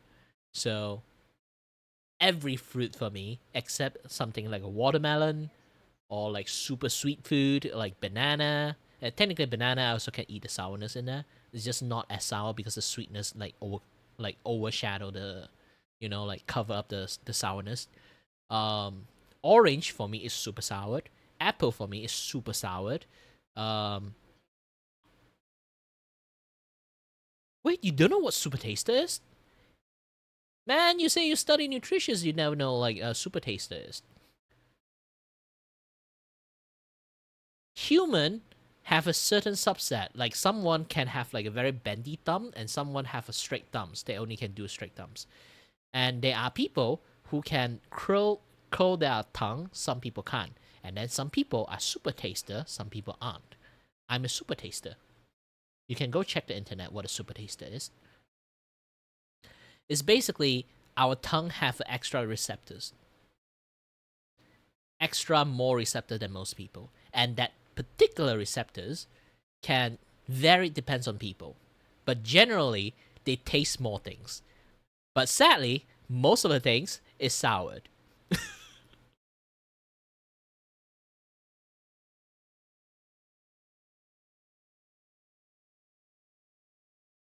So we are in many cases very fucking picky when it comes to eating fruits. Like watermelons is fine, but a day old watermelon, holy shit, is so fucking soured.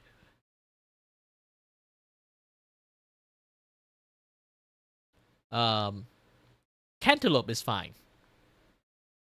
Banana is fine, but quite a lot of fruits that basically already have some acidity in a little bit in the fruit. I almost cannot eat them because I eat them like I'm eating fucking lemon. And don't even mention about lemon.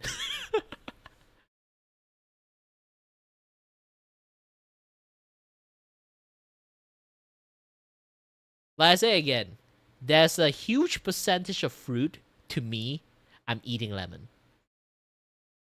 I'm essentially eating lemon. No, super taster is just people with like a little bit extra like taste receptors on their tongue. Just that. This is why I say I'm born different. I'm born to be a nobilitist. Like all my debuff with me is just like me trying my best not to work.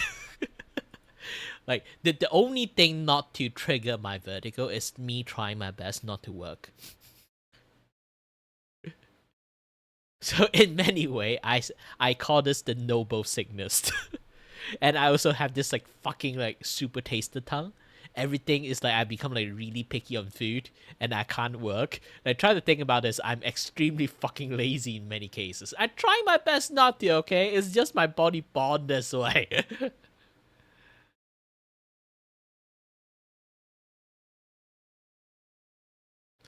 Again, yeah, I'll be getting to talk a little bit. Let's see I can stand or not. It's because it's been a while. Who knows? Maybe my vertigo is still there, I just didn't feel it. Ooh. Okay, I can't stand still.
I'm back. Hold on a little bit.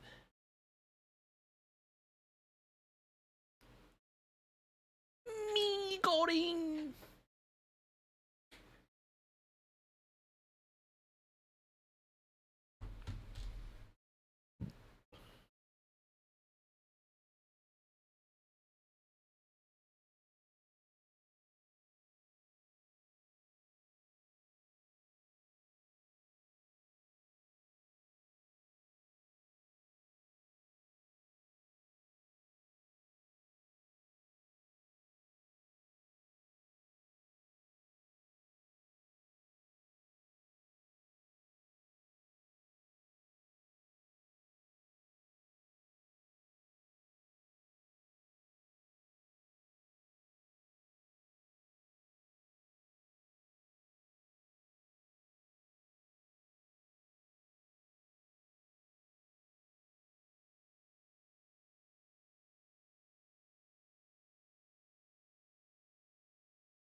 Well, since you're going to make a snack, I will go and try to grab some snack for myself too. Hold on.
And I'm back.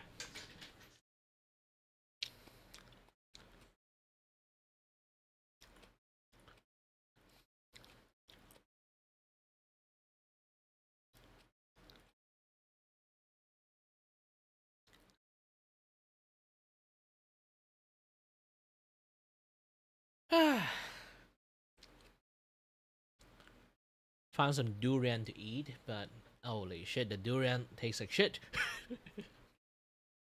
Not like it tastes like shit. I mean, like it's actually not a very good durian. It tastes like gosh dang sponges, but no, the textures is like gosh dang sponges, and there's no sweetness in there. There's not even durian taste in there. It's just bland. I'm just eating sponges.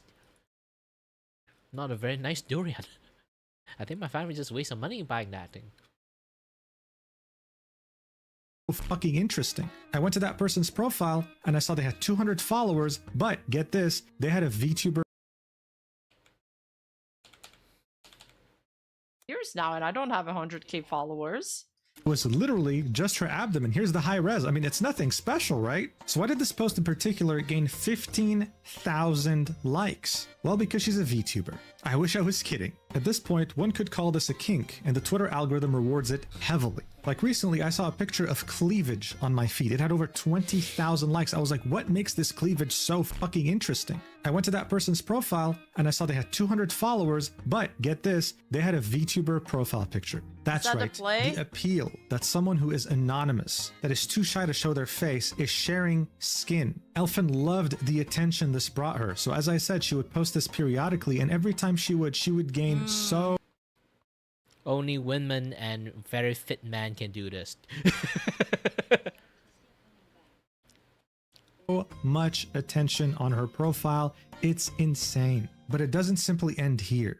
After the horny guys would follow her because she has a nice So was she a minor at this point or later? I guess the video will explain to us all of that, I'm sure. looking belly, they'd start seeing her other tweets, her girl failure tweets, where she would say things like, I'm 20, I've never had a boyfriend, I'm a virgin, I've never kissed, fucked, or anything before. I hate myself so much, this is such a terrible situation. Look at this post, for example. Legit just gooned and it looked exactly like this. I'm fucking literally her. I stink right now. I'm gonna kill myself. I'm so upset. I wish I fucking had real life friends. I should be out hanging out at a bar right now. This post, posted on December 14th, 2024, would have over 2.9 million views and 85 I thought she wasn't a femcel. 2.9 millions! thousand likes as 2.9 millions! When I say some dumb shit in the internet or try to show my art in the internet, I can't even get 10 fucking views! well as 1,000 comments and 20 Gonna bait B, gonna bait. Gonna bait B, gonna bait. I should draw my boopa, but I'm not the girls. Why should I draw a boopa? I should draw a reverse gender version of me and attract a bunch of dudes that see me, and then they'll be like, oh shit, you are a dude, never mind, or it's still fine, and I'll be like, oh shit. 28,000 bookmarks. This is one of the most pathetic posts you can 28k bookmarks! Oh my god!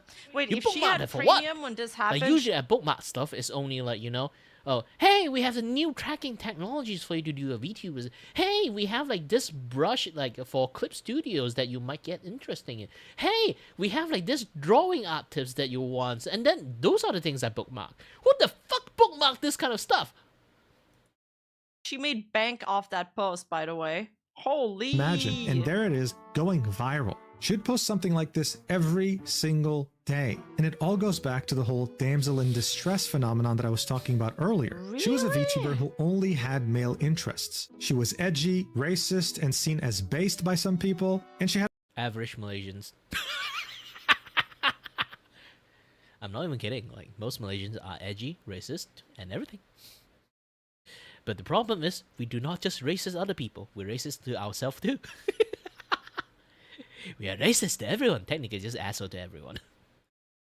had a nice looking belly, which makes people's imaginations run wild. There's no way that's what men want, right? Desperate man. Desperate man. Man who have zero touch on another woman. That is their fate. while they spend their life, have no girlfriend or any actual interactions with a woman, they crave just a single whiff and touch from a woman. While that happens, they will literally go to anything. Because the crave for any socialization from another girl is so desperate, they're willing to go to a fucking cactus that look like a body. Men, the horniest creatures alive. The quote of "there's a hole, there's a way." They're not kidding about it. Like I say again, the only way that prevents men to become a fucking degenerate is self-control. We all are degenerate in the inside. We just have a very good self-control. I chatted, but I have lost. Mugen was right. You are losing hope in humanity as you watch this video. They think if it looks that good, then her face must look amazing too, the rest of her body as well. But the cherry on top is that even though she's all these things, she also happens to be a girl failure. She's someone who hates her life. She has no friends, she lives alone in the UK as a student, and the cherry on top was that she was— You're like, oh my god.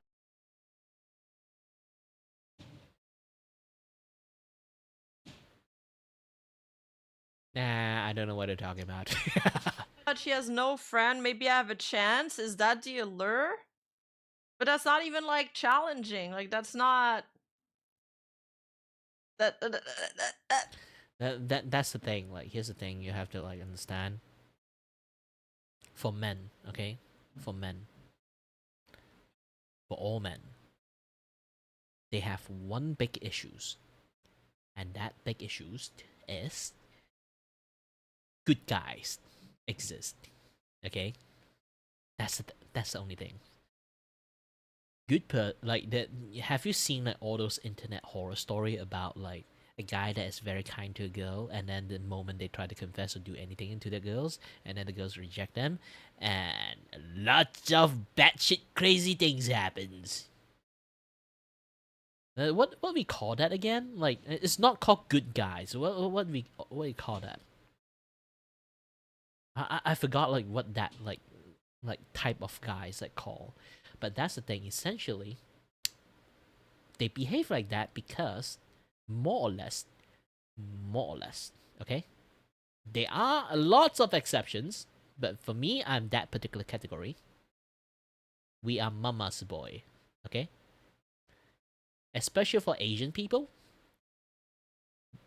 my mom's basically just say, don't go and be the kind of guy that try to like get as much girls as possible. Try to be faithful. Also, at the same time, you are studying. Focus your study. Don't go and try to like get girls. Just like basically just tell me not focus on my studies. Don't try to like get distracted by girls. And then I because I'm a mama's boy, I listened to my mom. I decided to be a nice guy. Ah yes, a nice guy. Yeah, not that kind of nice guy. A different kind of nice guy. The kind of guy that like will choose to be like books before hoe, okay? So I spend most of my time having friends and study a lot. Just that. The word study a lot of people might hear it, they'd be like, holy shit, Kira, you studies? Especially my IRL friends that actually knows me. And then they were always curious that, the fuck you actually studies? Yes, every single time I mention that I actually studies, they all shocks because in every single memory of all my friends, apparently, I'm a very lazy motherfuckers that do not study. I always sleep in class. I always don't study. I always don't do my homework. But how the heck you guys like expect that I keep getting A for no reasons? Do I just sit there and do nothing? Huh?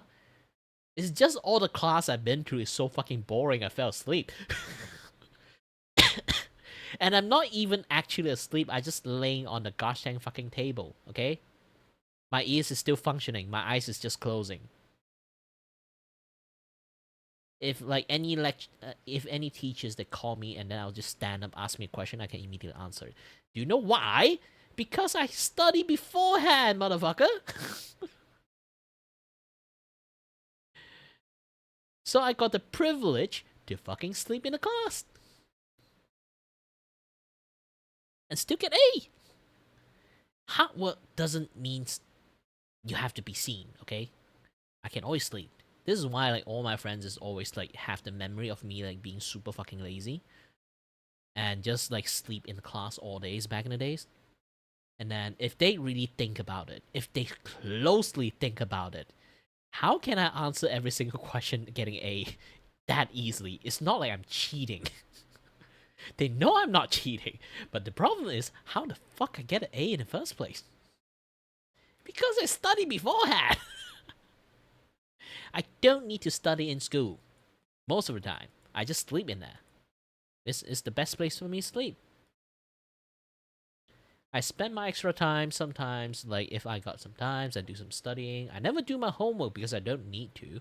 I'm getting A, why do I need to do homework? That's the thing. Like, I never do a single homework is because I'm getting A, why do I need to waste my time to do homework? So I always hide my fucking homework or like burn my fucking homework. I'm not even kidding, I actually legitimately burn my fucking homework. And or just like hide it whenever I can. I don't even have to mention that I have homework when I go to my house. I just say I finished it. I'm still getting A. It's not like I literally do not need to. Why do I need to waste my time do homework when I get A? Play games. And then when I get bored playing games, sit in my couch and watch some Animal Planet, Discovery Channel, all those kind of places, all those kind of channel. And those channel actually legitly okay help me learn more than in schools. I know lots of fact and stuff of animal. I know a lot of like industry stuff, like how like I watch a lot of how it made back in the days. I know a lot of marine stuff. I know a lot of like logistic stuff due to like watching so many Nat Geo. I know a lot of history stuff because I watch a lot of the history channel. And then later on in my life, I watch Crash Course History, Crash Course Engineering, Crash Course Math. Like that fucking channel have like broadened my brain so fucking early on. I basically are super genius around the time I am in as a kid. That's just me in a nutshell. Hi there! Social battery is dead! And don't worry, let's watch this and charge up together. Okay? I'm just gonna play. As a virgin, guys, she was pure. A witch could use her Oh, yeah, tears to she's make pure. a potion. Yes. Yes, by technicality. There is some other bigger well, but they kind of like extinct a long time ago. And she was just waiting for the right guy to fix her and wife her. And there are some exception of different type of well actually are bigger than blue whale. But that whale died a long time ago, so like you guys don't have to know too much about it. I even forgot the species of that particular whale.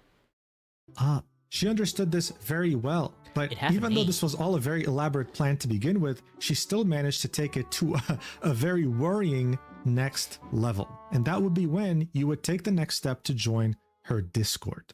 Her Discord is exactly what you would expect. Elfin would spend a worrying amount of time on there. She was practically chronically online, and anyone could pretty much talk to her. Most conversations revolved around Rima, you have to think like a gooner to understand this mindset. I am a gooner. I don't understand this mindset. I'm a goonette. Goonette? Oh. Hello Yeah, there. she's not targeting well-adjusted men. You guys are right. She's targeting, you know, loser man. But it sucks because it's unhealthy for them too because she's trapping them in this cycle. And she's Remember, guys, goon responsibly. I always want to say this. reinforcing this image that they have of themselves, so they never get out of it. two things. The first one being about racism, and the second one being about her being a massive gooner. Here you can see someone saying, Elfin's been mostly quiet on the server today because she's embarrassed about how hard she was horny posting while drunk last night. To which Elfin replies, we're not talking about that. A viewer would say, you gonna call her a good girl or is that just for you? Elfin would say, me. And an amazing example right here, someone saying, Elfin, do you choke yourself? And Elfin replying with, yeah. It was pretty much a server just to worship her and hope that she'll give you attention. Additionally, you'd see her say obscene things that she couldn't even post on Twitter. Like for example, if I had to f*** a dog, Man, the most of the times that I just like do my posting is just like I post my art, and I also like hi there, just that. I literally that is just what I do in my Discord. I do get encouraged by my friends to have like a lot more like Discord communication with people. This is why like you see me like sometimes I do like the at unpaid intern. Hi there, good morning everyone. Just that. I literally have nothing like more to talk about, to be honest, aside from sharing my arts. That's all. Like, what else you guys want to know? I eat some things like nasi lemak today. Nice day. Oh, the weather is raining. Ah, nice weather we have here, right? Like, those kind of small talk is going to kill everyone. like it'd be a husky. I genuinely don't know like what to say about that, dude. Like, I don't know. What? I mean, I'm what the fuck? speechless, but I truly. At least she have some things to talk about. I wish things ended here. Elfin would take this parasocialism that she had built in her Discord server to a level. I fucking love the music change you got. Like, I notice I all can't these hear the things music. because I produce videos too. I'm not but I love the wearing attention to headphones. detail put into this. That no other VTuber had ever taken it to, especially if they were the same size and I don't. People be out there admitting things you couldn't torture out of me. Like if you threw me into Guantanamo, I can't say this name. That jail. Guantanamo Bay. That one jail. influence. During her career, she would post over 11 different audios of her. No, those are the worst like small talks that you can start it with. The worst of the worst small talk is how do you do? It's forcing people to say I'm living a good day. Like the fuck you would expect. Like imagine you say, hey, how do you do today? Like how should I fucking like answer you? If I have a bad day, should I force myself to say, yeah, I have a good day. Yeah, a good day. Or want me to be fucking honest about it? Is be like, no, I have a fucking bad day. I stubbed my toes. A bird shit on me. Like you, and then like I tried to open up the pack of ice cream. It's melted. And then I tried to eat some food. There's a fucking cockroach in there. Like if you have that kind of bad day, should you be honest about it or just lie to them? That is like the worst opener. Do not ask people how do you do. Okay? Especially toward me. I never have a good day. I always have to force myself to say like, I have a good day. Because everyday Dizzy is not going to say like I have a good day. So how do you do is the worst opener for like small conversations. Okay? Especially the economic nowadays. Especially when you ask some unemployed person, you say, how is your day? And they'll be like, I survived by. Literally gooning with a vibrator. And get this, she wouldn't like post them in a private channel with her top donators or whatever. No. She would post it. Azkaban, yeah, that's the one I was thinking about. Azkaban, yeah. I feel like that Discord is sticky as fuck. Stop! Do not put these images in our head. Oh my god. In general, in the channel that anyone who joins the server has access to. Now look, I'd love for you to listen to this clip in particular because it is so ridiculous, but you can literally hear a vibrator in the background, okay? So instead, I'll reenact the first 10 seconds for you because it is... This is something that only girls can do. Like, you don't even actually have to, like, goon in the mic. You just literally put the vibrator beside the mic. Yeah, like I say again. You can literally just, like, you know, the fable of girls having orgasms. The girls can't fake it. they can also fake that sound too if they wanted to. So they can just fake that sound and then literally put a vibrator beside the gosh dang mic. It still works.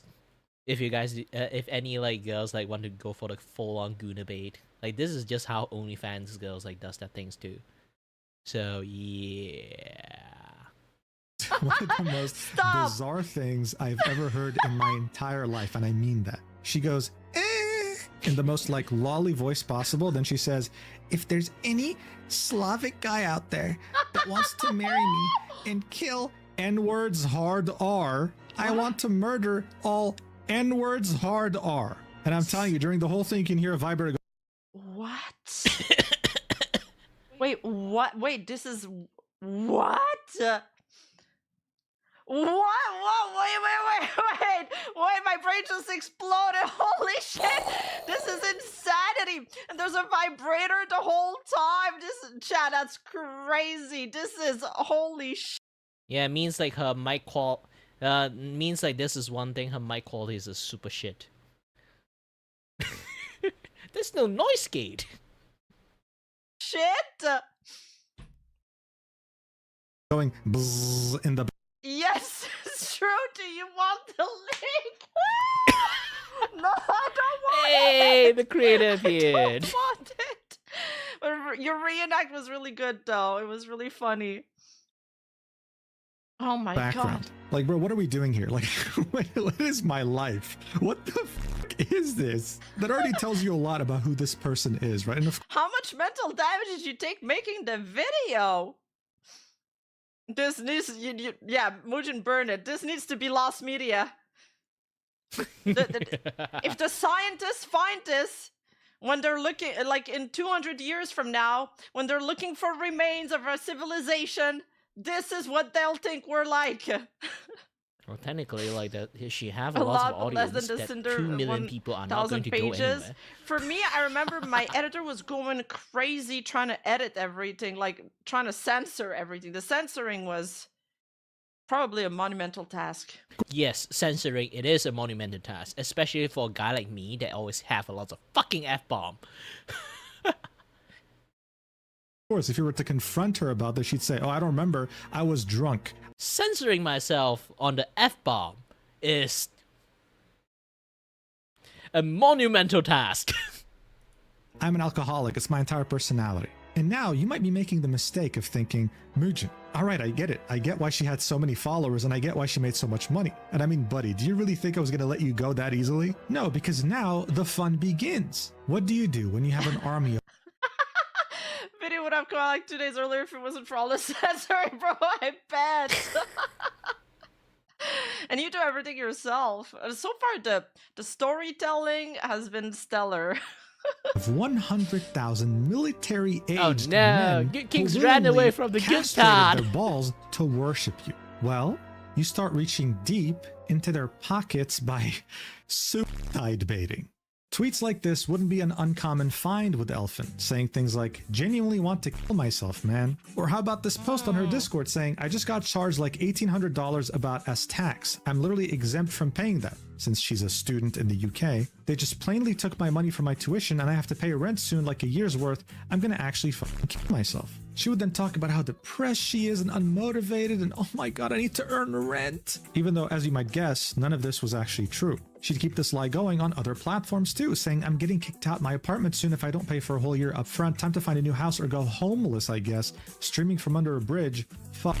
She'd have 101 replies, all begging to help and wishing her the best and being worried about her. Poor Elfin. Now get this, she'd say, does anyone want to buy my blanket I used to hump every day for money? I need money for rent, thanks. Now look. Sometimes I do this post, but I will say like I do our commissions. I shall not take money out of nowhere. I will actually exchange a service. That technically she did exchange a service. Most people, if they tweet something like this, they'd be laughed at. Maybe people will think, oh, they're just joking. As I had mentioned already, Elfin had an army of 100,000 men who castrated themselves. Wait, that reminds me of that one VTuber who sold like her old gaming chair and it was like filthy and gross. Who was that again? just to worship her. So what do you think actually happened? She got offers. Someone would say, actual? Question mark? Offer? Question mark? Alphen would reply with $1,000 runes, to which someone would say, PayPal or Venmo. Oh my god. She had these guys wrapped around her finger. And You know, actually, those guys are not kidding. Like, sometimes you can do this kind of things, like, you know, funny people lap around. Like, I think this guy, all this like fuckers actually like, gave her money. she knew that. She'd somehow always end up being short on money no matter how much people donated, and at some point would even open commissions. Yeah, well, Don't worry, if anyone donate me a shit tons of money, I would not go short on monies. it turned out that her commissions were her just finding a Japanese artist, stealing their art, and then adding small modifications and making it her own. But her What? Are you To be honest, like, this offend me more than the rest of the stuff. serious? That is insane. her fans didn't care. Listen, she was a girl failure. She wasn't perfect. Yes, she did some weird things, but don't worry. They'll be the one to fix her. You know what? Wait. I'm remembering something now. Auntie's remembering something now. This is unearthing some memories. Hold up. Didn't she reply to my highlight video about her, saying that she never S-side baited? I don't know if I'm allowed to say that word now on YouTube. Didn't she do that? And now we have the proof here, once again, in black and fucking white. They out themselves, man. They out themselves. So chill. Elfin had essentially done what no other edgy VTuber could have ever hoped to achieve. She said some of the most vile, racist shit known to mankind, all while having a massive army of simps supporting her. God, I mean, she must have felt invincible, like she could do anything, like she was untouchable, and to be honest, she was. But that was, of course, until her entire world crumbled right before her very eyes, all due to someone she thought she could trust. On December 4th, 2024, I'd release a video titled How This Entitled VTuber Lost Her Career Overnight. It would talk about Gunpei, an extremely edgy VTuber that had 1/10 of the audience Elfin Psyop has. You see, someone made a fan-made plushie of her and wanted to sell it. She had a complete crash out and started being racist towards them. The entire VTuber community rallied against her, and instead of apologizing, she doubled, tripled, then quadrupled down. It was very Gunpei Whiplash. Holy. embarrassing and humiliating just for about anyone who had self-awareness. Now, after my video would come out, some people would take it upon themselves to investigate her further. What they'd end up finding is a very, and I mean very, parasocial community. You couldn't even join her Discord server if there was any doubt that you were a woman. Yeah. Gunpei would immediately Yeah. ban you and Yeah. say that she doesn't want any other man in her server to give attention to any other woman but herself. She essentially acted as everyone's girlfriend, but it went way beyond that. If you sent her a picture of your sausage, yes, your straight up genitalia in DMs, instead of blocking you like 99.99% of women, she would instead give it a rating. She'd compliment it. She'd write a parody. Ladies and gentlemen, the dark side of parasocials VTubers. I'm not even kidding. I know way more stuff than most people does, and I talk about this kind of stuff a lot, and this is one of the reasons why, no matter what happens, I will always going to say I refuse to go for parasocial style. Even though you do actually do earn lots of money from it, I refuse to do those kind of things. And you some people might think like, yo dude, oh, have you seen Niji Sanji?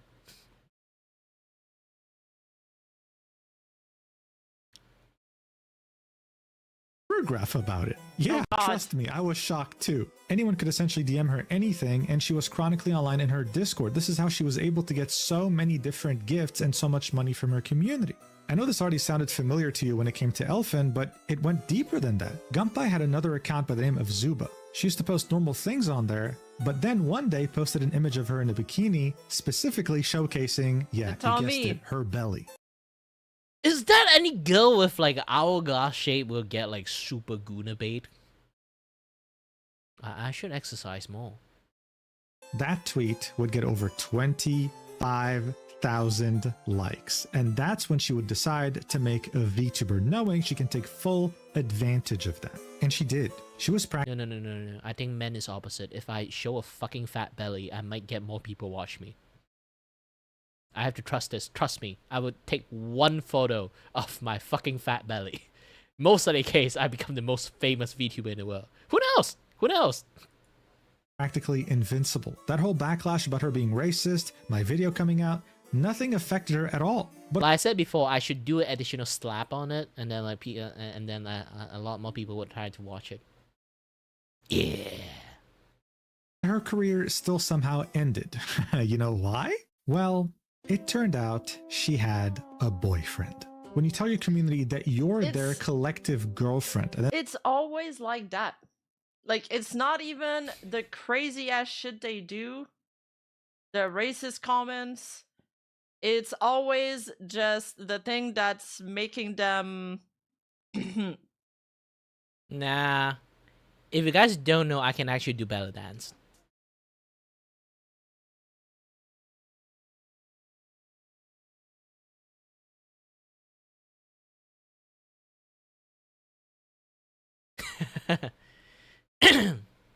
By the way, again, like I can actually do belly dance. In my heyday, I actually mastered the muscle on my stomach. I can actually individually control every single part of the muscle of my pecs. While right now it's covered in fat, the muscle in there is still existing there. So if I really want to, I can do a fat ass belly dance. It's the opposite of the image that they portrayed themselves as to their community. No, I don't have. I mean, like, I master the ability to control my individual abs. Not like left, right individual, like straight line, horizontal individual. So I can control the up one, I can control the middle one, I can control the bottom one. So it become like I can do like the, you know, like the wave motions by manual. it turns out you had a boyfriend behind the scenes, you lose all your fans. It's just that simple. When this was revealed, she would scrub her YouTube channel, delete her Discord server, and deactivate her Twitter account. She would briefly reactivate it later and sell her entire model and assets for around $2,200. It would somehow get bought by a viewer of mine. I hope he's enjoying the model. Really? And that was that. It wasn't her racism. It wasn't her weird attitude. It wasn't her being an unlikable person that canceled her. It was simply her having a boyfriend. When you're parasocial, you're invincible unless you're lying to your community. That's the one taboo rule you can't break. What's really funny is that she would go as far as trying to reinvent herself, creating a new VTuber identity. That's her! She looks completely different. In May of 2025, and in just the span of like a couple of months, people would discover that there was a lot of similarities between Gunpei and this new Mirio Maki. On July 8th, she would post an explanation apologizing for her past behavior, and she hasn't posted or streamed since then. Now, you would think that since her and Elfin shared so many similarities, back when her controversy was happening, Elfin would have maybe came in and defended her. I mean, Gunpei wasn't even saying half the edgy shit that Elfin said on her feed, right? Yeah. So come on. Surprisingly though, okay, it's not really a surprise, Elfin would join the dog pile, Yeah. saying, "Oh my god, my based racist Chuba, ooh, it's only funny when they say shit unintentionally and not in an active effort to harm/insult someone. When did we lose sight of what's actually funny?" Hold up! Wait! She said that? I am seething. Hold up. She said that? That's funny. That is funny. Because that's also what I said about Elfin. And she was like, How did oh my god, get these normies out of the community. Alright. I see how it is. But I am getting Vietnam flashbacks from this. So look, this tweet makes absolutely zero fucking sense, okay? This is just Elfin being the typical pick-me, seeing that someone's being hated and trying to profit off of it. How? Well, it's simple. Gunpei had a lot of parasocial fans, so Elfin clearly wanted some to come to her community instead. But above all, she wanted you to know that she wasn't a grifter, okay? She was a real girl failure. She was somehow taking the moral high ground. I'm not fake like you, okay? I'm authentic. I'm as real as it gets, and I know what I'm doing. And that's the attitude she always took when she saw someone doing something similar to her and getting canceled or getting into trouble. What's deeply ironic here, though, okay, is that barely a few months after she was taking this moral high ground on Gunpei, someone would come out with a 51-page Google Doc about her on April 18th, 2025. His name was Average Bird Enjoyer. And this was significant because he was watching her from the beginning back in 2024, and he was one of her lead mods. He was always there for her, as well as always in her chat. I mean, look at this. On a scheduled stream on YouTube, there was a pinned message saying, Elf is currently dead asleep. Potentially no stream today.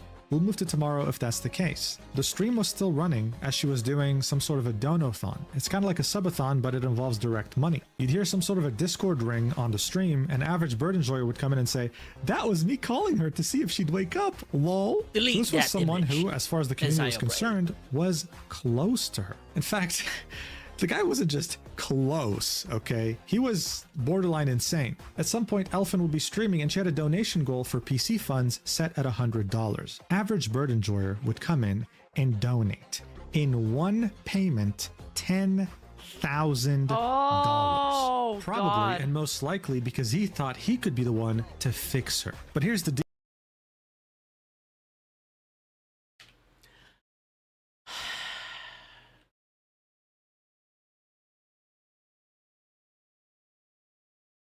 And you wonder why there's like people always want to go for like the Guna bait and like the OnlyFans or like parasocial style kind of like stuff going on there. Mainly is because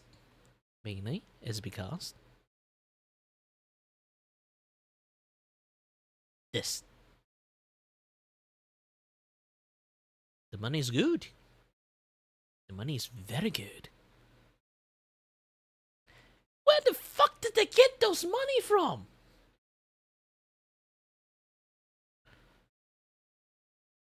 It's all like billionaire, like super lonely man or something?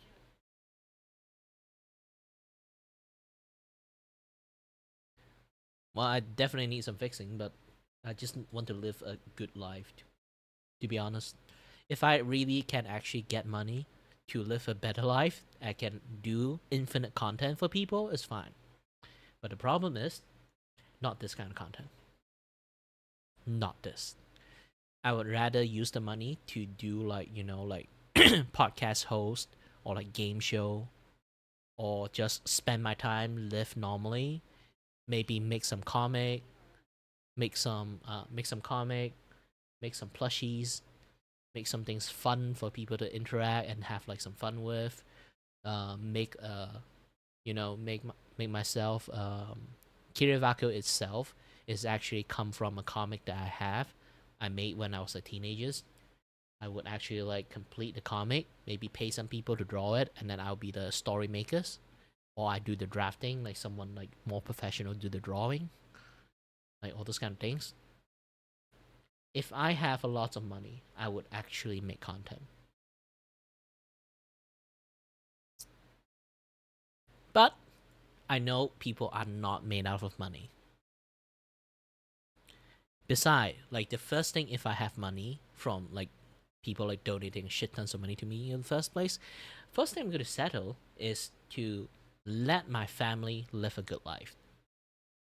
They sacrifice so much to like keep myself alive. Literally, I'm a living liability in the house.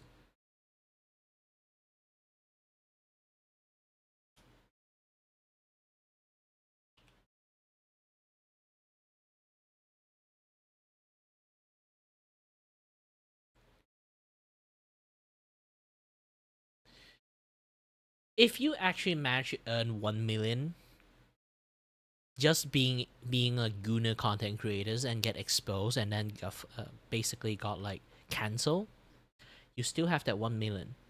It's not going anywhere. And I'm not even kidding. Parasocial like streamers actually can can actually get that much money. Why there's so many people want to become OnlyFans girls is because they actually get almost close to 1 million every year.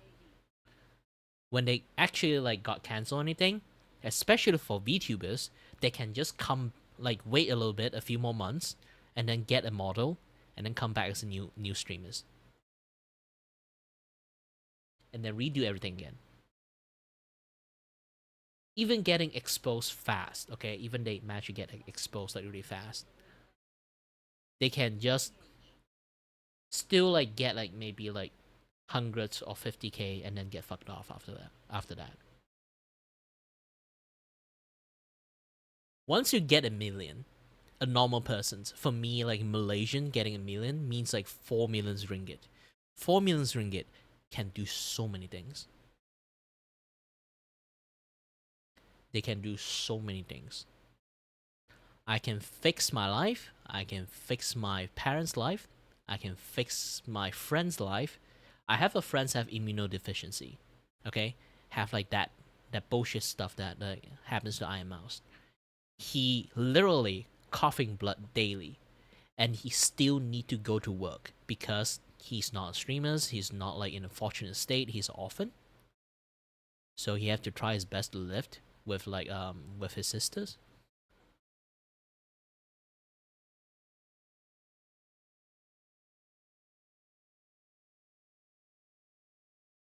And literally, like time to time, like in Discord call, like we're playing games or sometimes just chatting, just hanging out in there. He would say, "Oh, I have some, my nose is bleeding. Oh, sorry, I'm coughing blood. Hold on a little bit. Oh, I have a massive headache. Hold on, I need to take some medications."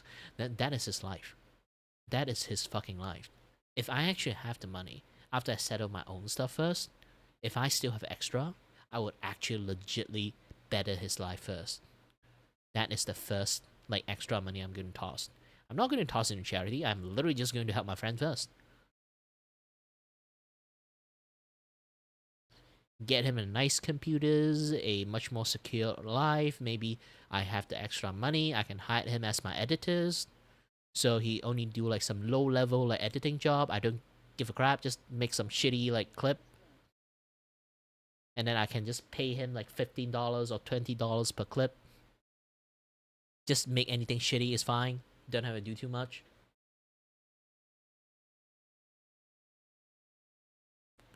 Just take his time. Fix up his life. I'm legit that kind of person. If I have the money in the first place, but sadly I'm not the kind of person who have the money to do it. I always try my best to earn as much as money to just do that shit.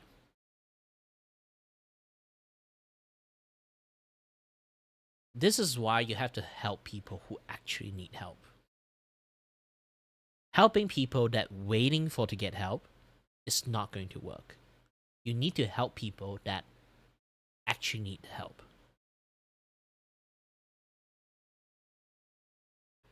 There are lots of people that are trying really hard. There are also people who gave up trying. And if you help the people who already gave up trying a long time ago, you just hand money to them, they will just take it.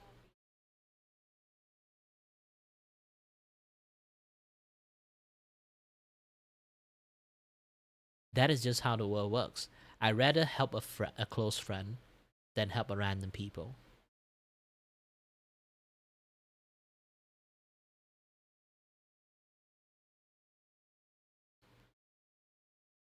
This is me in a nutshell, most of the times.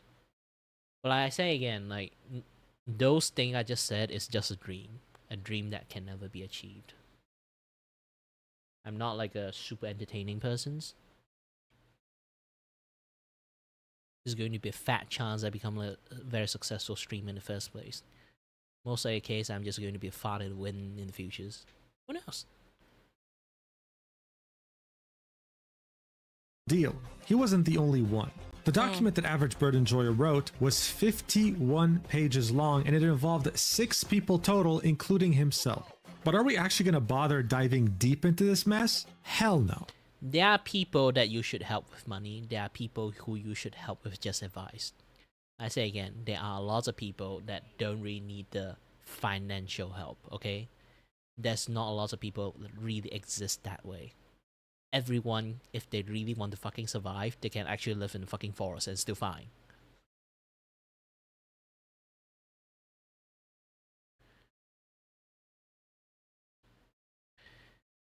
That's the thing. I often don't say this too much, but I know in reality, the reason why I say if I start working, it's not like I can't. I can choose to go working, but when I do working, I will abandon all my streaming stuff. Because I only can have like so many slots for one thing. And I am very honest persons. I am actually quite lazy. And I'm also a very greedy persons. I want to live a life of being able to entertain, having a little bit, fun time chat with people while doing what I like. And then if I actually manage to earn money from that, I would actually be happy about it. But that is just a dream. And to be honest, I'm 31 years old. This long time dream is soon to be wake up. I soon to need to wake up from that dream.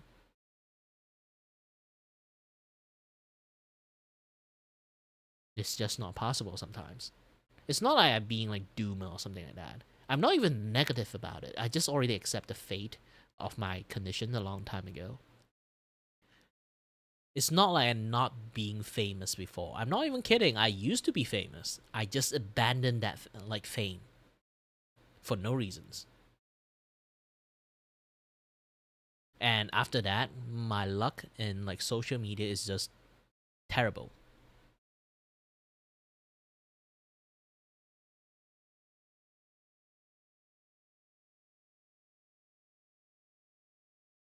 That's the thing. Like if you actually are rich, you don't have to flaunt your money that much.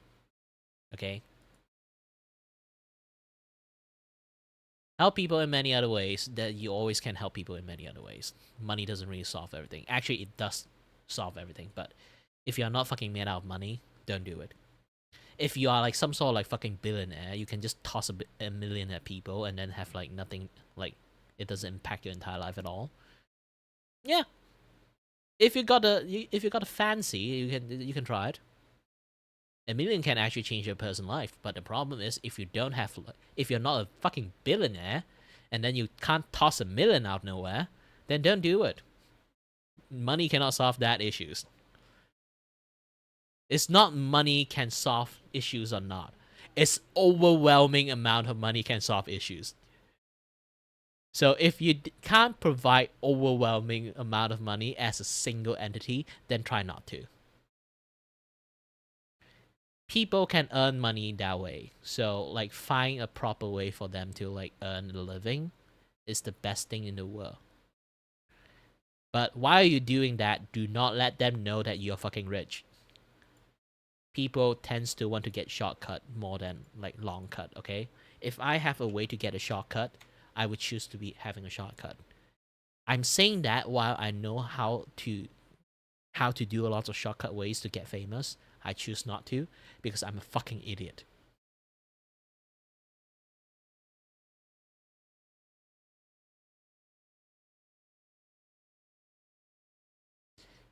I don't know why. I always felt bad. I'm taking advantage of some things that a lot of people taking advantage as. At this point, I'm 31 years old. I'm still quite a failure. I'm thinking about it. If I actually did take those shortcuts back in the days and didn't abandon my very successful channel out of fears, I would be much more successful. And I'm not fucking blind. I actually know that I'm quite entertaining as a person if I do like focus on like chatting and stuff.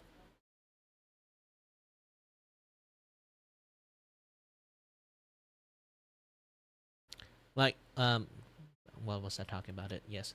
Like, I'm not fucking blind. I know actually I'm quite entertaining. I edit my own video, I know. I watch a lot of like, VTuber clip and stuff. I know how to talk to people. I know how to like chat. I know how to do a lot of like advice stuff. I know how to do like lots of common things that a lot of like big VTubers and like big stream actually does. But the problem is my terrible luck on viewership. Because streaming, the fact is like if you are good in math, you already mathematically understand this thing. All streamer that exists right now only have a limited amount of like time of viewer. And everyone already have who they want to watch. Only established streamers can function properly as existing streamers.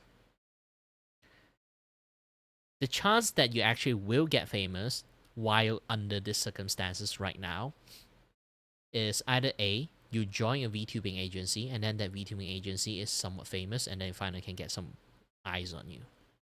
Or B, you bought yourself up. So people would thought that you are someone big and then decided to watch you.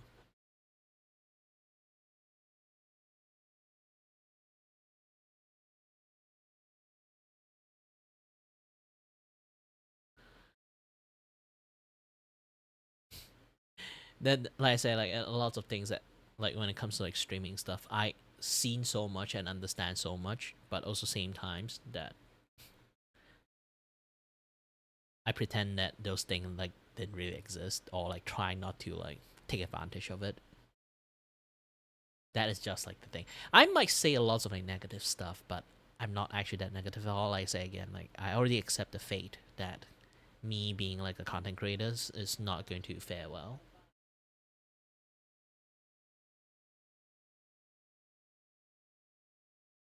But there's a lot of famous VTubers and like streamers right now. Right now is being very famous is because they kind of bought in the first place. Sometimes it's sentimental value. Sometimes it's luck. Sometimes, like most of the time, it's manufactured fame. And they are earning a shit tons of money. I know like someone like Miskiff and those kind of like asshole people like Virtual Lapper. They always like get shit tons of money because they try to earn all the audience that they don't really need. And then they are like some like very, very fucking big streamers. I personally do not want to get that. I just want a decent audience and I can sustain my life streaming like this. And that's all. That is my greed. For lots of people, this thing is really small, especially for a big streamer. This kind of dream is so small. But for me, it's the thing that if I can sustain my entire life, my entire living, just streamings, having chat, fun times, I do some content, drawing and everything, you know, it's just going to be... It's a life too, like you can dream. Like I say again, it is at the end, it's just a dream.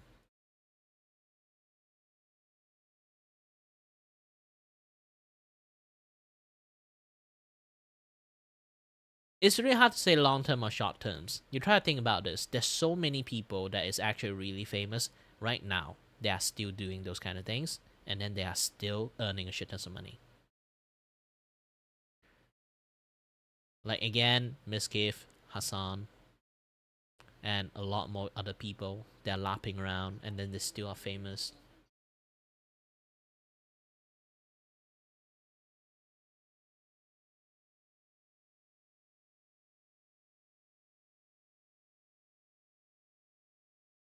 Yeah, it's good for that. But again, like, times changed. This kind of content is basically... Try to think about this. Like I say again, it's not that I'm not entertaining. I have the same entertaining ability with the rest of the big streamers too. But the problem is, I'm not famous enough. Reputations as like one of the thing. And one of the things that you really, really have to understand is, right now, everyone have their streamers. Everyone have like their thing to like grow at. Me being similar to them is not going to cut. Because even if I'm going to become famous, even I become famous of being like a few people like watch those other streamers that I'm similar to and then starting to watch me too, trust me, I'm a glorified waiting room for them. It's because those other streamers are not streaming, they come to watch me. as a waiting room because I do similar stuff. And then while they're watching me, they'd be like, oh, that other streamers that I watched like is on now. Everyone would just move. Do not mimic other streamers. Do not mimic other content creators. Sometimes it works. Yes, you can gain a lot of audience. You mimic like famous stuff. But more or less, if you don't do some your own personal spin to it, you are just a glorified waiting room. Try not to do that. That is like a trap of like those kind of like, you know, there's lots of content creators just like copy and paste other people's stuff. And that's the thing you have to like know that yes, you copy other like high trend like trend chasing and content does work, but it is a double-edged sword. Okay? You copy some famous people doing the same ass shit and then they are still doing that shit and then you still doing that shit, you are a glorified waiting room. Because most of our audience is from that guy. It's because that guy doesn't have that content, every people went to your content. The moment he start doing that again, everyone will just leave you. If you don't, if you just a one-to-one copy, you are not even like making your own spin. A lots of people went into that kind of trap. And then be successful for a bit, and then they thought they hit the jackpot, and then be like, Mom, look, I'm on the fucking TV, I'm successful now. And then after 2 more months, and then like that novelty is like going to end, and then you don't have the ability to do another trend chasing anymore, or you just have to forever continuously doing lots of trend chasings.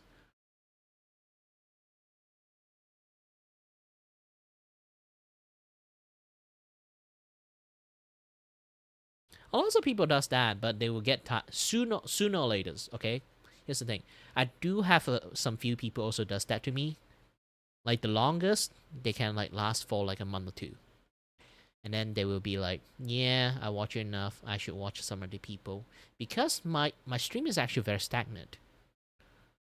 If I don't have a certain amount of people, my stream content cannot change.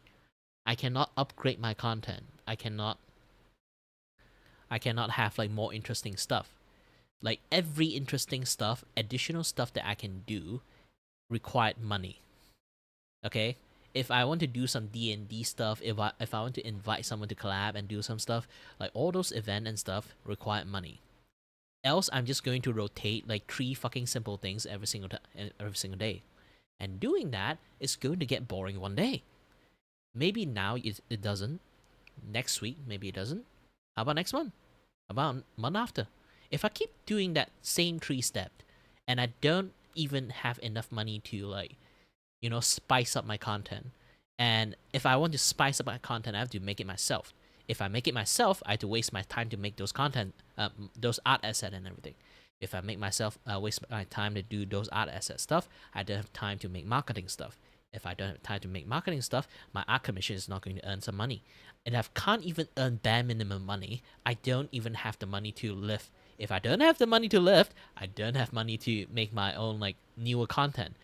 Here's the thing. This is a fucking like dying cycle. I know I'm very negative right now, but this is literally not just me. Okay, not just me. Is so many other people have this kind of issues. I've seen happens in so many places.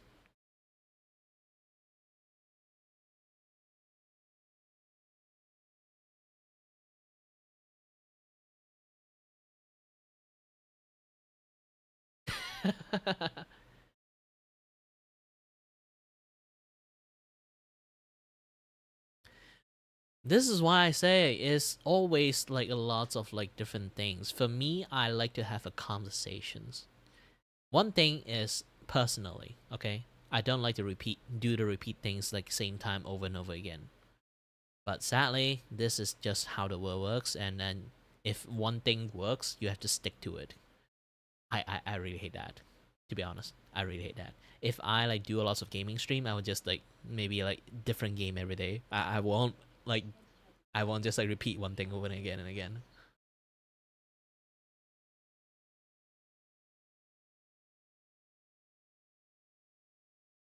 Yes, it's because they already have income. I don't have a main salary income. I literally don't have job. I'm fucking unemployed. A lot of people can do a lot of interesting stuff because they can invest the money they earn from their work, from their jobs, for some other people to do it for them. I can pay some other artists to do artwork for me while I'm working if I actually like that, and then like maybe I just stream for like a day, like 1 hour per day, 2 hour per day, and then some other artists like work on my overlay, my art stuff, my this and that stuff. All I need to do is just pay the artist. But I don't have money to do that, so I have to do everything myself. If I have to do everything myself, I have to like do my drawing stream. Why? Because I have a tendency to actually like stream my artwork. Why? Because I got accused as an art thief before! Ah. That gave me a little bit of PTSD when I would talk about it. Maybe next time.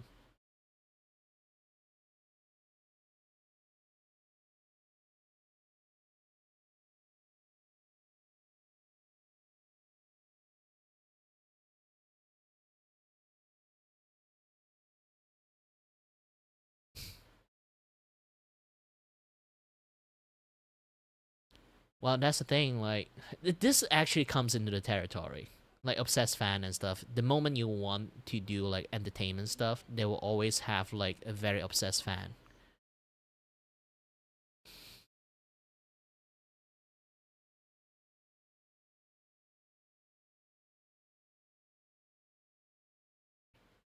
All you need is just 50 viewer, and you can live fine. Because long as you have 50 loyal viewer, you will gradually increase more and more people. Technically, if you really want to start up, have maybe like 10 loyal viewer. That alone really help a stream a lot. For me, I'm doing a little bit differently. I'm not going for streamer route anymore.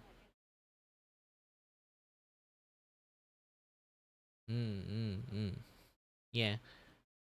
But don't worry, that like Simon is not here anymore. I hope. Because sometimes I consistently see like that one video I have always have like one dislike. I got a strange feeling is Simon actually like hate watching me. Like there's no way there's like one consistent dislike in almost every single video and stream I have. But he already got full mute. He got like full ban in like all his account. It's fine. It's fine.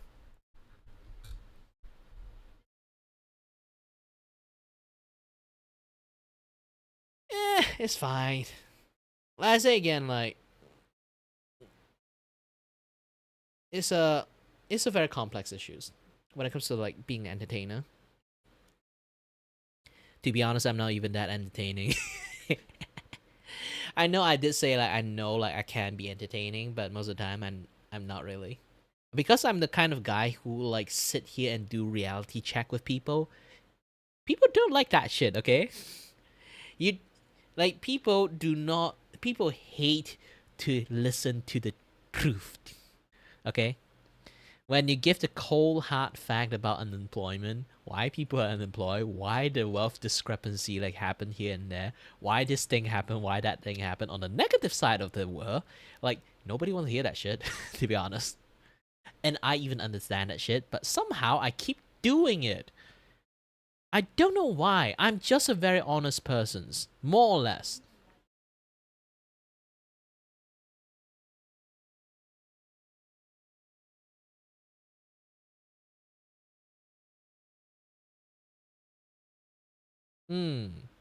For me, I just went off tangents. I just went off so many tangents. You don't need to always watch me. It's fine that you miss me like a day or two. Because I don't want to get burned out from keep watching me. This is a thing that happens to a lot of my viewer.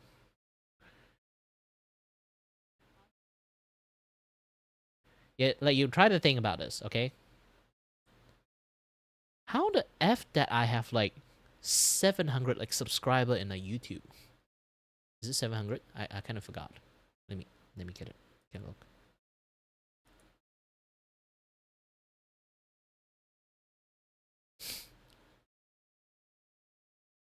Okay? How the fuck I have 795 like subscriber, but I barely have anyone watching me?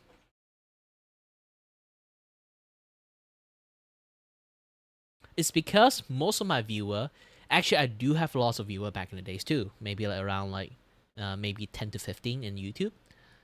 They all more or less got burned out watching me. And then once they burn out, they stop watching me. And every single time, even they want to return to watch me, they will still see the same content.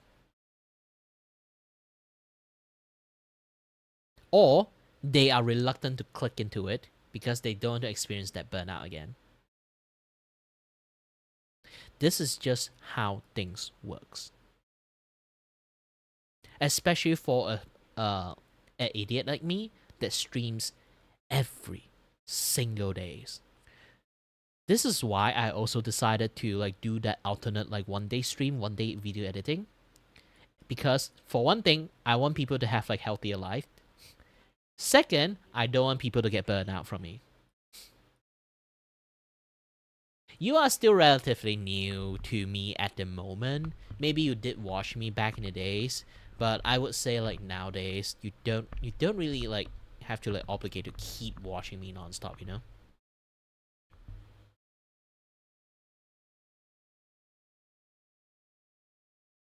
And even your even when you say like the host is your friends and stuff, like that's the thing, like you might not know what's the definition of burnout is. It doesn't have to be on negative stuff. It's just basically you are tired on the same routine, same song and dance every single day. A person might have a very addicting personalities that you want to attract it to, but there's also the same times that you will get tired of that personality. Do you know why there's so many lovers out there that are cheating with each others? There are so many people are divorcing right now. It's because they're so colorful outside. You always face that one person's long time enough, you get bored. Human are, like I hate to say this part, human is a bitch. Human like to try new stuff. Human always trying to find new things to do. That's the thing. It's not being like loyal or not, like the principle or not, like this and that other stuff. By human natures, they love to see and try new stuff. And once they try it, they're reluctant to go back to the old stuff. When people are afraid of like the AI artwork, this and that other stuff, I don't give a shit about it because it's a novelty items. Like I say again, people like stable, reliable stuff. AI is not a very stable, reliable stuff. Humans is.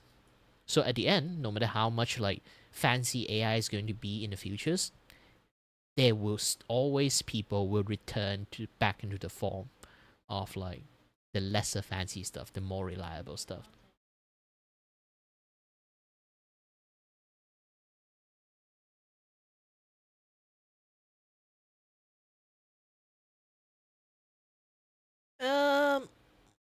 Yeah, I do tend to do those kind of things, but when I kind of like be in my lecture mode, I always like in those kind of like mode too.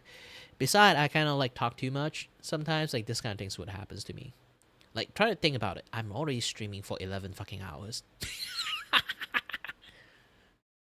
I might be a little bit delusional, and basically just like think about anything. Like right now, I'm basically just in unfiltered mode. I just say anything I think about. Now I'm back into the AI thing now.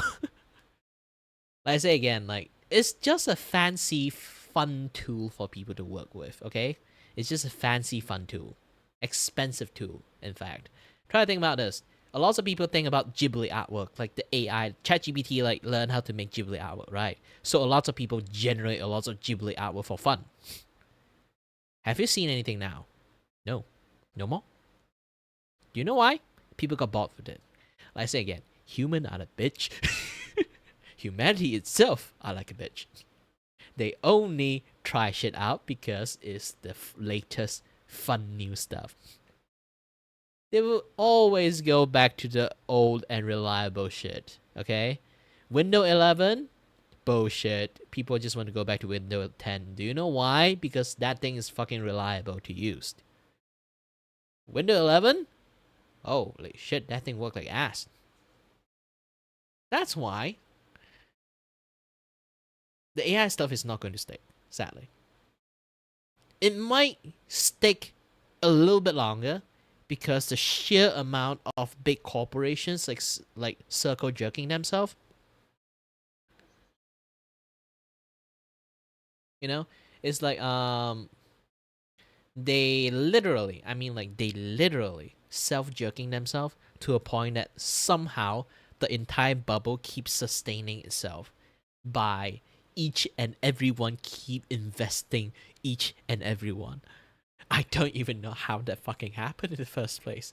Like, in business wise, anyone that knows math, like the scaling, there's like a scaling issues happening in there, okay? There's like a scaling issues happening in there. Because at the end, you still some money is going to leak out. And that money is going to be fucking electricity bill. An internet bill. Like, no matter how much of like investment circle jerking those guys are doing, and then keep that huge stack flow of money they earn for so long, and just keep giving each other that money, it's not going to last. They have to borrow bank. They have to like milk people more in like hardware stuff, this and that, it is stuff. Things is just going to jack up in money. Inflation is just going to become worse. The bubble need to burst. Again, this is like a very random business talk for some reasons, but the bubble is not that they will eventually burst or not, which it will, but the problem, they need to burst now. Because the self-circle jerking is inevitably is going to increase hardware prices, living cost prices, and then the money they need to borrowing from the bank to keep sustaining this bubble, which they can because they are fucking big corporations, and then they keep circle jerking themselves, is going to burst in any way. But the problem is, they are so fucking stubborn to keep this circle jerking like AI bubble like on.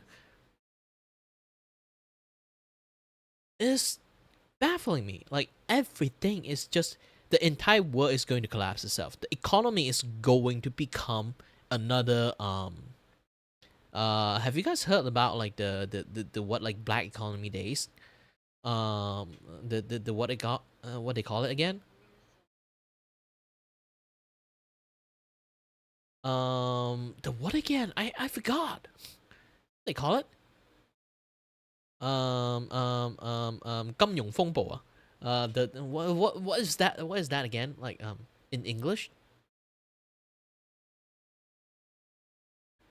But that shit is just going to happen, okay? If they don't stop the circle jerking.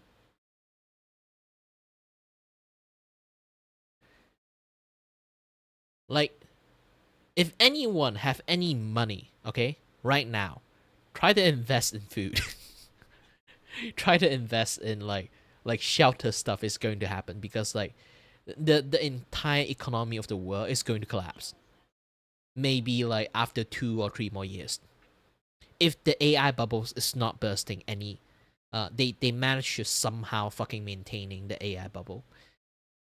Everything is going to jack up in the prices. No people will have money to afford electricity. No people can have like money to afford anything.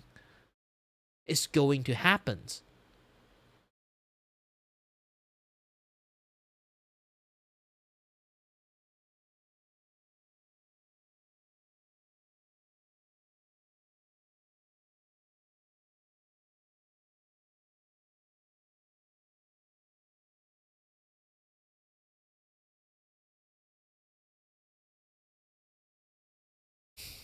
Everyone have their own stories. That's just life itself. You have yours, I have mine, and I also like always watch everything like I'm eating fucking popcorns. I have the foresight to see a lot of things, like, sadly. Like, the problem when it comes to me, I can see the inevitable of a lot of things. The foresight I have is a little bit too strong.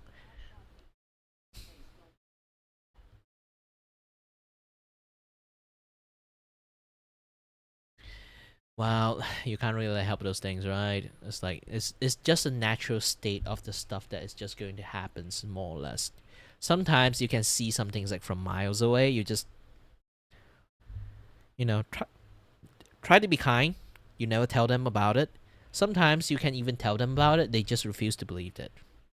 Like, my friends actually told me about my conditions a long time ago, that this thing is not going to work, and I'm being like selfish, and I want to keep this dream going on, and voila, here I am now. Like, that's the thing. Like, sometimes even you actually have a good advice, even you have a good friends, being a good friends doesn't mean that friends can listen. Even that friends is intelligence, even that friends is smart, even that friends literally see the same way you do.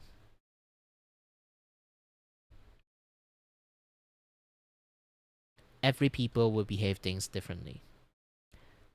There's something called sentimental value. It's really some things that we cannot predict. I have a sentimental value of being a content creator, of being a streamer. So no matter how bad it is, I actually clinging onto it and refuse to let go. But I should do it like a long, long time ago.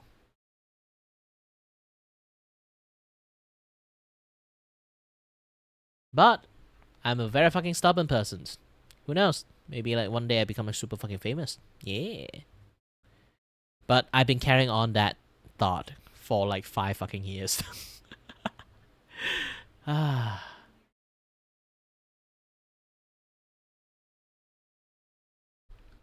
only start streaming seriously 5 years ago. Like, back in the days, like those other 5 years that I stream in Facebook is just literally doing it for fun. Because back in the days, like Twitch only can stream with games. I only stream like some like hobby stuff, like chatting with people for fun, like in Facebook. And then I somehow become like super famous because of that. And I got scared and I delete that channel.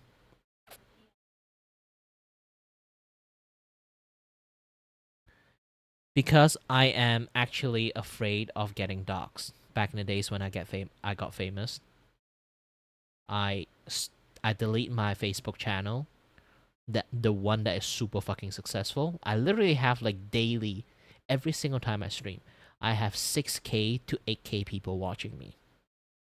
The peak I got is like 27K. Technically just 26K, close. If I round it up, I can say 27, but I was like rounded down instead of up. I don't want to like overbloated my numbers, because like eventually I would keep overbloating it. Like, every single time I talk about it, some memory will be a little bit misplaced, and I keep increasing the numbers. Who knows? Maybe like one day I would say like, docs is like your information leaking out, the place that you live, your families, your countries, places, like exact locations, your real names, your age, and all those kind of things. I kind of like already half dox myself, and I'm kind of fine with it. Because I did, as a VTuber, I show up my face because I don't give a shit. And I also tell people my age because, again, I don't give a shit. But the rest of the stuff is like my family informations and my family connections, and also where the fuck I lived. That things actually does matter, okay? Because especially when I gone famous, I really afraid like there will be like unhinged fan that come to my house. So I got afraid and delete my entire Facebook page. This is why like I used to be famous. It's not like I did something wrong. Like that's a problem. Like when I talk about this, it's like I literally did not do anything wrong, being a content creator, and I used to be famous. But I have a lot of rise and fall situations happening to me, and it's a fucking miracle that I haven't like rise back up again. Like that's the thing is like my first rise and fall is like I streaming on Facebook. Like 10 years ago, Facebook was a good place. Okay, I did quite a good jobs. You know, like I say again, like my peak viewership is like 26K live viewer, 2,000, like 20,000 people watching me. Try to, like, back in the days, I'm scared, but try to think about it back in the days. If I have 20,000 viewer, like, holy moly, I am really famous around that time. Like, even, like, streamer with 100 viewers is considered a very successful streamers. I used to have 26K peak viewer. And 8,000 to like 10K people watching me back then. I really wasted it.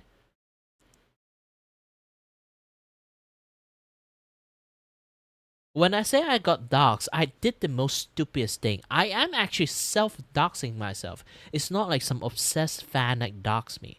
Because I stream with my actual Facebook account. So all my friend list is out, all my family list is out, like all the things that related to me is out. This is why I deleted that channel, okay? And when you delete the channel, you have to restart everything again. I literally come back, went to start streaming in Twitch, literally with 0 viewer for a solid like 4 or 5 years. Not even kidding. While in Facebook, I'm somebody's. But I didn't tell any people that I'm going to move to Twitch. I just delete the page and then start streaming in Twitch. Nobody give a fuck. Like I say again, being a content creator, okay?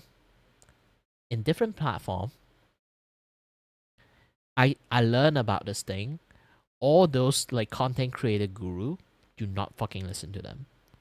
Especially big streamers or big content creators telling you, hey, I give you this advice and that advice. All is bullshit. All you need to do is just consistently post your shit. Okay? Do your job consistently. Pray. That's all. What you need to do is to believe your own content. Believe what you do, people actually will enjoy it. And pour in wholeheartedly what you do. If you can do a backflip, 360 spin, landing it 3 times in a row, keep doing that every day. Do it once every day. Film it, post it. Film it, post it. One day, some guys that see you, they'll be like, interesting. Share to a friend. And then that friend also interesting.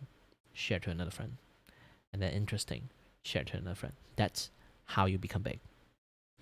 Consistency is actually the king, but also at the same time, you have to be a consistency for a times that you will never know when will happen. It's a fucking lottery. You can't just do one content for maybe like 2 months and you say, okay, I keep playing this games, no people watch it, it's time to switch to singing. Oh, I sing for 2 months, no people watching, I should do this. You switch to another thing. You keep doing that, you're not going to be anything. Maybe if you keep switching, you also will land onto some luck, and then you still can do it. Like I say again, long as you be consistency, like even like you keep switching, to be honest, like even though it's not really advisable, but still, if you are multi-talent, you can try it. If you keep switching, while you still keep very consistency to show your face in the internet, it's going to happen one day. But the problem is that one day is when. This is why I say, being a content creator, also being famous at the same times, is literally, is a lottery gamble. Because you never know when will happen. And when it happens, it's also same as a person who win a lottery. How are you going to maintain that money? How are you going to spend the money? Because there's so many, here's the thing. You can watch like a news. You can watch like a lot of like different like news about like a guy that win the lottery and then went bankrupt within a month. Do you know why? They literally suddenly have so much money, they don't know how to spend it. They literally recklessly spend their money to a point that they can't maintain the living costs that they earn from that lottery money. And then voila, they become bankrupt. Same with lots of like streamers that suddenly got lucky and become a famous persons. Happens to all of them. The only one that managed to somehow get lucky, become famous, and then know what they're doing, and manage to sustain that audience and keep growing because they believe in their content.